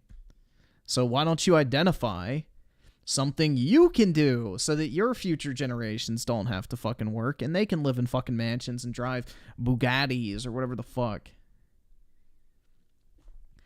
They've been kicked out of 109 countries. Maybe you should identify the pattern. I can tell you exactly what the pattern is. Nobility and the royal families borrowed money from them because back in those days, it was illegal to loan money. So, you know, the nobility of Europe wouldn't loan money to the crown because most of the time the crown didn't pay. So what happens? Oh, I owe this group of people X amount of money. Do I, A, pay them back, or B, kick them out of the country and say, fucking fight me for it? Most picked B. There's your secret. Follow the money.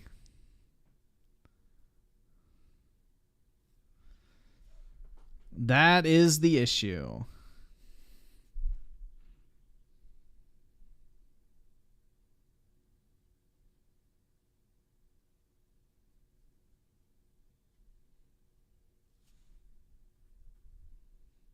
I know about the Rothschilds family.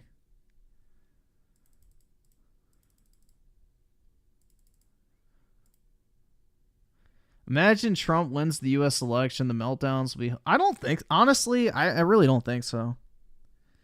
I think most... I mean, yeah, the shit libs will probably melt down, but I don't think there's going to be the general meltdown we saw last time, because I think most people honestly agree that shit is worse with old Brandino in office. I think we're at the point now where it's like just generally accepted Biden is a fucking terrible president. Like, I don't think anyone out here is actually thinking he's doing a good job unless you're a shit lib. Like, unless you're just a literal fucking shit lib who's like, everything's great, everything's fine, you know, the greatest, strongest economy ever. You know, purposely disingenuous people will always defend. But I don't think average people are at this point like, oh yeah, dude, Biden's doing a great job. Does anyone actually think he's doing a good job? I don't think so. Like, honestly.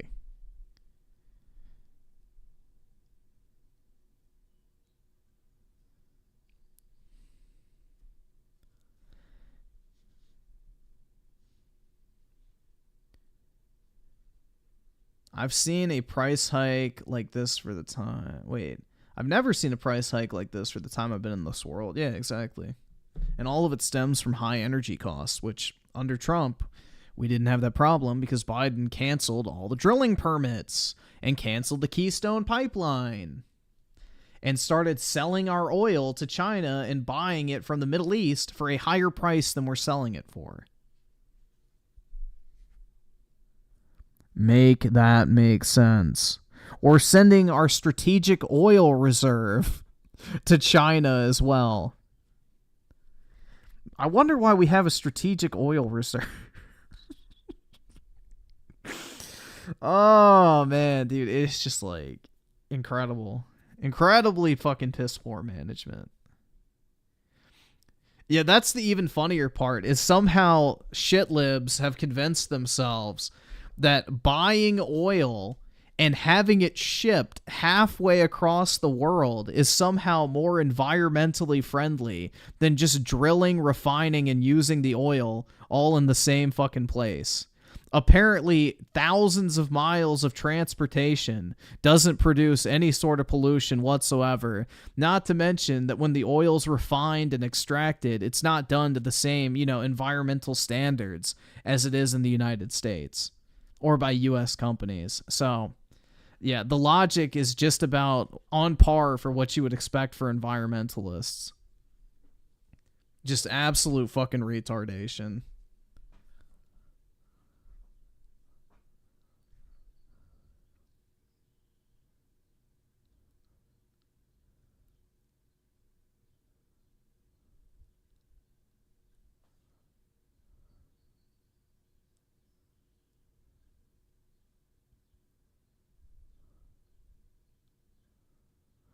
Insane that Northern European countries think they make a dent in climate.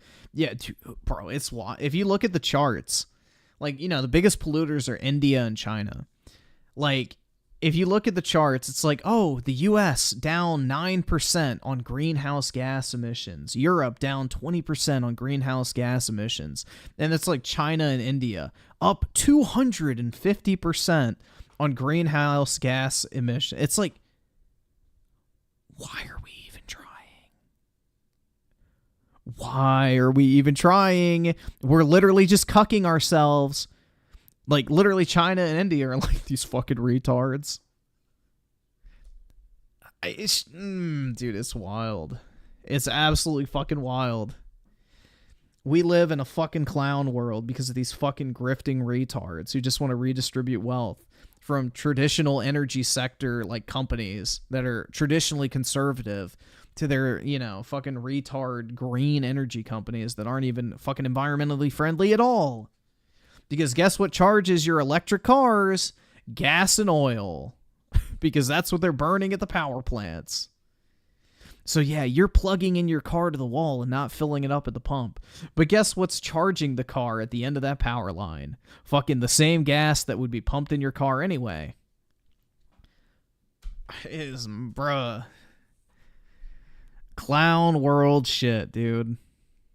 Or Bill Gates hopping in this private jet to tell you how fucking horrible you are as a human being for leaving your refrigerator on at night, when you could just turn it off if you're not going to open the door anyway. But, you know, his one jet across the United States will use more CO2 than your entire family's cars will for their entire life. But, you know, you're the problem as he flies from palatial mansion to palatial mansion.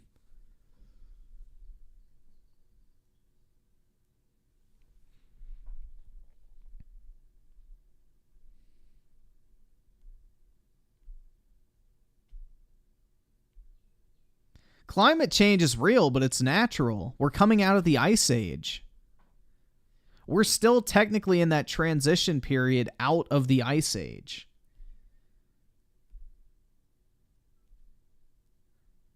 So yes, the climate is changing, but the climate has been changing on planet Earth since it's been a fucking chunk of rock in the space. Like, we've always had climate change.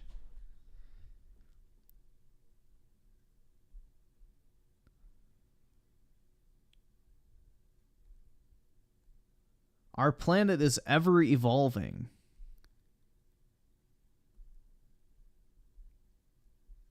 It's just a grift. It's literally just a grift.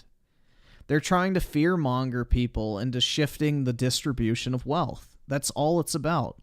Is moving money out of gas, oil, and coal companies into green energy companies that they control. That's it. That's the grift. You know, instead of spending $100 billion on gas and oil, spend $300 billion on solar panels, but save the planet at the same time. Do you see? Like, oh yeah, one is way cheaper, but you get the added benefit of, you know, not literally killing everyone on planet Earth. So they're like trying to guilt trip people. So that's what it is, man. Klan members in prison here. What happens to Ku Klux Klan members in prison? Well, I'm going to be real honest with you. I ain't never seen them, bro. I don't know that there are any Klan members in prison. I don't even know if we have Klan members anymore. I think that... Yeah, I don't even think the Ku Klux Klan is even relevant anymore. These dudes have been keeping themselves busy for the last couple decades, finger-f***ing their cousins. Maybe they're sisters. I mean, I just hoped and assumed that they had inbred themselves straight out of existence. I'm pretty sure that most of them dudes had their kids, and instead of them becoming Klan members, they're out there cooking meth in bathtubs and stealing people's catalytic converters. What happens to Ku Klux Klan? Most of the KKK turned into fucking neo-Nazis, so that's mainly what happened to them. They just transitioned into a new identity.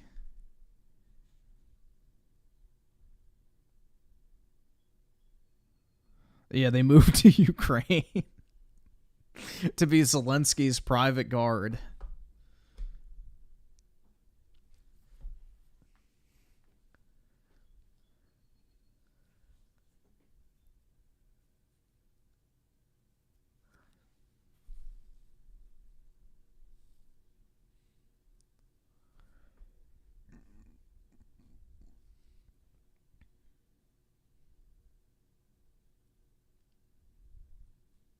Didn't Gideon meet a guy?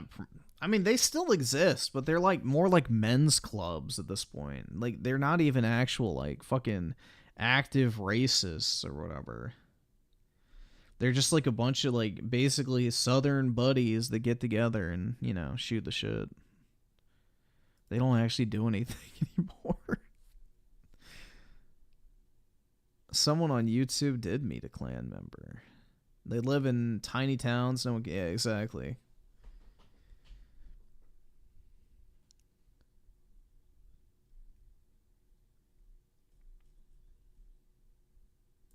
Let's see. Just curious. Let's see what Rich is up to. Nothing.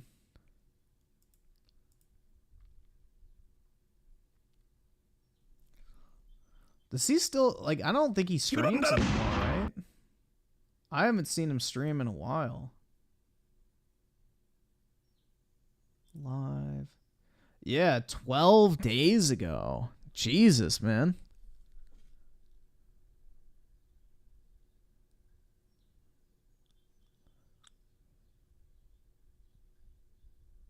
Why? Dude, Rich has an easy stream. He just streams for like 2 hours and people just shower him, bro. Yeah, my guess is he's got money saved up, but still, that's not good. You want to, because like, he's going to change his audience's viewing habits.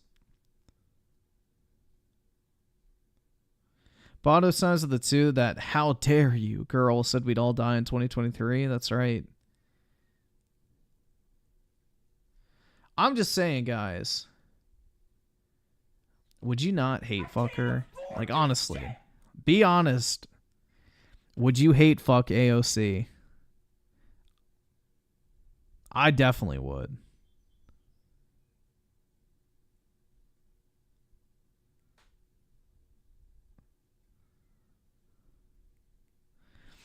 Creators freedom of the two. What will the next video game review be?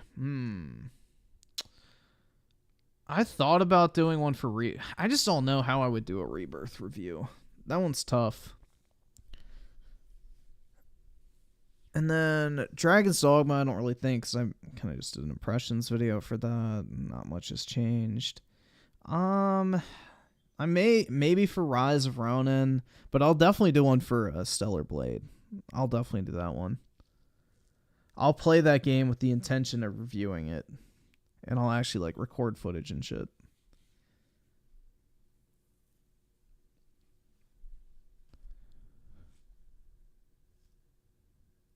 Skinny chicks are aight once in a while. Nah, they're alright all the time.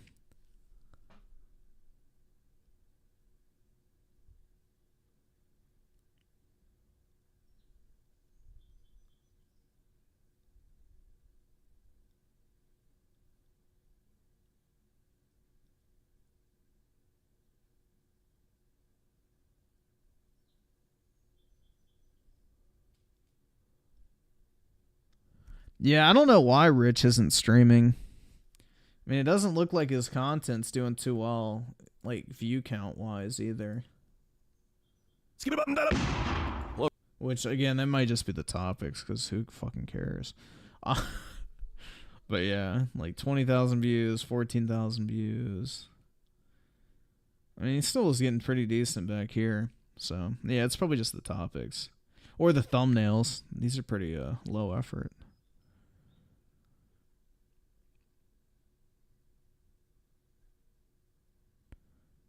What happened to Melanie Mac?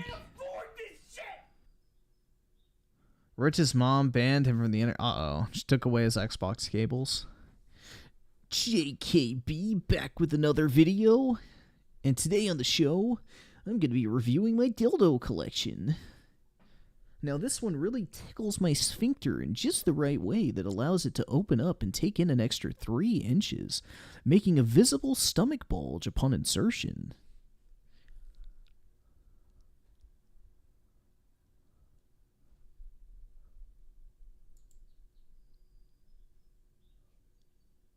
Ew. Ew.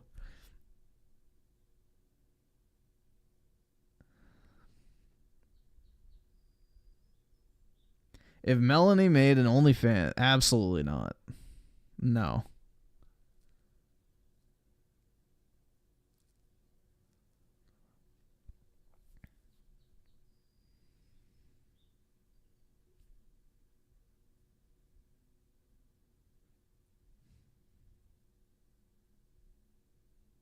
Chick-fil-A, a shorts, man, it's fucking gross. Would I hate fuck? Nah, probably not. I don't hate her, so already I couldn't hate fuck her, but I don't really find her attractive. Like, this is the thing, man. In order to hate fuck somebody, you have to, like, on some level find them attractive. So, nah.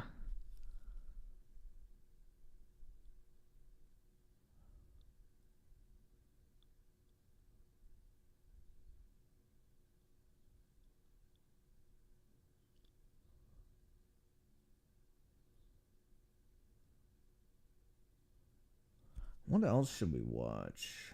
Let's see what Philip's been up to.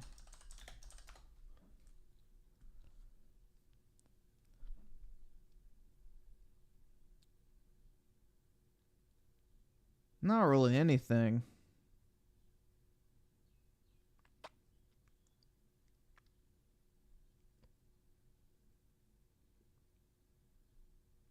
What's this shit?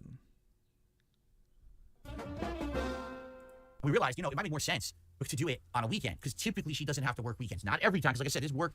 What's my opinion on Some Ordinary Gamers? I think he's just kind of a bland content creator, personally.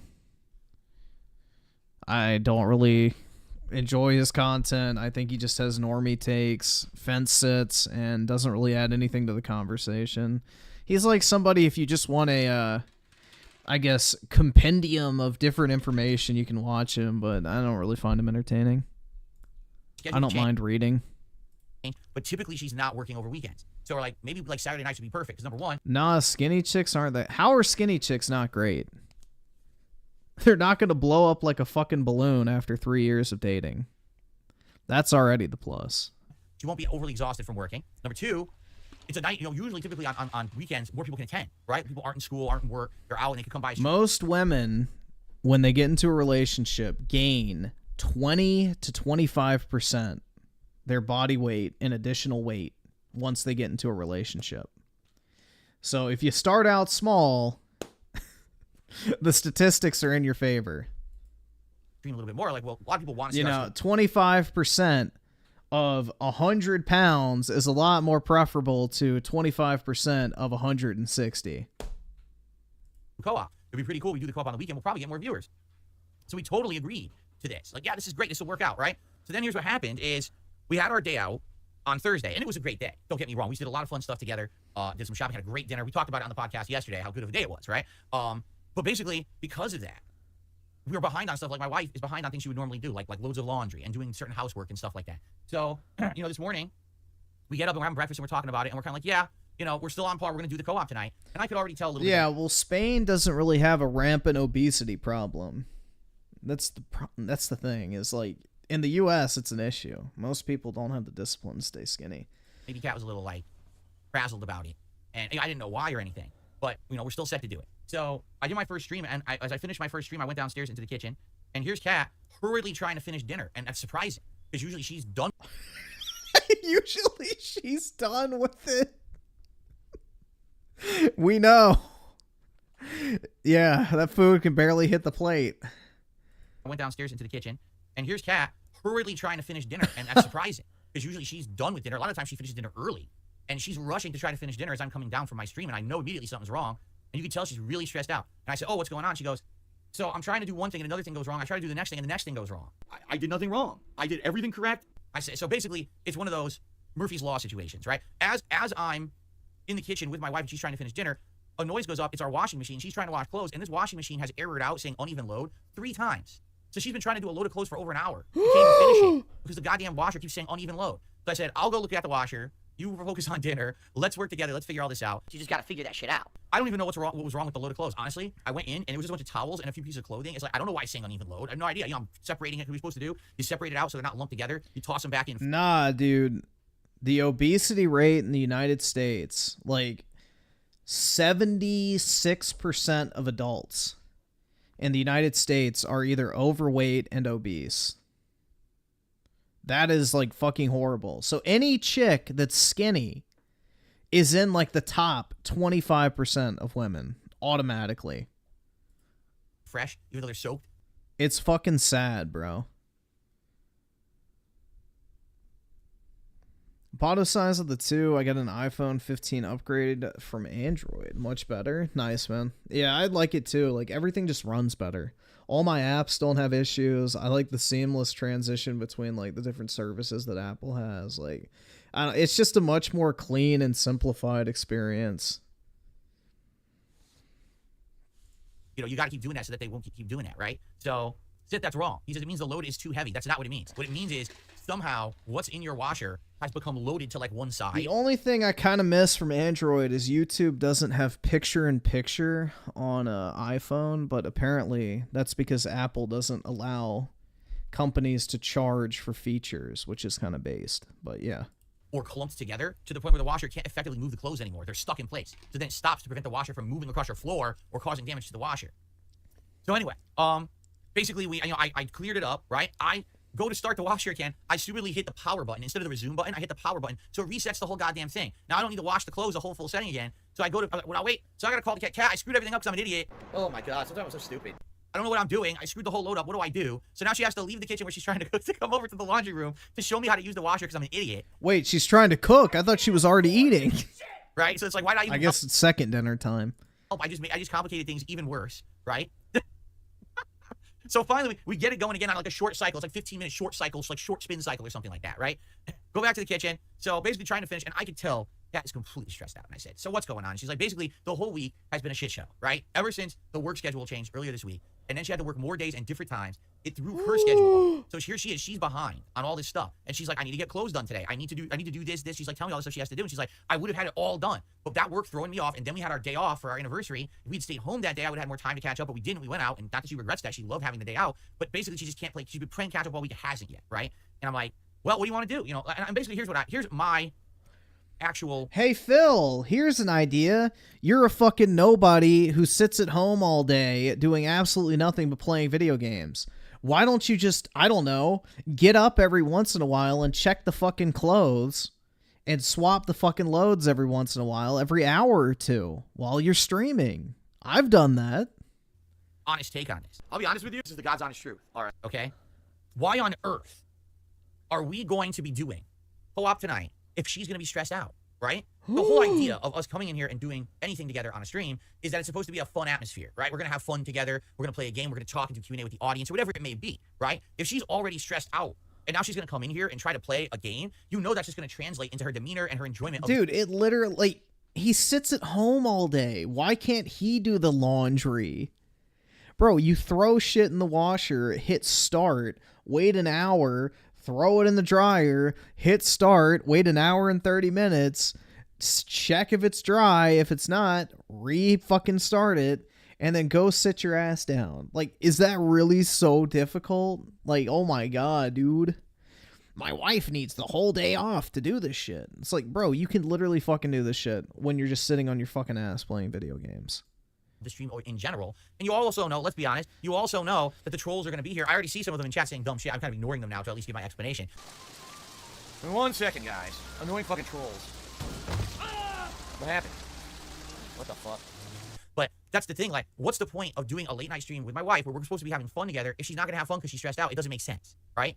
So I said to her, I said, if you're stressed out and all you want to do tonight is play catch up or do some relaxing or whatever you want to do, that's perfectly fine. Just tell me now, and that way we're not being forced into a situation where we're doing a stream that's not going to work because, you know, we're going to be stressed out and upset or whatever. And she's like, yeah, I don't want to do it. She's like, I want to do it. I want to do it, but let's do it on a week when I'm not so stressed out because she's so backed up and everything. Okay? So basically, we agreed we're going to do it next weekend. We're going to do it next Saturday night. She wants to do it badly. She wants to play this game. And in fact, of course, she was very apologetic. She's like, I'm nervous now. Is everyone going to be upset? I said, you don't have to worry.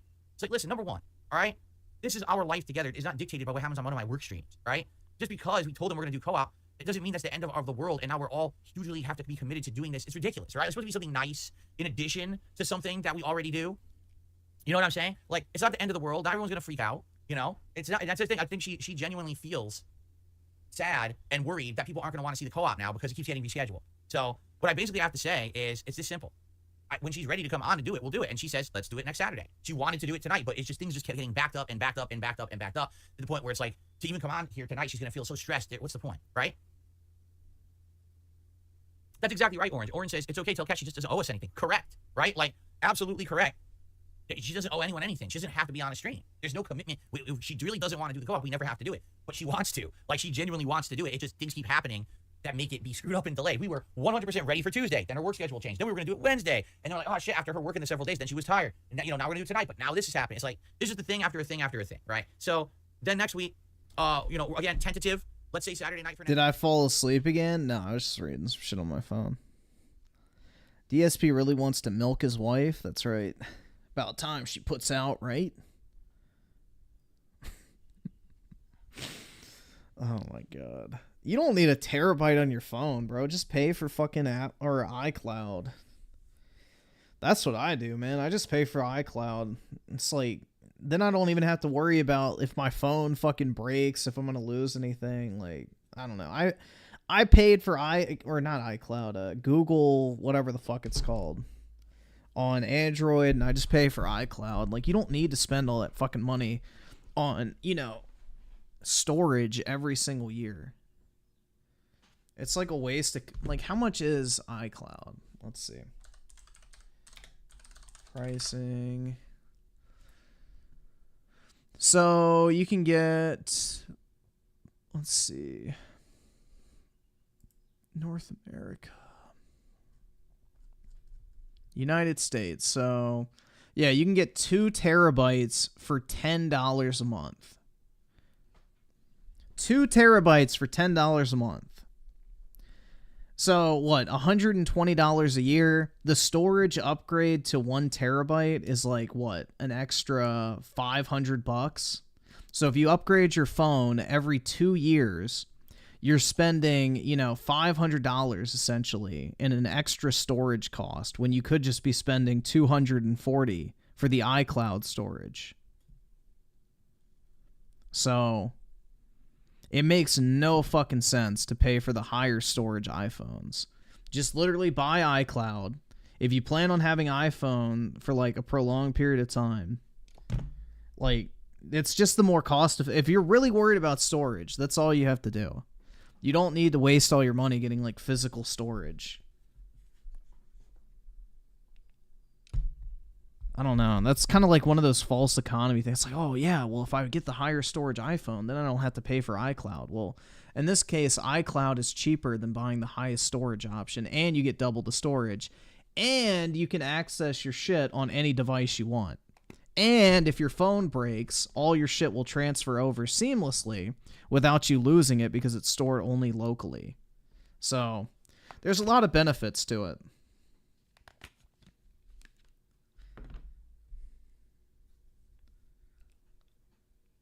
It's the better economic option, I guess is what I'm hinting at here. And convenience-wise, too.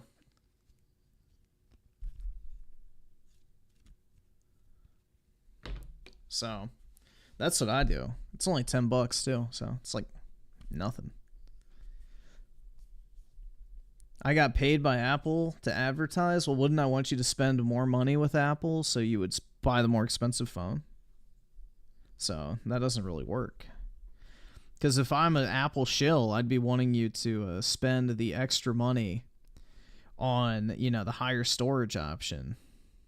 Because that's more cash every time you buy a phone.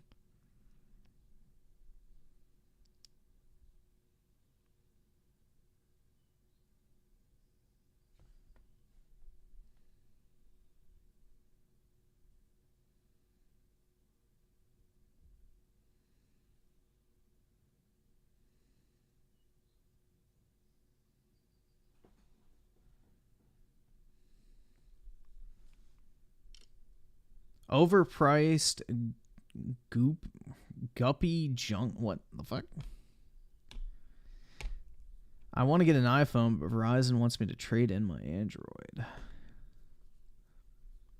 Griffin never had an iPod? Yes, I did. I had the iPod Nano. Or no. Yeah, the iPod Nano. And then I had the iPod Touch 3 and 4, I believe. Yeah, I never had a shuffle. The thing didn't have a fucking screen. Why the fuck would I have a shuffle? The shuffle was dog shit, bruh. That was like for people who went for like jogs and just wanted a tiny ass little thing to strap to their fucking wrist. And it had no storage either.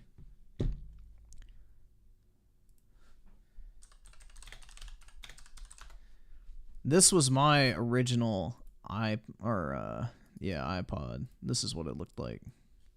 This is the exact one I had. The red. Which is pretty sweet.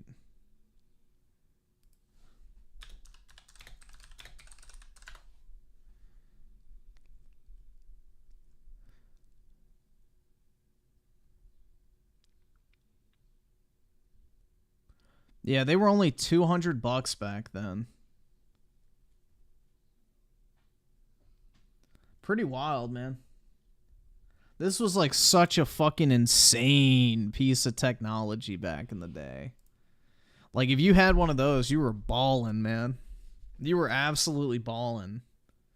It was awesome. What year did that come out? 2006, so I would have been, what, 9?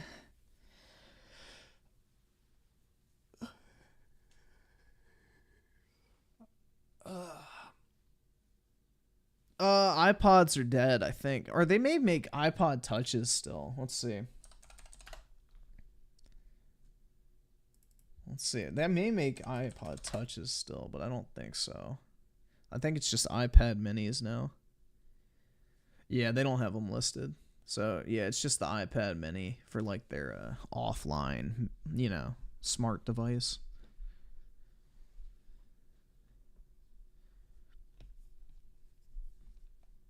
But yeah, I remember how fucking sick that was.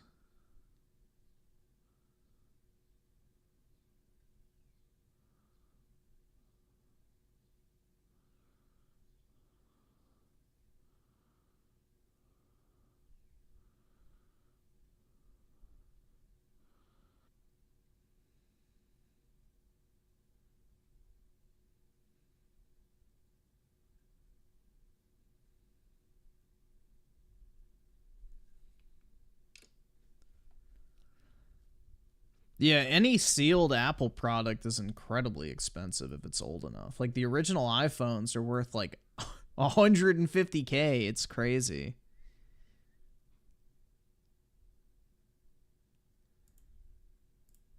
Like, if you're a broke boy, just say so. Anyway. I fucked up my phone at the beach. Now nobody can call me. It's great. Well, it sounds like it's time to get a new one, man. Shit. Let me check. I actually don't know how much storage my iPhone has. I think it's 256. Let's see. Oh, wait, it'd be under storage. Yeah, 256. I've only used 32 gigabytes. So, yeah. I don't keep a lot of shit on my phone. Yeah, why does Instagram have 1.8 gigs? What the fuck? Documents and data.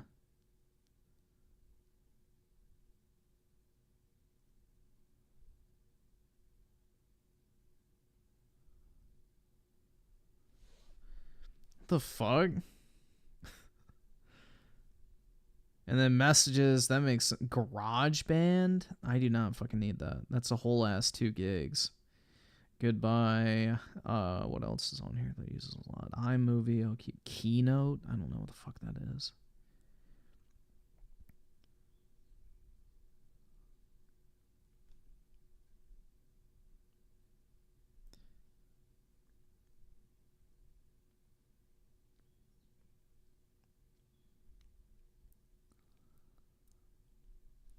But yeah, I don't really have much stuff.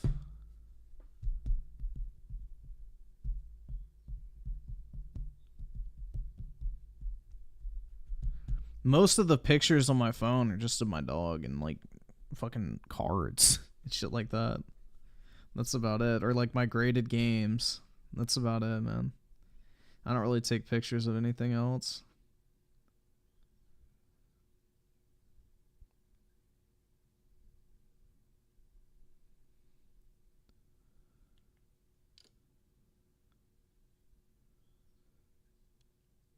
The keynote showcases Steve Jobs were interesting to watch. He was based. Yeah, Steve Jobs was based.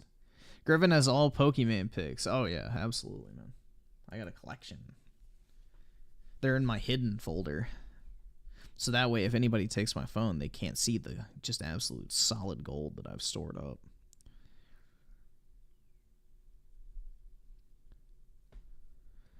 I can get an iPhone 15 with 128 gigabyte. I would only, honestly, I wouldn't get an iPhone unless you get the Pro.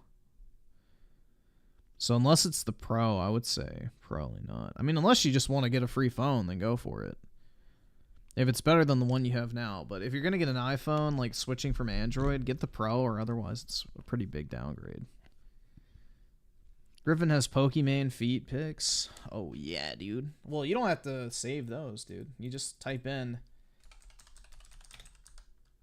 Oh, wait. You just type it in on YouTube. And you can find hours upon hours of Pokemon. Vaginas. What was the dress made of you wore for your Halloween vlog? It looked like velvet. No, it was lace. And it wasn't a dress. It was actually a top and then a skirt. If the bottom of the socks match, I'm gonna drop a tier 3 sub. What do you mean? My socks are just black. What could they match? Can you let Yvonne know I shot my shot? God, bro. I wish I could feel that sock. But yeah, there's all sorts of shit like that. The Pokemon shows off her feet. I'm not sad. I'm not showing feet. You already did. It's fucking sad, bro. Yeah, I mean, you can find all the... Like, look at this shit. You can find it easily. You don't have to save it. It's all over the internet.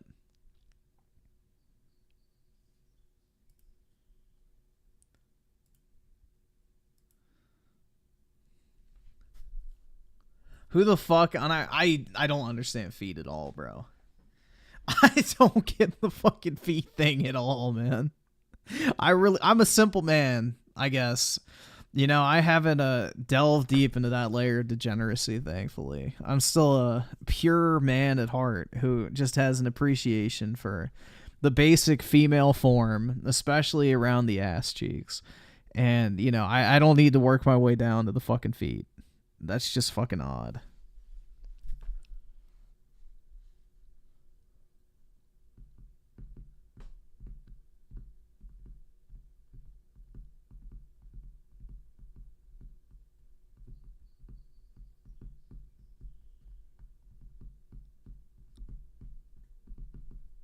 Stop sniffing my computer screen?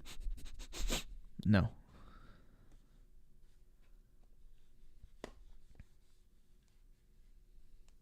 The headphone jack. Oh, no. I have not missed the headphone jack once. I'm going to be honest. I absolutely despise wired headphones now because they always get in the fucking way. Like, your arm's always catching it, or, like, especially with my dog, either bro. subscribe, that little fucker donate, would rip or get my the fuck earbuds out. out every other fucking minute if I had wired headphones. Griffin XC with the 38 months. How's everyone doing? Pretty good, man. Pretty good.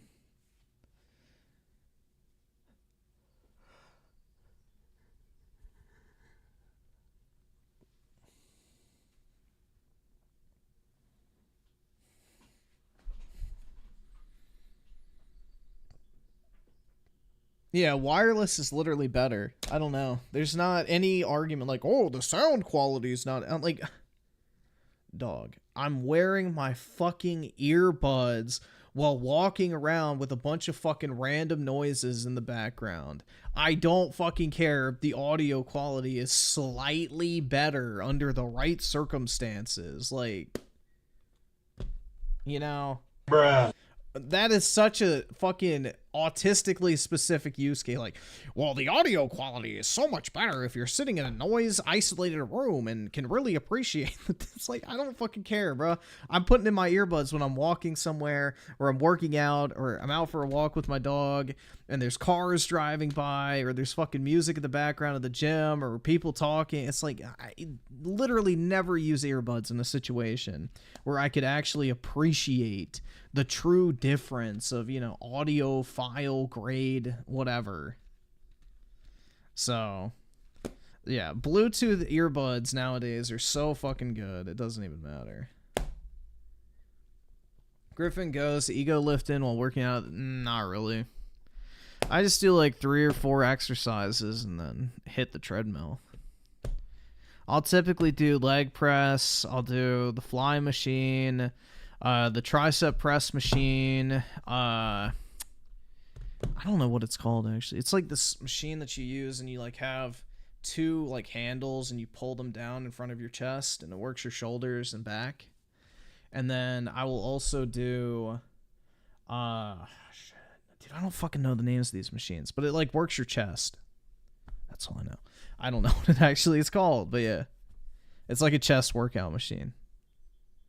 So I do like 2 chest exercises.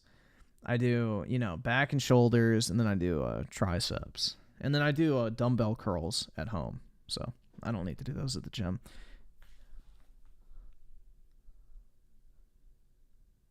Can I do a pull? Yeah, probably. I haven't tried, honestly. But I probably could. I mean, I feel like almost anybody can do a singular pull-up, right? Griffin celebrates with 2 Big Macs after working out. Try 3. No, I haven't had McDonald's in over 3 years.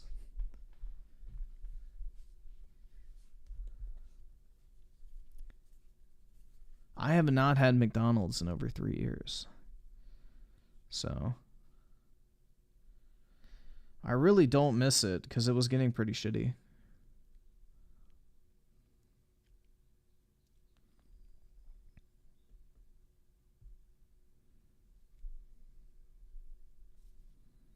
We used to do 50 in the military. Yeah, I probably should try. I can see. But yeah, I just haven't given it a shot.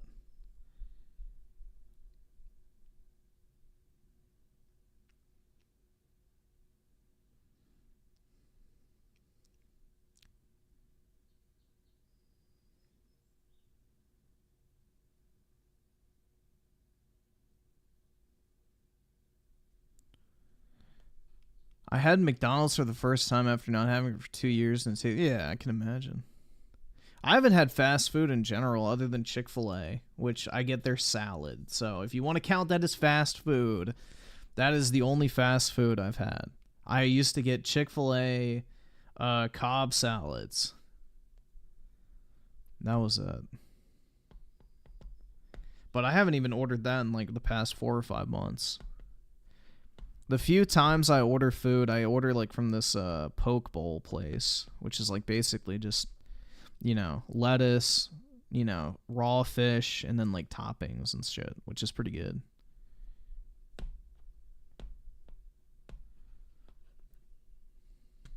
Just order, that is sushi. That literally is sushi, just no rice, and in a bowl. Like it's just a sushi bowl pretty much. Yeah, I wonder what my battery life is on this phone. My other iPhone didn't lose any battery health. Let's see. But I use my phone a lot more now. Let's see. Battery health. Yeah, maximum capacity 99%. Is that healthy, guys? I think so. I'm only going to have this phone for a year, so. It'll be gone in September.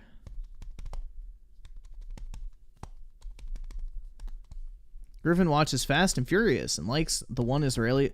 Oh, yeah, dude. That bitch was hot as fuck back in the day. Gal Gadot or whatever. Yeah, and what movie was she in first? Fast and Furious 4? Yeah, she was absolutely fire in that movie. 100%. I didn't know that she was Israeli, but, you know, par for the course, right? Every single Israeli chick I've seen on social media, for the most part, has been pretty fire.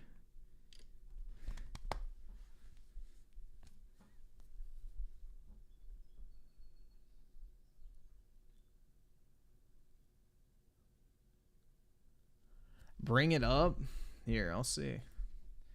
Gal Gadot, Fast and Furious 4. We gotta get the old picture. When did that movie come out? 2009? So yeah, that was 14 years ago.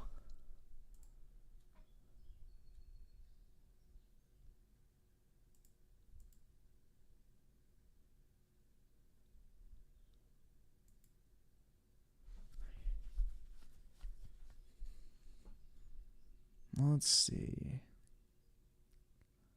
Where's a good picture that's not like 240p? I don't know why YouTube just gives you the shittiest fucking image quality now.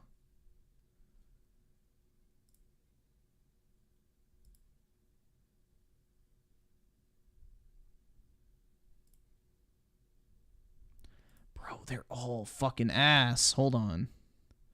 I'm trying. Give me a second. I'm not stalling, bro. Nope, that's blurry. Nope, that's like... It's like literally a pixel. Alright, hold on.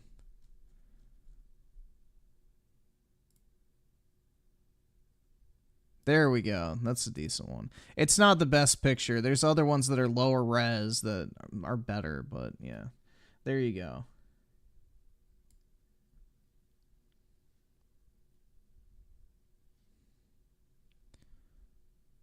That's not the image I wanted to pull.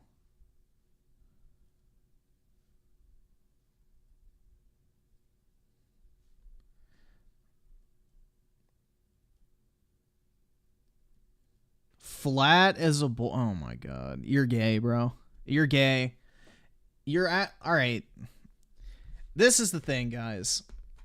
If you're like, bro, that's too flat, you're gay. You need a hypersexualized woman to be attracted to a woman. You need over-exaggerated curves in order to compensate for the fact that you're not actually attracted to women, you're attracted to their fucking ass and titties. That is literally it. You don't like women, you like men. Cope and seethe. Cope and fucking seethe, bro.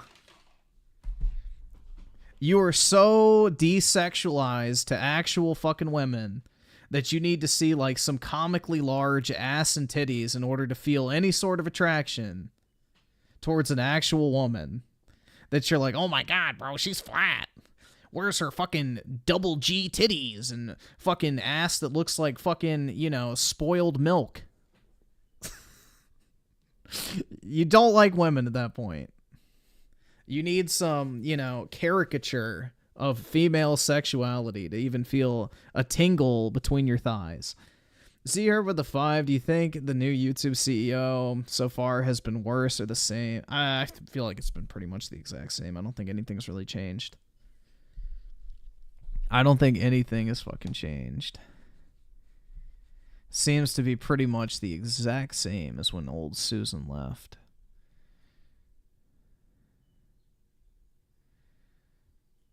Anna de Armas is peak? Who is that?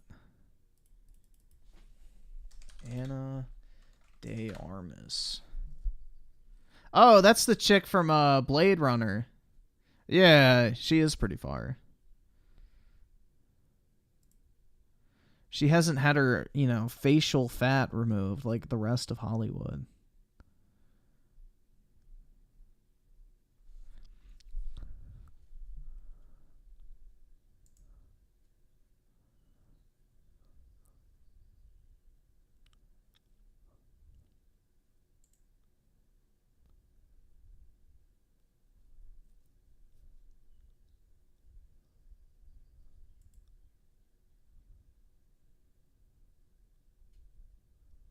Cracking down on ad block. I don't know if that's more so Google than YouTube. I don't know who that's actually coming from.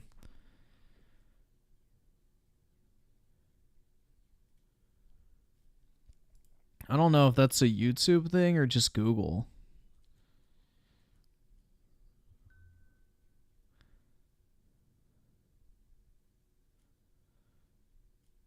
Flat over fake and always... Yeah, exactly, dude.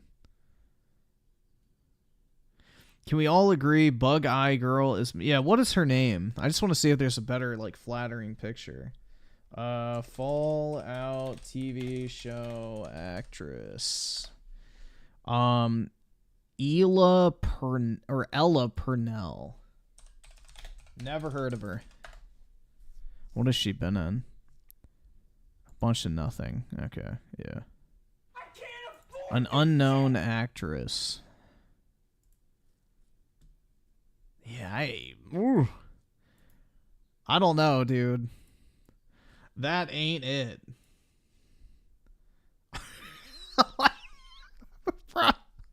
Her eyes. I don't know, dude. I can't.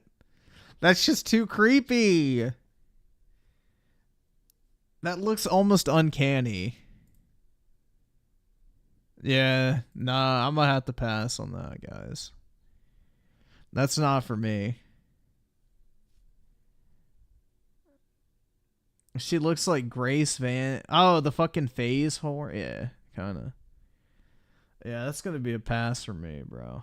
I don't know. The eyes just ruin it.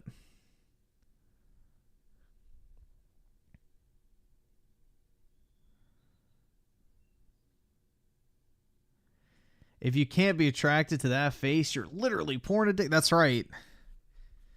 Yeah, I can't picture Skull fucking that thought. She needs fucking DSL lip-filled fucking lips. And, you know, the horror makeup that smears when I fucking spit in her eyes. Yeah, if she doesn't have that on, bro, I can't even envision myself. Ugh. Is that even a woman at that point? And she better have a tongue piercing, too, so I get an extra little fucking sensation. Hell no, do you know? Yeah, she's hideous now.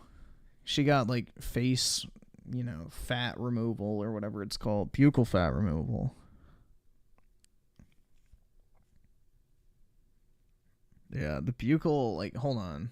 What's that other chick? The Mario, no, not Mario. Yeah, the chick that plays Peach in the Mario movie. What's her name? She had that surgery too, and it's horrible. Anna Taylor? Yeah, I think that's it.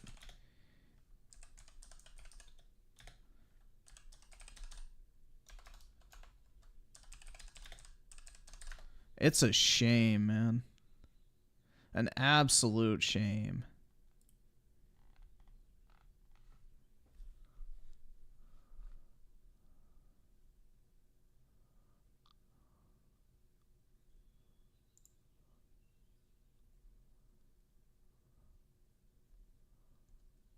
I can't find a good before and after. Like, they're trying to make it look like she had a glow up, and it's like, oh, God, no. Yeah, here you go. Here's a good example.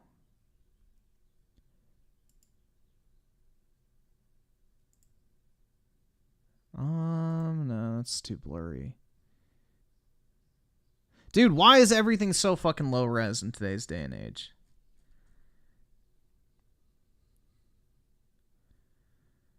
There's no excuse for uploading like 360p images in modern times.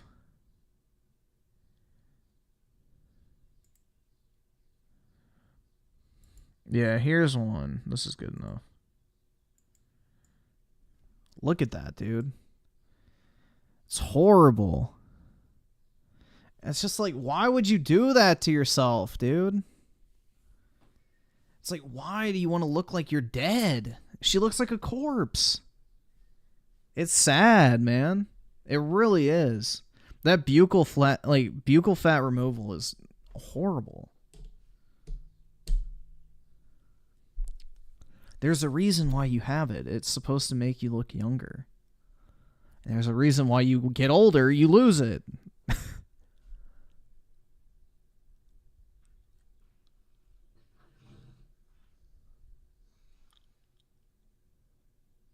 Yeah, the left looks so much better, man. She's got softer facial features versus, you know, the rigid fucking skeletal structure. But yeah, that is like one of the worst beauty trends ever.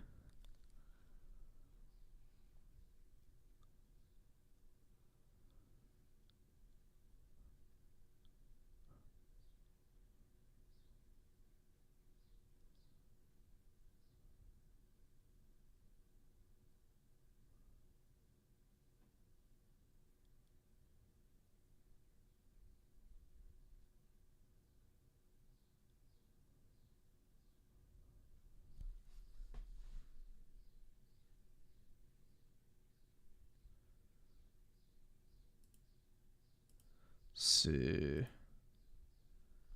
Skeletor must be, yeah, I don't know, man. It's pretty sad. There's just something to be said about like actual like natural beauty. Everybody's so fucking fake nowadays, which is a shame.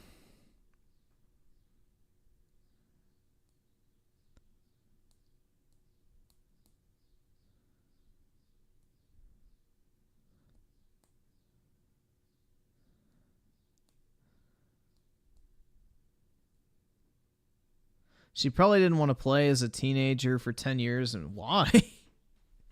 I don't know, man. Like, hell nah. I would never do that. I guarantee you any guy does not want a girl to get buccal fat removal. It just never looks good.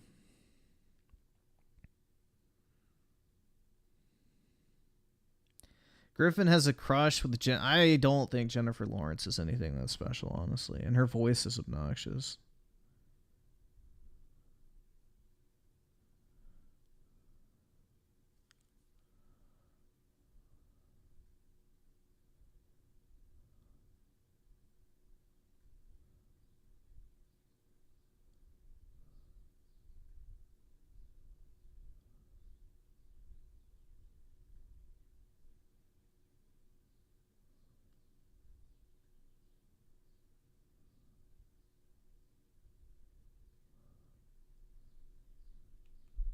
Jenna, oh my god, absolutely not. Y'all are gross. You have terrible tastes. Griffin's crush is any Jew. Oh yeah, absolutely, man. Hey, I want a better life for my child. Is there a problem with that? I want them to be able to commit crimes and flee to Israel with full legal immunity. Is that not a normal thing to want for your child?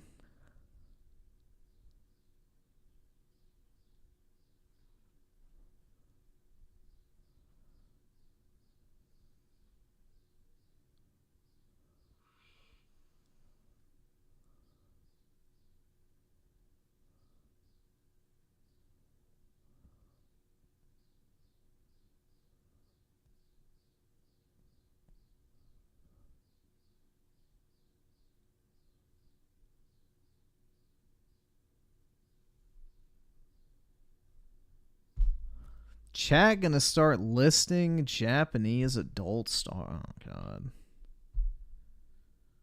Gross. The ones that squeal like 8-year-olds, like, "Ah." That shit's so fucking weird, man. Ugh, dude. I watched Japanese porn once, and it was like the most fucking weird shit ever. It's like literally the woman just lays there like a dead fish and literally moans like she's trying to sound like she's 10. It is fucking weird. The like pedophile vibes that shit gives off is creepy. It's like they're pretending they're getting raped and they scream like a child. Dude, ooh. No. That just like, ugh. I can't do it, man. Like, I literally can't. That's just so, it's like hentai. You have the fucking awful voice in the back. It's like, ew. How the fuck are you getting off to this, bro? Like, I don't know. It makes my dick want to shrivel up and die. Yeah, they're almost always dressed up as schoolgirls, too. Or they're like, oh, Nichan, no.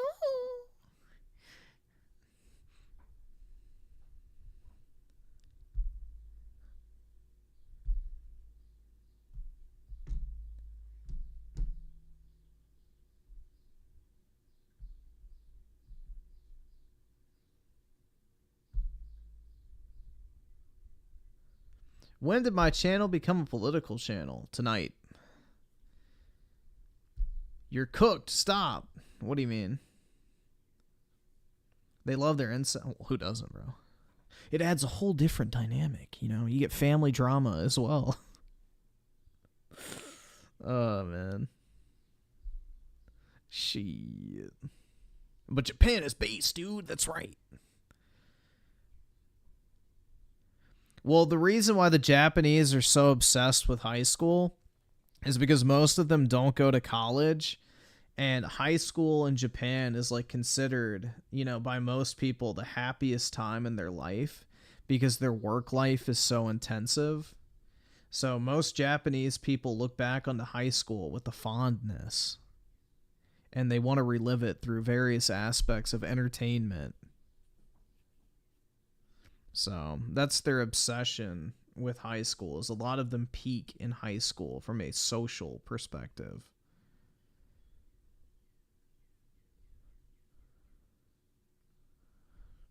Yeah, it is sad. Agreed. Yeah, I was born in the wrong culture, guys. I should have been born in Japan.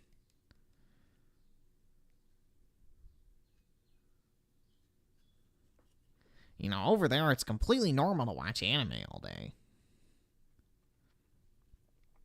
I wish I was born in Israel. I don't think Israel's that wealthy. What's the average income?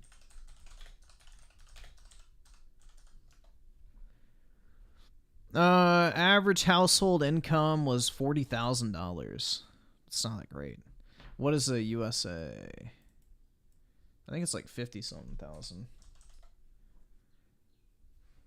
Average household. Oh, no, medium income is 74,000. Yeah.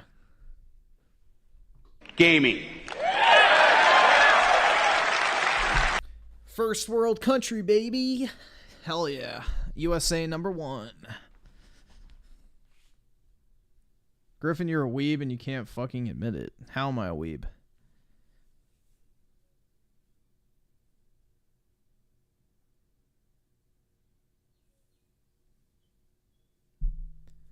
You what? You don't automatically become rich wait, being in Israel due to U.S. tax? Yeah, dude. Wait, if Israel rules the United States, then why do U.S. citizens make more money on average than Israelis?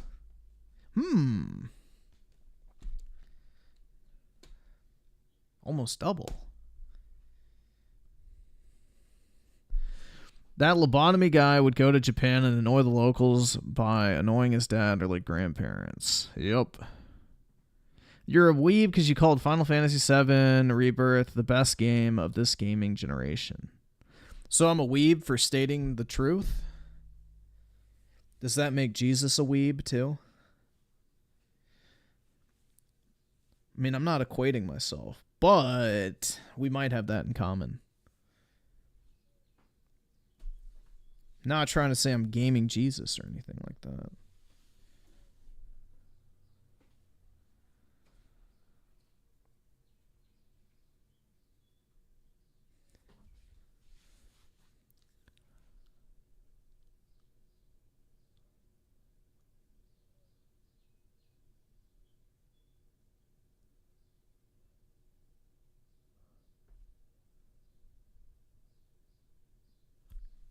Hellblade 2 is now. Oh, yeah, true.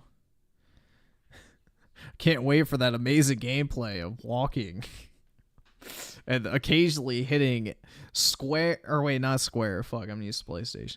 X and A or whatever the fuck the button presses are going to be. My little sister is dating a guy from Japan. Told her good luck with that. Why is that, man? You can get a built-in translator in the family. You can be like, oh my god. Bro, you can take me to Japan and translate I don't know, that'd be kind of cool, honestly. Have like somebody guide you through the country who can actually speak the language. I can't wait to fix my sleep schedule. Yeah, good luck with that.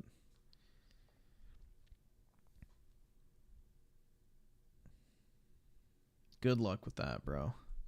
Does he have a katana? Of course. All Japanese people carry katanas at all times. And they're always willing to duel for the honor of their families.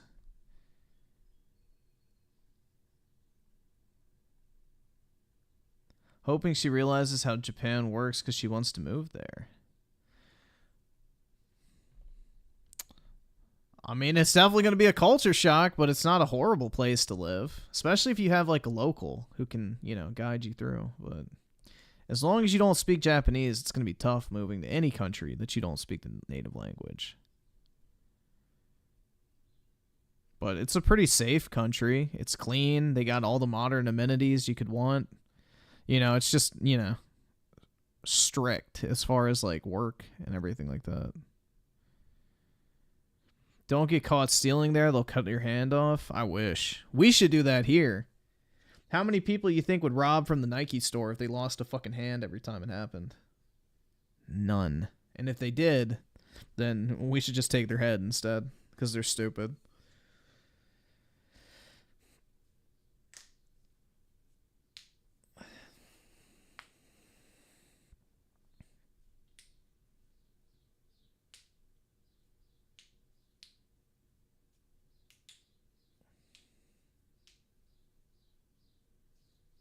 Yeah, they could still play professional soccer. There you go. It's the career path. If you get caught stealing twice, you have to become a professional soccer player.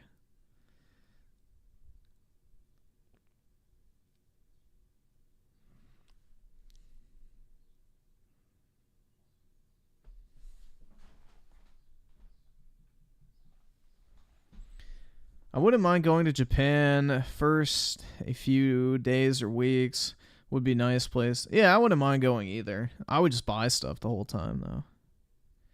Griffin could have met his Aerith dream girl in Japan. Aerith is not Asian, so no, I would not. Unless she was a fellow tourist.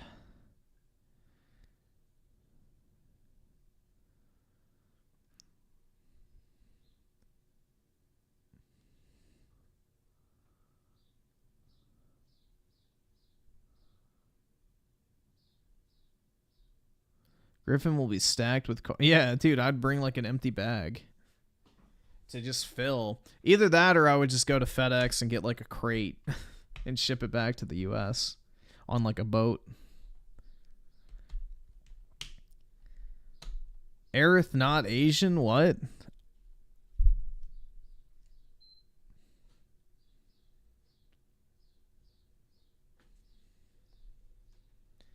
My guy. Am I really going to have to pull this up?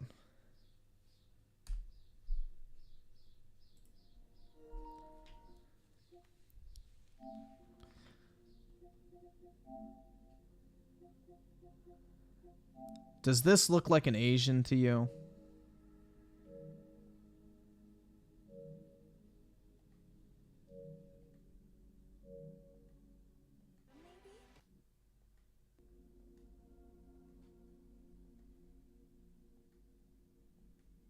Now I know you guys are trolling, so I'm not taking the bait.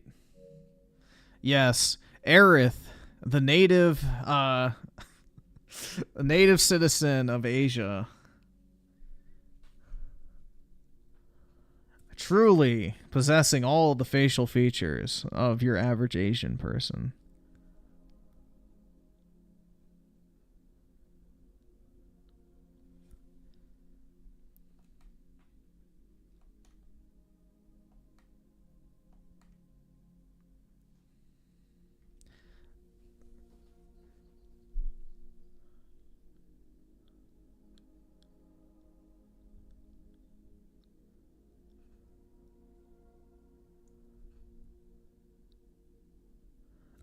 An aborigine? Oh my god.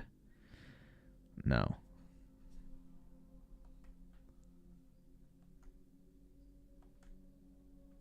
Yes, truly an iconic Asian character of all time.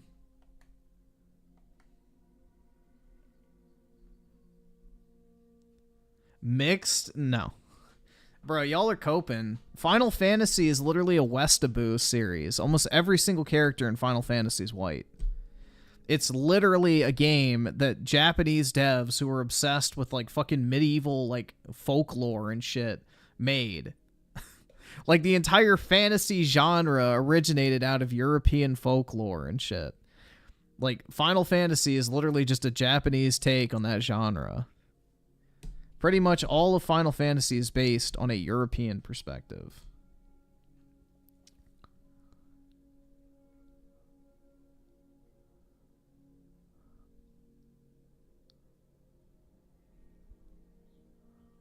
Well, you know, according to the chat, Aerith is Jewish because she's basically like God's chosen people.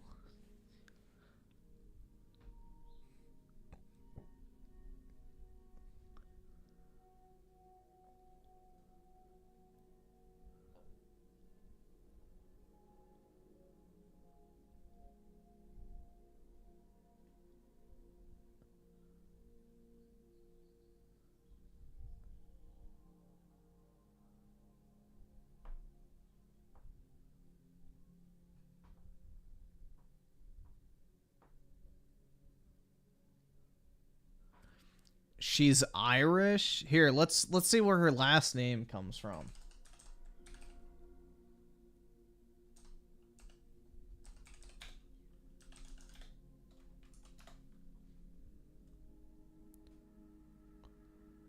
Gainsborough was one of the capital cities of Mercia during the Anglo-Saxon period. So it comes from Britain or the UK, mate. So yeah, she's literally fucking white. She's English, bruh. Literally fucking England. As white as it gets. So there you go. Literally the default white settings. So there you go.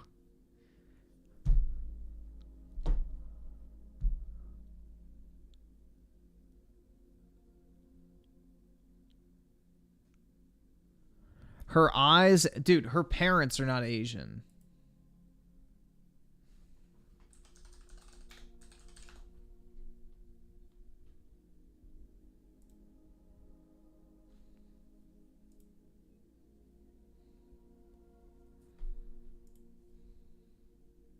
Yeah, her mom looks like Zelda.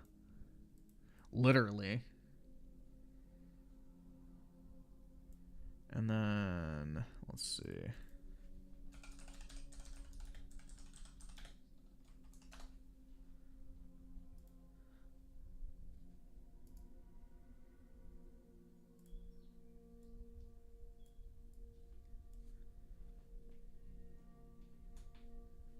Y'all are coping hard, man. So that's her dad. Truly an Asian icon right there. He literally looks just like an old white dude. Like, here's his original character model as well. Hold on. Oh my god, they're so fucking bad. Why is the quality horrible? Jesus Christ, dude.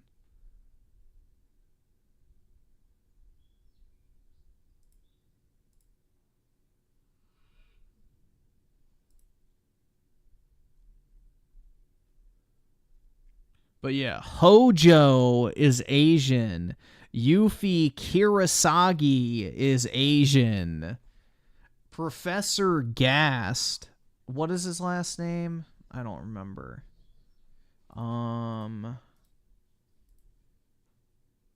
Faramis. Yeah, that's not fucking Asian.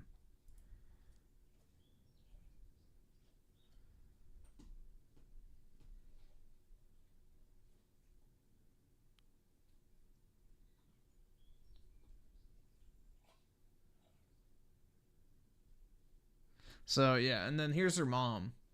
Truly Asian. Yes. Literally fucking Zelda. I can't believe they got away with that, bro. She literally looks like fucking Zelda.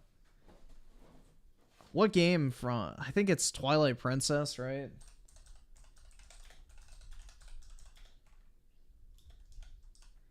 That literally looks like one of Zelda's fucking character models. Like, identical.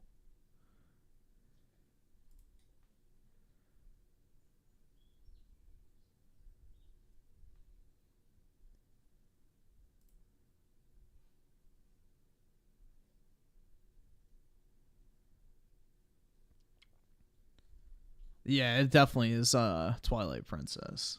Alright, there we go. The brown hair guy, yeah. Both Aerith and her mom are fire, bro. Her devs, yeah, no shit. Really? Wait, Final Fantasy devs are Asian? I thought Japan was a white country. The fuck? No way. Zelda is Asian. Oh, yeah, absolutely. The blonde-haired princess is definitely a common Asian trope. Very much so. Especially the presence of Italian plumbers really leads one to believe that it's obviously a heavily Asian-inspired story. Yeah, white adjacent. There you go. You know, we're all white at the end of the day because we're too wealthy and smart, according to, you know, diversity hires. So we are basically in the same category. Whites and Asians. White adjacent. Hold on, let me look that up. I want to see what the actual definition of that means. White adjacent meaning.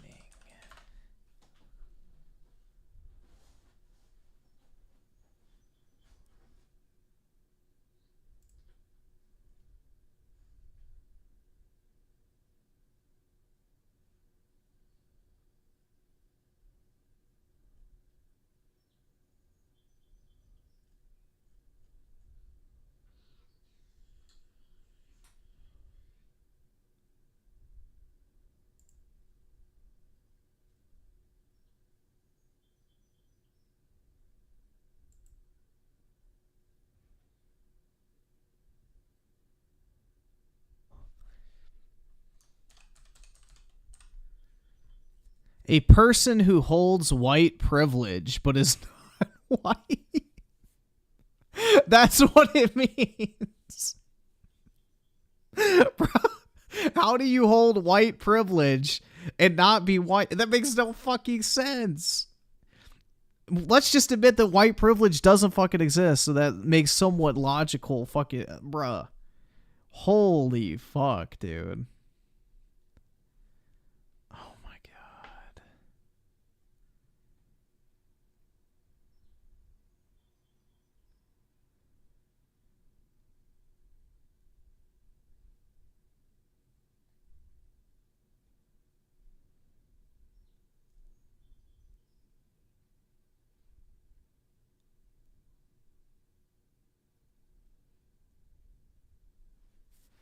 Yeah, you become a insider of the white world. Oh my fucking god, dude. Jesus fucking Christ. These people are fucking just disgusting human beings. They're absolutely just losers, bro. Yeah, basically white adjacent means you're too smart and too wealthy to be considered a minority. Is basically what it comes down to. You're too wealthy and you're too smart to be considered a true minority because you're not a victim. That's basically the logic behind it.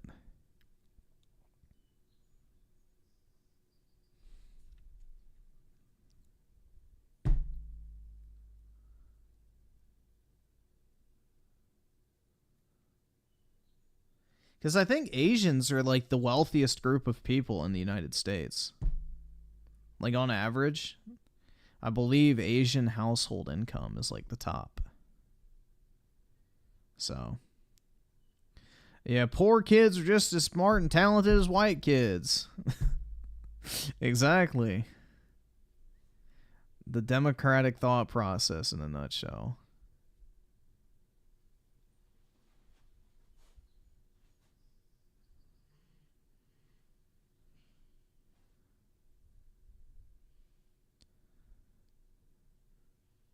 The cope is real for yeah, it's fucking pathetic, bro.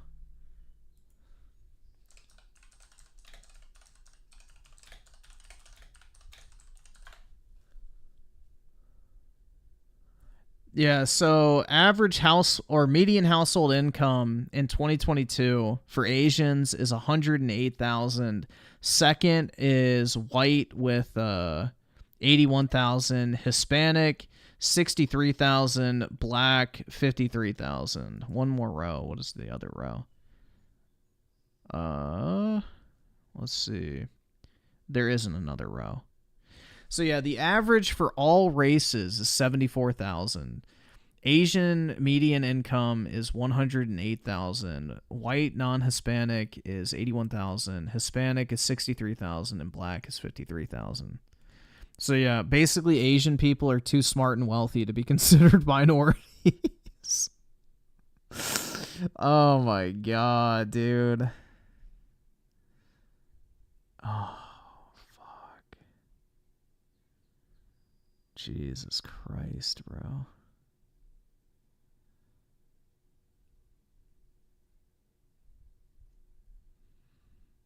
Just looking. Oh my god.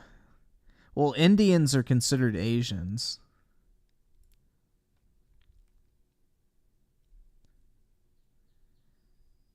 Yeah, let's see. Obesity statistics by race and gender. Let's see. So, obesity for females. White is 38%, black is 55%, Asian is 15%, Hispanic is 51%. For men, white is 38%, black is 37%, Asian is 10%, and Hispanic is 43%. That's obese, not even overweight. Let's see. Overweight and obesity. Let's do both if they have that.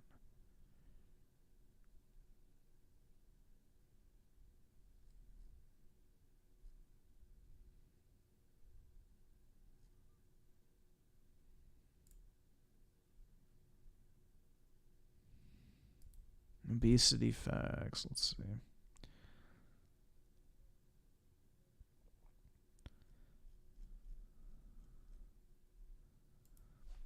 Overweight stats by race and gender.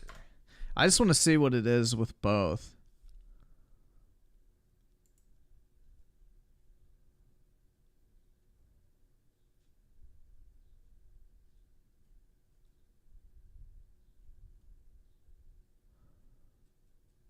So let's see. That's just obesity again. So they don't let you know the stats for obesity and overweight. That's interesting. They don't want you to know.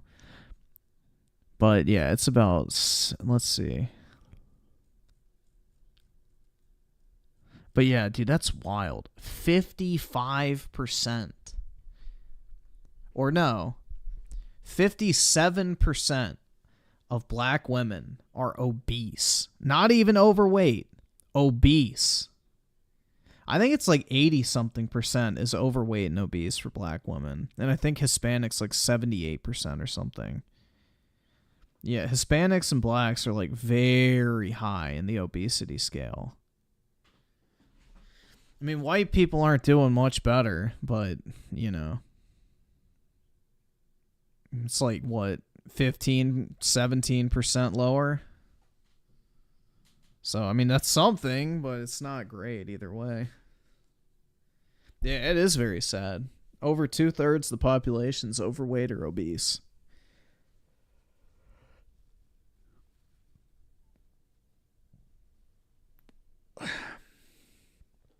Skinny black chicks are rare? Yup, they are, especially in the West. Too much available food, man.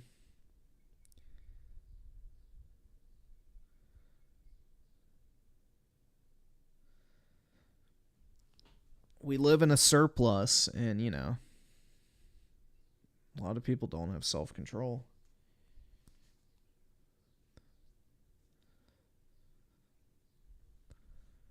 Griffin likes... I don't like any fat chicks. No, thank you.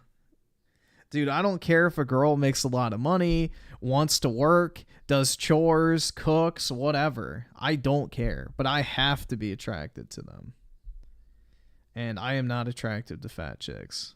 I don't care. Like, you can just look good, have a nice personality, and I enjoy spending time with you. That's all I fucking give a shit about.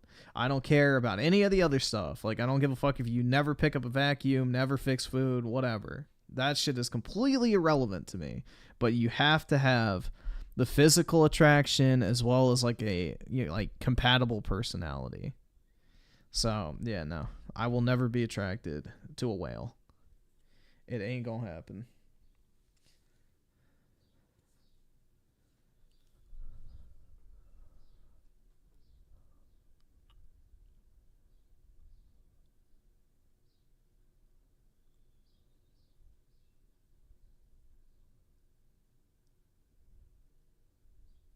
What if they want to lose weight and have the perfect well, they can hit me up when they've lost it. Because, you know, everybody talks a big game like, oh, I'm going to lose all this weight. And then most people, when they get into a relationship, gain weight. So, what if you start dating a fit chick, but within the span of 10 years, she balloons up to double her weight? Then I'll say you're not the person I originally got with, and either you can change or I'm gone. Like, sorry, you don't just get to double your fucking size and act like nothing's changed. That's weird.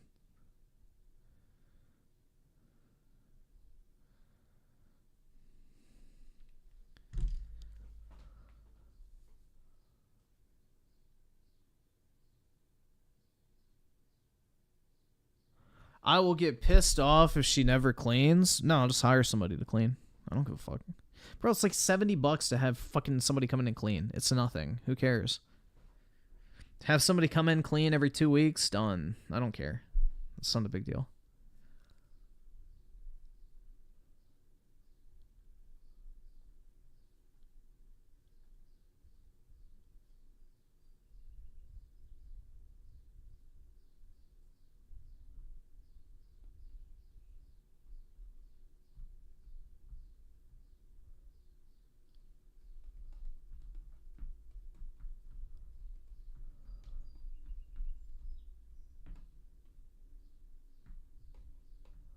Why would I clean it myself when I could pay somebody else to do it? That's a new video game, dude. I know. Oh my god, true. I could buy more video games. But then I wouldn't have time to play them because I'd have to clean. Fuck. Make that woman clean yo shit. I don't fucking care about that. I don't need a fucking... I don't need a live-in maid. I don't like sandwiches, so no thanks.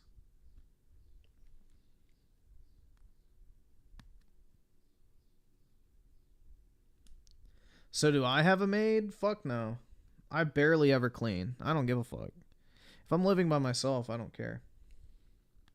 I just vacuum up the clumps of dog hair and like wipe down my bathroom every once in a while and the kitchen, but I don't do like deep cleaning or dusting or any of that type of shit. I don't really fucking care. I'm not A-type with keeping shit clean. But if I live with somebody else, then I would pay to keep it clean.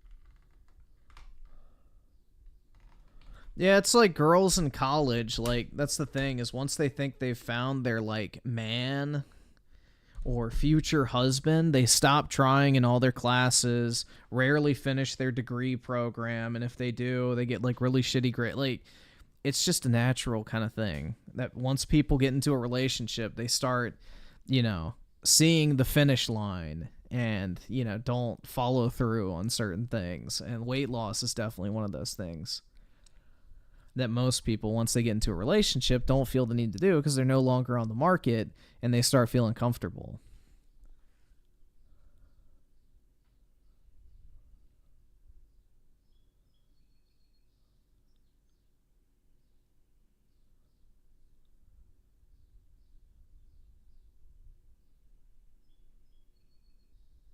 But, yeah, I don't know, dude.